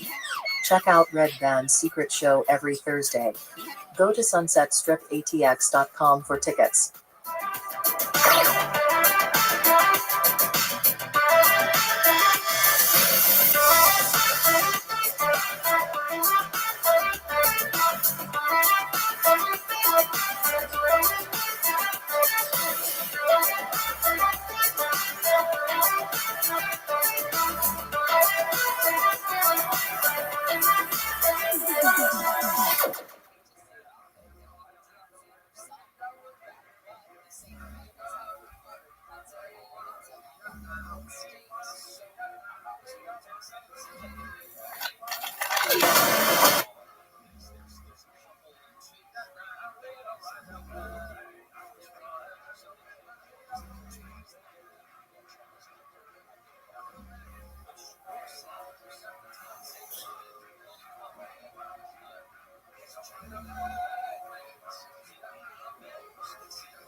This is Rabbi coming to you live from the Comedy Mothership here in Austin, Texas for a brand new episode of Kill Tony. Get up for Tony Hinchcliffe!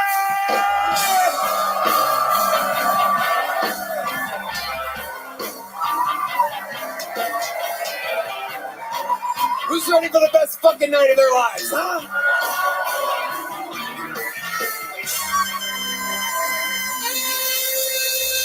Fuck yeah.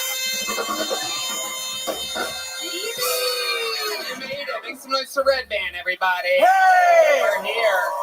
You did it. You're at Kill Tony, the #1 live podcast in the world, brought to you by Talkspace, Squarespace, and Freeze Pipe. How about a hand for the best damn band in the land, huh?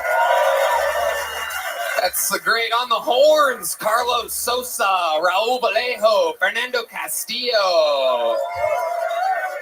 That's the great Michael Gonzalez on the drums, Matt Muelling on the electric guitar, John Dees on the keys right behind me, and of course the great and powerful Deep Madness on the bass guitar, everybody. Before we get started tonight, here's a little bit more from the amazing sponsors that made it all possible for you.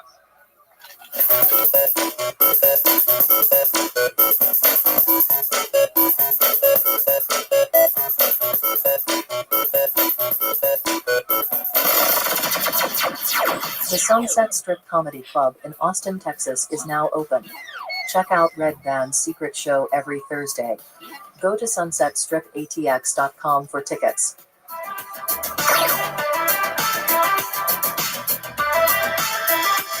Who's ready to start tonight's fucking episode, huh?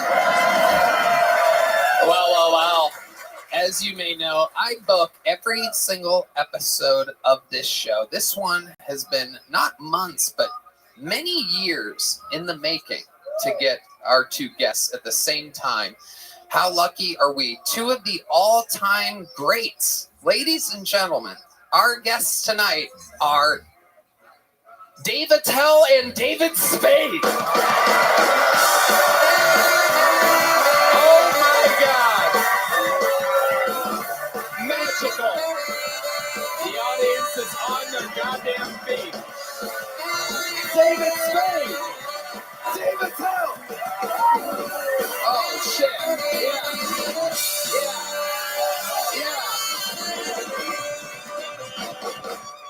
Fuck yeah. You're in it tonight, motherfuckers. Dave Attell, the new special Hot Cross Buns on Netflix. Thank you, Tony. Thank you, Tony. Welcome back, Dave. And there's no better place to pitch it than Austin, Texas. Am I right, guys? Yeah. Thank you very much. Hell yeah. You had an amazing weekend here. I came to your show last night. It was unfucking believable. Truly one of the best in the world. Well, you know what? Next time you stroke me, please use some lube. All right, here we go. Oh, wow. First joke of the show. Oh. I love it. David Spade, your first time on the show. Welcome to Austin. Welcome to Kill Tony.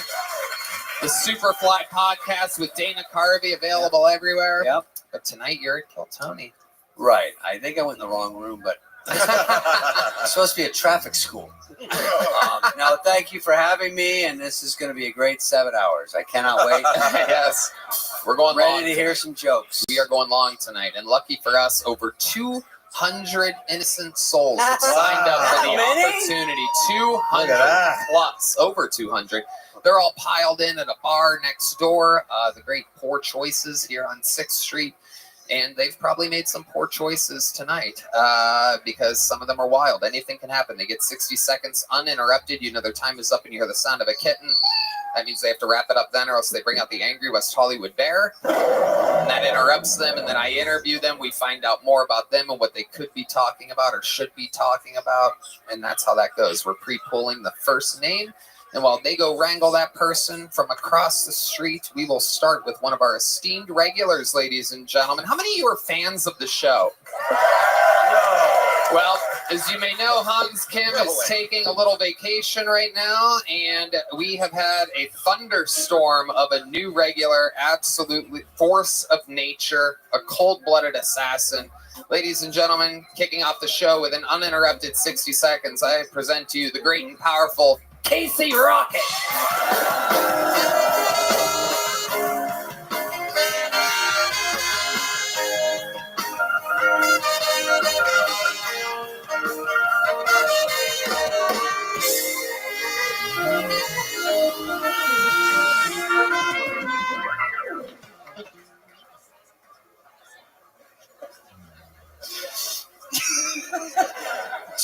me something, girl. Very cool. Hell yeah. All right, that was actually pretty good. Folks, a lot of people say my body, my choice, but I always say somebody should be on The Voice. I'm a very good singer. Okay, cool. Get real. I'm starving. Can I get a People's Temple, please? Hell yeah. It's like a Shirley Temple, but Jonestown style, so it's pretty cool. It's where they crush up a bunch of Vicodin and put it in a cup of Flavor Aid. And instead of dying, I live for the first time in my entire life. Come on. Tell me something. Cool. Hell yeah. Get real. I used to swallow grapes whole until I was 12 years old. So like 3 times a week, I would choke on grapes, and because that's how kings would eat grapes in cartoons. They'd have a big bushel of grapes. So 3 times a week, my mom would run in my room and be choking on grapes, and it's like Don Vito on Viva La Bam, and she'd go, "You're not a king. We love you. You're not a king." And I was like, "Love means nothing when it seeps from the lips of a harlot." And I just thank you, Casey Rocket. All right, boom. 1 minute, 15 seconds from Casey Rocket. Another unbelievable performance, absolutely weird as hell. I love the entrance tonight. The old man turned into young man maneuver. It's like a Willy Wonka thing, is what I was trying to do. Like when Willy Wonka walks down the street and, oh, he can't walk, he's so scary. And I'm young. It was me. I'm young. Yeah, I didn't pick that up. It's all right. A force of nature. The grapes thing, I mean, what is your writing process exactly? Most of the time, I'll just remember, oh, yeah, I used to swallow grapes whole. I was like, I guess maybe that's funny. And it's kind of funny, yeah. No, it is. True. It's definitely funny.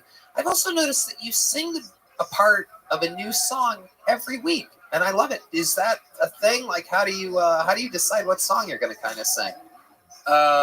Listening to my heart and trusting my managers and my agents, and down the grapevine, they kind of tell me what they want to pump up the charts. So it's a Nashville thing. It's part of the Nashville scene. So okay, big Nashville crowd. I love it. We're just on the road this weekend with the great William Montgomery. How'd that go? Where'd you guys go? We went to Tacoma, Washington. Yeah. Went to Tacoma. Yeah. Did some shows. Yeah, it was fun. Yeah, me and William, big riffs. It was cool. It's cool to meet these guys. I was gonna say it's really good to meet, but David, we've already met. Do you remember when we met? Yeah, I think you were my busboy tonight. No, I'm kidding. Go, yes. No. I thought you might not remember, so I brought some pictures of times that we've hung out before. Oh, we've seen this before. Casey has a partnership with Kinko's or Walgreens print shop. These are me and David. We've been friends for years. That was us with the Mucinex guy at the LA Dodgers game. He was so weird. He was so weird. Got very slimy. Yeah, that was kind of cool. And he's wearing the same sunglasses tonight. I have the same look. That's my look, man. Just a couple guys taking in the ball game. Yeah, it's a good time. We called it an early night, and then we went home, and the Space Shuttle Challenger exploded. Oh my god, that took me off guard. I don't think Something romantic about it, though. That's not how you want to end any night at the ballpark. No. And so we're watching it, and it's still happening. In the morning, we stayed all night. I love that sometimes Casey can't decide which one of 2 pictures he wants to use, so he uses both. It's just pushing the story along. We're watching it, and then we're kind of taking it out. You loved it, just oh my god, we couldn't take our eyes off of it. Amazing. So we start. Oh, you face the camera on that one, so everyone could really see that he was watching it. That is incredible. You don't remember any of this, David? No, it feels a little AI, but I don't know. I don't mind it. I didn't know. Yeah. Then we decided we were going to stop it from ever happening again. We suited up commando style, and we shut down NASA from the inside. Wow. Well, those were the days. Yeah. Anytime. Yeah. Well, it's good that you're used to doing this because when you're for your next gig where you're holding up a song, we'll sing for food. I think that. I thought this one was kind of fun because it's the ending of Fight Club. So we're holding hands and we're like, I met you at a very strange time in my life. Oh, the Mucinex guy is also in the corner of that one. Is he? Yeah. Yeah, he's down there. Couldn't shake that dude. That is absolutely incredible. Crazy crowd, booger. David Tell, you ever seen anything quite like a Casey I've never Rocket seen before? a guy so lonely with a laser printer. I never. Are we allowed to?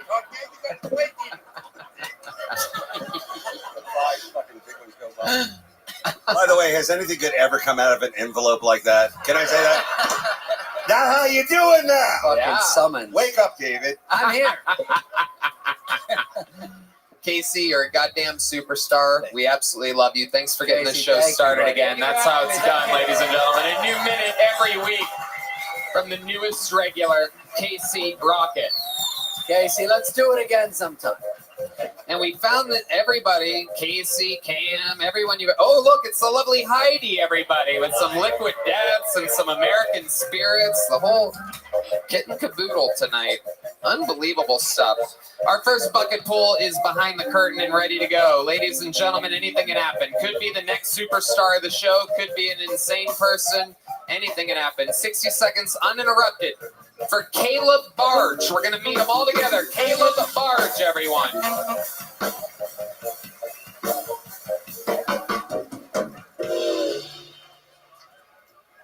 How's it going? Cool. I was raised really religious, and my parents put me in a private Christian school, and there they taught me that we were created by God and we did not evolve from monkeys. If anybody here believes we did not evolve from monkeys, I want you to go home and Google foot job porn. Have you seen that shit? Foot job porn? A girl jerking a dude off with her feet? That's the most monkey shit I've ever seen in my life. You freeze your hands up to eat bananas. I found this thing like it's footjobporn.com. My dad was a really religious one. He was. He did not like gay people at all. He told me this once. He was like, Caleb, the way that gay guys have sex, it's disgusting. They do each other in the butt. That's where poop comes from. I was like, dude, they're not doing each other while they're taking a shit, right? Every hole in the human body has a non-sexual function, and when it's not doing that function, that's when you're supposed to stick your penis in it, right? You don't try to get a blowjob from somebody eating a sandwich. You wait until they're eating the sandwich. All right. You guys were awesome. Thank you so much. Caleb Barge. Solid minute. Dave, he came a little under. Yeah. I didn't hear the meow. No, yeah, it was right there. 59 seconds. Yeah, nailed it. David Tell. I would say, what's your name again? Caleb. Of course it is. Now, yeah. I thought you were an Ezekiel, but Caleb, it was, first of all, it was calming and refreshing, kind of like a pile of burning books. And I think your dad will back me up on that. All right. I liked it. Yeah. I thought the energy was just right for the situation. Yeah, it was good. Really solid. Christian school, monkeys evolution, foot job porn. Dave, you ever watch foot job porn? Where I come from, we call it river dance. Now, come on, y'all. Sorry. I'm getting ready for the little room upstairs. Caleb, how long have you been doing comedy? 13 years. 13 years. And before that? Huh? I bet the under on that. Well, no, I'm kidding, Dave. What do you do for a living, Caleb? I work from home. I'm a project coordinator. You would know this. What time does the Buc-ee's open? Now, Buc-ee's over? I don't know, 6 a.m.? No, it's 24 hours, right? That's right. 24 hours. No doubt about it. That's where you can watch all the foot job porn you want in the bathrooms. What kind of projects are you coordinating from home? So tech jobs and stuff like that, like big Fortune 100 client companies want to like update their mapping software and stuff. So they contract it out. So I just run it. Okay. Yeah. What do you do for fun? 13 years in stand-up comedy. Where did you do the 13 years at? New York City. Wow. Yeah. Do you live here now, or you just visited? visited? I just moved here. How December. long ago? December. December. Yeah. What do you love about Austin? Anything stand out to you so far? Yeah, I mean, I got really tired of New York City. I mean, I like just you can actually walk around and there's not a million fucking people. I really enjoy that, and the food's great. Yeah, you know, I really like it here. So. All right. Yeah. Well, what do you do for fun, Caleb? Tell us something about your wild side when you're not doing stand-up. I did some traveling the past few years. So yeah, I went to Costa Rica. Okay. Nice. Yeah. I got a vasectomy there. Yeah. Was that your idea or the courts? Whose idea was that? Definitely mine. Yeah. Yeah.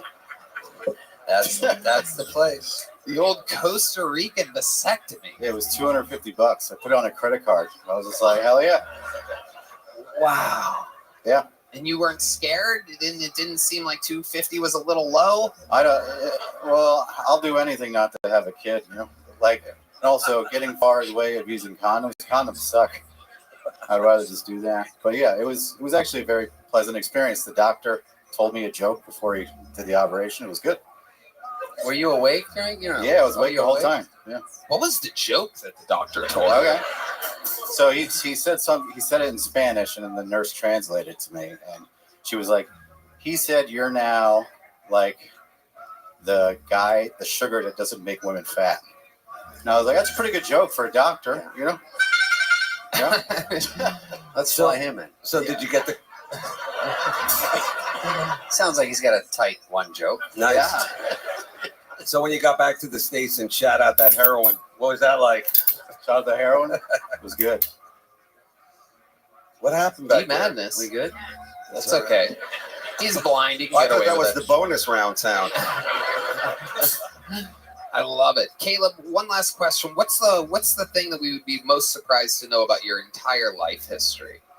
Other than a Costa Rican vasectomy from a guy telling you jokes for $250. I don't know. You have a weird childhood or anything like that? Yeah, Christian upbringing can do that. Yeah. Are your parents still super Christian? My mom is still, but she's cool. Like me and my dad don't really talk. When's the last time you talked to your dad? Like 4 years ago. And how did that conversation go and end? It was on Father's Day. It was weird. Tell us about it. Well, he's here now.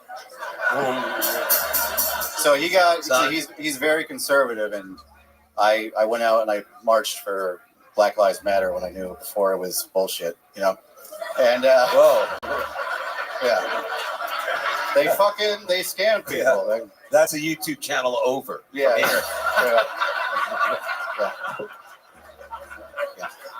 But he just like he judged me as soon as it was Father's Day. I called him up and he judged me immediately, and I just was like, I'm tired. What did he say exactly? Can you remember what he said? Yeah, he was like, this is fucking hilarious.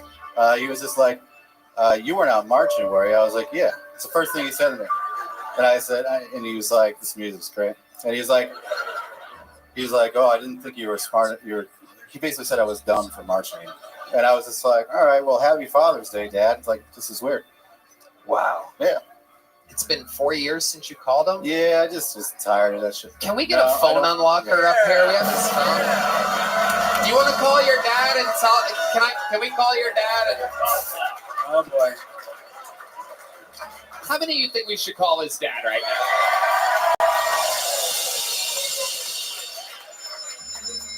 I've got his old number. Just when I don't have his number, but I'm gonna try. Yeah. Let's dial it. Yeah, let's just guess. Whoever picks up, call him Dad. All right.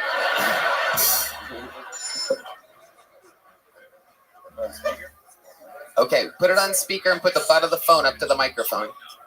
Speaker. The butt of the phone, the bottom. There you go. Right to the tip, not the side. Do you have a hard drive in there? What's hanging from the bottom of your phone? It's not even ringing. It's ringing. Are you out of data? You have daddy and data issues? Is it on speakerphone? Yeah. Tony, it's not. You've taken this show to a new level, buddy. Watching a guy make a phone call. Awesome. It's incredible. It's live. Okay, no, don't put the voicemail up there. Okay, well, there you go. There you have it. Looks like he still hasn't forgiven. I guess you'll have to connect with your. I guess you'll just have to connect with him through QAnon. You know? Yeah, I think he's into that shit, actually. I love it. Well, we tried, Caleb. Sign up again. Solid minute. Congratulations. Appreciate it. Here's a little joke book. Actually, you know what? Here's a big joke book. There you go. It's good. It's good. Caleb Barge, ladies and gentlemen. And that's how it starts. Congrats, Caleb. All right, we got another bucket pull.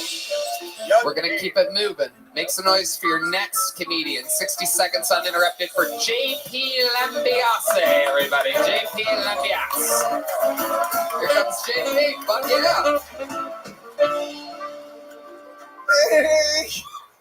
Yeah.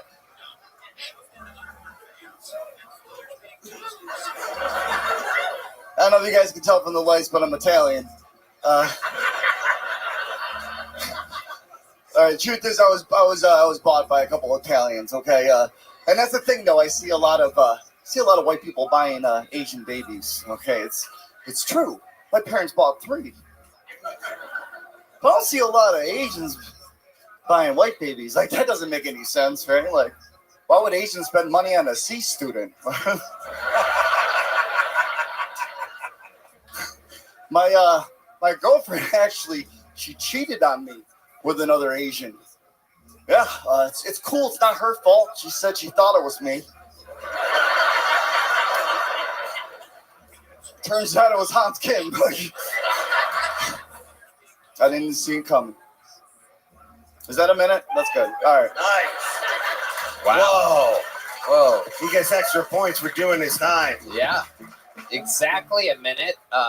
Welcome to the show, JP Lambiase. Is that how you say that last name? You do not look like a Lambiase. Yeah. It was a friend. It was Italian name. They made it French, so it's Lambiase. Because they wanted to get over here good. So I guess. Which coast did they arrive from? New York. Well, you're really Italian? I'm a New Yorker. Yeah, I was actually raised very Italian. Hey, what up, huh? Whoa, get a test. Now. So your parents are what? The mom is Asian? Calabrese. Uh-huh. Dad's Sicilian. Grandparents are racist. Okay, but seriously, what kind of Asian are you? I'm South Korean. I'm not the other part. Right. Good. Great. Great. So JP, how long have you been on stand-up? I started in 2010. Okay. Wow. Another veteran of the game. 2 people, 26 years of experience between the first 2 bucket pulls. It's incredible. 13. It's funny that 13 years and they lean at the tape at a minute. Yeah. You know what I mean? They I'm not good. No, I didn't. No, come on. You did pretty good. You're also you not Italian, so Yeah. there's a lot of not things happening I'll with you. hustle my way through it. You know what I'm saying? No, you did good. You're good. Wait, you're not Asian, or you are?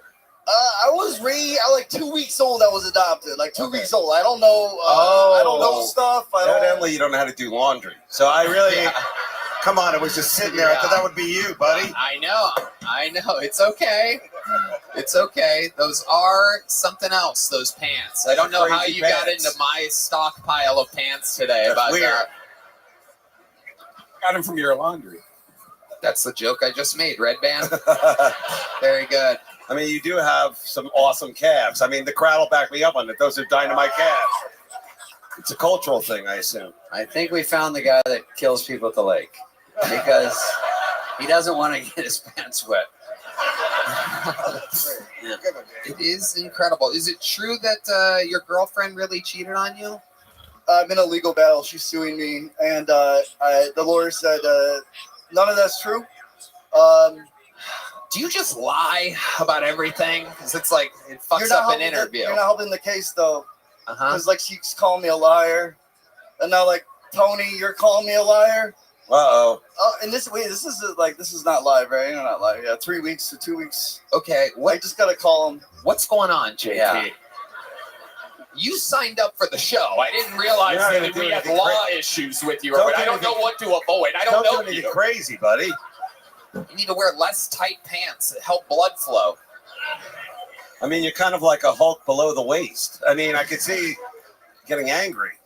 I've never gotten this much validation in one night. What happened was we did YouTube together, and she we separated, and then I didn't want to work on the channel anymore, and she sued me. So I decided to just drive from Orlando to Austin, Texas, for the only reason to be here. Like, this is why I'm here, guys. Like, this is why I'm here. Wow.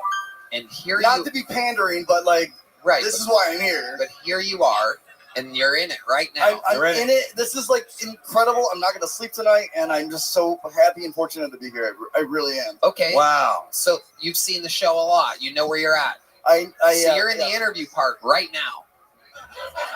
And last Wednesday, we locked eyes when you did your show with Joe Rogan. It was great. Okay. You asked me what age I was, and I'm just like, oh, what the? And then today you walked by me. It was amazing. I didn't want to acknowledge it because I got to be Are cool. you gay? Like, a little bit. Okay. Yes, that was Maybe my last, a lot of it. Yeah. Okay. A lot. All right. Yeah. Was your girlfriend a girl? She's suing me because I'm gay. Like, that's actually part of it. Is that true? I mean, doesn't matter. JP, guys, right? JP, stick with me over here. Okay, sorry. Are you really being sued by a girl? I'm being sued by a female. Right. And you used to do a YouTube show with her. Did you guys really date? Did you We guys did for 10 sleep years. together? 10 for years. 10 years. 10 Okay. years. So there we go. Fiance. Okay, we're getting closer. She was your low main squeeze. She put the low main and low maintenance. Yeah.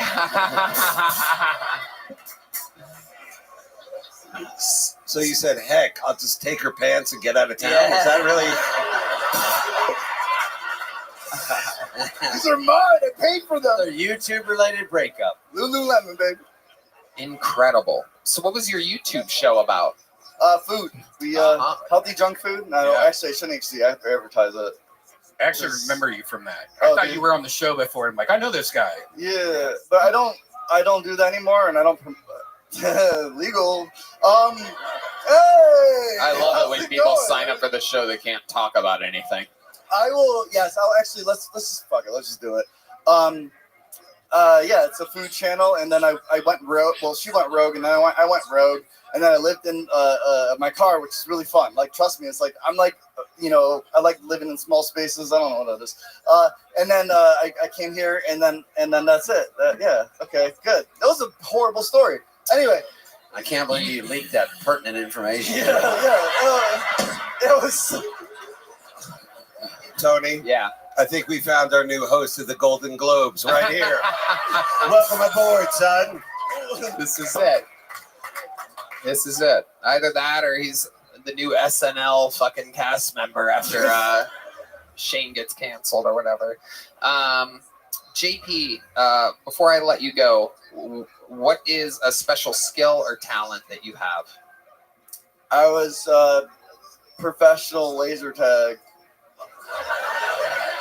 Really? You look more laser wax to me than the tag. You are very hairless. Do you shave your legs? I got that throughout all high school and middle school. I got bullied a lot because of this perfect dolphin feet I got. Like, I just don't. There's no hair. I just don't have the follicle growth on that. I do have like a big bush though. All right, let's look at a clip. So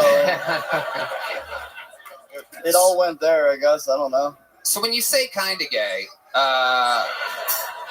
like, are you hooking up with dudes and chicks right now, or what's the? Oh no! After what I went through for 10 years, I'm completely just doing my own thing. I'm not with anyone. I would do, like, I admitted it. Like, I saw this trans comic. She's really pretty. I'm like, dude, I would do that. Like, you made a good choice. What would you do? What would you do with the trans comic? Describe exactly what you would do.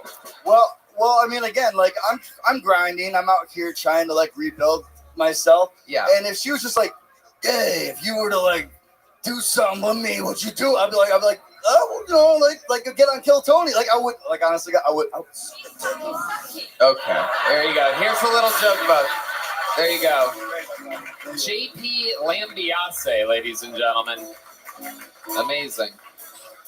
There he goes, everyone. It's a long walk in those pants. There he goes.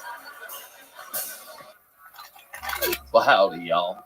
This podcast is sponsored by Talkspace. Do you think seeing a therapist or psychiatrist would be helpful, but you don't have the time to actually find one to meet with them or afford them? Try Talkspace. By doing everything online, Talkspace has made getting the help you want easy, accessible, and affordable. Sometimes people wait until something bad happens to talk to a therapist. Why wait? You can get a therapist through Talkspace right now. Therapy can help you shift your perspective, find tools to cope in difficult times, and be a guiding light. Red Dan. I love therapy and I find it so helpful, Tony. Talkspace makes it easy and affordable. With Talkspace, you can sign up online and get a personalized match with a provider that's right for you, typically within 48 hours. It's incredibly convenient to have virtual sessions with your licensed therapist from the comfort of your home. There's no need to commute to appointments, miss time at work, or line up childcare in order to attend sessions. It's mental health made easy.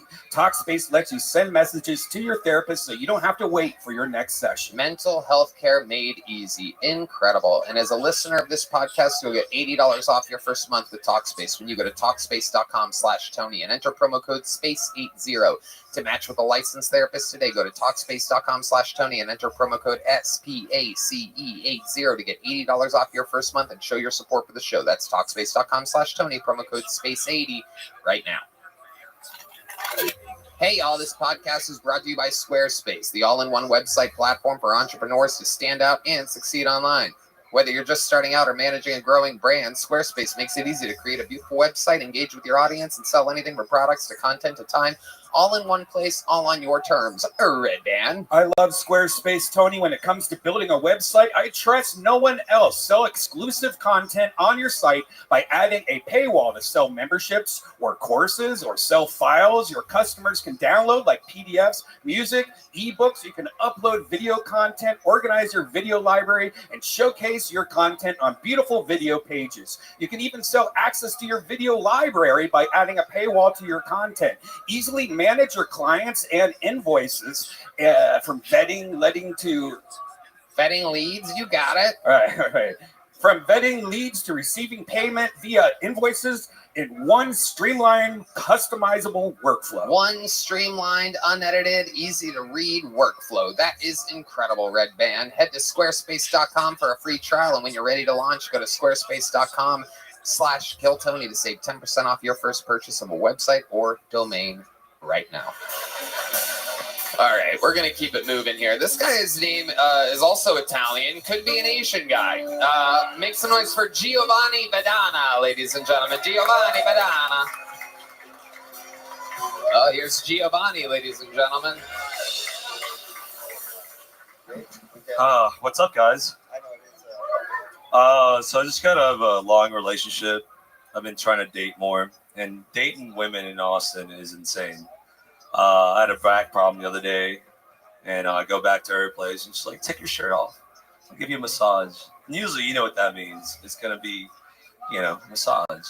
Take my shirt off, and then she started doing this. She gave me a Reiki massage.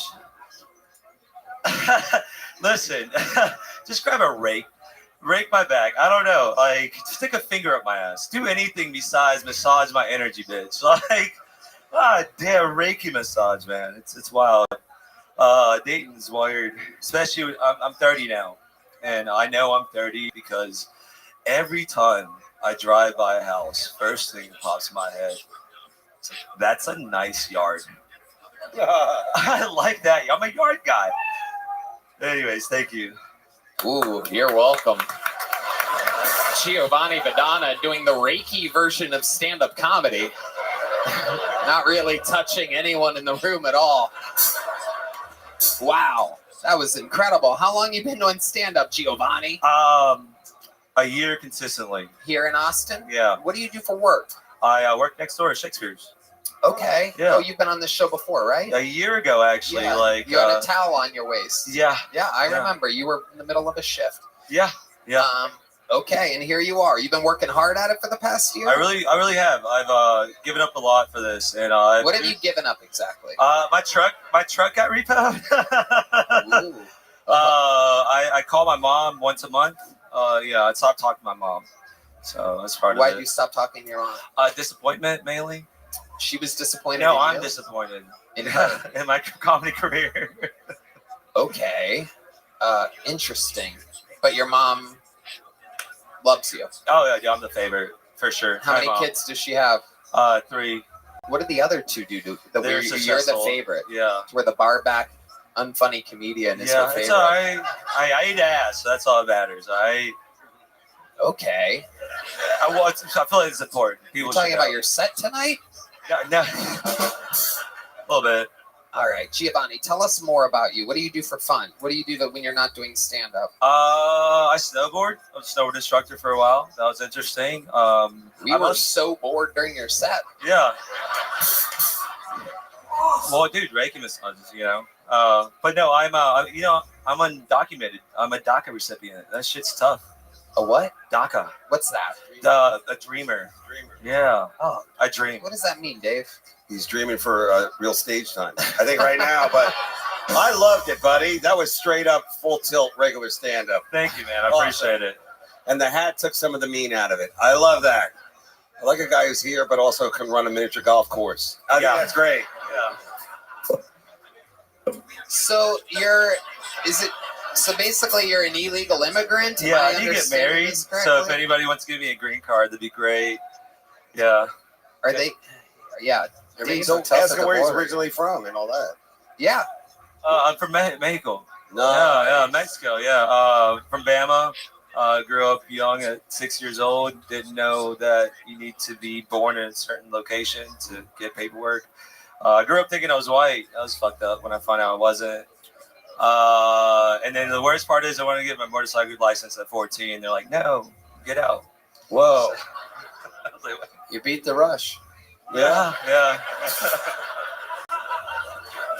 Yeah, you seem white. You have no accent whatsoever. I know. That's why I'm still here. What's the most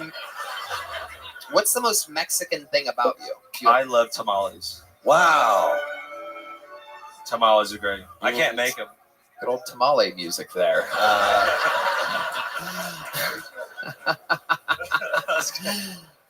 Okay. This is pretty sweet, buddy. It's something you don't really see in Texas. Now, dude. Oh, sorry. Yeah, go ahead. you go ahead, Dave. No, I was just gonna say, dude, have you ever been back that way to do stand up? Yeah, right. No, have you? Honestly, might be a bummer. So DACA dreamers, they are allowed to leave the States, but I am not allowed back in. So I'm not fucking leaving. Are you sure you're not allowed back in right now? Seems like pretty much everybody's coming in. True. You're right. You think you're going to be the one that they stop? They're like, no, let the bus loads through. That guy with the checkered hat and the motorcycle, no good. Oh, you have a towel on tonight as well. It's like your trademark. Yeah, it is. Hell yeah. I fucking hate mine. I don't think they let you back in. Once you're over, once you're here. Yeah, that's it. Seems like you're safe. It's like you get on base, you call a timeout, the umpire's cool. Yeah, I don't know what that means, but okay. Baseball. You need to learn this for your test if you want to become an American. That's why I need a green card. I need someone to marry me. You better study. Okay, Giovanni Badana. Anything else crazy we should know about you before we let you go? No, I eat ass. I love. When you say you eat ass, I love black booty and white drugs. That's about it, you know. Give it up for your next mayor. Come on, guys. Is that true? Black booty and white drugs? Yeah. Okay. Yeah. Which one do you like sniffing the most? Dude, have you ever done both at the same time? No. It's pretty nice. You should try it. That's great. So when you say you eat ass, do you go straight for it right from the get? You guys spit on it first, like a little. Oh, and then you lick your own loogie. Yeah, for sure. I don't buy it. I don't buy any of this. Should we see if I'll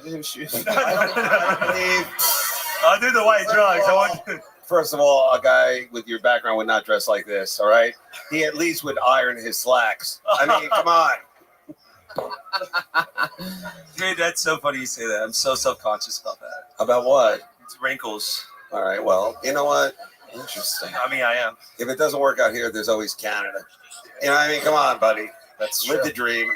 They have Make it drugs there. happen. Let them stay. Last time you were on, you got a little joke book? Little joke book, yes, sir. There you go. We'll go fill it up with jokes, Yeah. Giovanni. Oh, wait. There he My goes. dog ate it. My dog ate it. Giovanni, but you have a dog? 2 dogs, blue nose pit bulls. You have 2 dogs right now. No, they're at home. Where's home? The ghetto, Riverside. Riverside? Yeah, it's ghetto. First time I moved in there, first thing I heard across the way, pop, pop, pop, let me in, bitch. And an hour later, across the other way, bang, bang. So yeah, gunshots. Your dogs talk? That's a good one. Wow. Giovanni Badana. There he goes, everybody. Giovanni. Right back to Next Story Goes.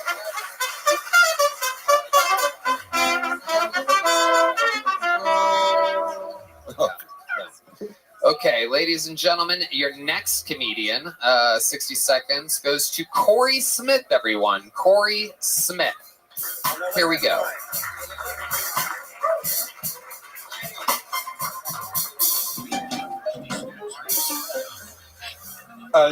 I'm bald, but I don't miss having hair. I miss taking chances with haircuts.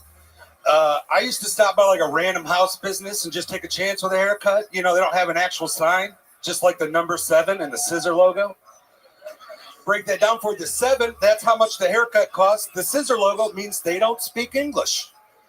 I walked into this place in Chicago. This lady knew I didn't speak Spanish, but she wasn't going to lose a customer. She grabbed me, marched me to a chair, sits me down, wants to do the whole thing without talking. Actual words, just picks up clippers, holds next to my head, and goes, eh? I said, puts those down, picks up scissors, goes, eh? I don't think there's a third choice, so, And then she just proceeded to give me the haircut she assumes all white people get. Top 3 haircuts of my life. I hung out and had Kool-Aid with the kids. Support your local house business. All right, thank you.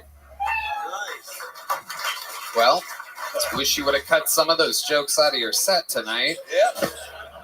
Corey Smith? Absolutely. Was the first thing that you said, I'm Paul? No. What'd you say about bald? Bald. Got it. Yeah. I got really confused there. No, you're I good. heard Paul over here. Sometimes the audio ricochets a weird way, but indeed you are bald. I am. Why would you say that when it's obvious? It's like a butchered up old joke. I'm usually a storyteller, and that's like the only thing I can really fit in this. Okay. Yeah. Dave. But as the new guardian of the galaxy, let me ask you. You do kind of have like a superhero with no power feel about it. Yeah. Thanks, Boo. Okay. How long you been doing stand-up, Corey Smith? Going on 11 years. Nice. 11 years. There's a lot of veterans here tonight. And that was your best minute, you said? No, that's the only minute I could fit. I've got like 7-minute bits and 5-minute bits, a couple 4-minute Storyteller, bits. right? Yeah. Sounds like a threat. Yeah. That is incredible. Maybe you should be on Ellen.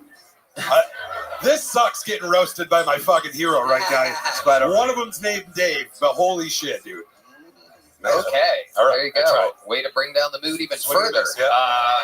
Don't know, digging I yourself. thought you did great, buddy. So what's next for you there, Corey? I'm gonna cry this off and finish my fucking bullet bourbon and chill. We were playing Yahtzee outside. Whoa. Yeah, dice on the street, 6th Street. I believe around here they call it CeeLo. Yahtzee. No wonder everyone's moving to Austin. That sounds fun.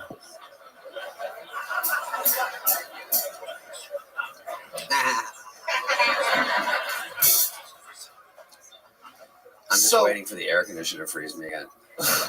What do you do for a living? Collect unemployment professionally. Yeah. Nice. You're what? I collect unemployment. I thought you said you're a cuck unemployment. Close enough. Yeah. Close enough. What was the last job that you had? I managed a Ninja Nation. What's that? It's like an obstacle course for kids.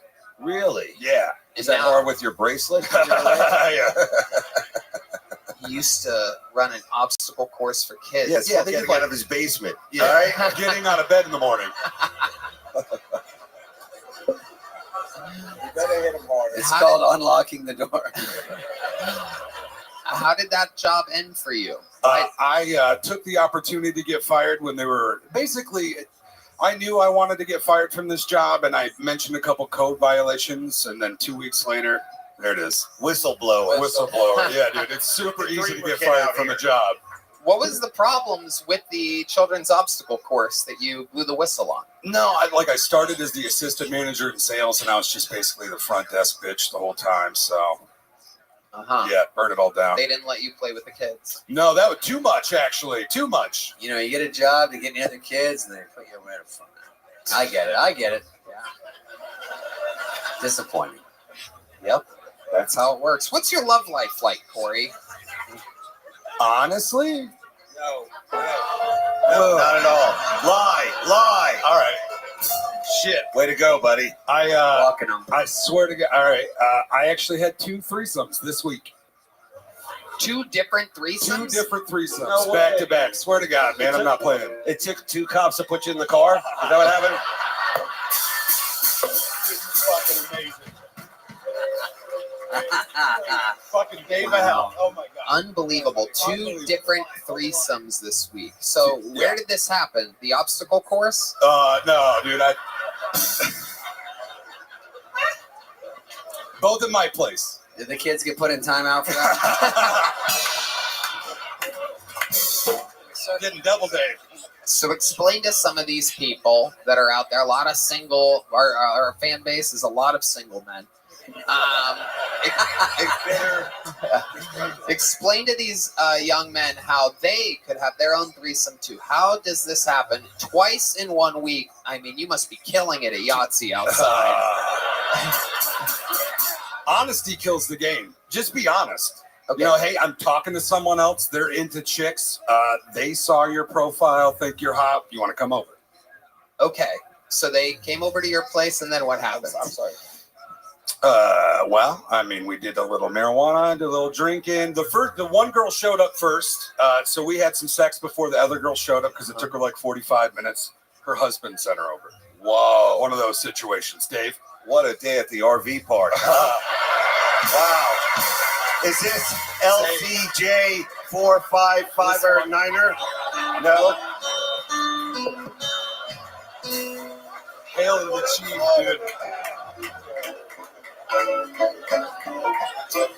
So you bang one girl and you finish. You sit around waiting for the other girl, and then the other girl comes, and then what happens? Take us through step by step. Step by step. I made the one girl answer my door and bring her in. So I'm already sitting in the bedroom, and then the other girl told her to start sucking my dick, and I had both of them eat my ass. I did the whole arch your back backwards, the rusty trombone whole situation. Back there, get back. Wow. I bidet, so it's clean. Wow. Even Tony, I've never seen you like this. I am. Even your spray-on tan is blushing. I mean, really.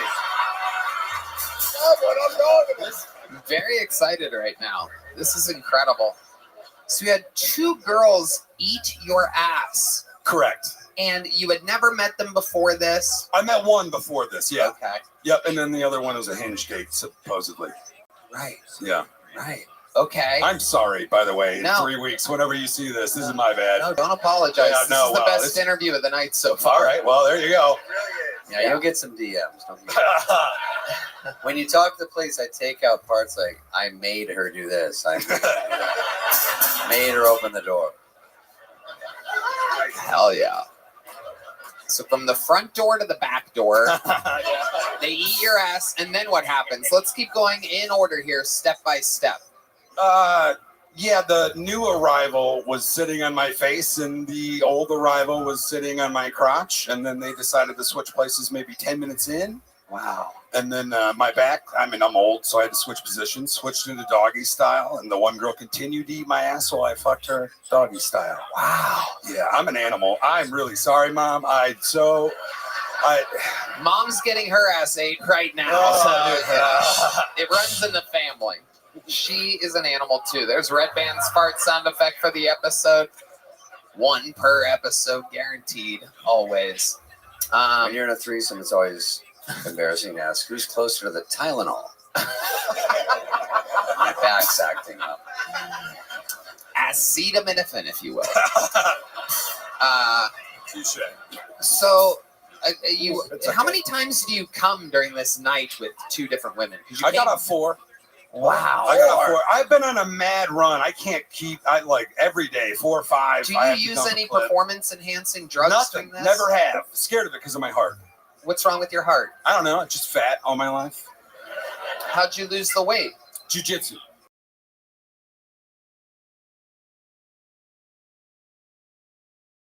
That. Yeah. It's awesome. Rear naked choke to rear naked foe. Eating your yeah, ass.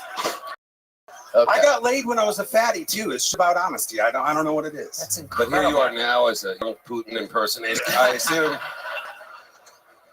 the women are throwing themselves at you. Well, Corey Smith, wildly horrible set, but an unbelievable interview. Your honesty during the interview is the same reason why this was a success and why you get threesomes all the time. Before I let you go, I only talked about one threesome. Let's cover the other one real quick.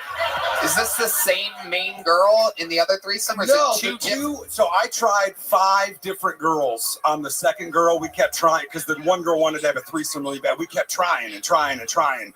2 people said yes, but never showed up. The 2 people that said yes hit me up the next morning.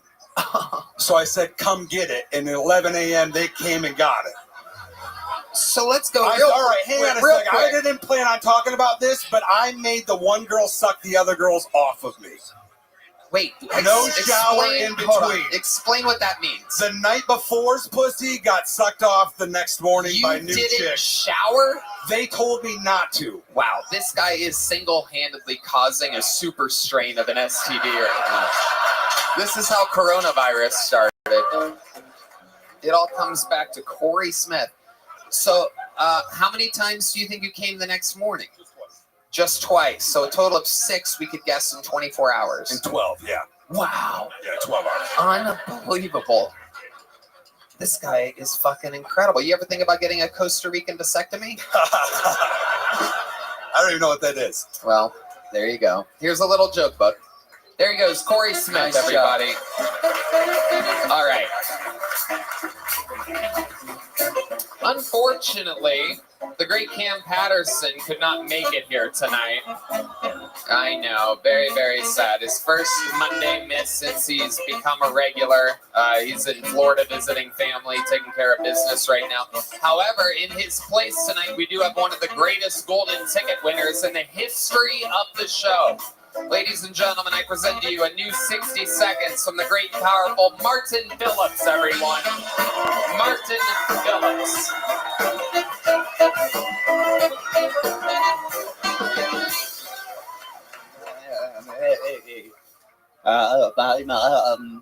I'm starting a true crime podcast. I just have to kill the people first. The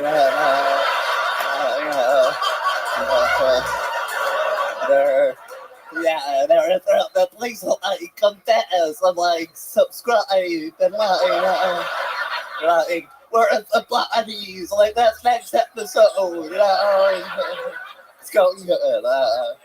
You see like Dalmatians at the firehouses. They're undersupplied. I think I figured it out. I think it's like they go to the scene like, hey, sorry your house burned down. What a pet or dog. That thing fucked me up. Okay, what that thing was. Okay, well, bada bing. Okay, I'm not married. I'm too long of a man to get, hold me down. But my friend get me marriage advice. He was like, yeah, treat it like a job. And I was like, man, I've been pretty shitty at one of my, I've been fired, and that's why I came up with a better analogy. Treat it like a vacation, because you save up for it, you look forward to it, then we get there, it kind of sucks, but we're here, and we're gonna have a good time, man, making the best of it. Right. Martin Phillips with a brand new minute 35. That's how you do it. Yeah. Again, one of the greatest golden ticket winners in the history of the show. Always, 100% of the time, an unbelievable set. Incredible performance tonight. How many threesomes have you had this week? Oh, more than that guy. whatever you said. You are an unbelievable fucking performer, Martin. Dave, what do you think about this guy? First of all, we got a picture before the show, but it's all a blur. And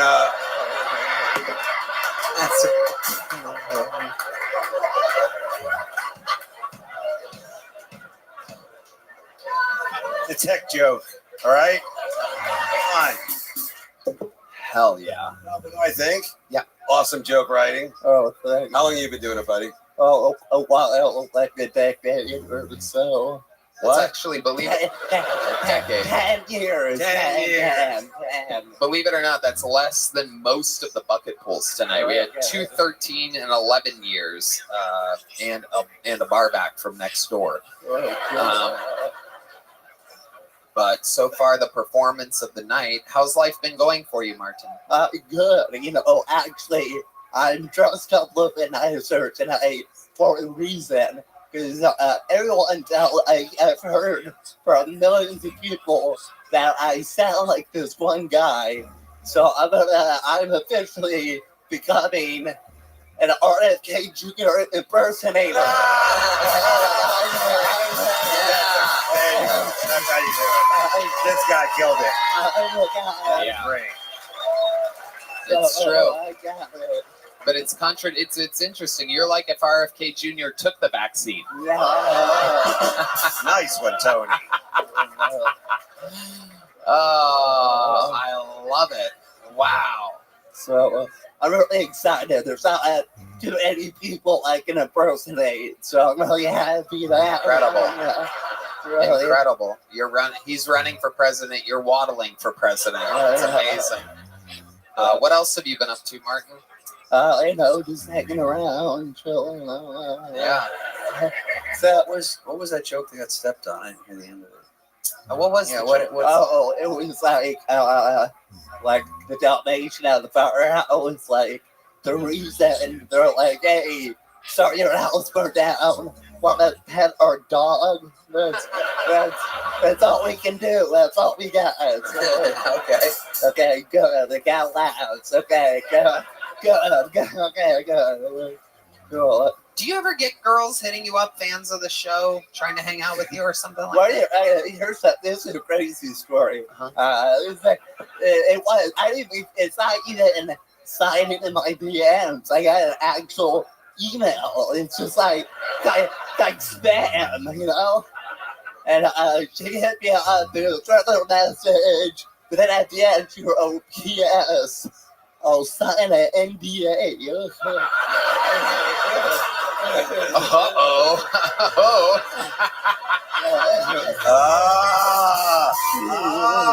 Wake up!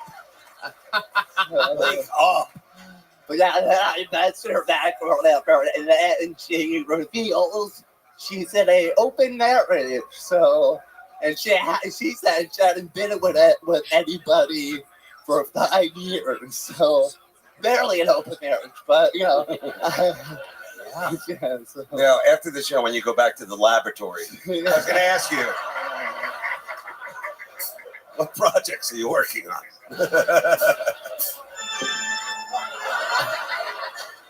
Unbelievable, Martin. What else you been doing around Austin, Texas? How's Texas been treating you?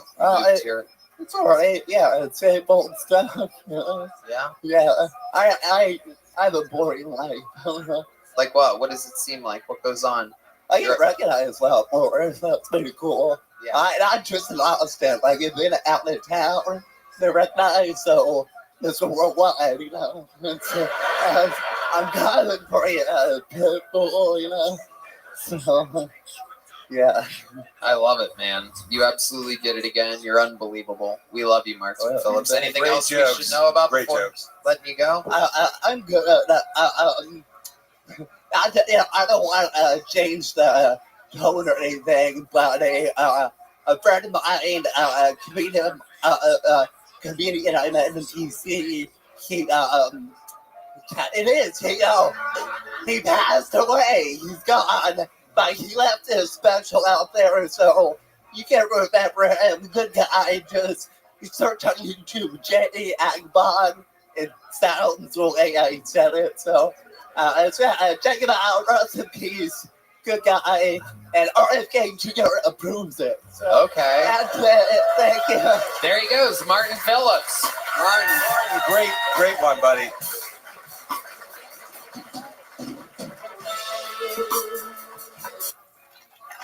Yes, indeed. Hello there yet again. This podcast is sponsored by Freeze Pipe. Are you ready for 420? For the chillest cannabis smoking experience, you need a glass pipe from Freeze Pipe. Freeze Pipe makes an array of freezable pipes, bubblers, and bongs that are 80% colder than using ice cubes to chill smoke. The result is a deliciously smooth puff without the harshness, coughing, or water chugging.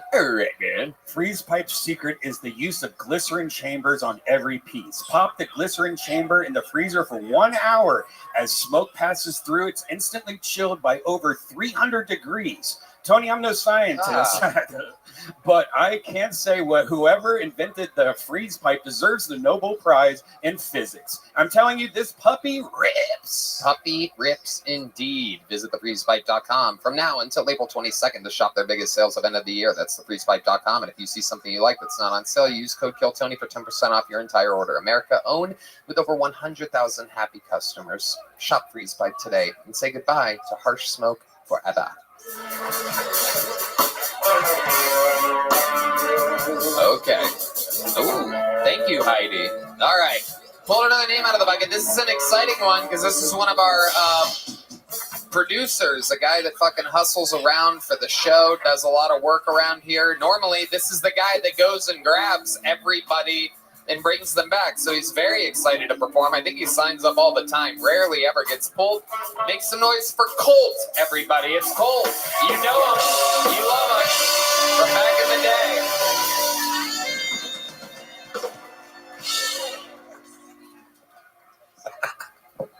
You either died Matt Rife, or you live long enough to see yourself become Dane Cook. Good. No, I'm an Austin local. I've been here in Austin 3 years now. It's going great. You hear a lot of weird stuff on 6th Street. The other day, this guy walked up to me. He goes, "Hey, man, you know, albino people eat the best ass." I was like, "What, man? What the fuck?" He goes, "Yeah, it's because they already have pink eye." My God, weird eyes, those folks. You guys like politics? Palestine? I don't think they're pals with any Steins.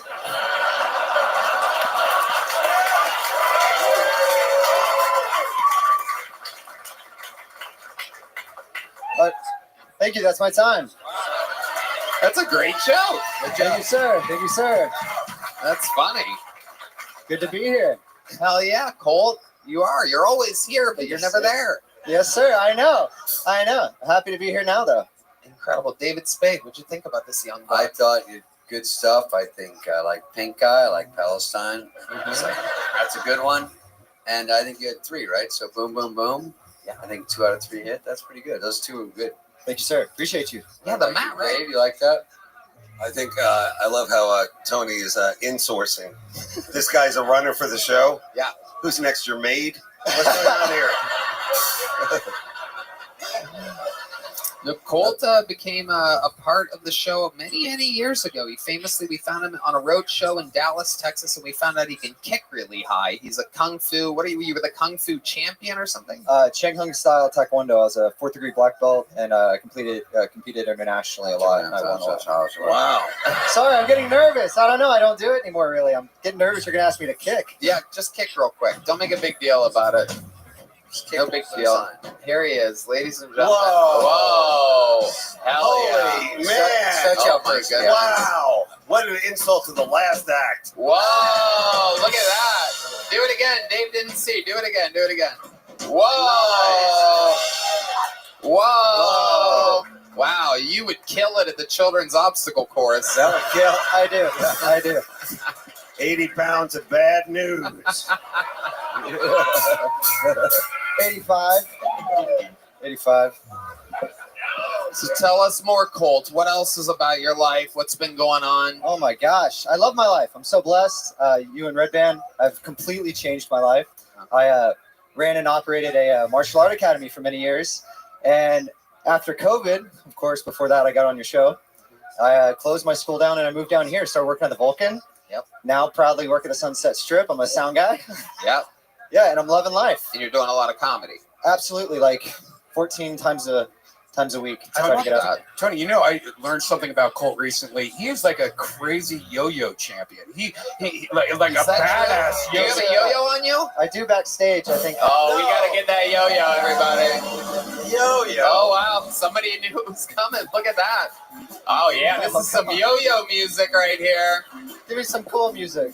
Okay. And it's time to yo-yo, everybody. Here we go. Uh-oh. Oh, walking the dog. Walk it up. Nice. Where's the trombone at? Give me some trombone on this. Wow. Rock the baby. Shit. Wow. Round the world. That's awesome. Wow. Incredible. Hey, Tony, Yeah, David Tell. Tony, it's official. The comedy boom is over. I mean, it's over now. That's it. That's it. Get out while you can.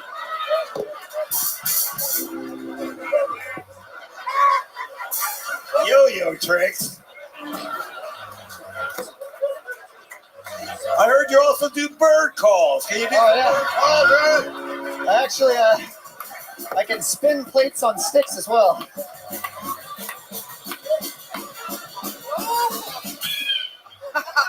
Very good.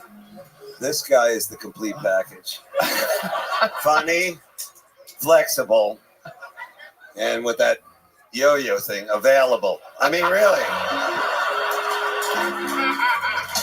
This guy, you better hang on to him, Tony. Oh, this yeah. guy's going places. Oh, yeah. He's one of our hardest workers, one of our great people on the squad. Good for the morale, good for everything. What else, Colt? Okay. That's it. You already have access to any joke book you want, pretty much. You can Oh, just do pop. I? Oh, shit. I didn't know that. You've never gotten a big one? No, sir. That was before my yeah. Really? Well, if you give him this now, what are you going to give him for Christmas? I mean, really. You cheap piece of shit. You cheap prick.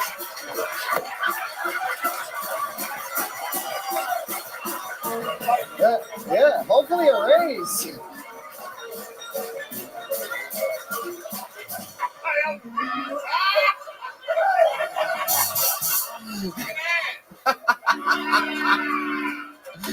This is a big joke bug. Merry Christmas, Cole. Christmas came early. Oh my God, that is the funniest. Oh my God. How about another hand for David Tell, by the way, ladies and gentlemen? Absolutely. Truly killing Tony, as always. His new special hot cross buns is out now, so make sure you go see it immediately. All right, I'm excited about this next bucket pull because it's a one-word name that I've never seen before, I don't believe. So those are always interesting. They tend to either be absolutely hysterical or crazier than shit. Let's see what happens with the comedy styling. 60 seconds of Zebulon, everybody. The Kill Tony debut of Zebulon. Okay, here we go.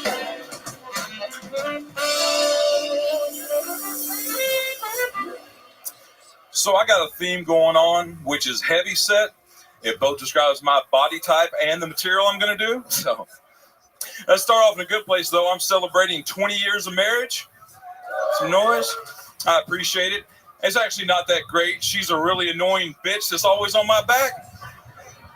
No, I'm not married to a woman. I'm married to chronic pain. I've been in pain every day for the last 20 years with a spinal injury, so hip, hip, hooray, I guess. Despite all the pain, maybe because of it, drugs aren't that effective. I used to take 180 milligrams of morphine every day. Never got me high. It kind of helped the pain. Most of it for me was getting me super constipated, so it definitely wasn't the shit. I'm be honest with y'all, sadly, I'm thinking about divorcing Payne. She's just always on my nerves. I just haven't had the courage to pull that trigger yet. All right, that's my time. Thank y'all. I'm Zeb Green. All right, Zebulon. Yes, sir. Fuck yeah! Welcome to the show, Appreciate Zebulon. it. What a cool name. Where does that come from? Yeah, it is a Hebrew name, but my mother got it from the 70s TV show How the West Was Won. Zebulon McCahan. I'm country as shit. Wow. How country? Where were you raised? Hot Springs, Arkansas. Okay. Yeah, I was on here about a year ago. I've lost like 130 pounds and grew a beard since then. So, Wow. yeah, All right. Did you go by the name Zebulon then? I went by Zeb Green. So recently I've changed my stage name to Zebulon. Okay. Yeah. All right. Wow. What made you change your name to Zebulon? He moved to Mars. Exactly. Yeah, I don't know. I just felt like it had a little more presence to it, something more unique. And to be honest with you, I felt like I've grown in my confidence over this last year, and it made me feel more confident on stage. Like it just like Zebulon, like go up there and fucking kill this shit. So I love it. I love it. Is that your real first name? Zebulon? So my full name is Brian Michael Zebulon Green. I have way too many fucking names. Wow. Yeah, so it's my third name. I go by Zeb, and then on stage Zebulon. Amazing. What do you do for a living? So I was in the aerospace industry for a long time, but I'm disabled. My back's all fucked up. Like I was talking about my How set. did your back get fucked up? Car wreck. Somebody hit me from behind and it tore my nerve root and crushed my spine. So my spine's fused together and my nerve root's torn, and I have a spinal cord stimulator installed. You know what that is? Now tell us. So I have like wires in my spine and a battery in my back, and it basically interrupts the pain signal in my brain and tells my brain not as much pain as I'm in. So instead of being a 10 out of 10 all the time, I'm usually a 5 to 6 out of 10 all the time. So I can function. Right now, you're in pain. Yeah, I can't feel my left leg hardly, and because I, do all these mics and waiting on mics and everything. But it's a lot better. From 2007 to 2019, I was basically bedridden in pain before they put the stimulator in. So Okay, how high can you kick? I would not attempt that because I'd fall off stage and kill somebody. So absolutely, no, you're definitely kidding. What do you do for fun, Zebulon? What takes the pain away? To be honest with you, and I know this is the cheap answer, is just comedy. Like I can't really do much other than that because grinding on mics, waiting around, which I love. That's all part of the game. People around town know me because I carry my own chair around with me. When you do open mics, you're in a club that's full of empty chairs, but I have my own chair. It looks ridiculous, but I have to have it for comfort. So usually during the day, I'm in so much pain from doing all the activities, I just recover and get ready to go grind again. Is there anything that could help this pain? Is there anything, an operation? Have you heard about anything? Well, they're scared to cut the nerves because you could lose mobility. So I've tried, I've tried morphine. They put me on fentanyl. That didn't work. I've tried like this year. I was raised kind of religious background. We can get into my whole life has been pain. It's very interesting. So I never tried a lot of substances, but I tried alcohol, weed, mushrooms, all at different times last year. None of that worked. Like nothing works. So don't tell me there's something negative about fentanyl. What was fentanyl like? Can you describe it to us? What was that like? Yeah, so for me, which is ridiculous, I have a joke about it I can tell you in a minute if you'd like. But so for the fentanyl, y'all know it's supposed to be 100 times more powerful than morphine. So they gave it to me, and they give you like a transdermal patch, soaks in your skin. It's supposed to be very effective. They told me to put one on, and they said because you haven't had anything in your body in a long time, it'll probably put you right to sleep. I go home, nothing happens. I call them, and they're like, hey, take some hydrocodones with it. That didn't do anything. And they said, we'll put 2 patches on. I did that and took hydrocodones. It didn't do anything. I actually sent the patches to the manufacturer and had them tested. They're like, these are full of fentanyl. You should be like dead or something. And I was like, no, I'm good. So just nothing works. And so pain is kind of like the theme of my life. I've always been in pain, and it's like what pushes me forward, and it's just what it is. So right now, what are you on right now? Just I have the stimulator in my back, and that's it. Okay. Well, it's definitely not Ozempic. Absolutely. Have you ever thought about that? Have you ever thought about how did you lose the weight originally? So to be quite honest with you, when I came up here, it was February 13th of last year. Y'all were still at the Vulcan. It was the day I moved to Austin, and I got called on Kill Tony. Did comedy, and and so when I got home, I just thought about everything. I was like, if I ever want to fit in a plane seat, if I'm ever lucky to travel enough, to travel to go do comedy, I was like, better lose this weight. So I just quit eating, and I was suicidal, and all kinds of things were going on when I did comedy. When I moved here, and comedy literally saved my life because fortunately people have been laughing. So so I was basically like, I don't need it. I need comedy. I don't need to eat. So wow. So you just stopped eating. Yeah. Wow, the fentanyl patches still didn't work. Well, I live over there. No, well, I haven't tried them. I tried the other substances; they didn't work. But I live in the same building that Celia Contreras lives in. Oh, okay. So my apartment's so bad that, like, for I mean, now anyway, my apartment's so nasty I can't even cook in it. So that helped. I'm poor, and I was like, I can't cook in here because of the rats and the roaches. So I'll just not eat. Yeah. Incredible. Yeah. Okay. Shit. You got me stumped here, Zeb. Okay. I can tell you about the beginning of my life. It's even worse. So Amazing. So stand-up comedy is the only time when you're really not focused on the pain. pretty much, and even I have a resting pain face, you know, so I'll have to remind myself, like, late at night, depending on how many mics I've done, because, you know, obviously from just even sitting in a chair hurts me. Like, the only thing that makes the pain even better is like laying on my right hip and getting the pressure off of it. So sitting in the chair, waiting on mics, doing mics, standing up, all that, you know, by the end of the night, I'm really in a lot of pain.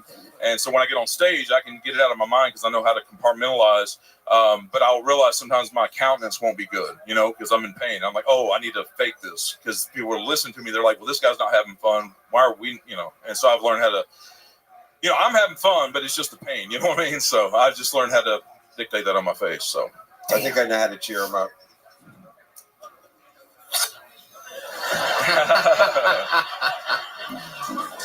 This is true. This is a real balloon from the great Dave Attell. Absolutely incredible. Why did he have a balloon? A true balloon. Absolutely amazing. Oh, you got it. What's that? It's a real balloon. It's a happy birthday balloon. Wow. How do you feel now? You feel better? 4 out of 10 on the pain. 0 out of 10 on pain. Dave Attell doing the Lord's work out here. Who would have guessed that all it took was a quarter-filled balloon to be able to... I'm winded, by the way. There you go. Anytime that pops, you can smell the sweet scent of American spirit. The breath of a dying man. Well, Zebulon, I was very intrigued by your tale, your story. Congrats on losing the weight and getting funnier and all this. How much time do you think you've acquired altogether? I was going to ask him that. How long is your longest set? I say this very humbly because I'm just over a year, but I have 25 proven and then a lot of stories with it too. So I've been grinding hard as shit on it. So 6. Cool. Keep at it, brother. No. Keep at it. It gets better. Keep at it, dude. You're doing great. I'd love to have you on the Secret Show Thursday. Awesome. There you go. A booked spot. Less pain. Dave making some adjustments to the balloon here. You ever want to talk to me? There you go. Turn that frown There you go, upside buddy. down. There's a happy face on that balloon now. There you go. Zebulon, everybody. He's got Thank a you. spot. The fun train keeps moving along as I pull another name out of the bucket. How about a hand for the lovely Heidi, everybody? Gina with 3 A's, .hg on Instagram. An absolute charismatic sensation. We love her around here. And with that, your next bucket pull. Kent Hunter, everybody. 60 seconds uninterrupted for Kent Hunter. Here we go. Here's Kent, everybody.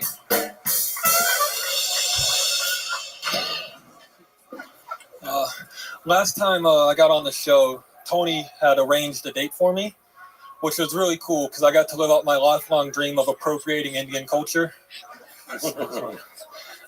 Whenever I get nervous, my legs have a tendency to start shaking, and so my mom told me to help with the nerves to just imagine the audience naked. So if you guys see me start shaking tonight, I'm not nervous. I'm just really horny. Earlier this month, my sister was in a car accident, and she's all right, but the car is totaled. Personally, I would have chose to celebrate International Women's Day another way. Yeah, but what do I know? I have a penis in a car that works. Oh, there we go.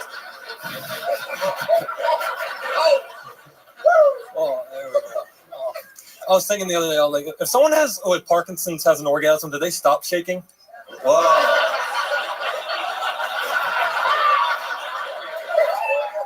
All right, man. Nice. Thank you. His mouth. There you go. A full minute from Kent Hunter. Thank you. Very lucky man. You get pulled out of the bucket a lot. I know. This is your second time in just a few weeks, correct? Yes, sir. And last time you were on, we talked about how you were a virgin. We did. And I sent you on a date. We got you on a date. I gave, I think, a couple $100. Sent you off to a nice restaurant. It was fantastic. Thank you very much for that. How did that go? Take us through it. The people want to know. It went really well. That was actually the second nicest restaurant I think I've ever been in my What life. was the first nicest restaurant? Calford's Chop House in Jacksonville. I don't know if you've ever been there. Very nice restaurant. Yeah, I But think I've been there, actually. One of the best restaurants. Yeah. Okay. yeah, I think it's like one of the only. Shout out, good. I think you got me there. I think you're right about that one. Rings the bell. But it was really nice. It was cool. Me and her, we just talked comedy most of it. We're both comedians, so we just had a good time. Just enjoyed some amazing food and got to talk. And then you guys got to do spots at the Secret Show. We did. That was fantastic. Thank you for that as well. Okay. And did you lose your virginity? I did not. Okay. I did not. So where do you think it went wrong?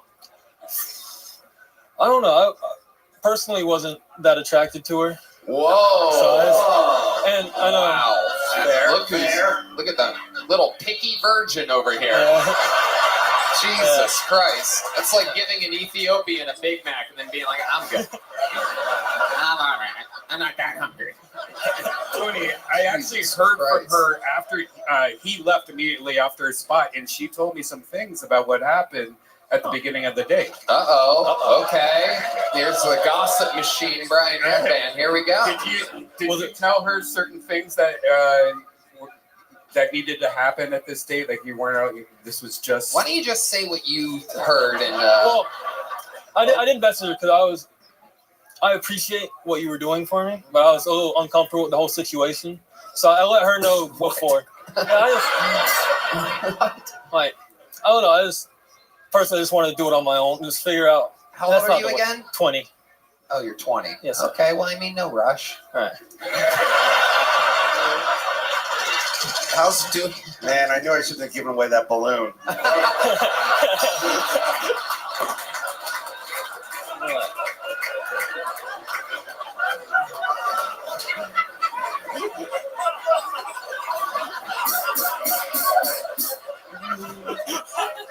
Oh my God. So how do you think you're going to do it on your own? If I can't help you, no one can help you. I don't know. Even when it naturally happens, like a buddy puts in a word, you know what I mean? Like, hey, Kent likes you. He's a good guy. Right. You know, like people get help. You don't want an assist at all. What are you, Kobe Bryant? Just fucking, you got to shoot the shot yourself. Yeah. See, Kobe jokes don't even work anymore. We can't even do a good ball hog joke anymore. That used to be what he was famous for. Now it's a helicopter crash. You know what I mean? No real ball hog. I guess I am like. What? I guess I am like Kobe though. I keep crashing and burning. Whoa! Look at that. Hell yeah! Oh my goodness gracious! Absolutely. Wow. A young man at Crossroads, 5 years away from renting a car. Look at that. Young guy in his second fancy restaurant. So what else is going on, Kent? You've been on the show a lot, so we've talked a lot. Is there anything about your life we haven't covered that might be interesting? You get pulled out of the bucket a lot. I know, this is always the part I'm worried about. I God never know what to talk loves you about. in every way except for that whole fucking dry dick thing. You know what I mean? I wonder if that's why he loves me. No. Probably not. It's not real. None of it's real.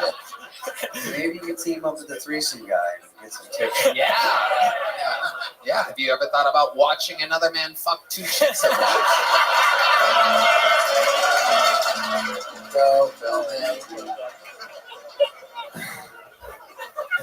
Turns out his ass is the third best restaurant you've ever been to.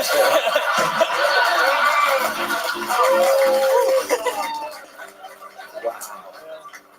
So Kent, anything else? Do you have any special skills or talents other than stand-up comedy or anything? Not really. This is all I care about. That's all you care about. When that guy was out here yo-yo you, did you get hard? When he did Is there a type of porn that you enjoy? Oh, we talked about this last time. It's all lesbian. Lesbian porn. That's right. Not a good sign. So you seem like a kind of good-looking dude. I Yeah. feel like you would do okay out there. I'm really awkward, socially awkward. I'm not. No shit. Yeah.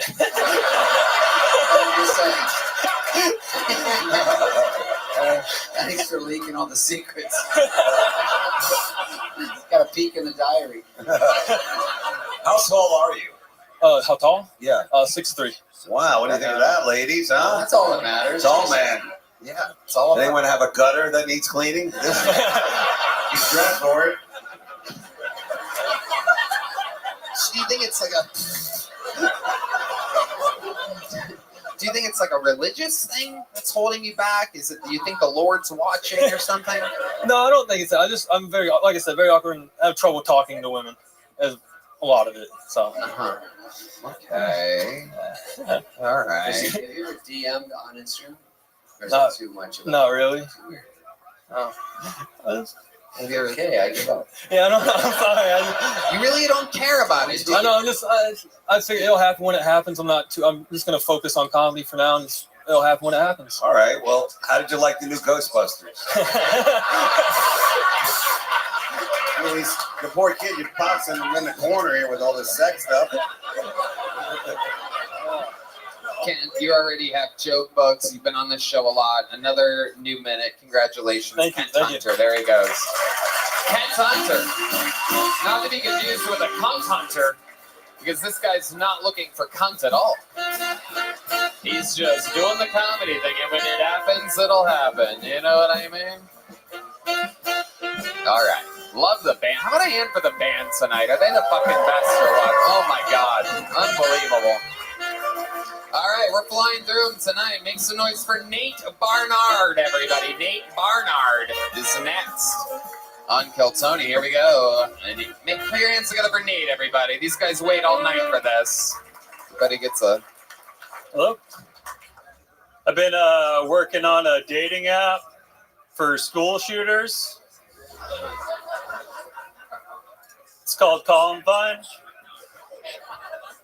We gotta get them shacking up, not shooting up. Get them distracted from what they're good at.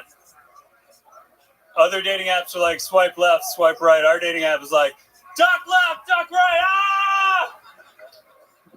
Ah! My girlfriend is a crisis actor. She gets upset about all this shit that never happened.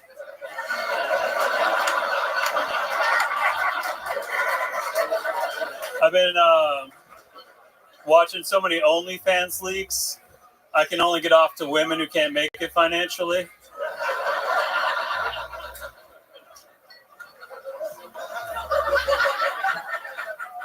People always pick on Lance Armstrong for taking drugs, but his brother landed on the moon. Could you imagine living up to that amount of pressure? Fuck yeah, Nate Barnard. Rock solid set.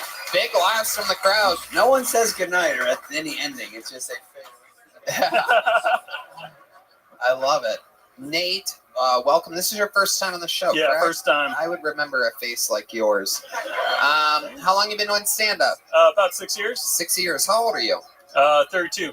6 years, 32. Where you been doing stand-up at? Started in Connecticut for about 5 years. Okay. Yeah, it's Hartford? a wasteland. Yeah, Hartford.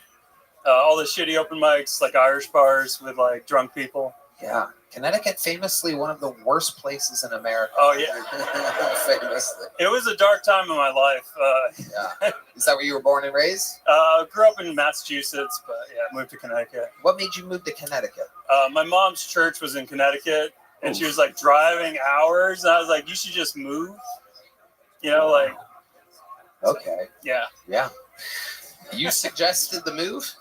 Yeah, well, you know, sometimes you just gotta be like, you can't just drive, you know, a couple hours every week. You know? Well, I mean, with Jesus as our co-pilot, you would think that it would be easier. Nate, what do you do for work? I work at Whole Foods. Ooh, yeah. look at Nice. that. What do you do at Whole Foods? I'm in the dairy aisle. I'm just in the back, like. Wow. Really? Slugging it out, yeah. Yeah. Wow. Slugging it out. Yeah. I'm on like 500 milligrams of caffeine. Yeah. Dude. Now, my first real legit, like on a tax form job was at a grocery store. And a lot of people don't know this, but dairy people spend most of their time inside of a refrigerator. They found out I was good at dairy, and then they're like, "You're only working dairy now." Yeah. So It's a. It was kind of easy for 3 weeks, and then they're like, "Yeah, it's a you're blessing good and a curse. at It's my life." Yep. See, I had I figured him as a Trader Joe's man, but I don't talk to those people. I get it. Yeah, Yeah. It's like the Red Sox and the Yankees. Vicious rivalry. Give us a story from the Whole Foods. Something happened there? A cart? Something in a cart? There's like two teens like run, like one was in a grocery, like in the grocery cart, the other's pushing it. Yeah. And they just like slammed into like a end cap with beer in it and just like went everywhere. End cap, lingo. And then that's good. He's using the lingo. Inside baseball right there. I'm giving you behind the end cap is the display area at the end of an aisle. But yeah, there's this black lady, and she's like, "That woman is a bitch." Oh. Wait, who said that? There's like a crowd gathering. Sorry, I'm rushing the story, but over by the end cap. Well, like everyone was watching all the Trying to beer get my fall and bearings. shit. Yeah. I will give you this, Nate, and we'll come back to Whole Foods in a second, but we gotta talk. Remind us, but I think it was very challenging. It's very hard to start your set with school shooting jokes. So it was an uphill battle, as you found, and but you really turned it around on the next. You did. You really did, buddy. You saved it and got him back, and that's a tough thing to do. Yeah, we've seen that a couple times tonight. I noticed that with Colt as well. He did that weird Matt Rife, Dane Cook joke and ended with that great Palestine, Pals of Steins joke. Yeah, they're not front loading it. And it's like if you move the best stuff to the front, changes the momentum of your entire set, the whole wave. So And the Lance Armstronger that was pretty awesome. Yeah. For a guy who looks like he doesn't have a car but a bike, I assume that one just rode itself. This is your first time on the show. Tell us more about you. What do you do for fun? Well, I'm running those electric bikes around a lot. You love that. Look at the smile that came on your... I'm really poor. Came alive. It's not great. Yeah, that really woke you up there. The electric bicycle brings you great joy. Because it's like you're working out, but you're not. It's not, yeah. You know who loves electric bicycles more than anybody I know? Fitness king, Brian Redband. Have you been e-biking? Oh, yeah. Do you have a Super 73? What do you have? Dude. I use the cheap city bike. Oh, yeah. Oh, wow. That is the... Girls are pulling their panties back up. Yeah. Sorry. But it brings you great joy. Where do you take these electric city bicycles to and fro? Like around that like trail around the river lake thing or whatever. How long have you lived in Austin? It's been about 2 years. 2 years. And you love it? Yeah, it's pretty great. Yeah, pretty great. Like 1,000 times better than Connecticut? Oh, yeah. Like anything's better than Connecticut. Yeah. They don't even have electric bikes in Connecticut, do they? No. David, tell. I was just, wondering when we get back to this Whole Foods thing. Yeah, let's get back to it. got That lost is along the the way. grocery store of choice of most people that can afford it. You almost died at one? No, they always say, that must be a place to have you run into some like MILFs or something like that. They say. Milks? Yeah. Yes, he works in dairy, Dave. Whole milk, 2%. Yeah. Give him that vitamin D. No, it's just beautiful, like college-age women, and then like the homeless. Mm. Who you turned on by more? Yeah. I know my answer. I got a lot to learn from the homeless. So. Do you guys have like nicknames there? Like yours is like white meat. Like what do they call you there? Yeah. What's your grocery store nickname? Most of them in the shadows, in the back in the dairy cooler. Smart, they love. Back in the dairy cooler. Is it the original Whole Foods here in Austin that you work at, or the one that's the creepy small one by the freeway? Yeah, the Target one. Oh boy! Oh no! Oh Sorry. no! Anybody Sorry. that knows the city knows you don't go to that fucking Whole don't go Foods. They tried to like slam it into this super. It's like the Sunset Strip of comedy clubs. Nice. Except the ceilings are lower, believe it or not, at the Whole Foods. I'm not kidding. I have one last question. Yeah, of course. When you go in those freezers, do they lock? Does anyone get locked inside, or do they have a system there? No, the door slides open. Yeah, I mean, ideally, but Yeah. say, don't you always hear about people freezing in there? Is there a big button you push or anything? You ever thought about it? Jesus, I'd think about it all day if I was there. He's like, I guess it would be a bummer. I think I'm gonna die on the electric bike. You know, like that's Oh, better chances, yeah. Yeah. Have you ever wrecked on a? Have you ever gotten into an accident on the electric bike? I collided with this liberal guy like a month ago. A liberal guy. Yeah. Oh no. Yeah. Oh no. You were. I was like ejected to the other side of the trail, and I was bleeding. It might as well have been Biden. But I was like, "Are you hurt or anything? Do I owe you money or anything?" And he's like, "Don't go on the left side of the trail." Right. Oh. Yeah, he leans to the left in every way. So liberal. Unbelievable. Have you gotten to take out? Do you mind if I ask her? Wait, no, go ahead. Do you mind if have you checked out the town yet? Because it seems like you know a lot about it. Do you know the town? Or? Yeah, a good amount. Like, where have you been? I guess not a barbershop, but No, this is my work. It is an interesting haircut. I do believe It's that's not my best work. That's a 6 all the way around, huh? Is that what you asked for? A 6 or a 7? Is that a 7? Say easiest haircut ever? I think it started as a 2, but it just kind of grew to this shit. You're a smart guy for that haircut. that haircut screams homeschooling. That's what it does to me. No fancy barbershops. Yeah. It was a 2, and you weren't getting enough pussy, so you went to a 7. Yeah. Smart. The face Change it says up. the face says dairy. The hair says bag boy. It's an incredible situation. What's your love life like? Empty. Whoa! I love the look back to the audience. My goodness gracious! That's Have you good been on a date recently or anything? I'm trying to get rid of my air mattress first. Yeah. No, you're putting the cart in front of the horse there. Let me tell you, everybody knows you gotta practice with the air mattress. You have to. It's like a hard level. Yeah, you have to. Say that, John Dees. You gotta pop that air mattress. See, John Dees doesn't talk a lot, but when he does, it's like fucking lightning. When girls come over, you say, before you get in here, you don't have any sharp objects or keys in your pocket. Yeah. Yeah. You don't have a compass from school or anything. Yeah. Nuva ring. Yeah, there's a guy that's about like, 300 pounds sleeping with a little green balloon tonight. So you think you have it rough? You know, I like his disposition. He's not a stage hog. He sort of just takes it in. Yeah. Yeah. I like that. Like he's working at Whole Foods. He's pretending to listen. Yeah. Hey. Oh yeah. I'll get you back. Have you been with a girl since moving to Austin? No, not really. Have you kissed a girl since moving to Austin? No. Really? Is there a girl out there?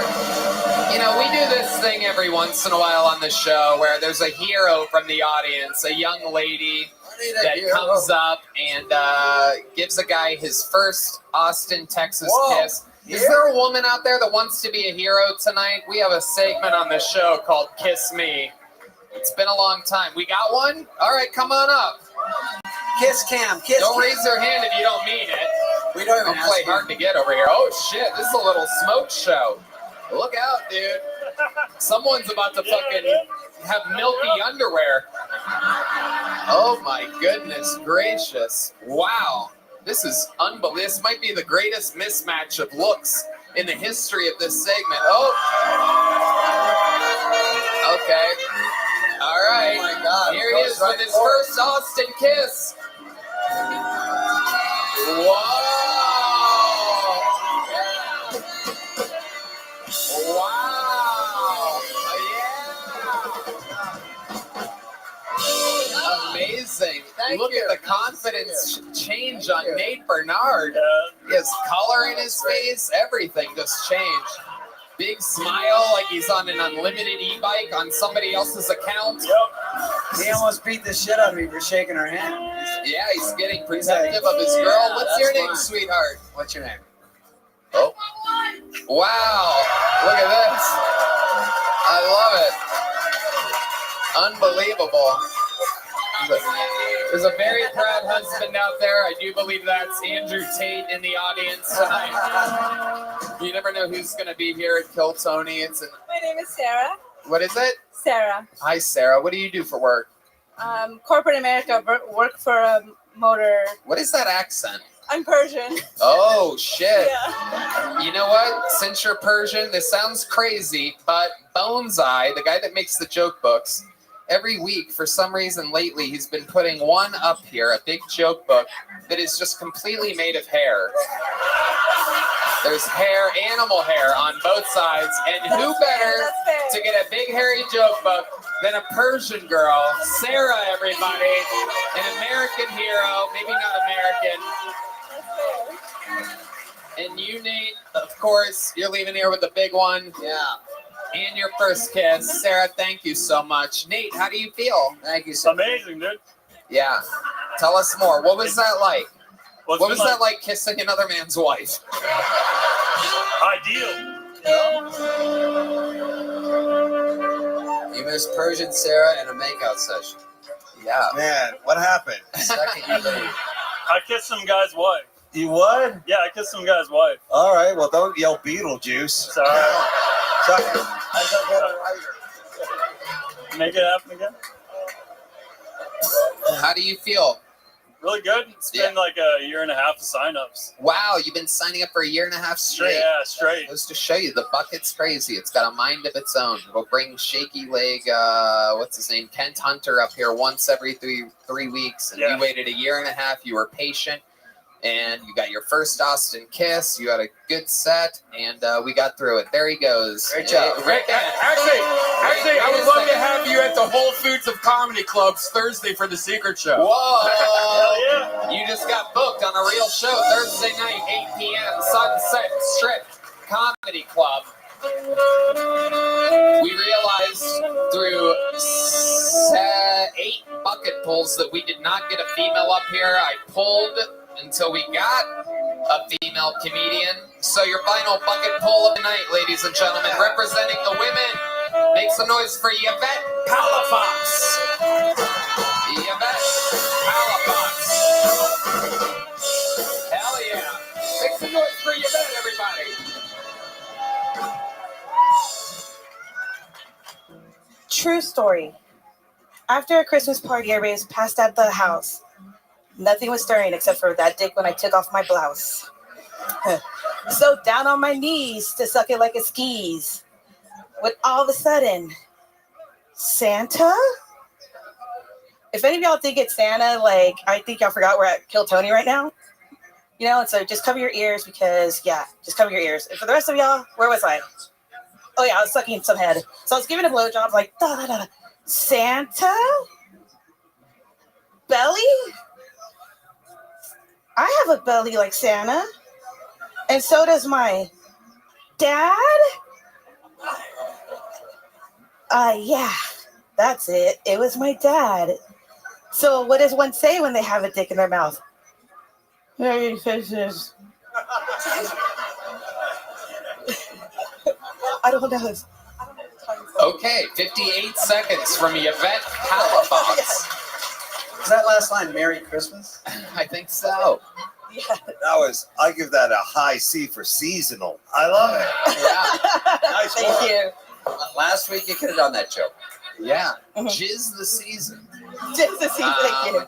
Welcome to the show, Yvette. This is definitely your first time on the show. Yes. Yes, I would remember if there was a female groundhog on the show before. Welcome. Oh, my Trinette. I'm kidding. You're lovely. Yeah, You're absolutely lovely. Stunning. Exactly what I'm into. You're exactly my type. Anyway, have you ever done... Oh, fuck. Have you ever done... Damn. This is not an easy job, people. Have you ever done stand-up comedy before? No. First time? Yes. Congratulations. First time. So, yeah. Is this something that you've always wanted to do? What made you try this tonight? I was at South by Southwest, and the guy said, "You're funny. You go on to Kill Tony." Who said that? The guy in Who the said comedy that? crew. Like, he was a volunteer, like a part of the comedy crew, and so he's like, "You should try it out." So this is my second Monday coming up here, and I got picked. Amazing. Absolutely adorable. And what do you do for a living? I am a professional party events, like a service, like bartending, cleanup, servers. Like, I provide the manpower for all the like events. Okay. I think she's got a good look for comedy. If you're just Yeah, started, like that. I think just keep working on it. I think you're getting there. Thank It's you. very nerve-wracking. Very nerve-wracking. Yeah, it's not easy at all. How long did you prepare for this? Did you write a lot? I came up with my minute the next day after they told me about you. And so I tried it out on them, and I was like, all right, well, I'll just go with that. And then, I practiced on the drive up here. Okay. Well, let's figure out more stuff about your life that you can talk about your real life. Let's write her some jokes. Yeah, let's do it. Let's have a little writing session for Yvette Palafox. Okay. Yes. What is that last name? I've never heard of such a last name. Palafox. Palafox? Yeah. It is Spanish. So I'm actually one of the people that's like, no, I'm Spanish Indian, when everybody's like, yeah, all right, you're a Mexican. But I'm like, no, it's Spanish. You're like a Native American kind of? Yes. You're like if the Lando Lakes girl ate only Lando Lakes. How's that for a start? You know, I do cook with a lot of butter. You're right. Yeah, that's a butter joke, Right. everybody. For those of you that don't know, a lot of young bucks out there don't remember there used to be a Native American woman on the Lando Lakes butter box. Yes. Okay, so that's one joke better than anything you said tonight. Aw, why, thank you. Absolutely. These are all yours. Let's keep going. Okay. So, you plan events, you clean up. Oh, no. What? I don't plan them. Right. They call me and they ask me, and I just provide the manpower service. Organize it, right? No, I'm not a party host. I'm not like a wedding planner or anything like that. What's the wildest thing you've seen at one of these parties? What goes on? You ever seen a guy have 2 threesomes in 12 hours? No, I haven't. About 95% of my business is Indian community. Is what? Indian community. Oh, so you really work with like Native Americans? No, more. Not like. The different. Whoa.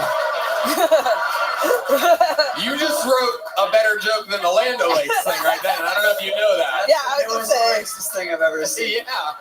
That was incredible. Not those Indians, but the. You know what I'm talking about. Yeah, that was incredible. You really are funny. It's amazing. We're fucking digging it out of you tonight.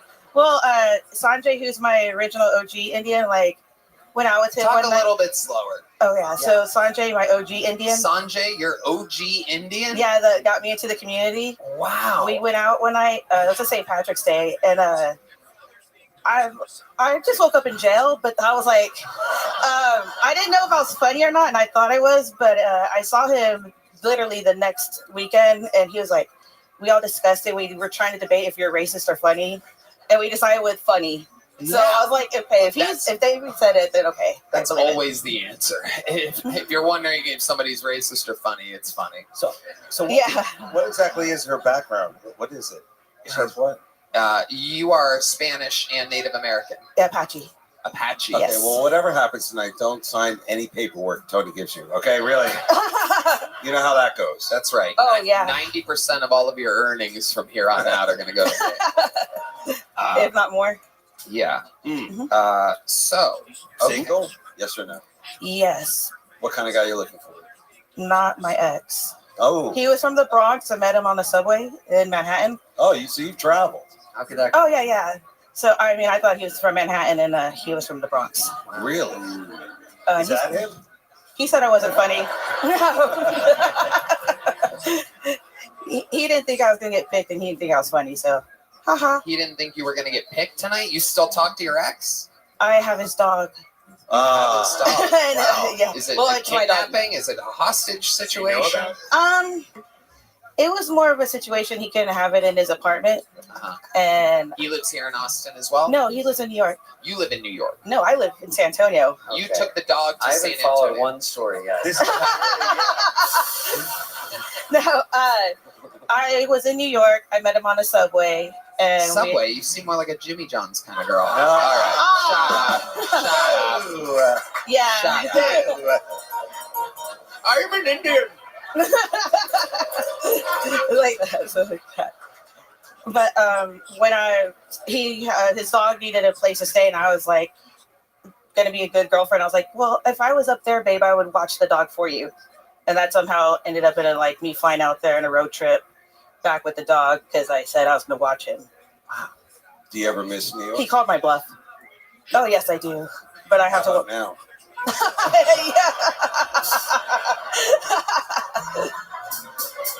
Give me your phone.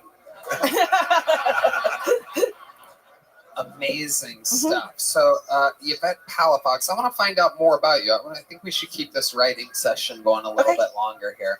So, you wear that ring on your finger, but you're single. How did the breakup happen? How did you and your ex break up? What was the last straw with the Subway Bronx guy? He thinks it's because of another guy that I told him about, but it was really because he hasn't paid me back. All the loans. How many loans did you give him? Dog food. What are we talking about? So what's dog? So give us an example of the amount of money for a dog food loan. No. Like, in Cash App, it's the People's Court, by the way. I want to be on that. That's my bucket list. Oh, it is? Yeah, to be on People's Court. Wow. Name a little higher. That's a bucket list? Yeah. Yeah, that in Price is Right. You should say, it's on my bucket list, Popeyes. No. Sorry, what was the question? I don't know if there was one. Go ahead. I interrupted Tony. I don't remember anymore. How much is a loan for dog food?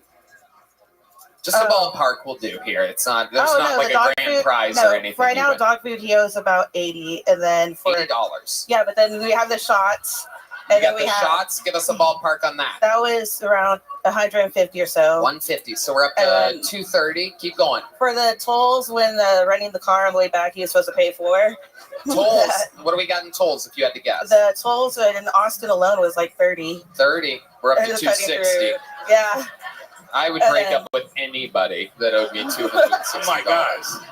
Well, there's no doubt about it. You made the right choice. I would take their dog forever. Well, it was like, I loved him, so it was like, I'll do this for you. You called my bluff on it. I'll watch the dog. But now then it became like, hold the dog hostage, maybe collateral. Right. But then. So you're still bugging him about this 260. Oh, well, it's more than that, but I'm not bugging him. We broke up. Okay, well, when you say more than that, are there things, you said dog food first. Because that's what he was supposed to pay this last time that he said he was going to pay for. He was supposed to give you $30 for dog food. No, 50. 50. Okay. Okay. And you said that you told him about a guy. Yes. But why? What was the guy? What's the story with this guy that you told him about? The guy's Topo Chico, and his name is Topo Chico? No, I met him at a gas station. You met a guy at a gas station? Yes, trying to open my Topo Chico. What? And hold on, wait. You met him at a gas station, and what? You need water? Yeah. Have some water. Anybody give her a water. Oh, this stuff's funny. Thank you. Please don't faint right now. You okay? My mouth is really dry. Okay. Thank you. That's good. You want to suck off Santa Claus or something? Yes, I do. You're a real ho ho ho. All right, let's keep it moving. You don't get an overbite like that other ways. So. Okay. Don't get. Is this an Apache thing? This need for water? No. Oh, the other Indian. Yeah. Okay. What are the top 3 best tribes? Yeah. Apache. Number one. Telugu. That's in India. I'm sure it's a tribe. And then Aztec. We got it, dude. Yeah. Wait, is that Unis? And he oh does. My God. He's so proud of himself for the Indian people. What were you waiting for it to rain? I mean, really? Yes. Wow. This is incredible. I think you're awesome. You know that? You know that about yourself? You're awesome. Thank you. First time ever? You've never done stand-up before? No, never. How awesome is that? Huh? I think it's pretty good. I told myself, like, I'll try this out, and if I'm good or somewhat good, then I might Don't actually. let that stop you. Well, I'll put effort into it, and actually do an open mic. But I was like holding out. Good. So. Any kids? Any sour Apache kids? No, a rescue, a little Chihuahua mutt thing. So. Okay. Yeah. Wildest thing you've ever done in your life? I crashed a Trump parade, and then ended up in their rally. Hold on. What? What? You crashed? We buried the lead. A Trump parade. Was this at the Capitol? No. I think it was like they're planning at the rally for the storming of the Capitol. It was like when he lost the election and like all those trucks were going around, Yeah. like the Trumpers. Uh-huh. I decided like to crash in. So what made you want to do that? Were you on the side of right, or were you against Trump? Well, I did have. Oh, no one even laughed. You gotta love Texas. They're like, no joke detected. No, like Nobody laughed at that. Was amazing. Yeah, no, I did have a blue bingo dapper on me. Okay, what? You're I had answering a- questions I didn't even ask. No, yet. I'm just saying Okay. I had a blue bingo dapper, so I was like, okay. You had a blue bingo dapper, so I just put that, like, wrote some stuff on the windows, and then What did you write? something. Sorry, not sorry, you lost. Oh, okay. I was like, Trump says that he lost the election because it was right when they announced on NPR that he did lose it. Uh-huh. And then You love NPR. yeah, I do actually. Uh-huh. And I don't know, I wrote some other stuff just saying like, you lost. Right. And then You lost. yeah. Wow. And then every time they noticed that like I was not a Trumper, they tried to squeeze me out, but it was my dad's truck. So I would just like gun it. You were ahead. in a semi truck? No, I was in his like Tundra that has like a weird bumper sticker. But anyways, that's a different thing. Sorry. God damn. I was in a truck called the Retired Porn Star. Okay. With Biden and stuff. But yeah, I was in the parade or their thing. Okay. Yeah, it's kind of weird. All right. D Madness is furious right now. I mean, Yeah, he's I'm sorry. literally so unprofessional on the show. He's like, get this bitch the fuck out of here. It's unbelievable the shit that he mutters like in my ear. I don't think he knows exactly how close we are on the show. He just hears, oh, he just touched me. Oh my God.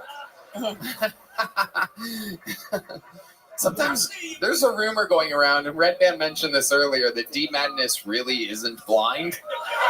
He said that someone contacted him and said that every time Heidi comes out, D Madness is looking directly at her. checks her out. There's photos. I gotta see this. I'm gonna look more into this. You gotta fucking. That would be the most unbelievable fucking long setup joke of all time. Please save it for Madison Square Garden. Uh-oh. What's that, Wow. D? You sense it? Whoa!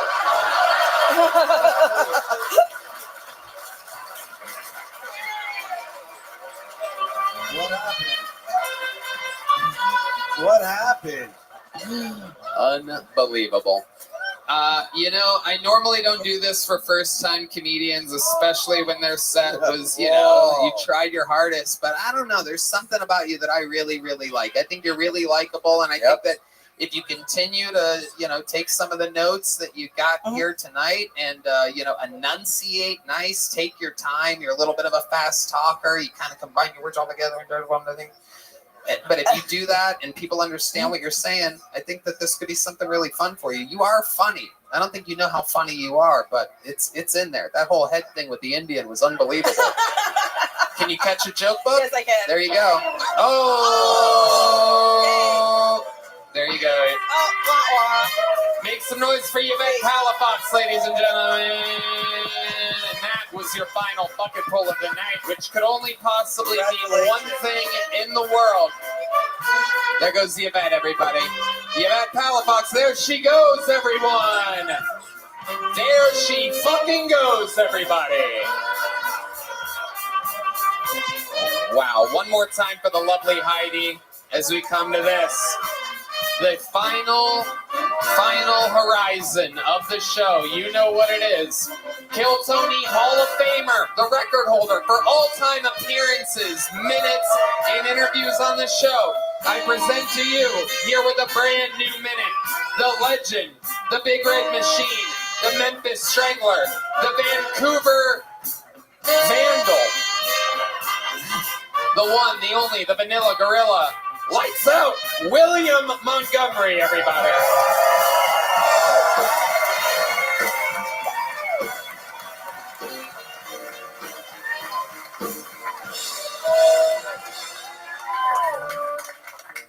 Earlier, when David tried to get in the club, they stopped him at the door, and I said, "Do you not know who this is? This is David Spade." And the doorman said, "Yeah, but it's 21 and up." David, you look great. Okay, that's what I was going for on that one. David Spade and Red Band have a lot in common. David only dates 10s, and that's exactly who Red Band solicits. 10-year-olds, Red Band. That's what I was going for. Okay. And Austin Junior High School just got a new basketball coach. I think his name is John Calipari. Okay, they lost to Oakland. People are upset that federal agents shot and killed the director of the Bill and Hillary Clinton Airport last week. I don't really know what all the fuss is about because mysterious death was in his job description. Abort. Okay, that is my time. And I'll be honest, people ask me if I'm going to ever stop telling these Hillary Clinton jokes. I'm never going to stop telling these fucking Hillary Clinton jokes. She's literally killing people. That's true. That's true. That is another new set from the great William Montgomery, ladies and gentlemen. That's how you do it. Nice job, William. Thanks, David. I haven't seen all the other minutes, but I'm glad I was here for this one. Thank you. Yeah. You do exude confidence, I will tell you that. Yeah, and well, thank you so much. Yeah, and the joke about them not letting you in, it was just about how nice you look. That's all I was just trying to say. You look really nice tonight. Thank you. I took no offense. I understand how it works, but thank you for saying that. For sure. I understand. I might get some crossfire. I warned David that sometimes you can be weird with the guests and that you're just kidding. Well, for I sure. have to ask you though, right? How many times have I seen you? At least twice. Yeah, at least twice, 2 or 3 times. How does it feel to be the headliner of a no money show? That's what I want to know. It's very exciting. That's why book me on Cameo, please. Yeah. William is Cameo. rich, by the way. He's the number 3 creator on Cameo and has been No for the way. past year. Yeah. Yeah, it's been great. I genuinely appreciate anybody who's ever got one. And also, at Tony, I started doing this thing where you collect your urine. Okay, Who that gets is it? It's Who pretty gets it? blatant where we're going with this. Yeah. Red Band here. Do you want to catch us with some apple juice? Oh, yeah? Okay, I just TT'd in a bottle. I thought it was going to be funnier than that. Shit. Here, do you want to tell me if it's warm? Is it warm? Check the temperature, sir. You could feel Check the bottle. temperature. It's hot. Oh, wow. It just came out of my dick, dumbass. Holy shit. And I peed all over the fucking bottle, idiot. Holy shit. Oh, my God. Fuck. That's a real souvenir right there. But yeah, no, Tony, I was in Tacoma this past week, and the shows were fun. I did 6 shows, and they didn't have a bathroom anywhere close to the green room, so you know how much liquid I drink. It is incredible. And at time, the trash cans were filled up with bottles of urine after every night, so that was exciting. That's what I did. So did you get homesick? Or no, with all that urine? You look like a guy Yes. who collects urine. You really do. I have had it before when I was living in Los Feliz in LA. I was living in this basement thing at one point, and I had 2-liter bottles everywhere. I was able to fill up 2 liters of urine at a time, and I'd just hang on to them. But, wow. Save it for Cameo. Thank you. Yeah.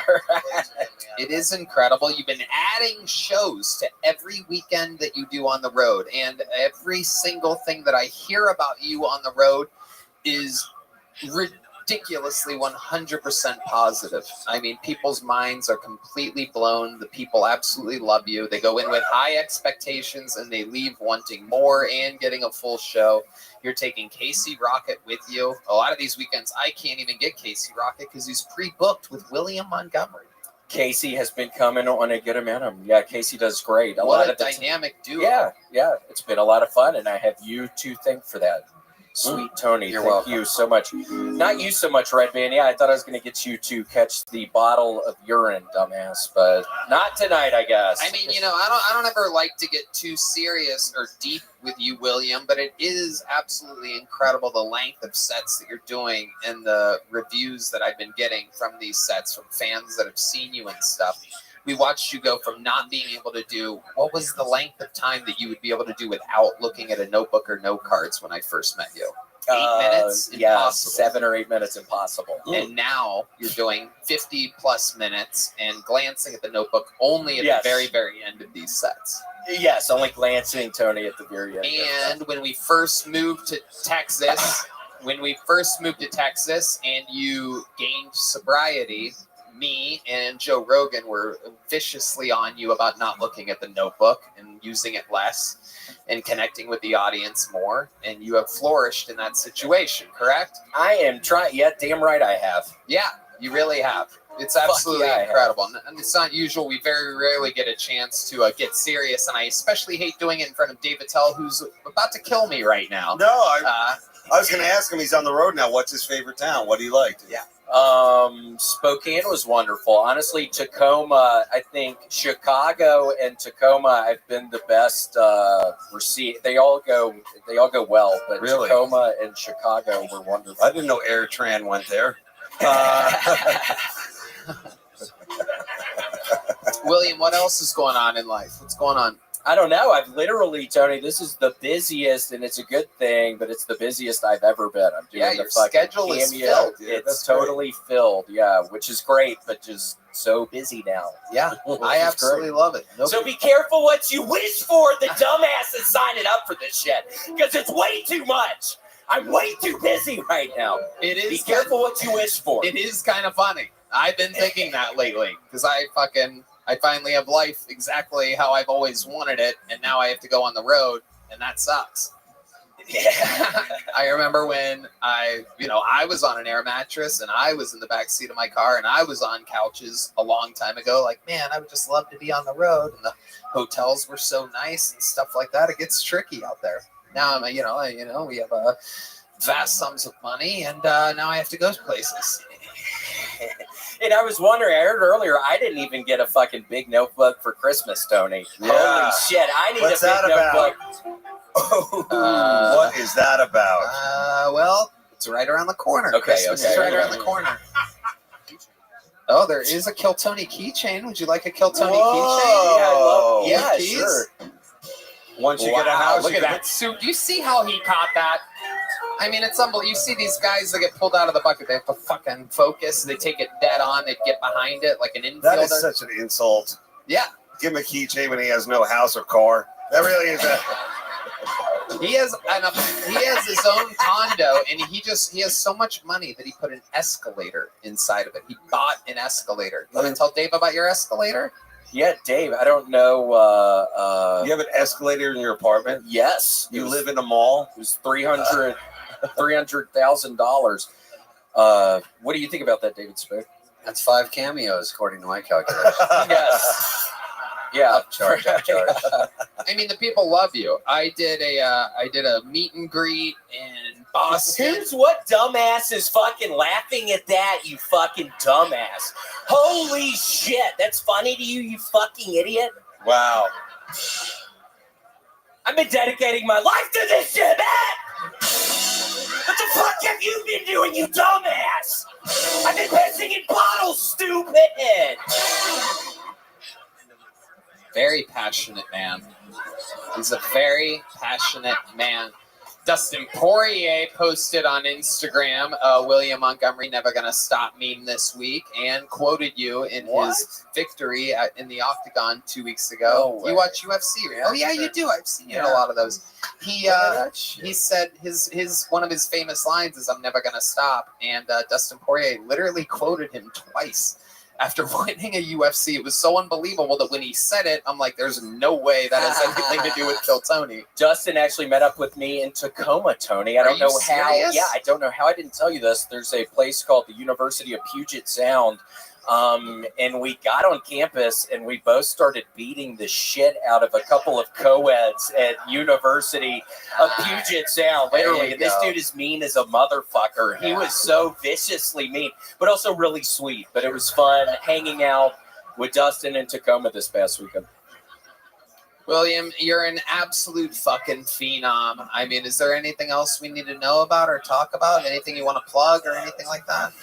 If you're watching this, again, there's a little bit of a delay, but if you're in Philly, see if I'm in Philly soon, St. Louis soon. I think that's all I can remember. There's more stuff. Yeah. Is there anything you're passionate about this week? Have you been eating your all? Oh, can I tell you another thing? What? Is somebody gave me a gift during one of the meet and greets this weekend that I was doing, and it was marijuana in Massachusetts, and they're selling marijuana, and the name with a nice label and a nice can is All Brand Buds. That's genius. Yeah, it is genius. And people are literally like, you've become part of this crazy zeitgeist of entertainment and comedy and everything. David, maybe get me on Dickie Roberts too. If you make another Dickie Roberts, get me on the second one. I'll put you on the short list. Cool. I'll need a love interest. Ooh. Just brainstorming. I love it. William, we absolutely love you. You're a fucking freak. You're the best. Good job, William. Cool. You're the best Nice in the to be history here. of the Thank show. Make some goddamn noise for William Montgomery, everybody. And we did it again. Another amazing drawing from the great Ryan J. Ebel. Let's see what Chris Rogers cooked up. Oh, look at that. William Montgomery over there. He started with a blank slate at the top of the episode, and now he's got that. David Tell, literally, I swear to God, you can quote me on this forever. I watched him last night, and I'm going to tell you right now, this is serious. This is literally the best living stand-up comedian in the world right now. David Tell. I'm dead fucking serious, without any question. Watch Hot Cross Buns on Netflix. That is a goddamn order. That's not a plug. That is a demand. If you're a fan of the show, the Kill Tony Bump, I want Netflix to see this 3 weeks after it comes out, which is tonight at midnight, correct, Dave? That's right, Tony. Well, seriously, Dave, I mean, you reset the bar of what the fuck a comedian is supposed to be. Literally, you are the best. Well, thank you, Tony. Can I get one of those books? Can you give me one? Yeah. I only have little ones left, but That's all I need. You got a little joke book. Literally the best in the world. Just walked out with a little joke book. Dave, we love you. It is such an honor to have you Thank you here for having always. me, Tony. And how about one more time for one of the greats of all time, David Spade. His first time on Kill Tony, hopefully not the last. Thank you so fucking much for being here. Thank you for having me. It's a great crowd. Super fun night. Thank you, band.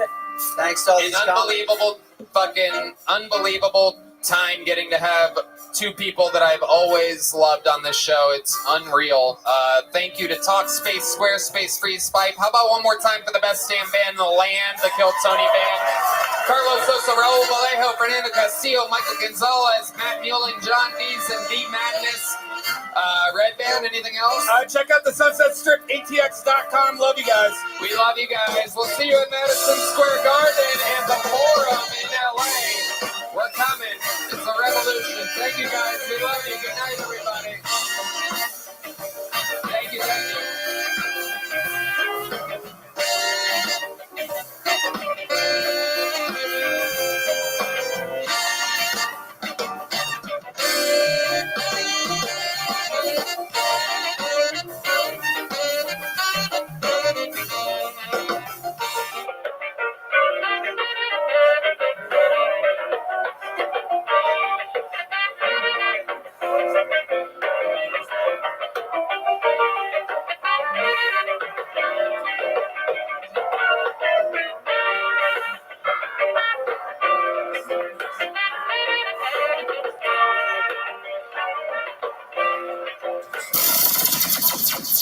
The Sunset Strip Comedy Club in Austin, Texas is now open.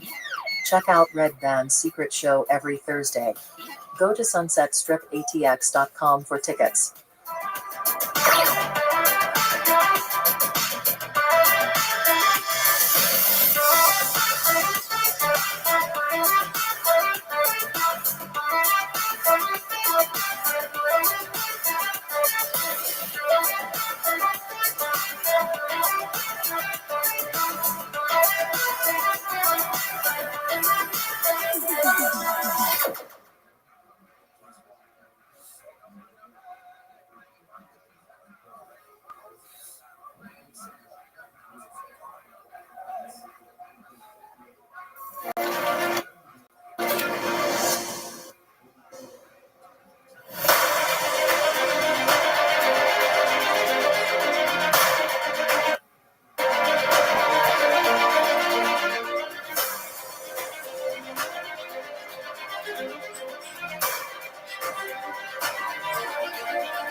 It's Rabbi coming to you live from the Comedy Mothership here in Austin, Texas for a brand new episode of Kill Tony. Give it up for Tony Hinchcliffe!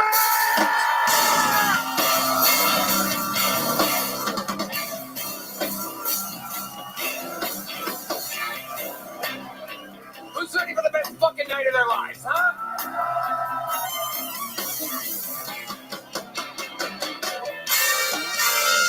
Yeah, make some noise for Red Band, everybody!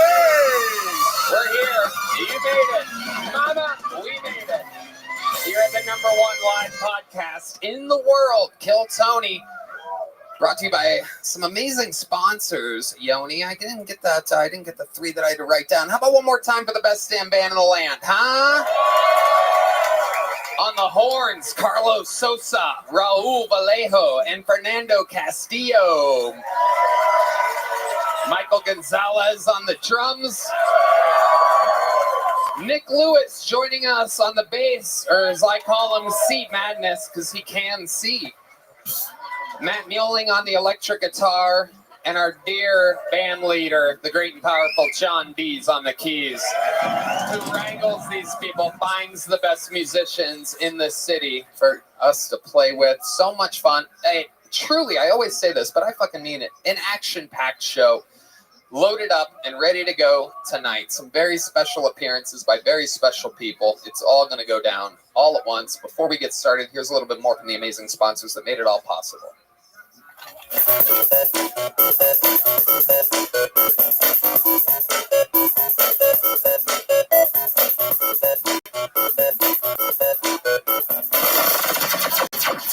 The Sunset Strip Comedy Club in Austin, Texas is now open. Check out Red Band's secret show every Thursday. Go to sunsetstripatx.com for tickets.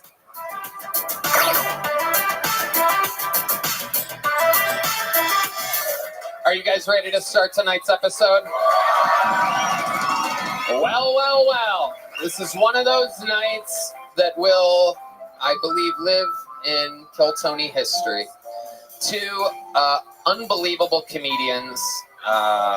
One of them I've been working with continuously for 17 years, a legend of the Comedy Store. One I just found here a few days ago, randomly.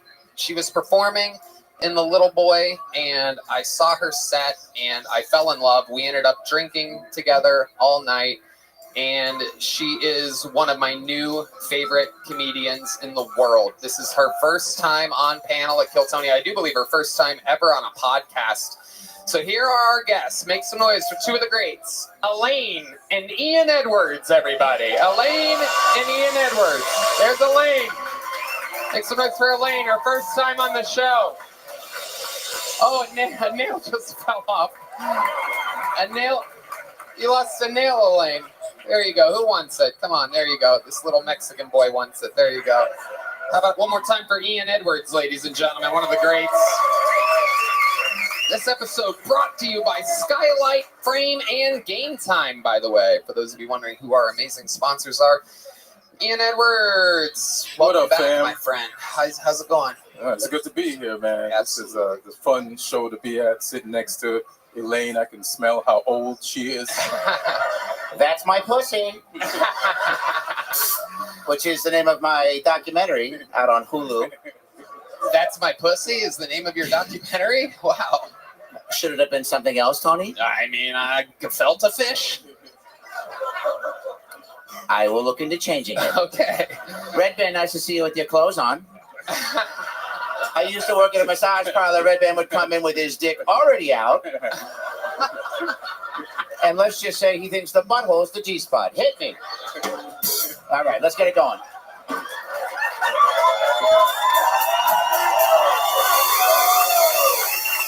Here we fucking go. Elaine has joined the fray. I'm very excited about this. Maybe you heard me give the audience our little intro last week, but we got drunk together. Turns out she's been doing stand-up comedy for exactly 50 years. How about a hand for 50 years? Come on, I ain't dead yet. She's 74 years old. Started when she was 24, and I caught a set in The Little Boy. Adam Egat, the booker of the club, was in the back of the room howling. She was talking about, what was it, your pussy? I think it was. I do a few pussy jokes, but he really liked the way that I said the N-word. So Right. I'm just kidding. I said the whole thing, but no, it's you could say it back in the day. But I love the Mothership, greatest club in the world, and this is as close as I'll ever get to superstardom. So here we go. I love it, Elaine. This is your first time on Kill Tony, so you might not know that over 200 innocent souls signed up for tonight's show. Look at all those losers in there, huh? Anything can happen. If I pull their name out, they get 60 seconds of stand-up comedy time uninterrupted. You know their time is up and you're the sound of a kitten. That means they have to wrap it up then, or else they bring out the angry West Hollywood Bear. And it cuts off their time. I interview them after that. That scare you a little bit? Let's just say some blood came out of... it scared me. Oh, my goodness. But to get tonight's show started, I'm going to pre-pull a name. Whoop, we'll grab that one, too. Oh. I'll take that one. I'll trade you my nail for that. We'll load them up. This looks great. And we'll get both of those people wrangled up from the bar across the street, the 6th Street famous bar, Poor Choices, which is a real scummy bar, by the way. But we love them. We love scummy bars. Vulcan Gas Company, Poor Choices, Sunset Strip Comedy Club. We love shitty 6th Street bars. That's what we take pride. Austin takes pride. More bars per capita than any other city. It's incredible. Get $2 shots over at Poor Choices anytime you want. But while we wrangle those comedians, some of you may know that we have a new regular that starts the show. Oh, the lovely Heidi. Ooh, listen to the crowd pop for Heidi, everybody. It's happening. Kill Tony fame affects everybody. To get tonight's show started, a fucking force of nature, ladies and gentlemen. This guy's been filling in for the great Hans Kim for months while he prepares for his huge show at the Forum. The rematch between Hans Kim and Rick Diaz will be live streamed from the Forum. But filling in for him, the newest regular, absolute sensation. This guy just did theater with me this weekend in San Jose. He crushes. Let's see a brand new minute from the one and only Casey Rocket.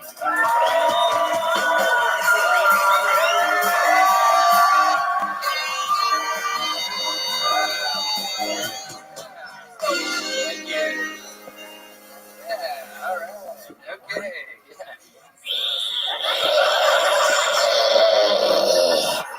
La princesa. All right. Okay. I got to get out of here. I blacked out in Klonopin last night, and apparently I kept making my girlfriend listen to pro-union coal mining music again. So it's just, which side are you on, Lord? You know, she's crying, that old chestnut. When are you going to get help? You know, I'll tell you who needs help. The coal miners, but that's fucking Biden's America, you know what I mean?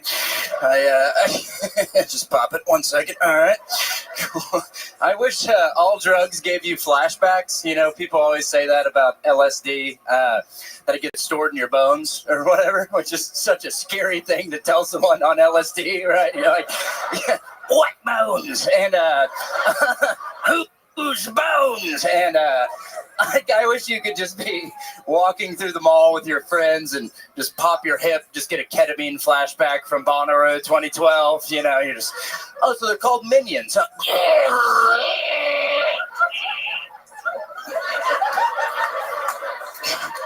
I don't want to go to Spencer's Gifts anymore. Thank you, Casey Rocket. All right. There it is again. The man, the myth, the crap man. Thank you. Casey motherfucking Rocket has strike again. Squeezed too hard. Yeah. Squeezed too hard. That's wild. I used to do that when I was a little kid. I used to do that thing where I'd make my face all red. I think I would die if I did it now. Yeah, it was fun. I squeezed too hard.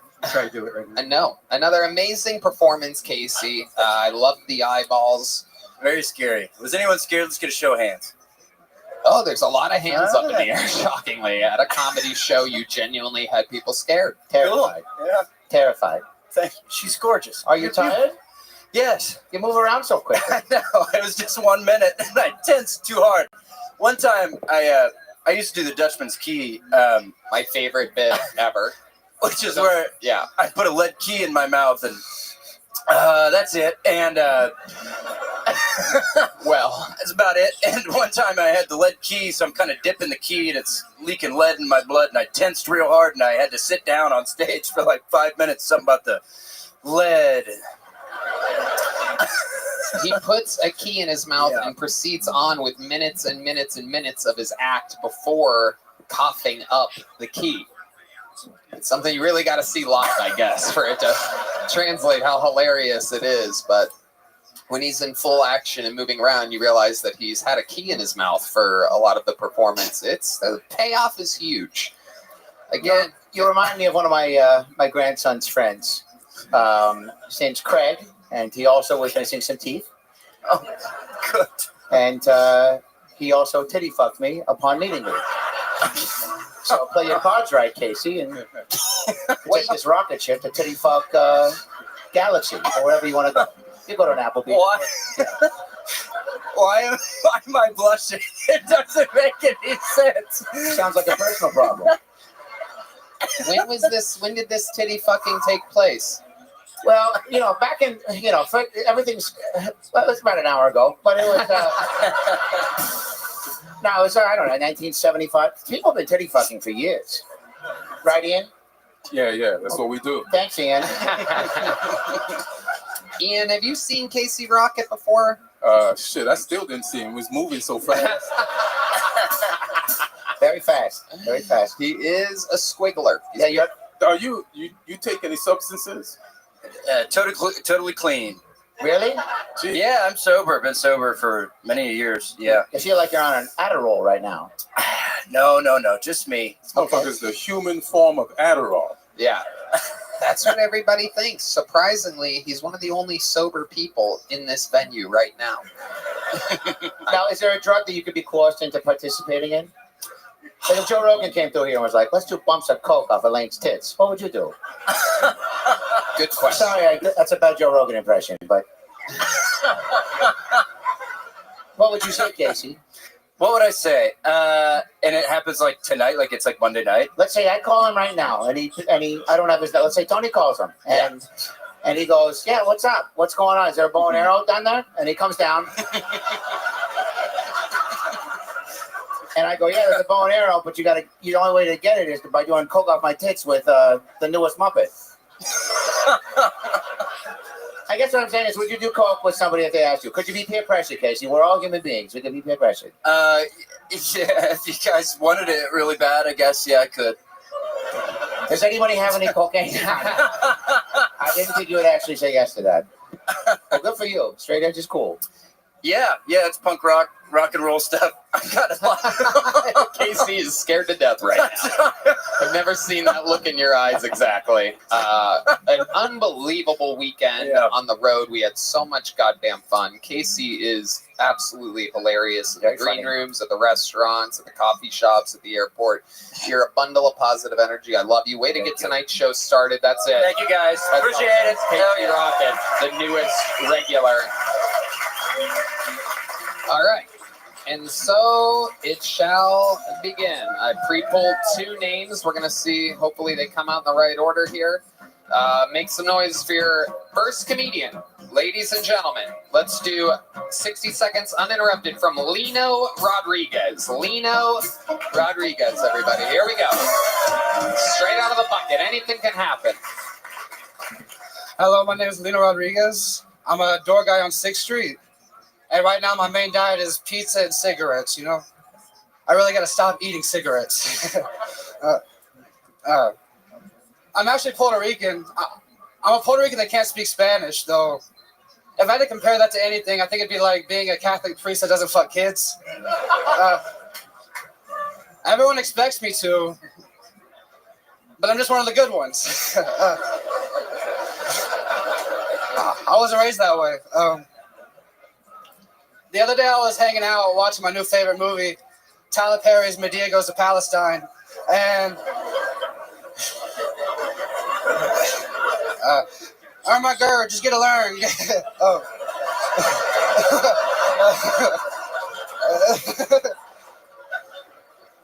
And I started to think about how I like to do Molly and compliment bald people on their eyebrows, you know. They don't really hear that anymore. I actually think they should start dyeing their heads like Easter eggs. That'd be fucking... All right. I'm Lino. Thank you so much. Thank you. Lino Rodriguez, our first bucket pull of the night. A slow start and a sluggish ending, but the middle was amazing there. You got laughs. I didn't think any of it was funny, but this is a hot crowd. This is the best April Fool's set I've ever seen. That was good. It was good. Ian Edwards? I mean, what's the irony of him doing a Tyler Perry joke and I'm sitting next to White Medea? It is absolutely a fantastic point. Good point, Ian. Now, you had some stuff about fucking kids in the middle that really piqued my interest. Because that's a real issue facing our country. It is. Thank you so much. Yes. So what is it about that you find humorous? Oh. Like, where did that joke come from, I guess? I want to get inside your head for a minute. Got you.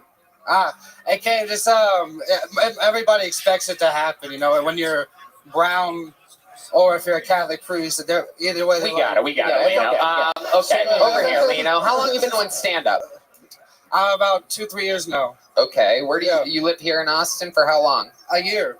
Where did you live before that? I lived in New Orleans, some fans of New Orleans in the crowd. How do you think I got all these beats? That's right. Oh, wow. Come on, Red Band. Come on, there you go. Red Band had 6 necklaces in his car. That's so hot. Seleno, you're Puerto Rican. You can't speak Spanish. I've never seen a green Puerto Rican person before. What exactly is your diet? You made a joke about eating cigarettes that literally silenced every part of the city. I worked inside for a while, so I think it started to turn Greek after a while. I don't know. I work from home, and I work at night now, so I'm like a pale, I guess. What do you do from home during the day? I used to work on AI cars. I used to help program those. AI cars? Yeah, AV cars, like Google cars and things like that, the self-driving cars. Okay. Shit, hook us up, fam. Oh, no, they didn't give me shit. But it was cool. Puerto Rican take that shit. So now you want to only steal real cars? Oh, I get you. Yeah, we can figure that out together. Hell yeah. Okay. That is the birth of crime, ladies and gentlemen. That's how it happens. A Puerto Rican and a black. That's my favorite Pornhub search. Hit me, fellas. There it is. Little late, like my period. Thanks, Red Band. Hello. Hit me. There it is. Hit me. That's all. Also what Red Band asked me to do to him last night. Whoa. Takes a lot to make him come. So how old are you? Did you say that already? I'm 27. 27. You look like you're 46. Yeah. What's it like being 27 in 2024? It's hard. Okay. All right. There's the Pornhub sound. A minute and a half after the Pornhub jokes. Those of you keeping track of Red Band in the zone tonight already. Lino, have you been on this show before? Yes, I actually got on a couple of weeks ago. How did that go for you? Not as good. Not as good. Maybe for me. I don't know. Everyone seemed to have a good time. So I'm cool with that. Okay, don't do that. Don't do that. Yeah, don't do that, Lino. Ever again. So, Lino, what did we not find out about you in your last interview that would be interesting? What was the main frame of the interview last time you were on? What was the most interesting thing we found out about you? What did I make jokes about, talk about? Yeah, I had a real kick about my dad getting murdered. He thought that was... Oh, yeah. Oh, yeah.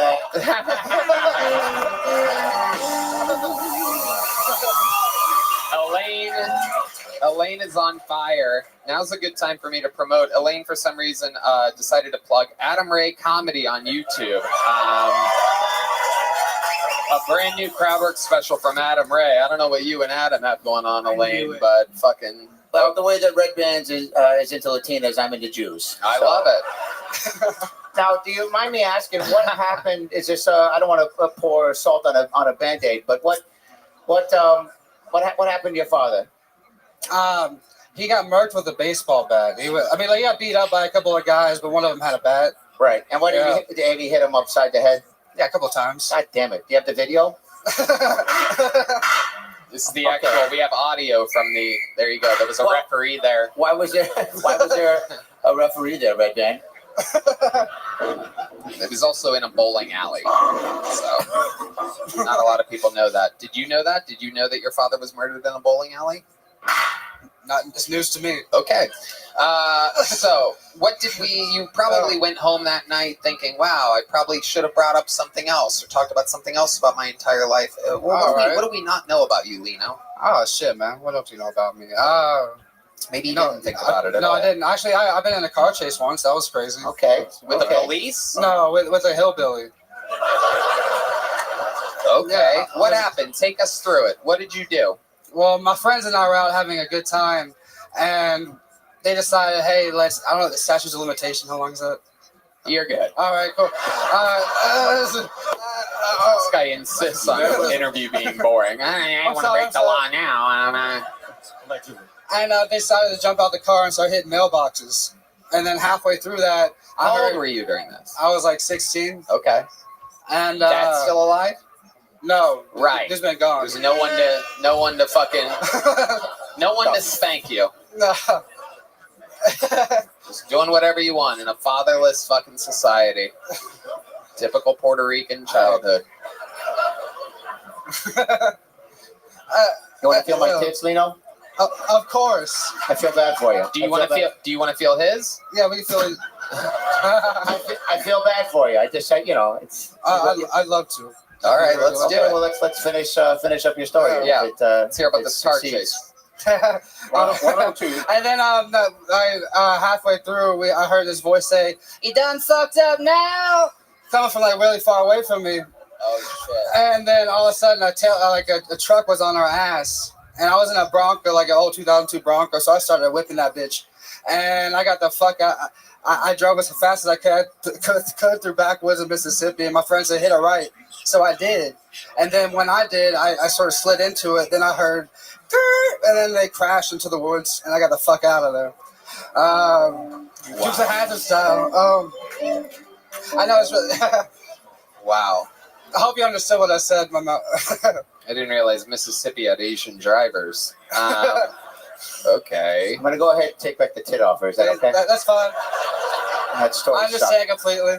Lino, what is your love life like? The world wants to know. How's Lino's pussy game? You look like the guy that answers the door at a haunted Mexican restaurant. Very funny, Tony. I don't know. That deserves more laughter. We'll edit It's that all in. right. That was a very funny joke. That's why it's your show. Yeah. It's been a weird year. I got married and divorced last year. How did that happen? Okay, there we go. There we go. Now we're getting somewhere. Now we're cooking with gas. Yeah. Let's Ian. He asked you 1 hour ago, has there anything happened that you didn't tell us from the last show? And now you just bring that shit up? Yeah. Yeah. Thanks for that. I ran a red light with Forrest Gump bullshit story. You got a dead dad and a divorce story. Just locked and loaded in those fucking Abercrombie pockets. We're finding out a lot more. There's a lot more. This is like a Puerto Rican Forrest Gump over here. I'm excited about that. So tell us about the marriage and divorce. Oh man, it was you met. How'd you meet her? She saw me doing comedy once. Oh God. Was that when you got divorced? No. And she liked my style. And oh boy. Did you say style? Yeah, infatuated. And especially fat. So, and then she saw you do comedy. How long were you together before you decided to get married? Good question. About a year or so. Okay. Yeah, it was pretty fast. How did you propose to her? That's always something that the ladies care about. We want to be romanced and impressed. And, I was at an amusement park in Gatlinburg. I found a Ferris wheel with the ring. I believe that's where slavery ended. Yeah.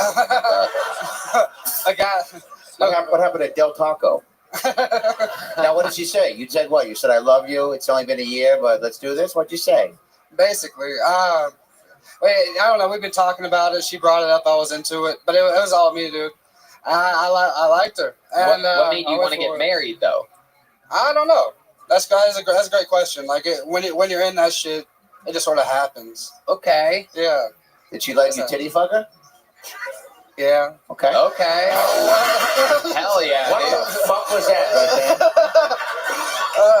So how long were you married until divorce came on the table, and why was divorce imminent? It was 4 months we were married. And then what happened? It actually took a little longer for us to get married. Also took a little longer to get the answer to my fucking question. Sorry. Jesus Christ. Sorry. The numbers don't matter. It just it blew up. Toxic. How? What? Come on, give us an example of the toxicity of your city. All right. Finding out they're not faithful, or Was that what happened? Yeah, it's cheating and shit. How did you find out that she was cheating on you? She was supposed to be on a trip in Hawaii. And she was in Texas.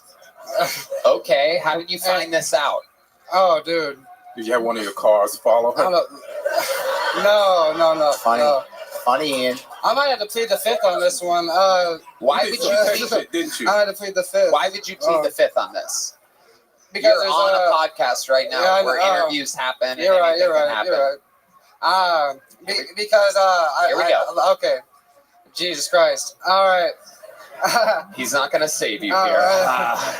He doesn't have Wi-Fi up there. You're more nervous now than when you did your 1 minute. Yeah. Oh, Jesus.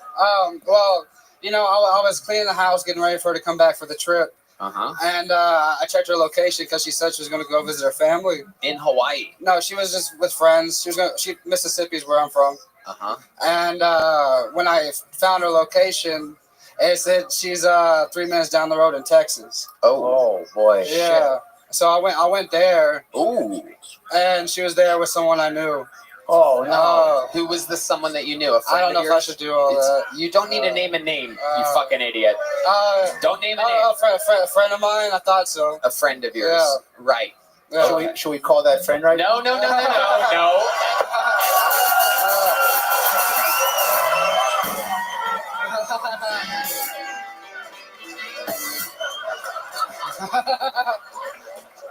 What I meant? No. That's a bad idea because I just. Thank you, Elaine, so much. Well, you know who's gonna pick up? It's gonna be Red Band. So I want to avoid that. Well, I'm so sorry. Look, but guess what? When you get cheated on, it makes you stronger. Oh, yeah. You learn about yourself. Yeah, I got laid last week. It was. I've been. What happened last week? Yes, I got with ladies last week. What happened there? We're going to go back to this, by the way. Elaine tried to bail you out with phone call shit. We're going back to it. But what happened last week? I met a nice lady. We went out. It was cool. So okay, fuck it then. Good job. Great interview. I'm still going to squeeze you for this. We're going back. Here we go. Hey, over here, Lino. Stop making fucking noises with your mouth. Answer the questions that I ask you. Are you ready? Yes, I'm ready. I'm sorry. So, when you went to the house with your friend and your wife, what exactly happened?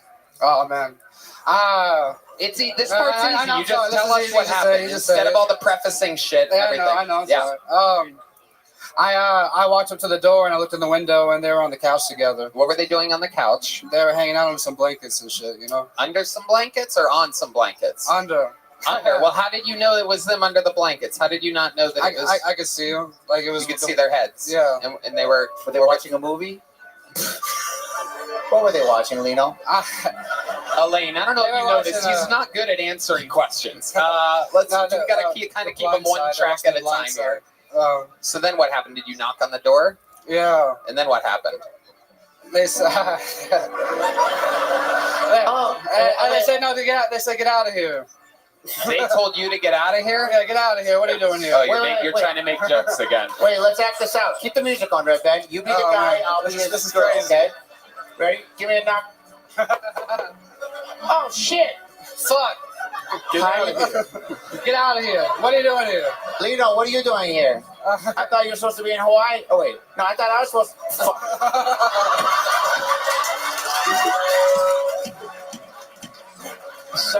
to. Sorry, I'm not into brown guys anymore. I'm into black guys. Damn. Is that what you said? Wow. What did you say? I said, what the fuck are you doing here? Why are you here? I thought you were in Hawaii. Well, our flight got changed. Okay, hold on. Elaine, what did she say when you said you're supposed to be in Hawaii? She ran off. Where did actually she took run off to? The bedroom.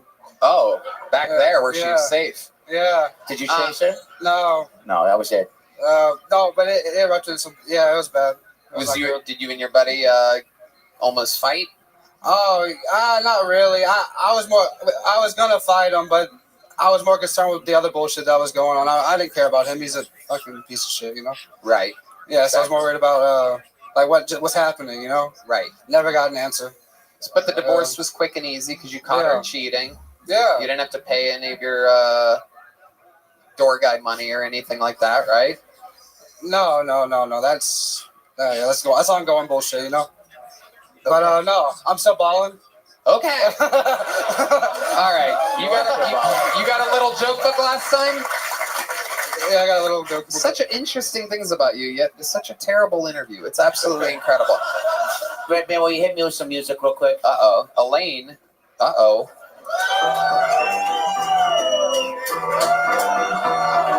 Whoa. Oh, he's finally got some color in his face. Whoa. I love it. All right. I hope that makes up for your dead dad. Lino Rodriguez. There he goes, everybody. There he goes. Lino Rodriguez. Okay. And yet, it has begun. Hey, y'all. This podcast is sponsored by Game Time. Look, I'm in the business of selling tickets, and I want to make sure if you're buying a ticket to a live event, you're in good hands. You shouldn't have to worry when you buy tickets to your next big event. Game Time is the fast and easy way to buy tickets for all the sports, music, comedy, and theater events near you. With killer last-minute deals, all-in prices, views from your seat, and their lowest price guarantee, Game Time takes the guesswork out of buying tickets or Red Band. This app is so easy to use, Tony. They got last-minute deals, which can save you up to 60% off buying last minute for sports, concerts, comedy, and theater. It's also incredibly easy to find and buy tickets for every kind of event in your area. You can get panoramic views from your seat in the venue before you buy. Ooh, amazing, Red Band. Game Time gives you the lowest price guarantee, or they will credit you 110% of the difference. Not to mention, your purchase is covered with the most flexible customer service policy in the ticketing industry. Take the guesswork out of buying tickets with Game Time. Download the Game Time app, create an account, use code KILLTONY for $20 off your first purchase. Terms apply. Again, create an account, redeem code KILLTONY for $20 off. That's why. Download the Game Time app today. Last minute tickets, lowest price, guaranteed. Hey, I'll ask any mom out there. Running a busy household can be pure chaos and stressful for the whole family. Who has what when, what's for dinner, what we need from the grocery store, did someone feed the dog? The mental load could be hard to stay on top of. But there's a way to make it all easier for mom and the entire family. The Skylight Calendar, Red Band. The Skylight Calendar is a smart touchscreen calendar and organizer for all your chores, groceries, to-do lists, and a great way to manage appointments to make sure they never overlap and they're never missed. It helps keep busy households on track and everyone on the same page so families can get time back for moments that matter. That's right, Red Band. I love this calendar, and I'm going to gift it to every mom I know for Mother's Day because that's the kind of guy I am. Skylight Calendar is super easy to set up. No more constant reminders, no more cluttered paper calendars, no more worrying that someone has forgotten something. When the calendar is not in use, you can turn it into a digital picture frame. That's what I have. 100% satisfaction guaranteed. If you don't love the Skylight Calendar, you'll receive a full refund. They even offer a 120-day money-back guarantee and free returns. As a special limited-time offer for our listeners, get 15% off your calendar right now when you go to skylightcal.com/Tony. Get your Skylight Calendar now. That's SKYLIGHTCAL.com/Tony. Mother's Day is right around the corner, so order today. Get 15% off your purchase at skylightcal.com/Tony. So, here we go. Your next bucket pull, ladies and gentlemen, a minute uninterrupted, goes to Jerry Carlin, everybody. Here we go with Jerry Carlin.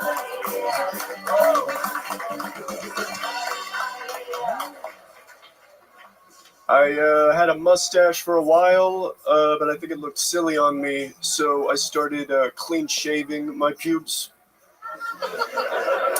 I used to be a cutter, but now I just spit on people. My grandpa is starting to lose his judgment. He can't really drive anymore. And there was a blackout in his neighborhood, and he almost shot the guy.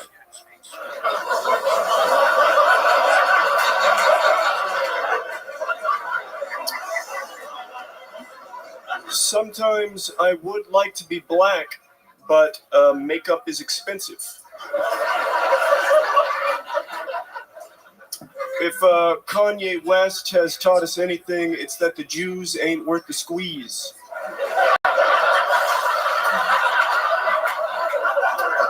A sex worker bit my dick once, so it was half off.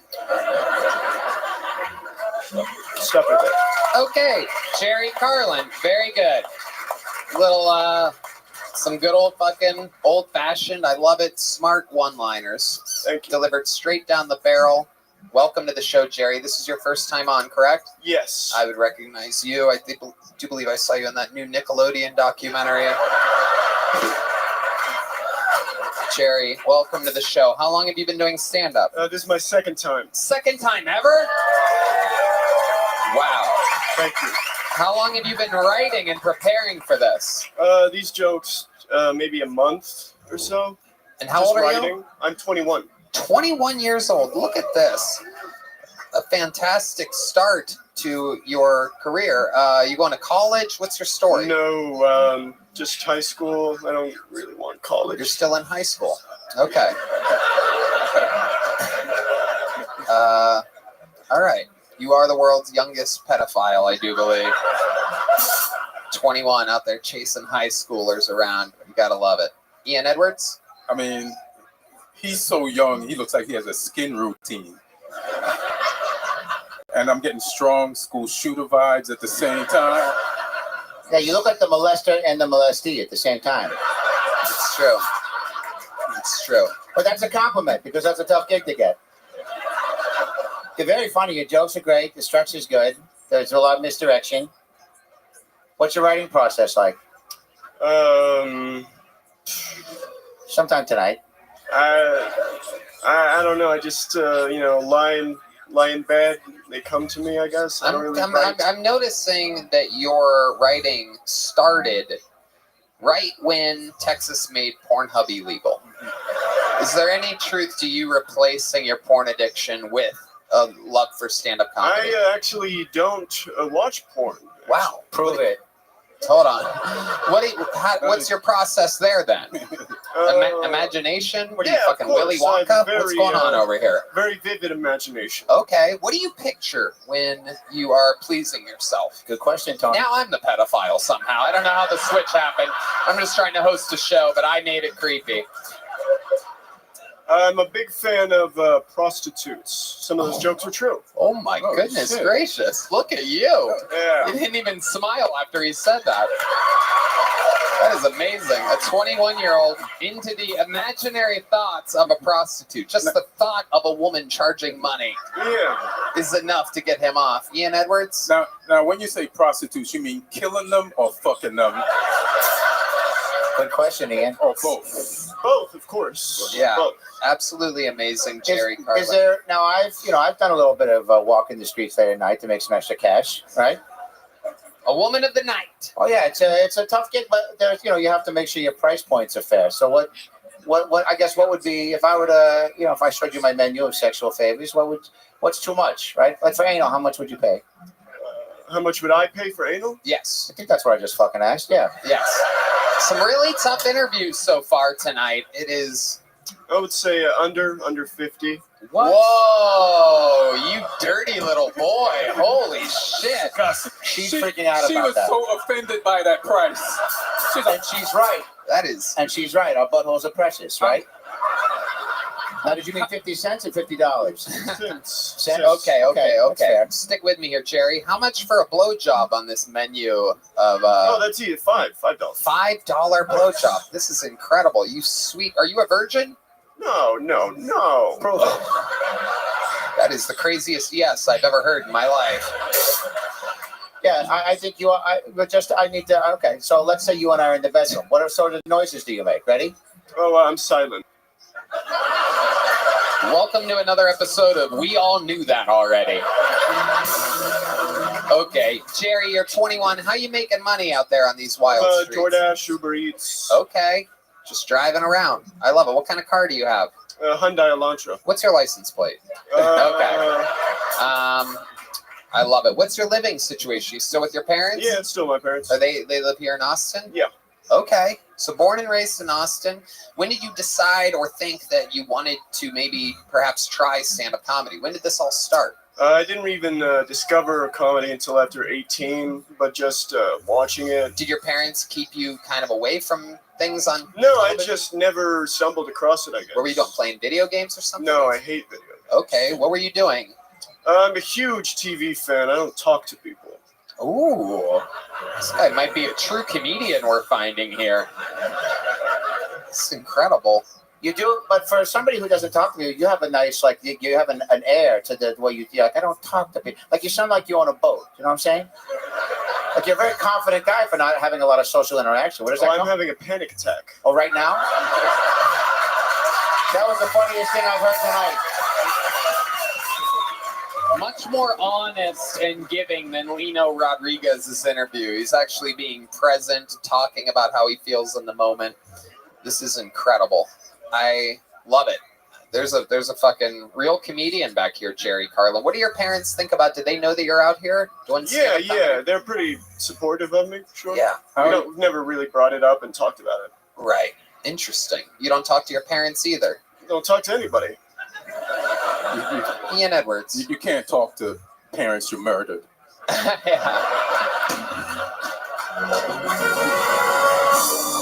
This whole not talking to anybody thing, has this always been a thing of yours? No, just, out of high school, it's just hard to meet new people. After COVID, I kind of drifted apart from a lot of my friends. I only really have two good friends. Uh-huh. What do you do with these two friends? We really don't even meet up that much. Just talk. Where do you talk? Messages. Wow. So you're a chat room guy. Sure. So, Jerry, if you're at the dinner table with your parents and you don't want to talk, but they're trying to strike up conversation, like, so, Jerry, fuck any cool whores lately? You just sit there in silence and eat your meatloaf? I don't eat dinner with them. You don't eat dinner with your parents. This is a fucking amazing fucking thing we have going on here. What do you eat? You eat by yourself? Yeah, pretty much. You take it up to your bedroom? Yeah. And you sit on the edge of the bed with like a TV tray, or do you have a desk? No, I got this massive TV and a nice recliner. You sit in a recliner and you continue to watch TV. Mm-hmm. And you eat your food kind of like on your lap? That was a weird question, Tony. No, I like to paint the picture for people. This is all very frightening. You're right, it is. It's scary. I'm scared to death I right am now. too. I'm more scared than he is right now, and I've been doing this for 11 years, but this kid doesn't talk to anybody. His whole life is just a bunch of blue bubbles of messages. Can I ask a question? What would it take for you to interact with your parents? If Joe Rogan came down here tonight and said, let's go to your house and eat dinner with your family, would you do it? If Joe Rogan asked, I would, yes. Okay. Oh, okay. Well, we have exciting news for you. Somebody said bow and arrow 3 times, and Joe Rogan is here, and he wants to have dinner with you. Okay. I'm just really worried for white kids, man. This is the What the future. fuck is going on with white kids?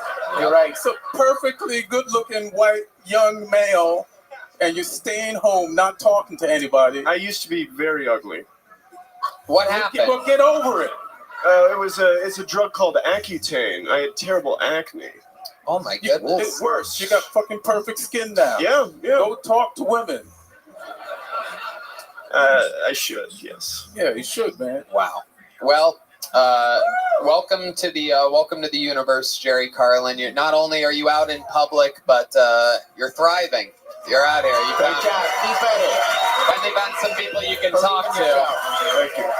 Keep at it. Right that way. Great job. Jerry Great Carlin, job. ladies and gentlemen. And just the way that the fucking thing worked out tonight, we actually get a little blast from the past. For those of you curious of what Jerry Carlin looked like very recently, we have a golden ticket winner here that is ready to blast off with a brand new minute. Ladies and gentlemen, sensation. You know him, you love him. Make some noise. This is a rare appearance by the great and powerful Heath Cordes, everybody.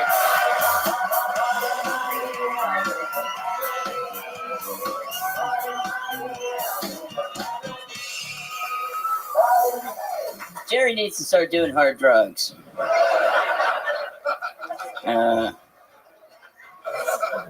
Just got out of my first real toxic relationship. Come on.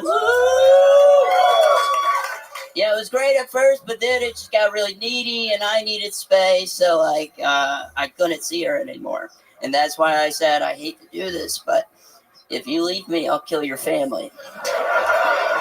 Burn your house down, shoot my brains out. I don't give a fuck. I'm an emotional wreck right now. Try me. Now I legally can't see her anymore. It's all right. I'm gonna fuck the shit out of Elaine tonight. Woo! That's the end of my minute. Thank you guys. Woo!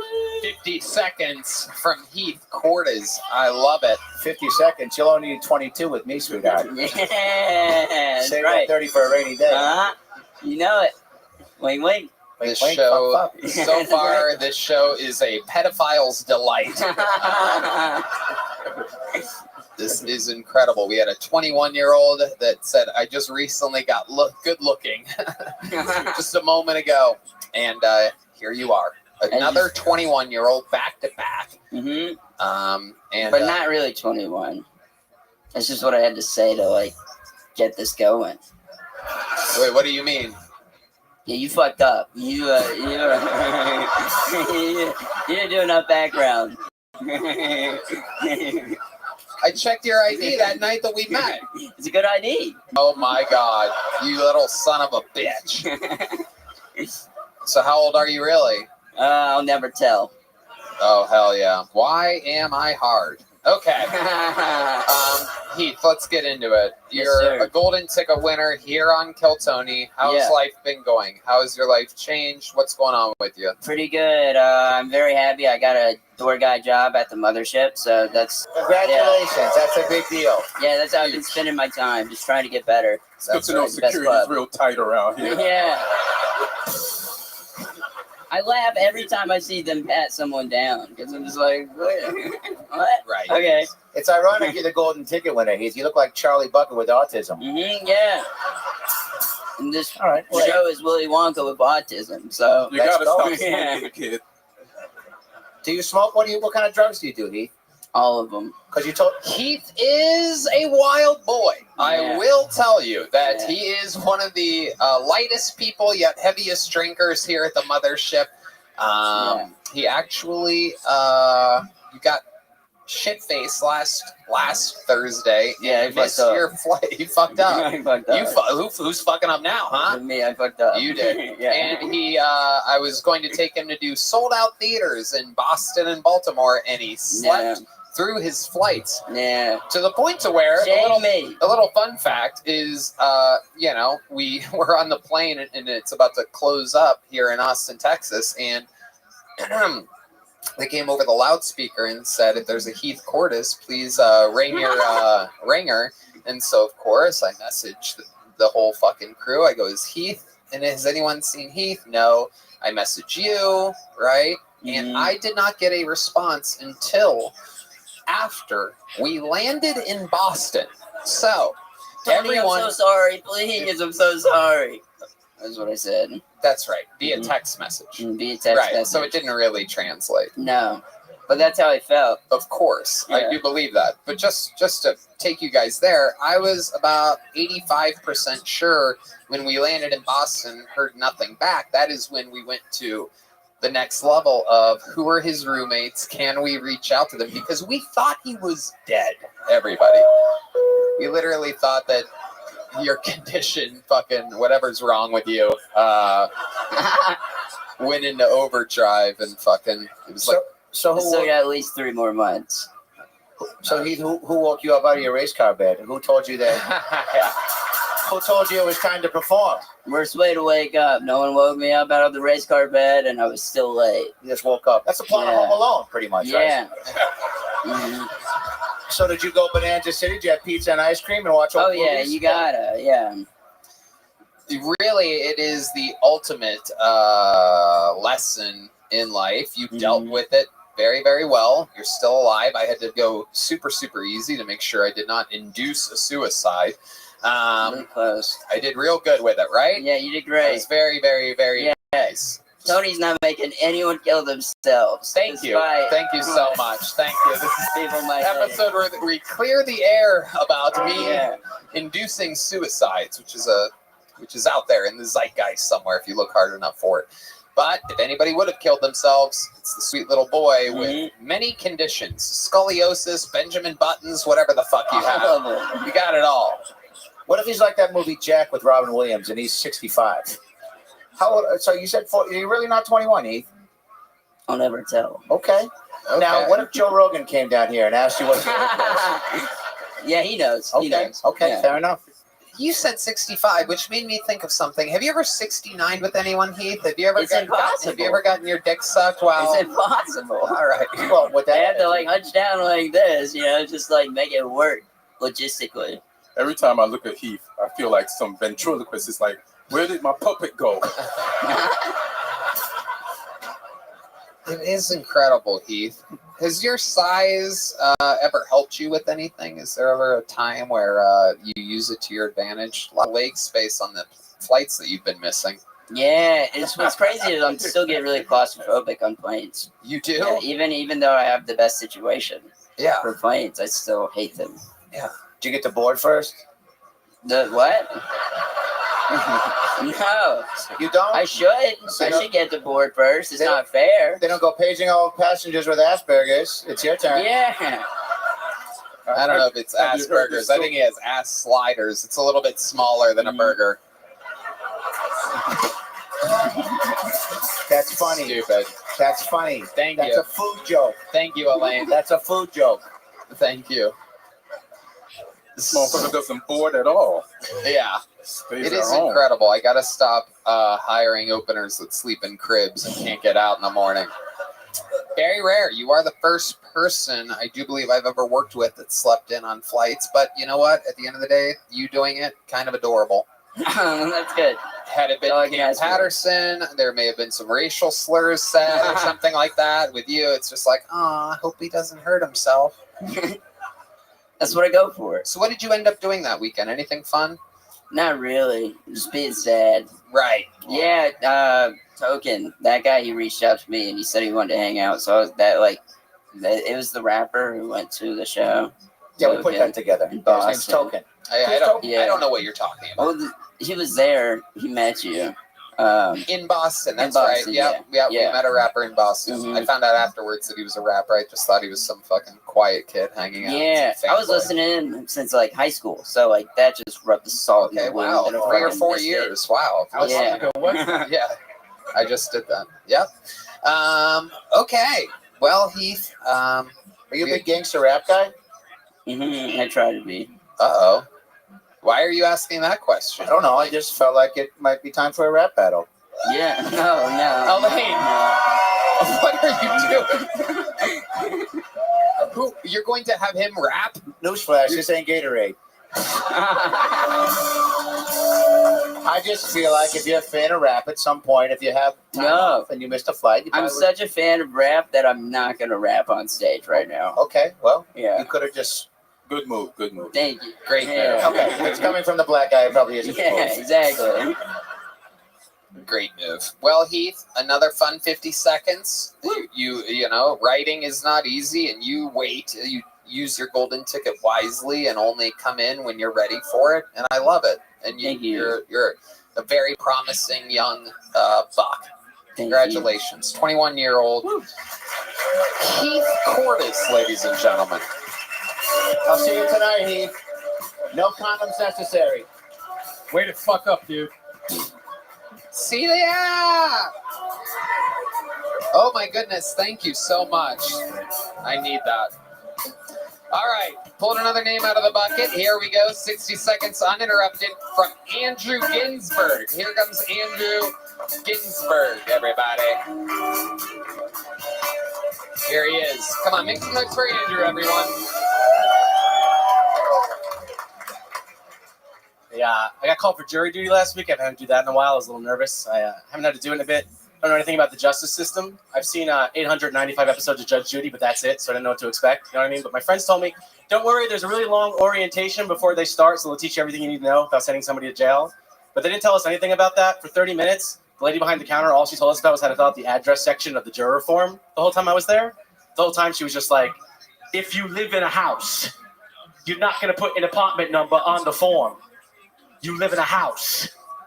Sir, why are you putting an apartment number on the form? You live in a house. This went on for 30 fucking minutes, you know?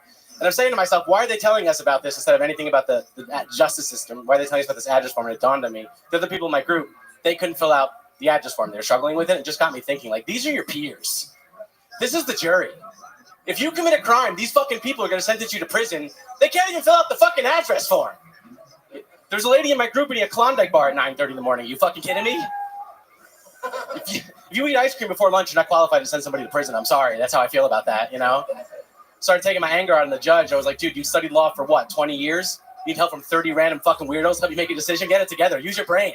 You're a lawyer. It's like if I went to the doctor and he was like, I think you...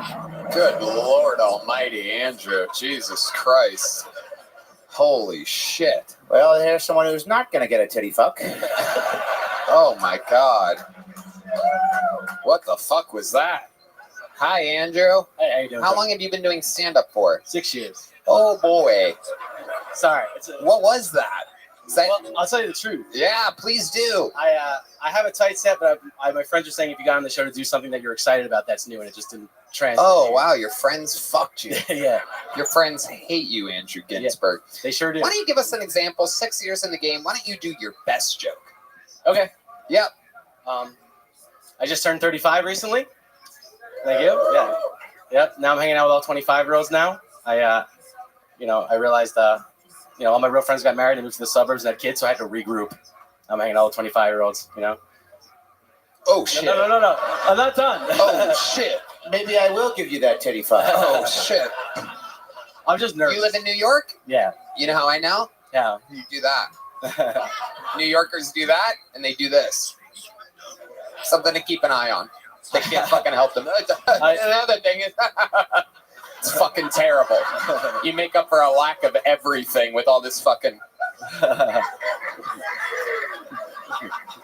No, yeah, you can't help yourself. Just bombing and fucking moving the mic. Hey, can't tell them bombing. Look over here. Fucking New York tricks. Ian, am I correct? You've seen this before, I've right? seen that before. Yeah.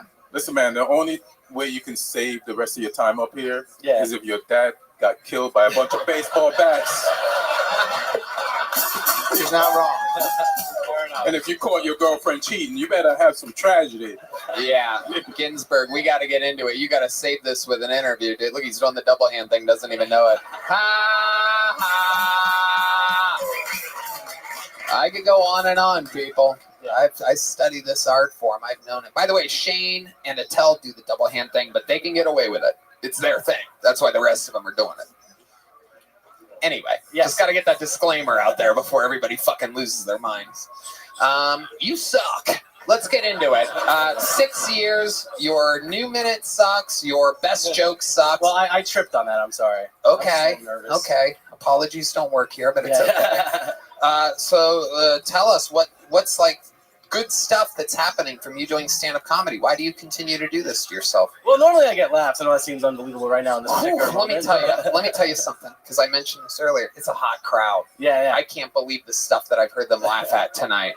I know. But I was honestly proud of them at staying solid for your wretched set, because I'm like, wow, normally they laugh on cadence alone, kind of, like where there should be a laugh, but they fucking...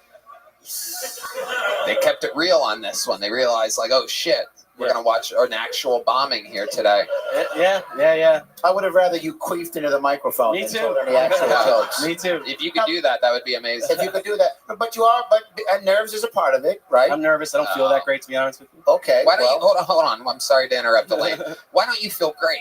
Well, to be honest with you, Tony, the pollen in Austin is killing me, and I'm just dying. Oh, you fucking faggot.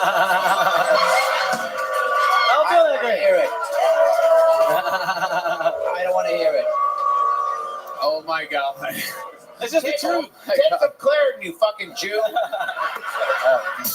I did say that. I went to a bar mitzvah 20 years ago. I believe it. Oh my God. Why would you say that shit?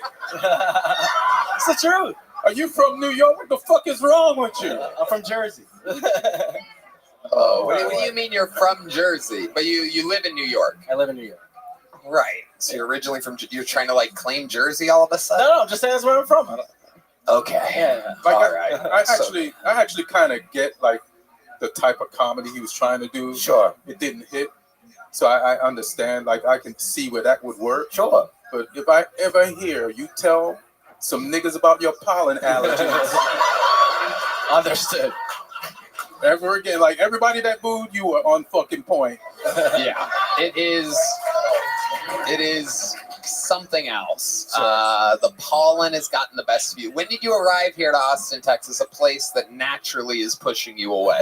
Thursday night. Thursday night. Yeah. And the pollen just started flying up in your nostrils, and you're like, oy vey.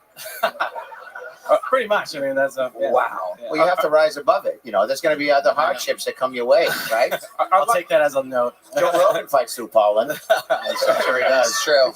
I'm sure he does. I like that nature tried to stop this set. Exactly.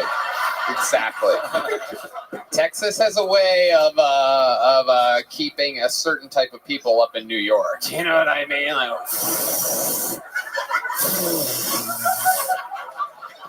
do your allergies affect you in other places? We do have allergies here. People get them. Weak people. Yeah. Yeah. Yep. Just Texas. No, they affect me other places. Right. Yeah. Tell us some more super Jewy things about you. Well, I'm only Ginsburg. half Jewish. My mom's Italian. Oh, wow. You know those Italians and their allergies. You know what I mean? So I'm not all the way. All right. Well, okay. I want to just tell you the truth about that, too. Oh, you always say, I'm going to be honest. I'm going to tell you the truth. I'm going to be honest here, Tony. I'm going to tell you the truth. Yeah. You're a little liar, aren't you? No, not about this. Now, riddle me this. Yes. Ginsburg's your last name. What's your first name? Andrew. Andrew, if you were to tell a lie that was funnier than the truth, Yeah. like what would it, your excuse was not pollen. What could you come up with that might be funny to say instead of I'm allergic to fucking flowers? Yeah, I was doing meth till 9:30 in the morning. I'm sorry, you know. All right. Well, we tried. I'll tell you the truth, Elaine. I'm allergic to Palestine. That's funny. That is. All right. Now, how do you write? Do you write? Do you write? I do write. Yes. Yeah. In I an write as much as I unfunny can. chamber? I mean, you know, I write as much as I can. Give us your second best joke. I want to hear your second best joke. We went through the 35-25. You're up here for a reason. We still think there's something in. So years in the game. Let's hear your second best joke. Let's see. Take a deep breath first. All right. I appreciate it. Yeah, well, that's just going to put more pollen in his nasal passage. We're going to give you a fucking, what's that shot? We're going to give you a epinephrine or something. All right. Okay, here we go. I'll tell you His the second truth. best joke, 6 years. Oh, I'll tell you the truth. Here he goes. I'm going to be I just found out that my cat has diabetes. Which is strange. I never had a cat before. It's kind of like having a girlfriend again. I just follow around my apartment saying I'm sorry and wondering why she hates me so much. You know, it turns to the same thing. But I came home the other day and she was in the corner of my apartment. She's peeing and she's crying. And I'm like, first of all, this is New York. Pay rent. That's my corner for peeing and crying, you know. Then I took her to the vet and the vet said she has diabetes. I'm like, how does a cat get diabetes? All my friends are like, what are you feeding your cat? I'm giving the cat food, dude. My cat can't speak. I don't know my cat's in pain, you know. My mom has diabetes and that makes more sense because I call her every Sunday and I'm like, Mom, what are you making for dinner? And she's like, I'm having a nice healthy cake. Okay, get why you have diabetes. That makes sense, you know. My cat doesn't walk. Is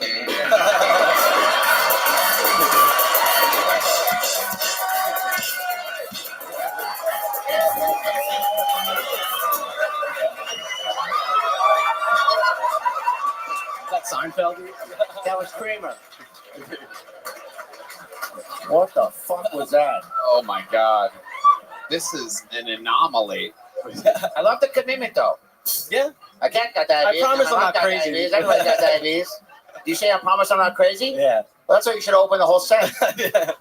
I will. That's funny. That's honest. You are a little crazy though, huh? I guess so. Tell us something real and crazy about you that would surprise us. Give us something from your Italian side. Do you ever do anything exciting or anything at all? Really? Anything other than complainy, whiny, unfunny bullshit? This is the show you signed up for. No, I understand. I know. Okay, let's go. What's something that would surprise us about you, Ginsburg? I don't know if you find it surprising, but I've been asked to officiate 6 weddings. I could believe that. Yeah. It's not surprising at all. Yeah. So seems like that's what you would be good at. Thank you. A very serious speaking role. Like in the real world or like on Sims? Yeah. The real world? The real world. I still can't get over, like, you saw a guy that was 21 years old that is, like, suffering with some shit, do his material. Another guy, his dad died. And then you're like, I have a pollen. you know how much damage was up here? He's right. You think you've ever killed before? 6 years in the game? Have you ever killed? I promise I do. You promise you do? I have, yeah. You have. I go up every day. You go up every day. Yeah. And that's what you did. You have a third best joke that might hit here? Who wants to hear? I know. We're 11 minutes into this guy. People are going to be like, well, how did you keep him up here? I don't care. I want to hear your third best joke. If Kat has diabetes is number 2, and I'm 35 hanging out with 25 is number 1. No, it's not number 1. I didn't. Because you got to have I didn't finish that. I'm just, okay, so let's start the third best joke, ladies and gentlemen. Here he is. Try to think of one that maybe has like a short setup and a big punch. Okay. Here we go. Andrew Ginsburg.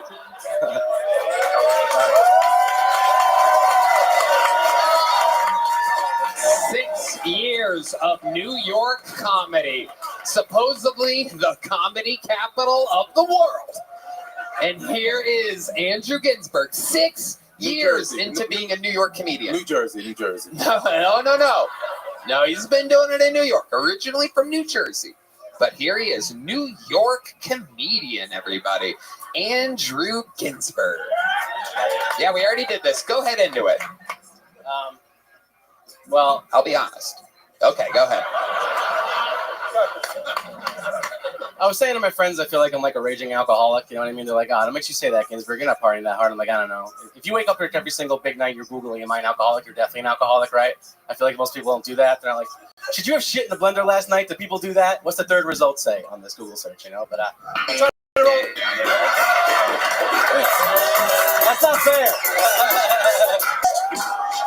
This is fucking amazing. Oh, this is amazing. Ginsburg, let me ask you something. I've noticed, and at first I thought there was no way that it was really happening, but I've noticed that you do this thing. You know what you do? No, sir. This thing where you kind of fucking, and then and then and then da-da-da-da. You know, do you notice that you do that? Yeah. What is that? That's some Jersey shit. Some Jersey shit. Again, no, he's a New York comedian. I want those New York comics to see one of their own out here just fucking. You're on lineups out there, right? Yeah. Yes, sir. Yeah, up there with everybody else. This is what's going on in New York comedy right now, right? It's not my best night.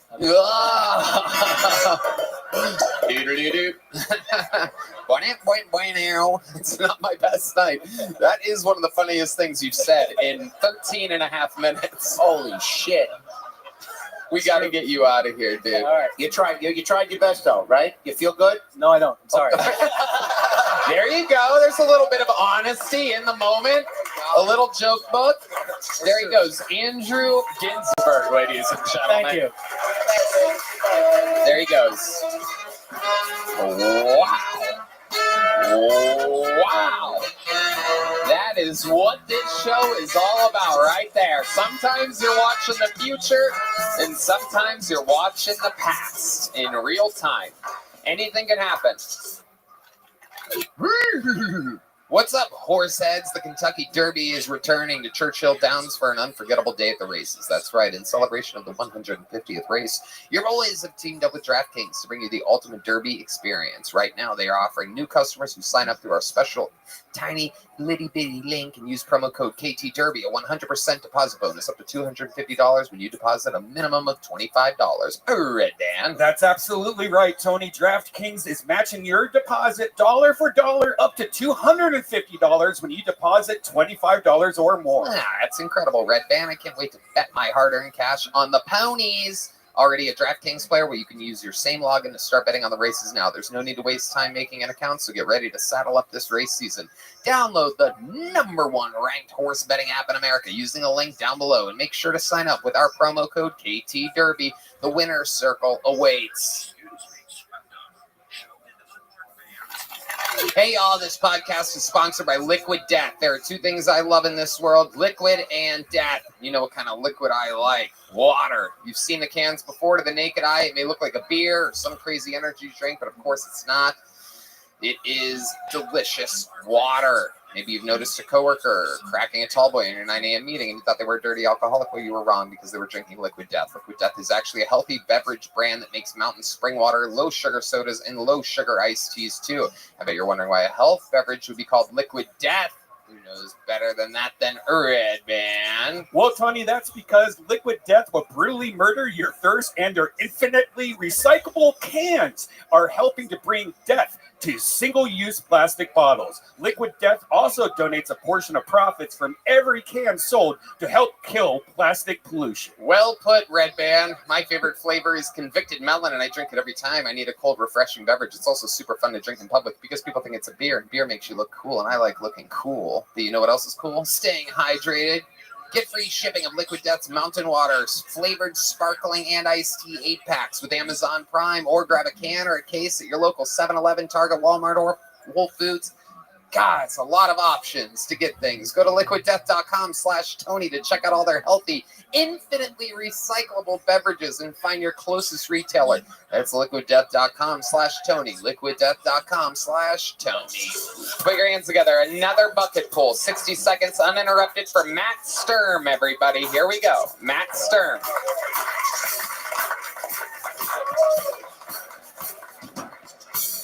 Hey guys, fuck.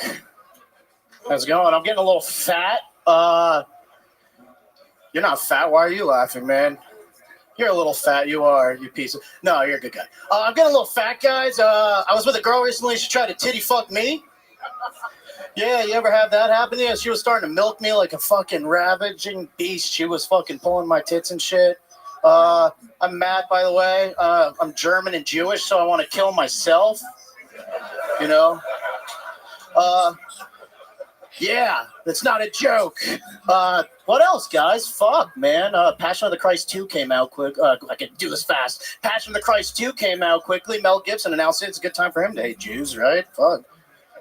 You can laugh. I just said I'm Jewish. It's okay. How you guys feel about Hamas? You like Hamas? No? Ooh. You don't like it, huh? What? What did you say? Oh, that's it. Wow. Wow. All right. looks like Ginsburg cursed the show. Yeah, I know. All right, Matt Sturm, relax. Take a breath for a moment. I'm fat, so I can't fucking breathe, man. Okay, Matt, relax. How long you been on stand-up? Just about a little longer than Ginsburg. Okay, why don't you tell us how long you've been doing stand-up, Matt? Oh, about 8 years. 8 Tony. years. Where at? Where at? Well, it's been hard because I'm from Vermont originally. Live in Connecticut, the dreaded Connecticut. So I would have to take a train in New York, do a bunch of New York City. New York City, ladies and gentlemen. Wow. Oh, does that work there? No. Okay. Listen, man, I'm from New York. These niggas is not from New York. Yeah, I'm not.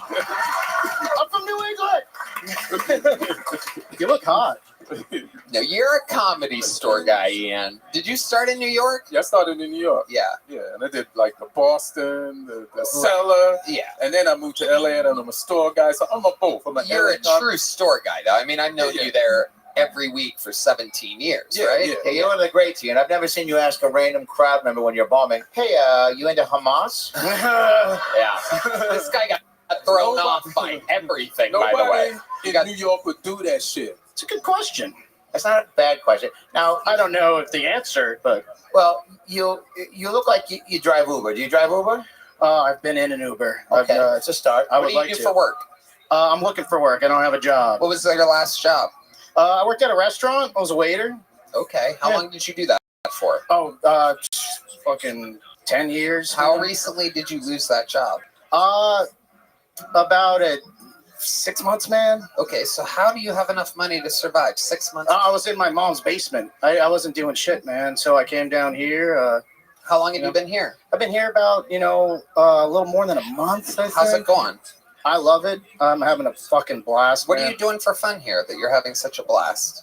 Just going to all sorts of mics and shows and having a good time, being around other awesome comics that are really nice. The scene's really tight knit. There's a lot of cool guys around here that are super nice. So wow, what an adorable answer. Okay.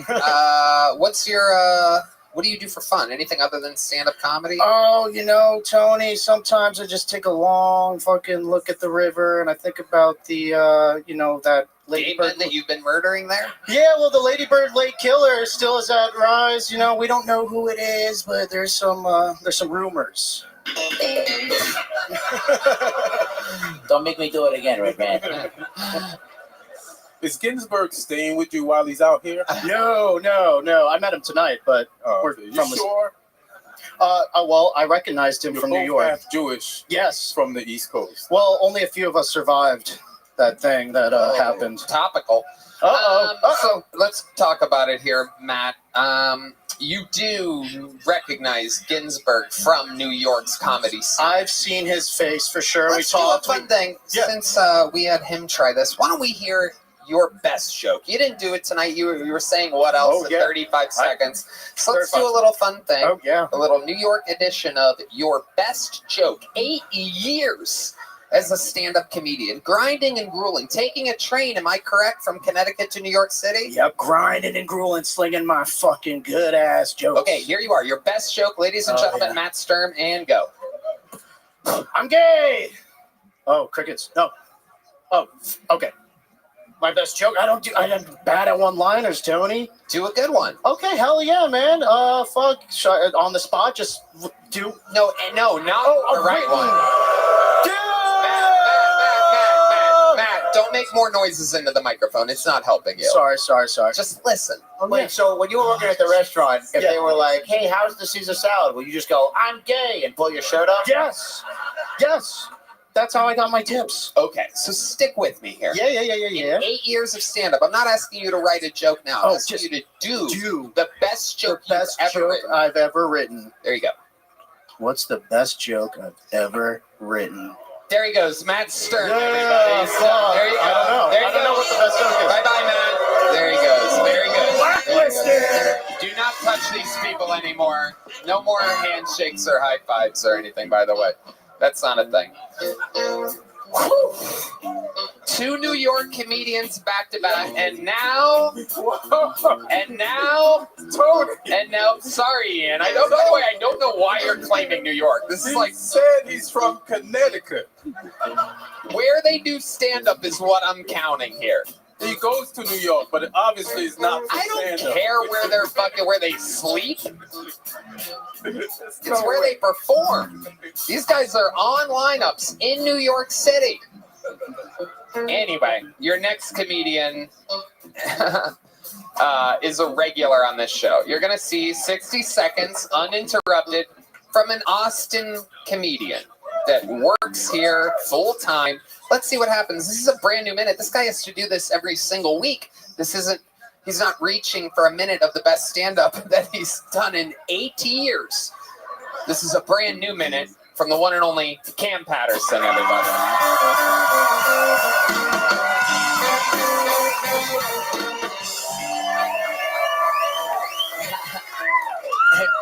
Hey, them last niggas was terrible, dog. We was recently in Utah, and usually when I go to a state, they usually got most white people. I look up on the internet what side of the Civil War they was on, and because you have to be safe as a black man, right? And Utah wasn't even a state when the Civil War was going on, but whoever the fuck was in Utah sided with the Union, and that's cool, that's great, good team. I fuck with them. You know what I'm saying? I like that a lot, but I will tell you that the population in Utah of black people is 1.6. So even though they were like, we don't fuck with slavery, they also were like, we don't want you niggas over here neither. Stay the fuck out of Utah, bitch. I will tell you, I like Utah because they got mountains, dog. And like I never thought I was gonna be able to see Mount Everest that close. You feel me? What's so fucking funny, dog? I'm from Florida. Every mountain to me is Mount Everest, bitch. I only know 3 mountains: Mount Everest, Mount Kilimanjaro, big word, and it's Splash Mountain, dumbass. 1 minute, 9 seconds from a man who has to write a new minute every week in front of 1 million people. Cam Patterson. I don't know how this turned into a New York versus Austin fucking Harlem Globetrotters game, but I love it. Come on, man. This is what we do, man. Just a professional bawling all over 2 white nerds. Them niggas was, the last nigga, the nigga that went before Heath. Yeah. Jerry, y'all let that nigga go home? What do you mean? He's a fucking serial killer, Yeah. dog. Oh, I know. Nobody stopped. I talk to nobody. Somebody arrest this nigga, dog. He kills people. He fucking murders people, man. It's fucked up how they wait to find the body. Yeah, it's like, he's right here. He's right there. Just get him. Get him right now, man. He gets rid of the bodies. He not only does he seem like a murderer, but he also seems like the guy that knows the chemical compound to put in a barrel, to put the body into the barrel, for the body to disintegrate completely. I've never seen anybody look more like a sniper. Bro. Yeah. You kept asking, you was like, so who do you talk to? I don't talk to nobody. What about your parents? What parents?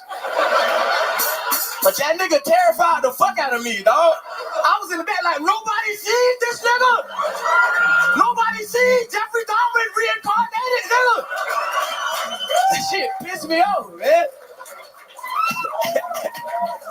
Okay, Cam, you've never talked to yourself late at night, just laying in bed, and you're like, look how great my big back cock is. You ever do that? You know, I talk to myself. I think everyone does it, but you're right. His is a little crazier. Remember the first time I met you? Yes. You do? Yes, at Applebee's. No. You came to the Atlanta Improv when I first started doing comedy, and I asked you to do a guest spot. That's right. And you looked me dead in my face and said, "Eat my pussy, nigga." And I said, "No, I don't want to do that." And then I didn't do that. You didn't do that. Well, the night is young, my friend. I remember I said, what's your name? And you go, Cam. And I go, what's the last name? You go, Patterson. I go, good. I just want to get it right when I tell the police. But you remind me of my old driver, Cam, so it's good to see you. Like driving Miss Daisy, nigga? I know that movie. Yeah, okay. It's a cool. Denzel was in it, nigga. Yeah. Wasn't he in it? Wasn't Denzel in that movie? Yeah, I think so, yeah. No, it's Morgan Freeman. Damn. The white people got me, dog. I'm forgetting black people now. I'm fucking up. That looked really fun. You guys having a good time. That looked really fun. Yeah, you were crushing at the Orlando Improv. That was good. And look at you now. You're grinding. It's good for you. Yeah. Very proud of you. Working our asses off out here. You feel Good me? for you. You have to. I do feel you. You crushed harder than Leno's dad with that bat. There's a joke there somewhere, but yeah, you're murdering tonight. That's what I'm saying. Yeah, I killed his dad. Okay. I don't know why I said that. Take that out, please. Cam, you definitely you don't waste your words. Is what I appreciate. You're getting tighter with your jokes. Thank you. A very natural editor. It's very, very visible on these shows that we're doing on the road in massive theaters. Cam has a brand new tour coming up. Where are those tickets at? Cam So Funny. No, yeah, CamSoFunny.com. I'm pretty sure that's it. Yeah. Cam with one S, So Funny. Two O's. Two O's. Cam So Funny. Oh God. Yeah. Oh, that's a terrible. I made that shit. Do you hate selling tickets? You'd be better with sew it, like SEW. When somebody tell my dad that, nigga, he don't know the difference. Oh, your dad that literally can't spell. Oh, you gotta be kidding me. Your dad came up with your website That's name? a great. We put 2 O's on. He it, so they know where to literally find thought it. he was spelling it correctly. This is where having a father hurts you. Cam, you're absolutely killing it. Thank you for reminding everybody how good a second D on this show. Great to see you play. 2 years in the game, by the way. Cam Patterson. 2 years. So, you see what's going on. Hey, y'all. This podcast is sponsored by Mood. You know, Red Band, I'm going to celebrate 420 this year by doing a show at the Comedy Mothership with the great Joe Rogan and some very special guests who we all know. But most importantly, I'm going to vibe out with some Mood products. Browse by different moods and get 20% off your first order and a free THCA pre-roll with promo code KillTony at hellomood.com. Red Band. Tony, I-L-O-V-E, some THC. You sure do. It's KFC too, by the looks of things. Come on. The Mood products are fantastic. I love their vapes and gummies the most. They make me feel nice and relaxed when I'm hanging out with all my friends. What I love even more is how quickly it was delivered. Introducing THCA flower, Mood's latest and most potent breakthrough in the world of legal cannabis. When you heat THCA, it changes into THC, and that's what causes the classic high feeling. And Mood has 10 high-inducing strains, the most potent they've ever offered. There are different strains for specific moods, from euphoric to energized, creative to chill, and plenty of versatile products that go with whatever mood you're going for. Celebrate 420 exactly how you want with Mood. Get 20% off your first order plus a free THCA pre-roll at hellomood.com with promo code KillTony. Have an infinitely good time. That's hello, MOOD.com, code KillTony. We're back to the bucket, ladies and gentlemen. Let's see what happens here. You've seen how crazy it can get. This is 60 Seconds Uninterrupted by Davey Jackson. The Kill Tony debut or reappearance of Davey Jackson. So I've been trying out some new jerk-off techniques. Actually invented a couple of new techniques, not to brag, but one of them is very similar to The Stranger. I feel like the Kill Tony universe is pretty familiar with The Stranger. All right. Yeah, for those of you that don't know, it's a jerk-off technique where you sit on your own hand until it goes numb, and then you jerk off, and it feels like a stranger's jerking you off. Yeah, pretty cool technique. I can't take credit for that one. I did not invent it, but the one I invented is actually very similar, though. It's called the reverse stranger. That's right. It's where you sit on your own dick.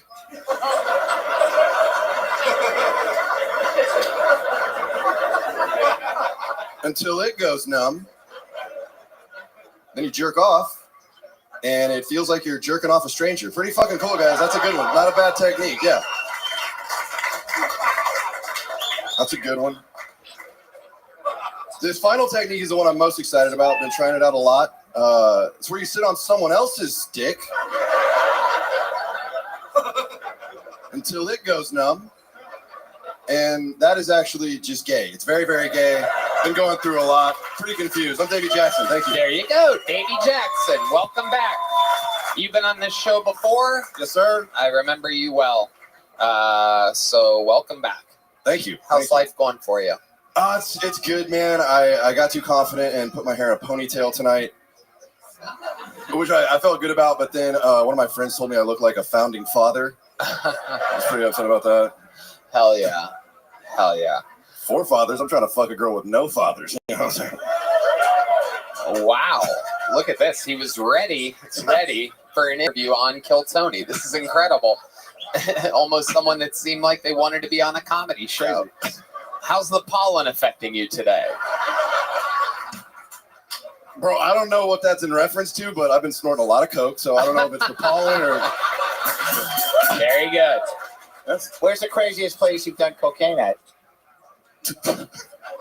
Off of Miss Doubt Flamer's tits, I guess. Doubt Flamer. Now, was Doubt Flamer, was that a joke or was that a slip-up? I think he's calling you a gay Mrs. Doubtfire. Okay, fair enough. Well, you just talked yourself out of a titty fuck, my friend. So the joke's on you. Sit on your own dick again, huh?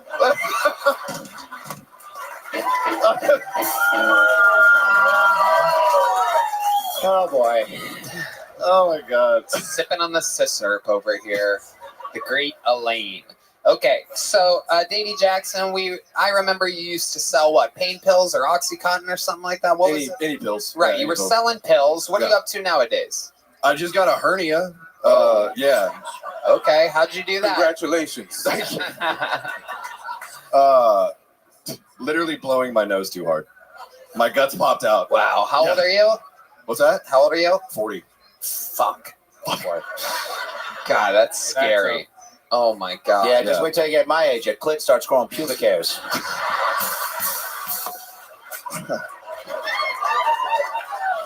I'll just sit on your own dick again, huh? No, I'm sorry. It sucks. Getting older sucks. And I'm going to tell you. So the hernia thing, I feel bad for you. Well, how'd you fix it? What'd you do?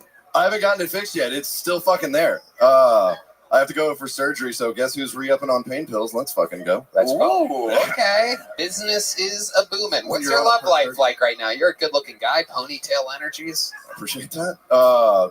Dude, it's shit right now, actually. How's that possible? Dude, I think I fucked all the Latin girls in San Antonio. I think I just ran through all of them. Okay. So I'm having to go to white girls, and they're boring as fuck. Holy shit, y'all are boring. What's the difference? Between a Latin girl and a white girl? Yes. Literally everything. Yeah. See, there they are. Yeah. Run down the list. One makes you peanut butter and jelly sandwiches. The other one stabs you. There we go. That's a big difference. Yeah. Yeah. Who's crazy? They come with kids. Right. And that's great. I mean, I love kids. Not like that, but whatever. Okay. I walked into that one. You do dress like a softball coach that beats the children.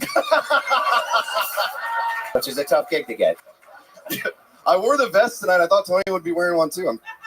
I am a big supporter of the vest as of late. Appreciate Just got that. a new one this weekend. My friend gave me a new vest. I'm excited about it. It's got a fur interior. You'll probably see it on the next episode of Kill Tony. Vests are fun. When I first got here, I started dressing like a cowboy for a while. And then I'm looking out, and like the real cowboys wear vests. Like, you're from Texas? Yeah, exactly. See what I mean? Like, and I'm like, wait, what's the thing with the vest? And I'm like, it's weird because your arms are gonna get chilly and your body's gonna be warm. I don't get it. And then I tried it. Fucking unbelievable. It looks so cool. It's So unbelievable. cool. It's a fucking no-brainer. It's a purse. It's also a fanny pack, a purse, you name it. It Look at these connects pockets. everything. Instead of having a big bundle of keys, you know what I mean, for all the natural amenities that you have in your life, you know what I mean. In your pocket, you have them in your vest pocket. He's talking about drugs, people. What the fuck? Do you wear a condom when you fuck? Oh. Well, when he's with a Latina chick, yes. I try to. I really do try to. But it's actually the Latin girls that it just ends up coming off every time. Yeah. Do they take it off, or do you take it off, or is it? It's a joint effort, I think. Does it just disappear from wishful thinking? They just snatch it up in their pussy. Oh, okay. Not even I didn't even like that the way you said that. Yeah, that was. And I've been offering up free titty fucks, but that was crossing the line, sir. Davey, you already have a big joke book, right? I do, yes. Well, we're just gonna Red Band. I would like to have you on the Secret Show Thursday. Wow. On a real show. A real setup, a real punchline, a real 60 seconds from Davey Jackson.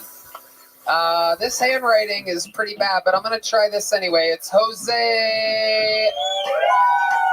Oh, how about a hand for the lovely Heidi, everybody? Make sure you follow her. Gina with 3A's.hg or something like that. I don't know. camsofunny.com. Figure it out.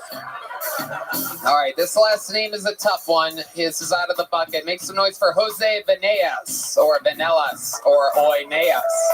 Here he is. Jose, everybody. Make some noise for Jose. These people wait all day for this. I used to weigh well over 300 pounds. Yeah, doctors kept calling me weird names like severely unhealthy or morbidly obese. I just thought I was round and lovable. I also suffered from what I believe a lot of people also struggle with in this room. It's called being stupid. I only say I was stupid because I let my mom do my back-to-school shopping at Tractor Supply. Yeah, she got me a shirt, had a picture of a barn on it. It said, and I quote, what happens in the barn stays in the barn. That's bestiality 101, guys. I don't know what to tell you. I don't know. All right, before I go, I have a buddy. His name's Nick. Every time I see him, I go, hey, Nick, Nickelodeon. You guys get it? It's because he's a pedophile. Hi. Wow. All right. Okay. Jose, how do you say that last name? Ornelas. Ornelas. Wow. Okay. Hi, Jose. How long have you been on stand-up in New York? Tony.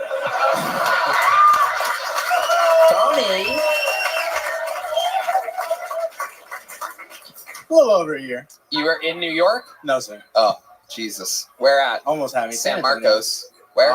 San Antonio. San Antonio. Yes, sir. You were see close. that? You were See close. How You were fucking close. dialed in I am. I can tell you the freeway to get there right now. That's the New York of Texas. It Everyone is. knows that. It is. San Marcos is the least funny part of Texas. Okay, Jose, god awful appearance. I mean, unbelievably bad. Incredible. Yeah, you made Andrew Ginsberg look like Dave Chappelle. So you brought the show down to a new low. You've seen the show before, correct? Oh, I mean, of course not, sir. You haven't seen the show. I mean, I've seen clips. I've seen what happens. But Do you know what happens at this part? Yeah, this is where I get flamed, dog. Well, not necessarily. Okay, Can you tell us okay. interesting things about your life that maybe would have been more interesting for you to talk about tonight in your minute? Any fun facts about you that you think makes you different than everybody else here? Different than everybody. Well, first of all, I'm me. All right, type shit. First of all, What? Thank you. What? Huh? What'd you just say? Did you just say I'm me? I'm me. Oh, We're fuck all you, dude. All Fuck right, you. all right. You want Fuck something you. real? You want something real?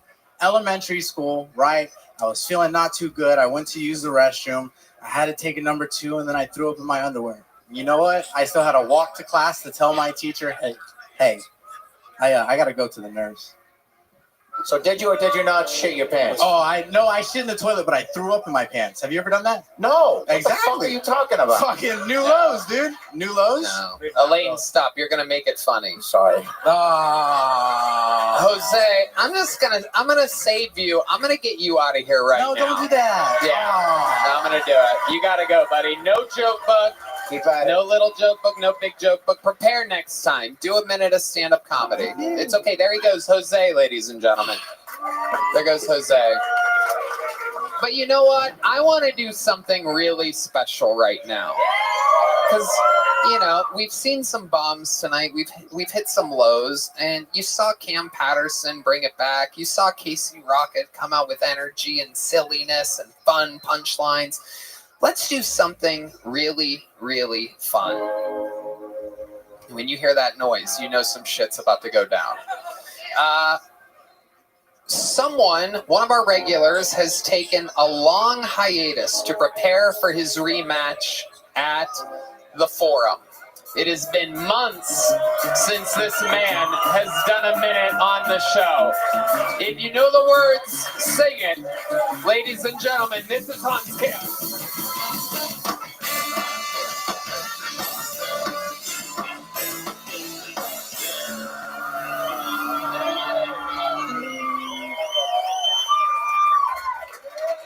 Told you it's not easy.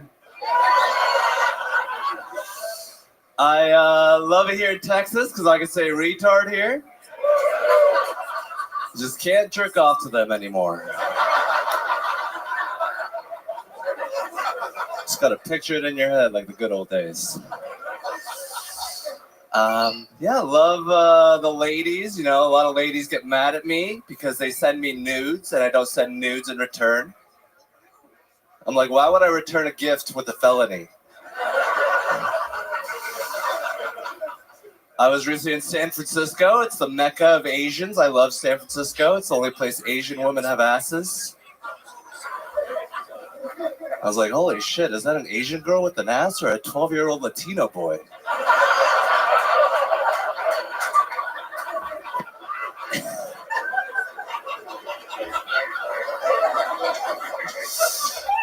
Thank you. Wow, Hans Kim. I miss you, buddy. I miss you too, Tony. Wow. The pop from the crowd was insane. The return of one of the all-time greats. You've watched him write and perform hundreds and hundreds of minutes on this show, and here he is, back, better than ever, still Asian. You could tell that he's coming off a weekend with me in Utah, which keeps being a running theme on the show because I did take him and Cam Patterson and Casey Rocket to Utah. And Hans is the only one baller enough to go straight to the airport and buy a shirt. Try to get the people on his side right from the arrival. How did you end up with a Utah hoodie like that? I didn't check the weather. I thought it'd be like Texas, beautiful and habitable to human beings. Unless you're allergic to pollen. Oy vey, it makes you unfunny. I don't know if you guys have the same reaction to pollen as Andrew Ginsberg, but did you happen to see Andrew Ginsberg earlier? Yeah, he was. He was there. Apparently he's allergic to jokes. My sweet, sweet Hans Kim. Elaine, what do you think about Hans? Well, as far as Asian comedians go, you're pretty good. No, Hans, you're very funny. Your jokes are always on point. You're always writing the new stuff. What is so you got to Utah? What'd you see? What'd you do? I mean, Utah was great. Women are very beautiful there. Mormons, they're beautiful, but they don't put out. So you can look, but don't touch. That was my policy. But I did do a little bit of touching. There you go, yeah, Hans. How does Hans Kim find? What's your move on the road? You know what I'm saying? You slide into DMs. What do you do? I just hang around and wait for someone famous to invite women to the show. What? Okay. What the fuck, Hans? I don't even know what you're talking about. What? Why would I do that? I'm gay, remember? I love being gay. It's a song. Ooh, penis in the butt. Hey. There you go. Thank you, Red Band, for the easy out there. Okay. I love it. Hans, anything else we should know about? What do you promote? What do you want to plug something? I'm in like North Carolina, South Carolina coming up soon, doing a bunch of dates there. So check it out on my website. I have It's also in North and South Korea coming up. Okay. What else? I am in an open relationship, so feel free to take advantage of that. Hans is what you think he is. He's brutally honest and ridiculously horny. What's the oldest chick you've been with, Hans? What'd you say, Elaine? What's the oldest chick you've been with? Probably like 68. Holy shit. Oh my God. Hold on. This might be the guy that I've interviewed the most that's been on this show tonight, and we find this out right now. Yeah, Elaine brought it out of me. Yeah. Well, I'd like to put it in me. Tell us about this 68-year-old, Hans. Where were you? I was in Seattle, Washington, doing open mics, and this is Asian. She was a grandmother, or no, she was just a mother. I guess she had a really young daughter, and I didn't meet the daughter. There was no weirdness, but. So you don't think the 68 was weird? So wait, she saw you at an open mic, and she's like, "You're funny. Come back to my place." She never said I was funny, but okay. I pictured it in my head. You went back to her place? Yes. Okay, tell us how this goes down exactly. It was great. Yeah. She actually did this thing where I was a missionary, and then she put her legs in between mine, and she squeezed, and it was like a 49-year-old vagina. Wow. Wow. Elaine, do you know about this move? Well, I do know that if you're 69 to 68-year-old, you get a free bowl of chicken fried rice. If it's Asian on Asian, which sounds like it was, yeah? Yeah. Now, are you only attracted to old Asians, or does a white ever sneak in there? I'm attracted to, young Asians, but I was an open micer. That was all I could get. Wow. But she was great. Okay. Did you wear a condom? I think so. Yeah, she was pretty responsible. With a 68-year-old. Yeah, she probably had a lot of history. She probably did. It's not like you could get her pregnant, so I guess she was good. Yeah, no, if it's over 60, I can vouch, Hans. There's a lot of stuff up. I've just got a DVD of Frasier on my pussy right now.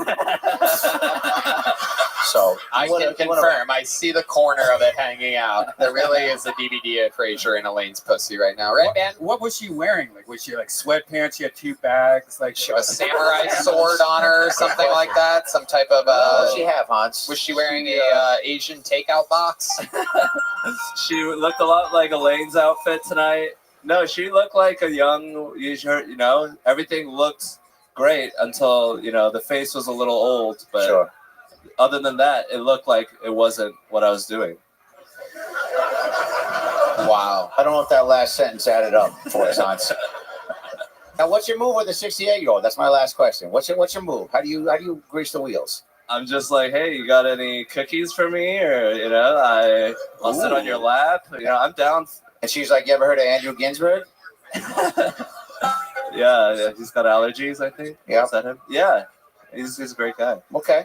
What, when, do you think you made her orgasm? Definitely not. No. Definitely not. Yeah. What happened exactly? Did you not last long? No, she was just like, I'm 68. I'm not going to let you make me come like that. Wow, she told you that? Yeah. God, see how asking another question sometimes gets you to the fucking end zone? She told you specifically that you weren't going to make her come. Yeah. She could tell. She's like, you're not good enough.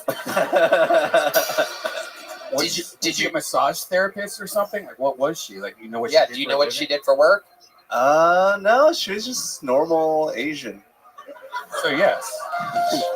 What was her place like? It was like a house in Seattle, 2 stories, pretty nice. You walked in and you just heard.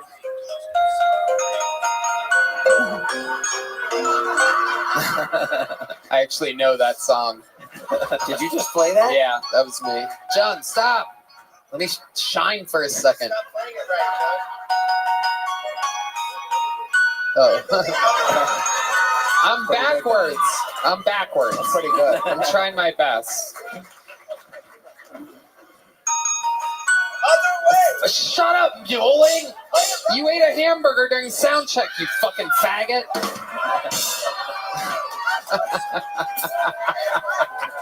He's trying to get revenge on me over here. Play it right! No one cares about the notes. I can play the... There you go. Oh my God. God damn it. No, that was it. The OCD and the MSG are all mixing right now. It's incredible. All right, Hans, you're a fucking legend. His Great first job, appearance in months. Thank you, Tony. Do you want to say anything to Rick Diaz out there?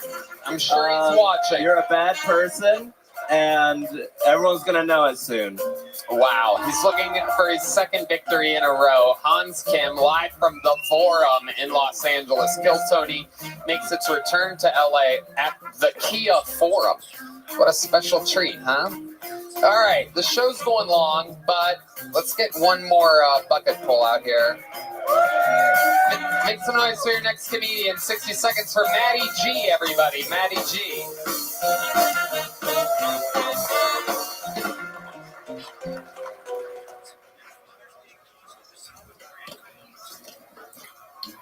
Do gay guys queef? I think COVID tests are a lot like STD tests. If you don't take it, you don't have it.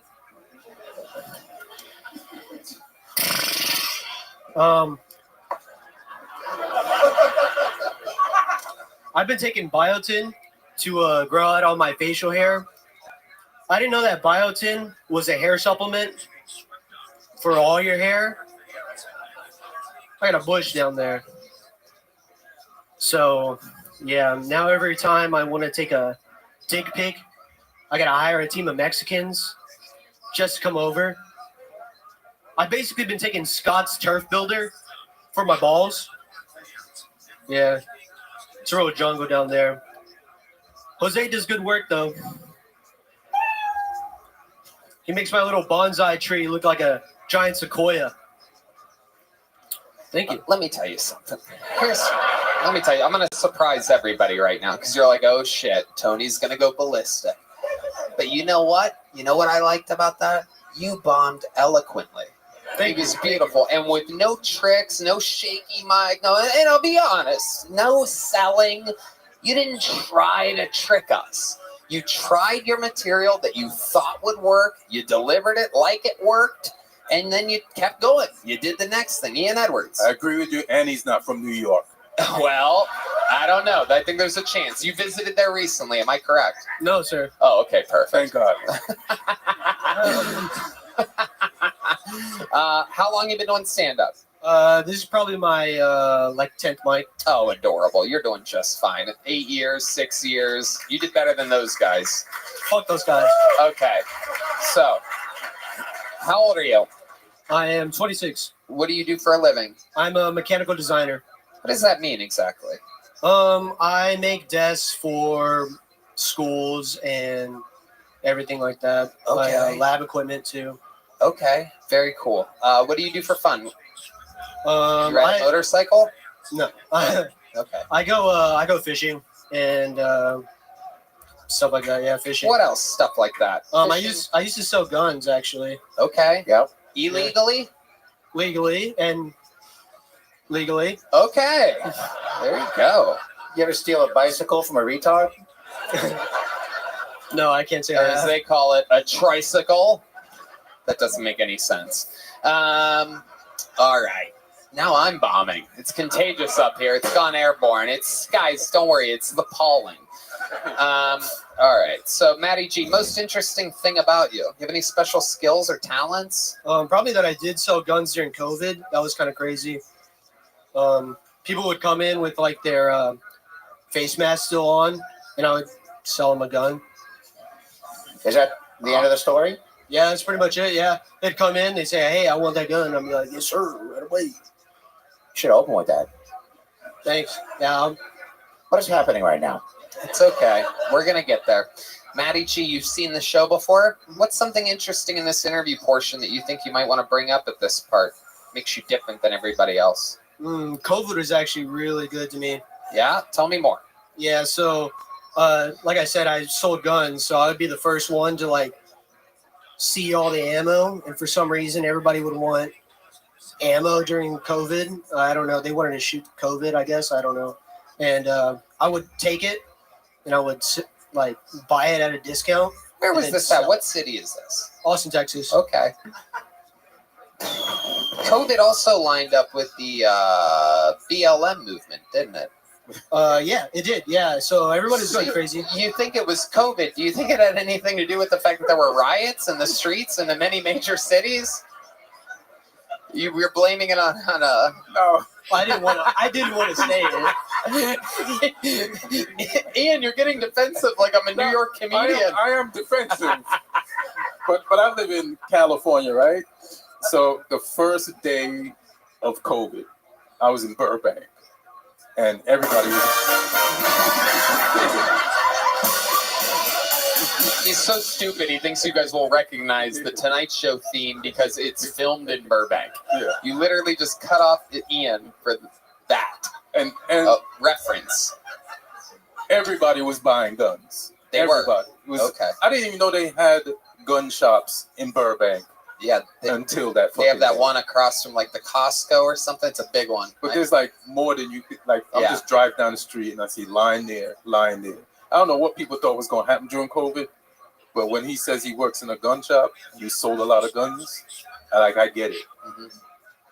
What's the most suspicious gun you've ever sold? Did you ever sell one to a guy named Jerry Carlin?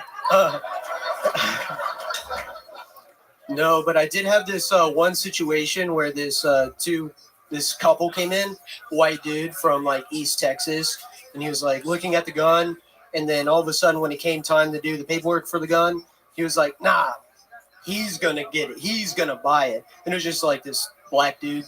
So yeah. Ian Edwards. Did you say it like that? We're checking. We're going to go to our senior African-American correspondent, Ian Edwards, here for another moment. Yeah, now it's his theme song. It's no longer the Tonight Show theme. Hit that Ian Edwards theme for us, Red Band. Let us, hey, it's time for our black correspondent. Hey, man, do me a favor and say black dude again. black dude. Gotta give him credit. He said it pretty well. He did say it pretty well. Like you ever sold somebody a gun and they later on saw them on the news? Yes, actually. Really? I knew it. Great question. Ian Edwards from Half Court. I love it. Yeah, there he is. That's why he's our senior African-American correspondent live on the scene. Now tell us about this white guy you saw on the news. Oh! And did he perform earlier tonight and have on glasses?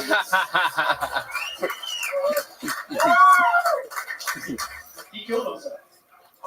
Oh, hey! Oopsie daisy. Okay. Oopsie daisy. Thanks for coming. Holy shit. Oh my God. What the fuck? All right. Maddie, here's a little joke book. Good stuff, buddy. Get out of here. Go sell guns. Go sell guns. Oh, the show's going too long. We're in overtime right now, but I realized we didn't have a female stand-up comedian tonight, so in order to make up for that, I pulled out of the bucket until I got a lady. You guys ready for your final bucket pull of the night?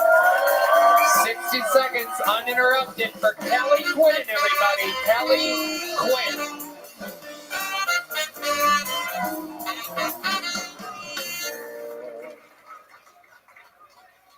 My husband always gives me grief for saving all my fast food napkins in his car.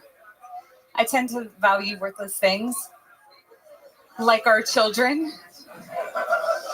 He also isn't real fond of the fact that I like true crime podcasts. He says he's worried for my soul. And he should be worried because statistically, I am the most likely to murder him.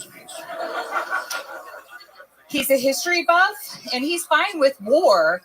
I guess domestic homicide is just not in a big enough volume. But it does answer for me the question of nurture or nature. He is German. We are almost empty nesters, so I thought we should travel more. He said, yes, we should take the path of Lewis and Clark from Pittsburgh to the Oregon coast. It's 4,900 miles. We'll go through 60 native territories. It'll be badass. I thought it would be nice to go to Dallas. There you go, Kelly Quinn. I saved you from the bear there. I knew you were about to get to it. Great stuff, Kelly. Thanks. Adorable. How long you been doing stand-up? It'll be 2 years in August. 2 years in August. I love it. This is one of your high school friends, right, Elaine? I think we go to the same stylist / gynecologist. She's doing better on you. Well, no, you look good. You look good. No, you're adorable. Very, very interesting, Kelly. So you started 2 years ago. What made you start? You seem like the kind of person that would write blogs about how you hate stand-up comedy and about how it's ruining society. And here you are out here doing it, calling your children worthless with a big smile, having fun, thriving. I love to see it. Normally you're asking for the manager, and here you are out here. There's a ruckus in the crowd. People are breaking glasses over their heads. They're so excited for you. It's Kelly, not Karen. Oh. Did I call you Karen? You said I'd ask for a manager. You do look like a Karen, though. Yeah, absolutely. No doubt about it. Have you ever asked for the manager? I have, but to give compliments. Whoa, look Okay, at that. okay. Wow. She's like, wow. Yeah, Bizarro Karen. That's not true. What's the nicest thing you said to a waiter at a restaurant? Nice ass. Oh, okay. Whoa. Wow. Amazing. What race was that person? I don't know. Oh, she doesn't see color, everybody. And for that, we're going to check in with our senior African-American correspondent, Ian Edwards. Here we go. Hey.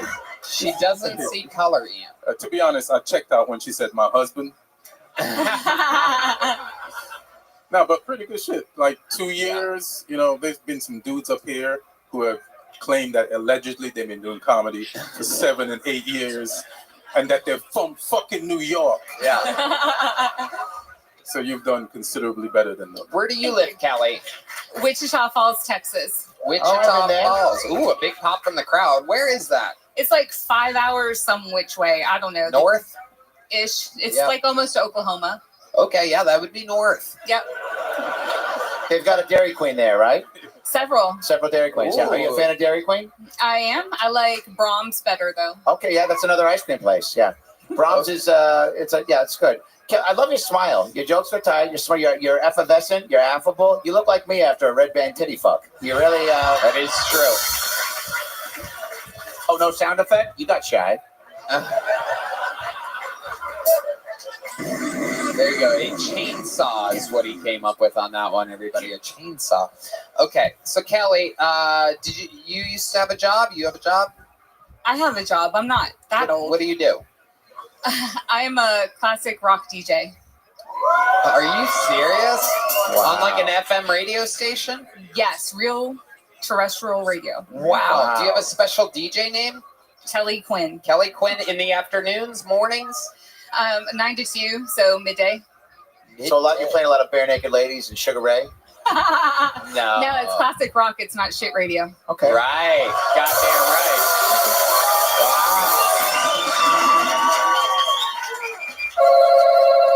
That's amazing. And you love classic rock. I do. Can you give us a little example of you tossing to a song? Or like what you do in between songs? Can we just hear your true radio voice? Let's all close our eyes.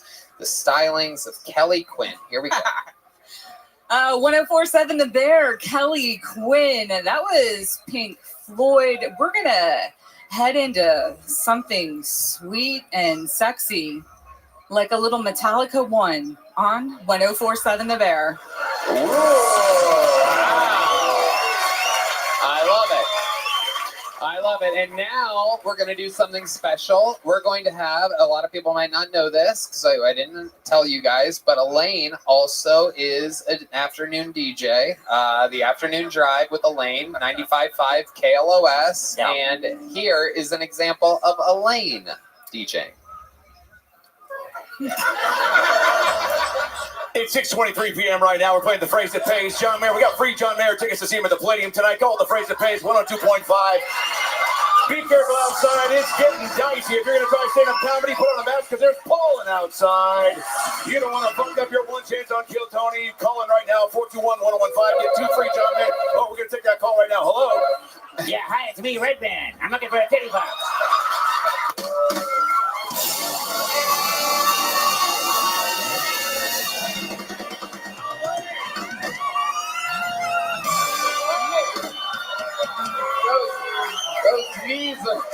Her knees are blown out.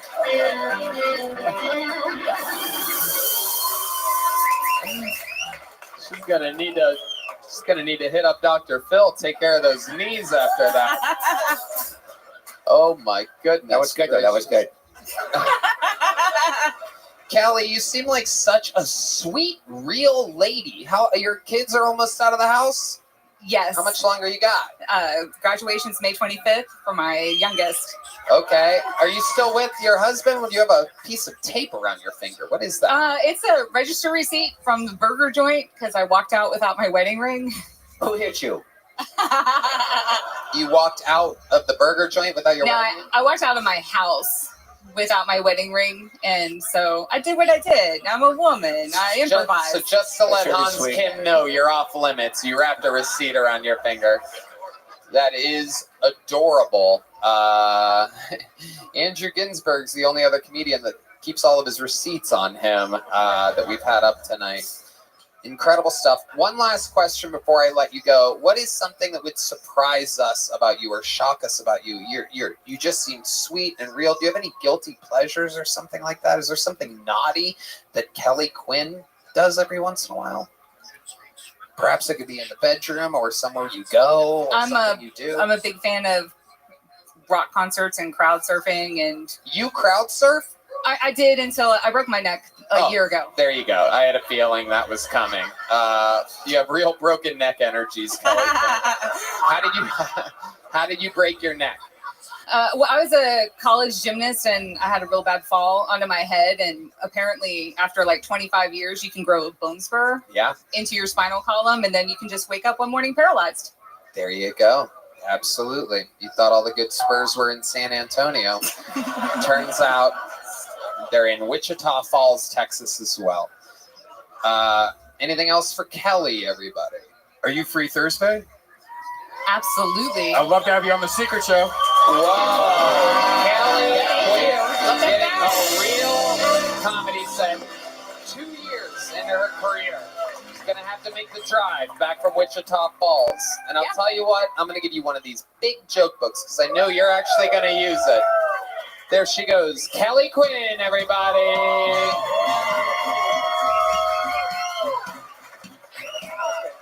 Look at them, two best friends. Look at the shoulders on Elaine. I mean, unbelievable. What type of fucking offensive line woman are you? You are a fucking thick piece of beef. You know that, Elaine? Well, I'm also Casey Rockett's bodyguard. Oh, wow. Look at that. Okay. A show like this, there's only one way to end it. Ladies and gentlemen, the Hall of Famer, the record holder of appearances all time, interviews, sets, new minutes. This is him. The Wichita Falls Wibbly Wobbler, the Memphis Strangler, the Vanilla Gorilla. This is the Big Red Machine, William Montgomery.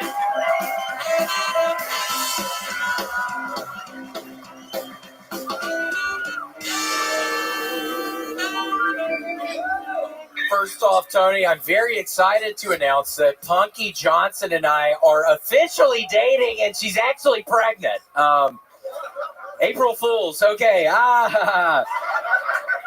Anybody else jealous they didn't get the invite to Puff Daddy's parties? Everybody's all mad, and I'm all like, oh, yeah, terrible. Maybe I should go undercover to investigate. People are saying Cuba Gooding Jr. committed a crime, but I'll tell you what the real crime is. He won an Oscar. Oh, a black guy plays an athlete. How'd he get into character? What a stretch.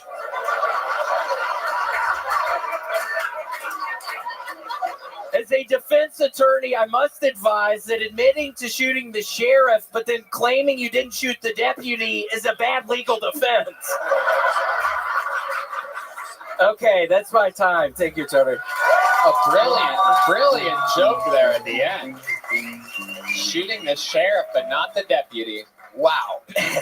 Amazing, William. You did it again. Another unbelievable set. Very, very fun. How do you feel? I feel pretty good, other than the fact that there is now a dead squirrel up in our chimney, and it has been smelling like death for the past 3 days now, Tony. And I actually had an exterminator man come by today, and he starts telling me, oh, I can't go up on the roof. If I go up on the roof this one way, I'm going to roll off and die. If I go off the other way, I'm going to roll off and die. And I'm like, dude, you're not just a friend. I'm trying to fucking pay you money to get rid of this fucking thing. Why are you just giving me excuses, you dumb piece of shit? This is why you're fucking getting dead squirrels out of people's fucking chimneys, because you're a dumbass, you motherfucker. He's giving me all these excuses, Tony, and I just want the smell gone, but it's going to be Wednesday, so I have to live with it for another couple days. That's what happens when your exterminator's last name is Ginsburg. Yeah. Actually, I'm allergic to squirrels. I can't get up there. I'm allergic to rooftops as well. I do not perform well under these conditions. God, Tony, I had to stop myself. I was fucking holding the microphone like this dumb New York pieces of shit! Holy shit! William, they're not from New York. Well, that's they perform in New York. That's the defining characteristic. I mean, don't try to, I get it, you're from fucking New York, but you have to admit those people were fucking terrible. And I have a dead squirrel in my, yeah, thanks, dumbass. Holy shit! Whoa! The squirrel in your chimney is probably covered with ash and soot. To talk about this more, we're going to go with our senior African-American correspondent. What do you think about the squirrel in blackface in the chimney right now? And that's the only reason why he's trying to get rid of it. You know, I mean, he is racist as shit, though, Ian. I mean, it's a real racist fucking... How am I racist? No, the squirrel's racist. How's the squirrel? How's a dead squirrel racist? He's been saying the N-word a bunch, and I'm like, dude, I can't do this shit. He's trying to get me to say the N-word, Ian, but I haven't been saying it. I haven't been saying it. Listen, even when you say just the N-word, I hear the ER. Well, that was a long time ago, Ian. No, I'm kidding. It is amazing. Elaine, what do you think? William, you're very likable. You don't look like you've bathed in a while, but that's okay. What does your shirt say? It says storage, etc. It's the people, Christina Gonzalez. It's the place where I was working right before the pandemic, and I still hope Christina Gonzalez is dead and in hell. She was... Was that your boss? Yeah, she was a stupid fucking Latina woman, which said the details don't matter on that, but she was a stupid fat bitch. And I would catch her stupid fucking ass. This is when I was drinking and doing blow all the time, so I'd show up fucking hungover as fuck. And she would be sleeping in the break room, and I'd take pictures with the security camera, and she would get mad. And there was one time, Ian, I did have a good George Floyd joke during the pandemic. And I'm good friends with the two black guys who I'm working with, and she has bad intention telling them that I was some racist person. It was bullshit. She's a dumbass. What was the George Floyd joke? Yeah, what was the George Floyd joke? Yeah, what was the George Floyd? I heard George Floyd's last wishes were to make change for a 20. Oh boy. And with that, we check in with our senior African American correspondent, Ian Edwards. What do we think about the joke? Just based on that, I feel like he murdered that black squirrel. Yeah. There were red hairs around the corpse. William, you did it again. We fucking love you. Doesn't get much better than that, right, Elaine? What do you think? You're unbelievable. You can smell the mental illness on you, but you're dressed like all the people in high school that I really that I admired. You know, you're dressed. Do you dress yourself? Well, I can't stop looking at your fucking nasty fucking neck, you old bitch. It looks just like the fucking squirrel that's dead in my chimney, bitch. Okay, you know what? I was waiting for somebody to make fun of my neck, and I think I fucking had it. This neck looks like all the fucking pussies that you fucked with your tiny inch dick. And you know what? Who's that funny bitch? God, and you're stupid. God, let me see them titties, bitch. I can't believe you let your girl walk out like that, dumbass. That is my daughter's friend. You stop that. William, I guess I'm getting angry because, well, I get angry when I get turned on. Red band music. Uh-oh. Here you go. Thank you for being a friend. Traveling down the road and back. I guess what I'm trying to say. William, I've never seen a ginger I like.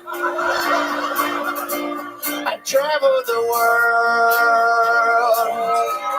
I've seen everything.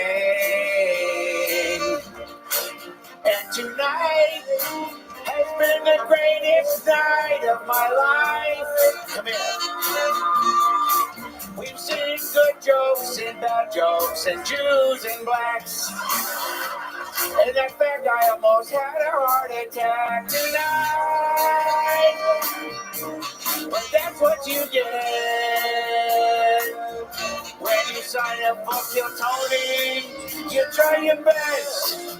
You hold it on your side, it's love. And if you strike out, go back home and call me for a kitty bug. You call me for a kitty bug. Call me for a kitty bug. Everybody, call me for a kitty bug. Call me for a kitty bug. Just a black guy. Call me for a kitty bug. Just the Asian women. Call me for a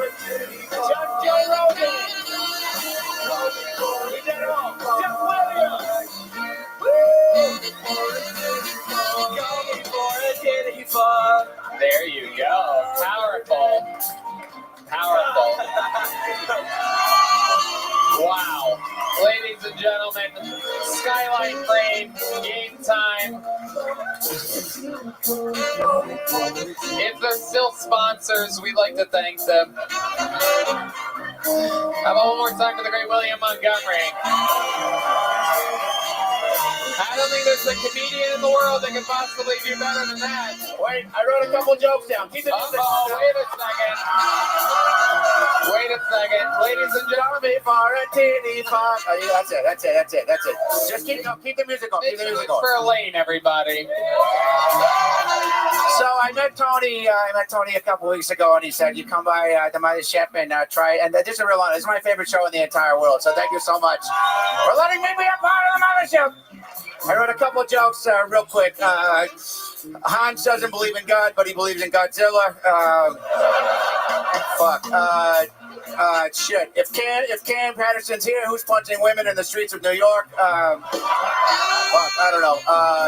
Casey Rocket looks like the first person to OD on cookies. Hans Kim, if you look like an Asian Disney character named Goofy. What else? Okay, Cam likes rocks, Casey smokes rocks. Casey, you look like the dollar store version of Kyle Rittenhouse. Comedy hasn't come easy to Hans. It takes a lot of drive, which is hard when you're Asian. Oh boy! And then I just got some pickup lines from Red Band that he texted me late in the middle of the night. Are you Hurricane Katrina? Because you're blowing me away with your hot tits. Can I come on your back?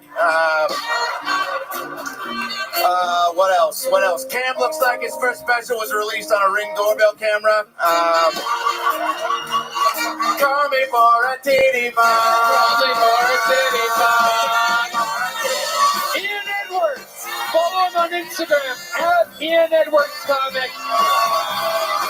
Follow Adam Ray Comedy on YouTube right now. It's the new Crowdwork special is out. The drawing from Ryan J. Email is unbelievable. Adam Ray Comedy on YouTube, at Ian Edwards Comic on Instagram. How about one more time for the best damn man in the land? Carlos Sosa, Raul Vallejo, Fernando Castillo, Michael Gonzalez, the great Nick Lewis on the bass, John Dees on the keys, and Matt Mueling on guitar. The drawing from Ryan J. Belt's incredible, RyanJBelt.com. Let's see what local artist Chris Rogers drew up over there. Whoa! William and Casey Rocket, William and Casey. You gotta love it. Another very fun episode. Red Band. Check out the secret show every Thursday at the Sunset Strip, ATX.com. NinjaBuses.com. Thank you.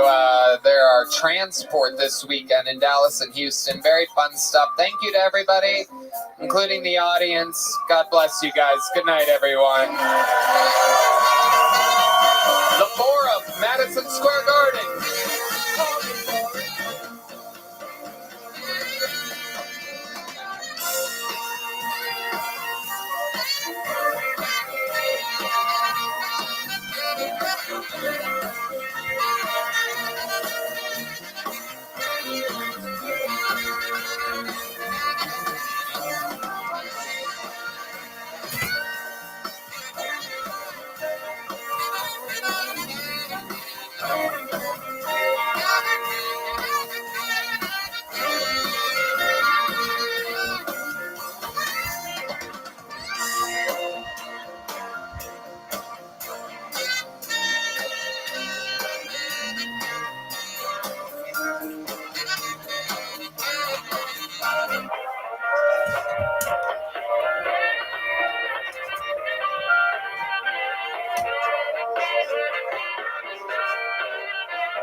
The Sunset Strip Comedy Club in Austin, Texas is now open.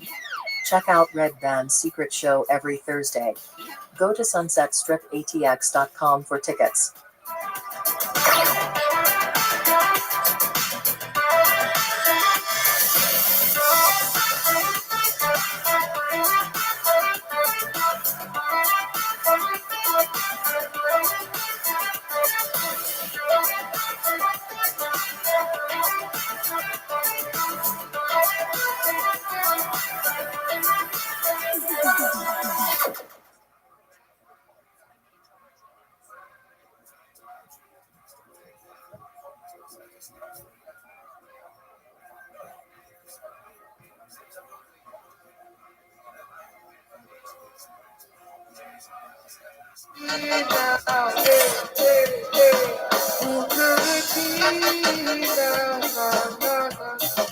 Who could it be now?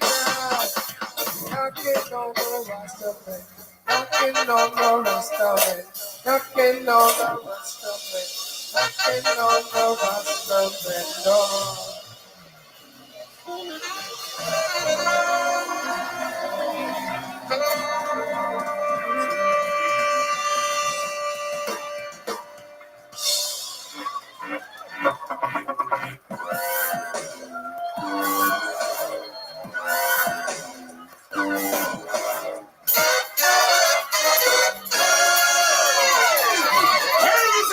Coming to you live from the Comedy Mothership here in Austin, Texas, for a brand new episode of Kill Tony. Give it up for Tony Hitchcock!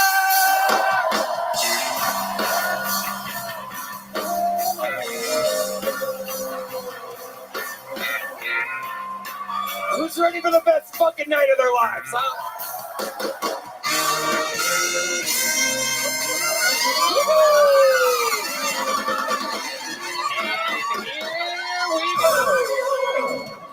Mama, we made it. You're here at Kill Tony. How we doing tonight, huh?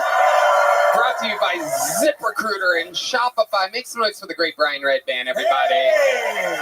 And how about one more time for the best damn band in the land, huh? Carlos Sosa, Raul Vallejo, Michael Gonzalez. This is D Madness on the bass guitar. John D's on the keys, and Sean Greenberg joining us on the electric guitar tonight for the first time ever. So much fun stuff planned. Before we get started, here's a little bit more from the amazing sponsors that made it all possible.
The Sunset Strip Comedy Club in Austin, Texas is now open.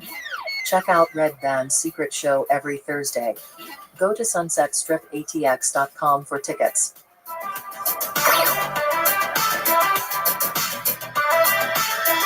You guys ready to start tonight's episode? Oh boy, here we go. Where do I begin?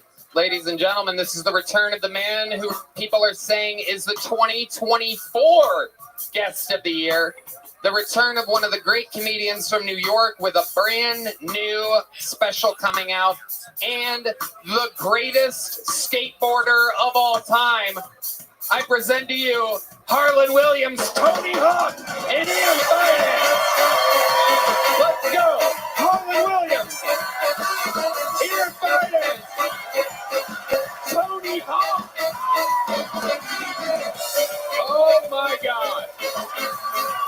Oh shit. Yeah. Kill Tony. Let's go. Harlan Williams.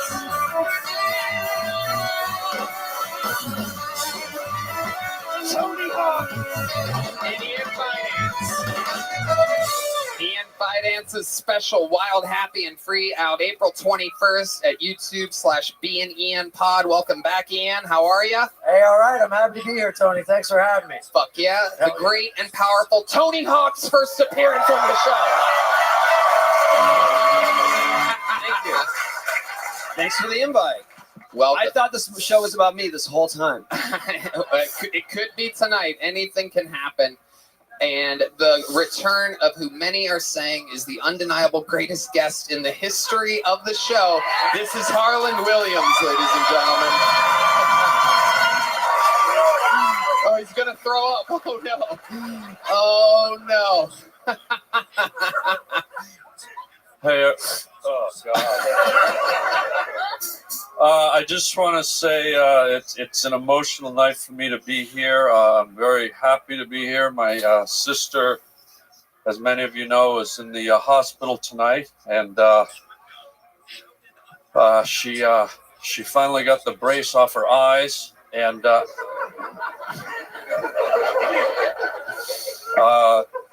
she was born, as we know, her eyes were really far apart, like a hammerhead shark, and well, maybe somebody better get on the fuck off bus.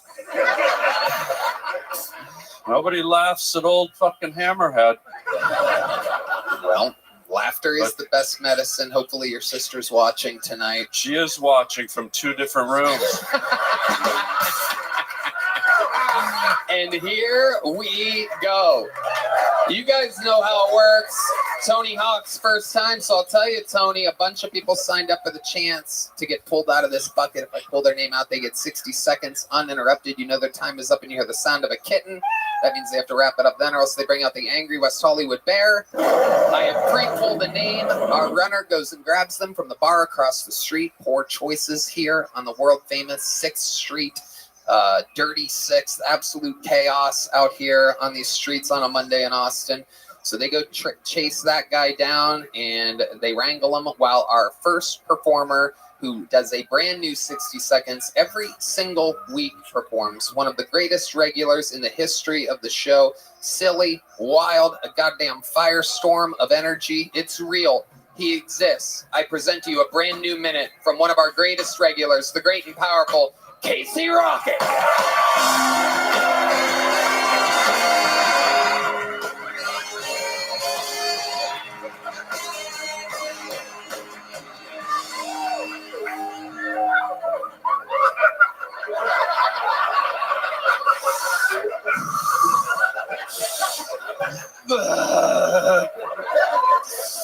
All right, I'll talk about it. Well, Tony, you know I've been training myself to inception people, and no matter how hard I try, I keep going into people's dreams and hooking up with that booger guy from the Mucinex commercials, and we both finish. It's not that we both finish, and I think I might be in love. And